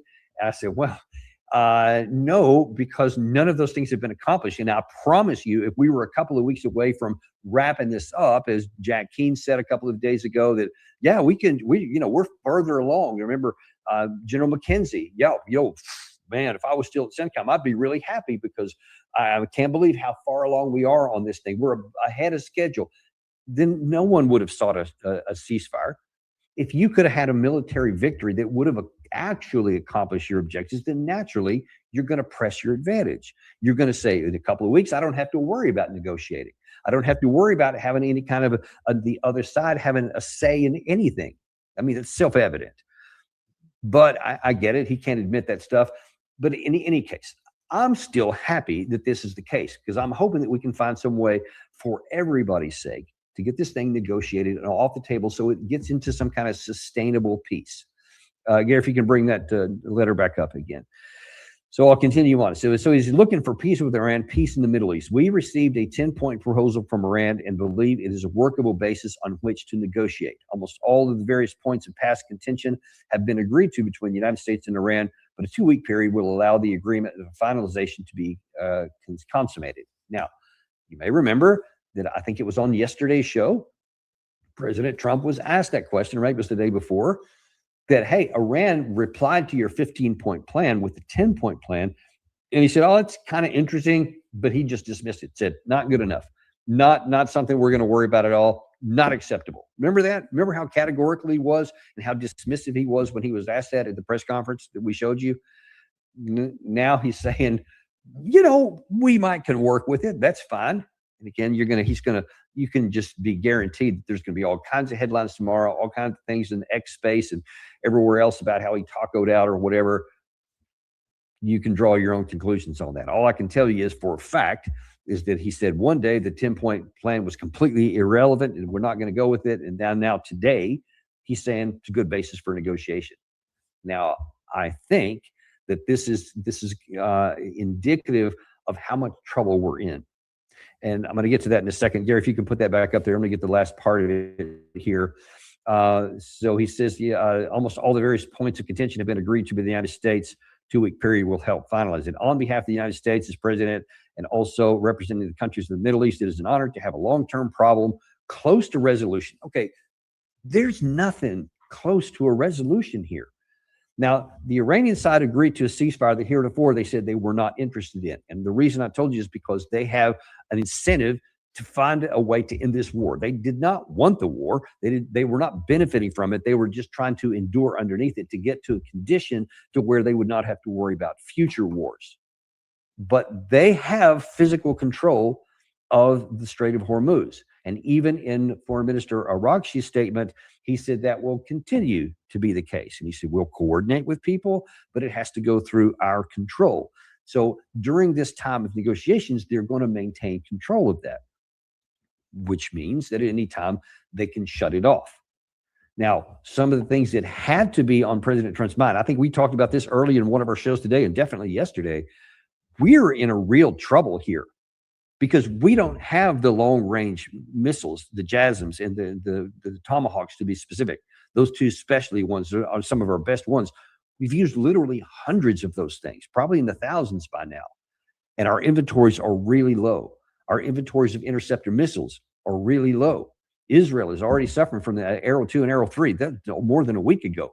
They were at critical low positions here. The THAAD system also very low. But the Iranian side was continuing to fire missiles.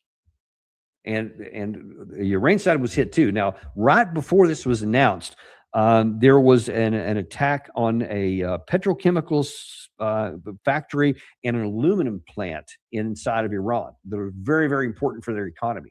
So obviously we knew we were going to agree to this thing, and yet we still launched those attacks that hit. Well, also, while I was on the Fox News a minute ago, Trey Yingst was reporting that there had just been some alerts inside of Israel where there was some kind of attack coming in. And I don't know at the moment what was hit, but I can only imagine that it was a response to say, yeah, we're going to have a ceasefire, but you're not going to hit me in two really important targets. Like right before you tell me there's going to be a ceasefire, we're going to retaliate in kind. So we'll see what actually got hit from that. But that just shows you the difficult nature of this, because this is going to be really hard to facilitate, because everybody's the Israeli side does not want a ceasefire. There's a hardcore element there that wants to keep going on. Now, there are other elements in Israel that definitely did. They're sick and tired of living in bomb shelters all the time. They're sick and tired of seeing their apartment buildings get hit or any of these other military sites. They've been suffering more casualties of late. So there's an element this does, but there's another element, we got to be honest, inside of Israel that doesn't care even about their own casualties, because they just had this obsession about bringing Iran to its knees. Well, now it's pretty self-evident they're not going to be able to.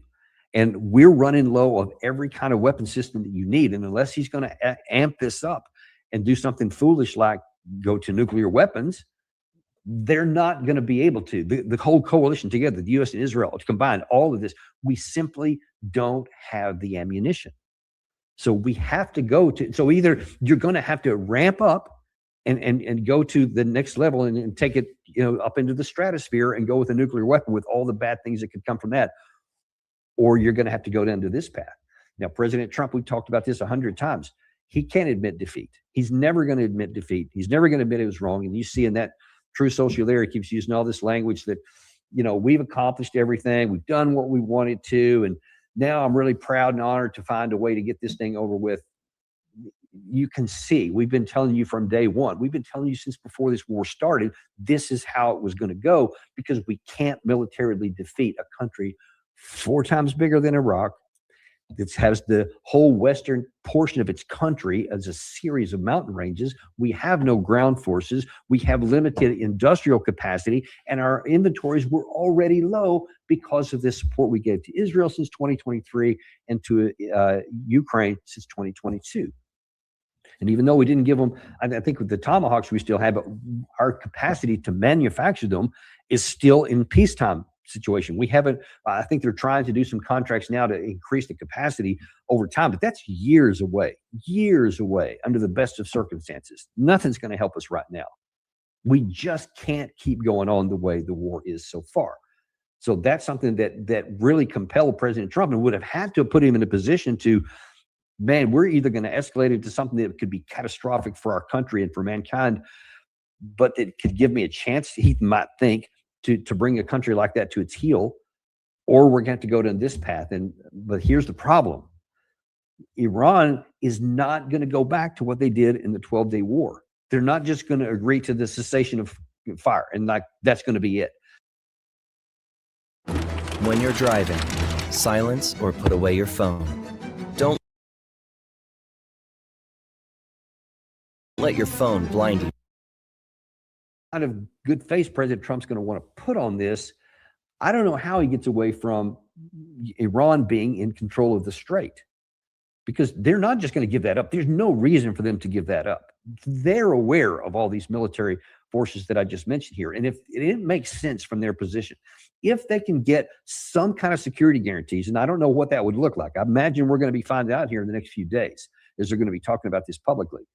Who would give these security guarantees? If they can get security guarantees and they can still maintain their military, they will have demonstrated that at any time of their choosing, they can flip that switch back on, put their military in charge of it, or it can just make the threats they did before, and they can bring the strait to an end. So this, in a sense, gives them a security guarantee of sorts all by itself, by the clear implication that if you guys try and attack us again, we'll shut this thing down again. Except then they can say, next time, we're not going to stop where we did before. We're going to now, the targets that they said they were going to attack, had Trump made good on his threat tonight to hit all these energy infrastructures and bridges and whatnot. There was a whole target list that they had said they would hit. I would imagine that the Iranian side is going to say, if you do this again, we'll shut down the strait, except this time, their first round of targets are going to be all the things where we stopped today. And that would be catastrophic for all these Gulf Arab regimes. It would just be destructive. And of course, by extension, the whole global economy. Oh. Now, also understand one thing there. People are thinking, okay, well, now we got this ceasefire in effect, and maybe we can get a peace. And then the Strait of Hormuz is going to open up. So all the traffic will start back tomorrow. The price of oil will come back down. So will the price of gasoline. And not so fast on that. There is a very, very complicated situation. We've been talking about this, but it bears mentioning here is that turning the strait back on, number one, there's going to have to be some confidence that, most of these carriers are not just going to take anyone's word for it and just start rolling through at full speed ahead because they want to see if this thing's going to hold. These attacks both against Iran and Israel right at the time this thing went in is not exactly a great way to start. We'll see how that continues on. But there's a bigger issue. Even if they did trust everybody and start doing all this, is that a lot of these tankers are all over. Remember, the last tanker to get out from the time the strait got shut, or so after the war started, so basically on March the 1st, they've already reached their destination. All the other ones have at that time, and they're just sitting there. They can't come back here. They couldn't come back to the Gulf and start filling back up. They couldn't go anywhere until they knew it was going to be safe. So they're just parked at ports all over the world right now. Well, once it's clear, once there's some kind of an agreement and confidence that they can start coming back and that the facilities are ready to take them, they'll start their journey. So that could be 10 days, it could be 15 days, 20 days in some places, 25 for those that are the furthest out in Asia, I think. So they first of all got to get back here. Well, and then they can't just be a mad rush on the Persian Gulf. They had the traffic that was really well controlled over many years, where there was about 100 ships a day, sometimes 130 that would come in, 130 that would go out. And it was tight traffic in that strait there, but it was something that was easy to coordinate because they had a good system in place. Well, you can't now. Then there hasn't been that. So now for all those ships that normally would be rolling through, now then they're all sitting out here and they can't bum rush the place because then they're going to be tied up getting in there. So there has to be some kind of slow pace to start getting them back in where they can be handled coming through, and that the facilities themselves, whatever that pace is going to be. And believe me, all these oil experts are going to be figuring this out. We're going to be burning the midnight oil for quite a while to try and figure out how to do this and then communicate it to all these transport companies. So that's going to have to be figured out here. And then you can have a slowly unwinding and getting back into a system of normalcy. It's going to take 2 or 3 months at a minimum to get all this stuff back going in again. So you can just count on there's going to be high prices for a long time, because I think we're at, what's the number right now? Let's see, I believe I looked at that earlier. We are currently sitting at, well, see, just on this news alone, 17% drop in the price of oil. It's down to $95. It was 113 when the evening started. It's down 17% on that good news. So that's helpful. That's the belief that everything is going to get better is going to drop that down. But the fundamentals of the market and the physical supply and demand issues are still going to hold the day. So maybe good news now, but it hasn't, nothing's been worked out yet. There's no peace deal, et cetera. So, the devil's in the details. We'll see how all this is going to work out. But just understand that it's great news tonight. Nobody else died. No Americans died. No Iranians died. No Israelis died. So I'm happy with that. But just understand there are a lot of details still to be worked out. A lot of people don't want this ceasefire. Many in Iran don't want it because they say, no, let's keep fighting until we drain the United States of all of their offensive and defensive missiles, and then they're left that we can just issue terms. You have those in Israel that says, no, don't stop now. Iran is as weak as they've ever been. They keep saying that nonsense, but they believe it. And so they said, no, let's just keep going here. We can't let them off the hook, because then what has all this been for? And certainly, that we'll see what Lindsey Graham ends up saying. I don't know what he'll say publicly, but he's been the biggest cheerleader for this before. Jack Keane, you may recall very much, we'll probably show this on tomorrow's show, how he was emphatic: do not have a negotiated settlement. He said, if at the end of this, the Iranian regime is still in control it was, then it will be a strategic loss for us. Remember when he said that? We do, and we'll be showing that tomorrow. He's one of many. So there's a lot of opponents and a lot of enemies of this, because a lot of people don't care about the people. Just be honest with you. A lot of these players could care less about death and destruction and anything else. They care about their issues and their advantages, and they're going to try to press them to get. So this is going to be a very, very difficult thing. I hope that they have success for everybody's sake, for the global economy's sake, and for the price I pay at the gas pump. I'm just being honest. I'd love to see that go down. It's already gone up over $1 here since this thing started, and I wouldn't mind having a cheaper day at the pump. But that's what we got for you right now, folks. That's all we know. I'm sure things will keep happening overnight. We'll be sure to bring it to you first thing in the morning. But we will see you tomorrow. Daniel Davis Deep Dive. I don't try to talk you into buying gold or tell you how to run your stock portfolio, but there is a way you can help us. Subscribe, hit that like button, and share this with somebody you love.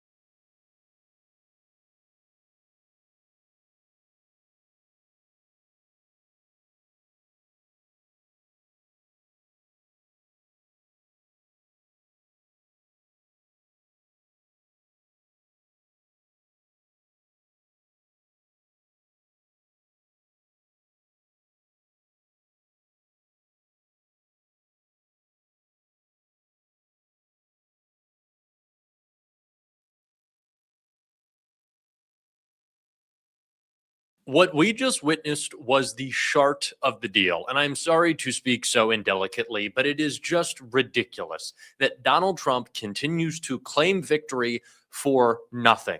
We've gained nothing. Americans have died. Billions of dollars have been spent. Global oil prices have spiked. They are not coming down, and Donald Trump is declaring victory. Once again, our pathetic little president has tacoed out, because that is what he always does. And I promise you, MAGA cannot wait to declare victory, as Donald Trump just did in the ceasefire post that he just announced. Now, I want to get directly into this post, but do stick around to the rest of this video, because we have so many implications to talk through. What this means for Trump, what this means for the continuation of this war, because even though Donald Trump's declaring victory, I believe it will continue. Do stick around, but let's get right into the really surrender post that Donald Trump just made. At Living Spaces, we combine modern silhouettes with the latest recliner technology. We offer you high-quality pieces. Trump wrote on Truth Social just moments ago, based on conversations with the Prime Minister and Field Marshal of Pakistan, and wherein they requested that I hold off on the destructive force being sent tonight to Iran and subject to the Islamic Republic of Iran. This is a surrender. Iran don't want this war. Trump still need to be impeached and convicted.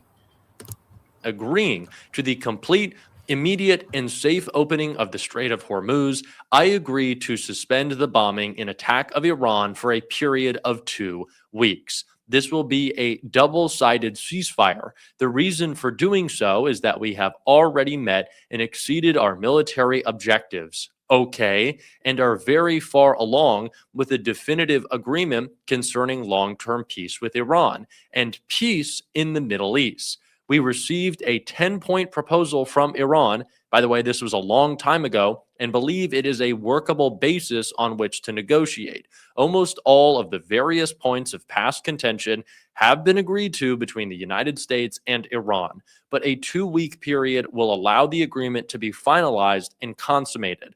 On behalf of the United States of America, as president and also representing the countries of the Middle East, it is an honor to have this long-term problem closed to resolution.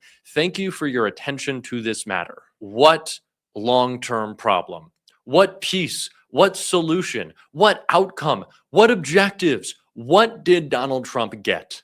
Nothing. That is what Donald Trump got. He got Americans killed. He got to waste billions of dollars. He got to lie and lie and lie, and he got to declare victory. Do you know what Donald Trump really got? There were two things. Actually, let's call it three things that Donald Trump got out of the past more than 30 days. Donald Trump got Israel to allow them to have enough time and have a distraction of the media. He got Israel to invade southern Lebanon. Now, of course, this is what Israel wanted to do. It wasn't at the instruction of Donald Trump, but he gave them the ability to displace 1 million people, kill innocent civilians, and expand their greater Israel project, because this was always Israel's war.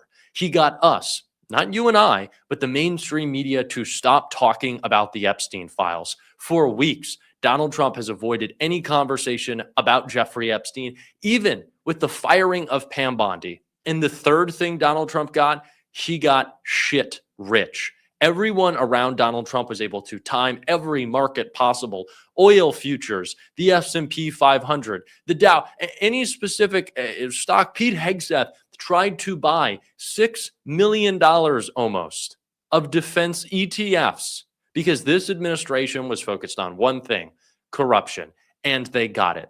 It was also a time where Pete Hegseth was able to purge generals, specifically women and people of color, because he felt like he was on a power streak and he could do whatever he wanted. And do you know what? With Donald Trump right now, he could. But do you know what we got? We got fucked. We got nothing. We got higher gas prices. We got higher grocery prices. We have Americans who are dead. We have girls who are dead in Iran. We have nothing. This was a war for Israel. This was a war for the Epstein class. And this was a war to make the worst people in the world just a little bit richer. Because that is what this presidency is about. See, Dollar Shave Club just has great razors at a great price and no bull.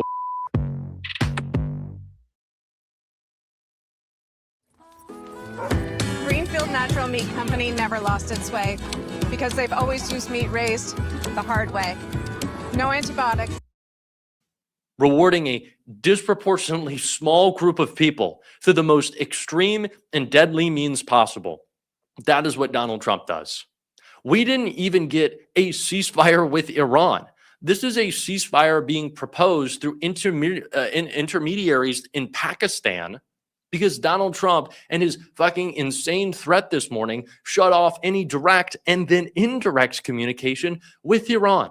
So what Donald Trump is announcing is not that the Strait of Hormuz is open for business and he gets to share it with the Ayatollah as he had previously floated. No.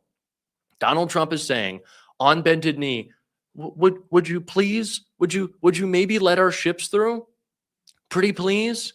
What Donald Trump is trying to communicate in this post, which I will not allow to happen and will be the job of real sources of truth in the independent media to dismiss, and this is important, so please do stick around, is that he won. He did not win. This is an old proposal. Donald Trump is going back on this because Iran was not going to offer up new terms. Donald Trump going to an old proposal just shows how defeated he is. Now, do I think Donald Trump is going to take these 2 weeks? Maybe. He's going to take 2 weeks.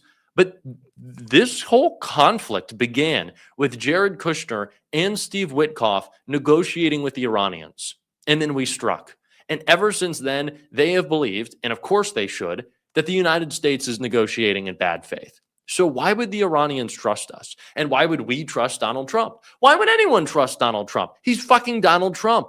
Nobody should. So do I think that this conflict is done? Absolutely not. Because how would that serve Israel? And that's who Donald Trump works for. He works for the Epstein class. He works for Israel. He works for making himself enough money as I guess he can possibly imagine, which is billions and billions and billions of dollars that are plunged out of the lives of dead Americans, whether Donald Trump is fucking selling merch or timing the market. That is what he wants. And that is what he has gotten. So there is no way in which this war is over. It is just getting started. But tonight, Donald Trump has once again extended a deadline to pretend that he got something done, that he won, that he's strong. And just wait for the same people who called for the 25th Amendment, who condemned Donald Trump, to say, oh, maybe it was the art of the deal. And honestly, maybe that was part of it the whole time. Maybe the Alex Joneses of the world, maybe the Megyn Kellys, who said she'd rather vote for Donald Trump even if he nuked Iran than vote for Democrats because she's a fucking hack, Megyn R. Kelly.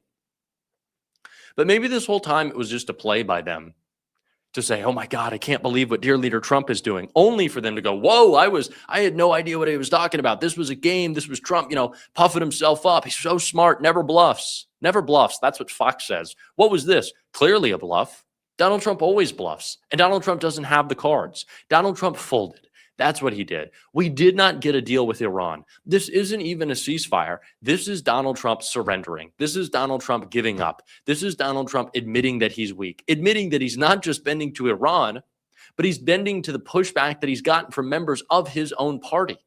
The fact that Mike Johnson refuses to return Congress to session because there are so many Democrats ready to file impeachment articles against Donald Trump, articles of impeachment, and the same for Pete Hegseth. Of course, Mike Johnson would want to keep Congress shut down. This has been disgusting, and it will continue to be ongoing. And this is a good lesson for why American foreign policy matters and why Democrats need to take stock of the feeling that people like you and I have about who we do and do not have real relationships with. Right now in Israel, they're upset. They're sad. They're angry. In Israeli media, on their news channels, they had a big, fun countdown to the whole elimination of the Iranian people clock. Not like a little something in the corner that you sometimes see on CNN where it's government shutdown, how many hours. They had a countdown until Donald Trump said that he was going to end Iranian civilization for the rest of time. Those people are genocidal freaks. They're disgusting. They're subhuman. Those are not partners. Those are people who are happy to see Americans die as long as they get to blow up brown people who actually live historically and have and are from the places that they currently reside, by the way. They don't really like genetic testing, ancestry testing in Israel, do they? But those are the people who got us in this war. That is not an ally. And just because Donald Trump declares victory or says that we have to move on, and maybe the mainstream media stops paying attention and goes back to talking about Hassan Piker for some reason, does not mean we shouldn't feel as strongly. Because what have we gained? What did Donald Trump win? Nothing. But they did. Those people who hate us and who claim that they are our greatest ally, those people hate us. That government hates us. They extract from us. They extort us. And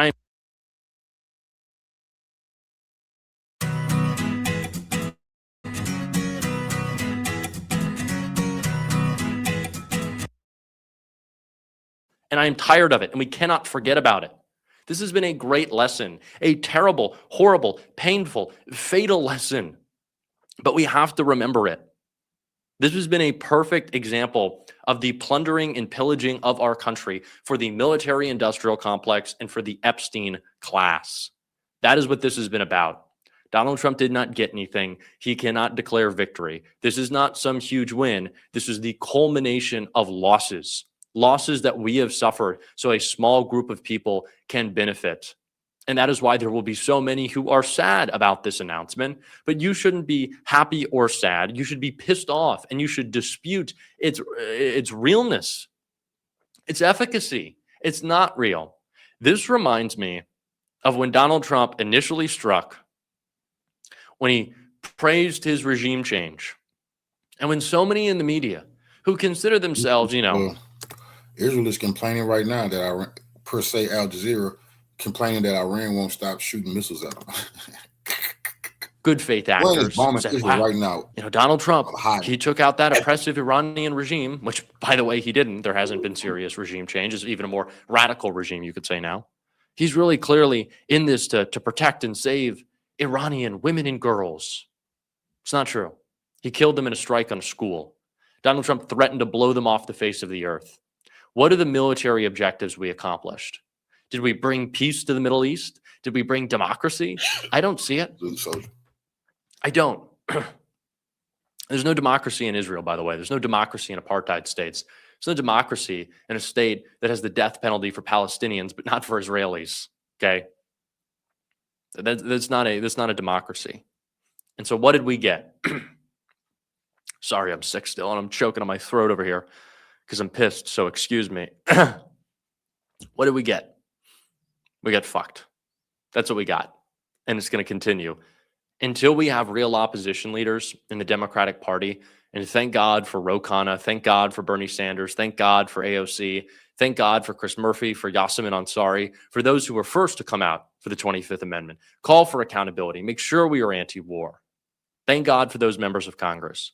But until a defining factor of the Democratic Party is our real opposition to war, not an opposition to war that doesn't have a congressional approval, but opposition to these disgusting wars, they will continue to happen. They will. And we have to stop that. I know that is how I feel. I know that is how you feel.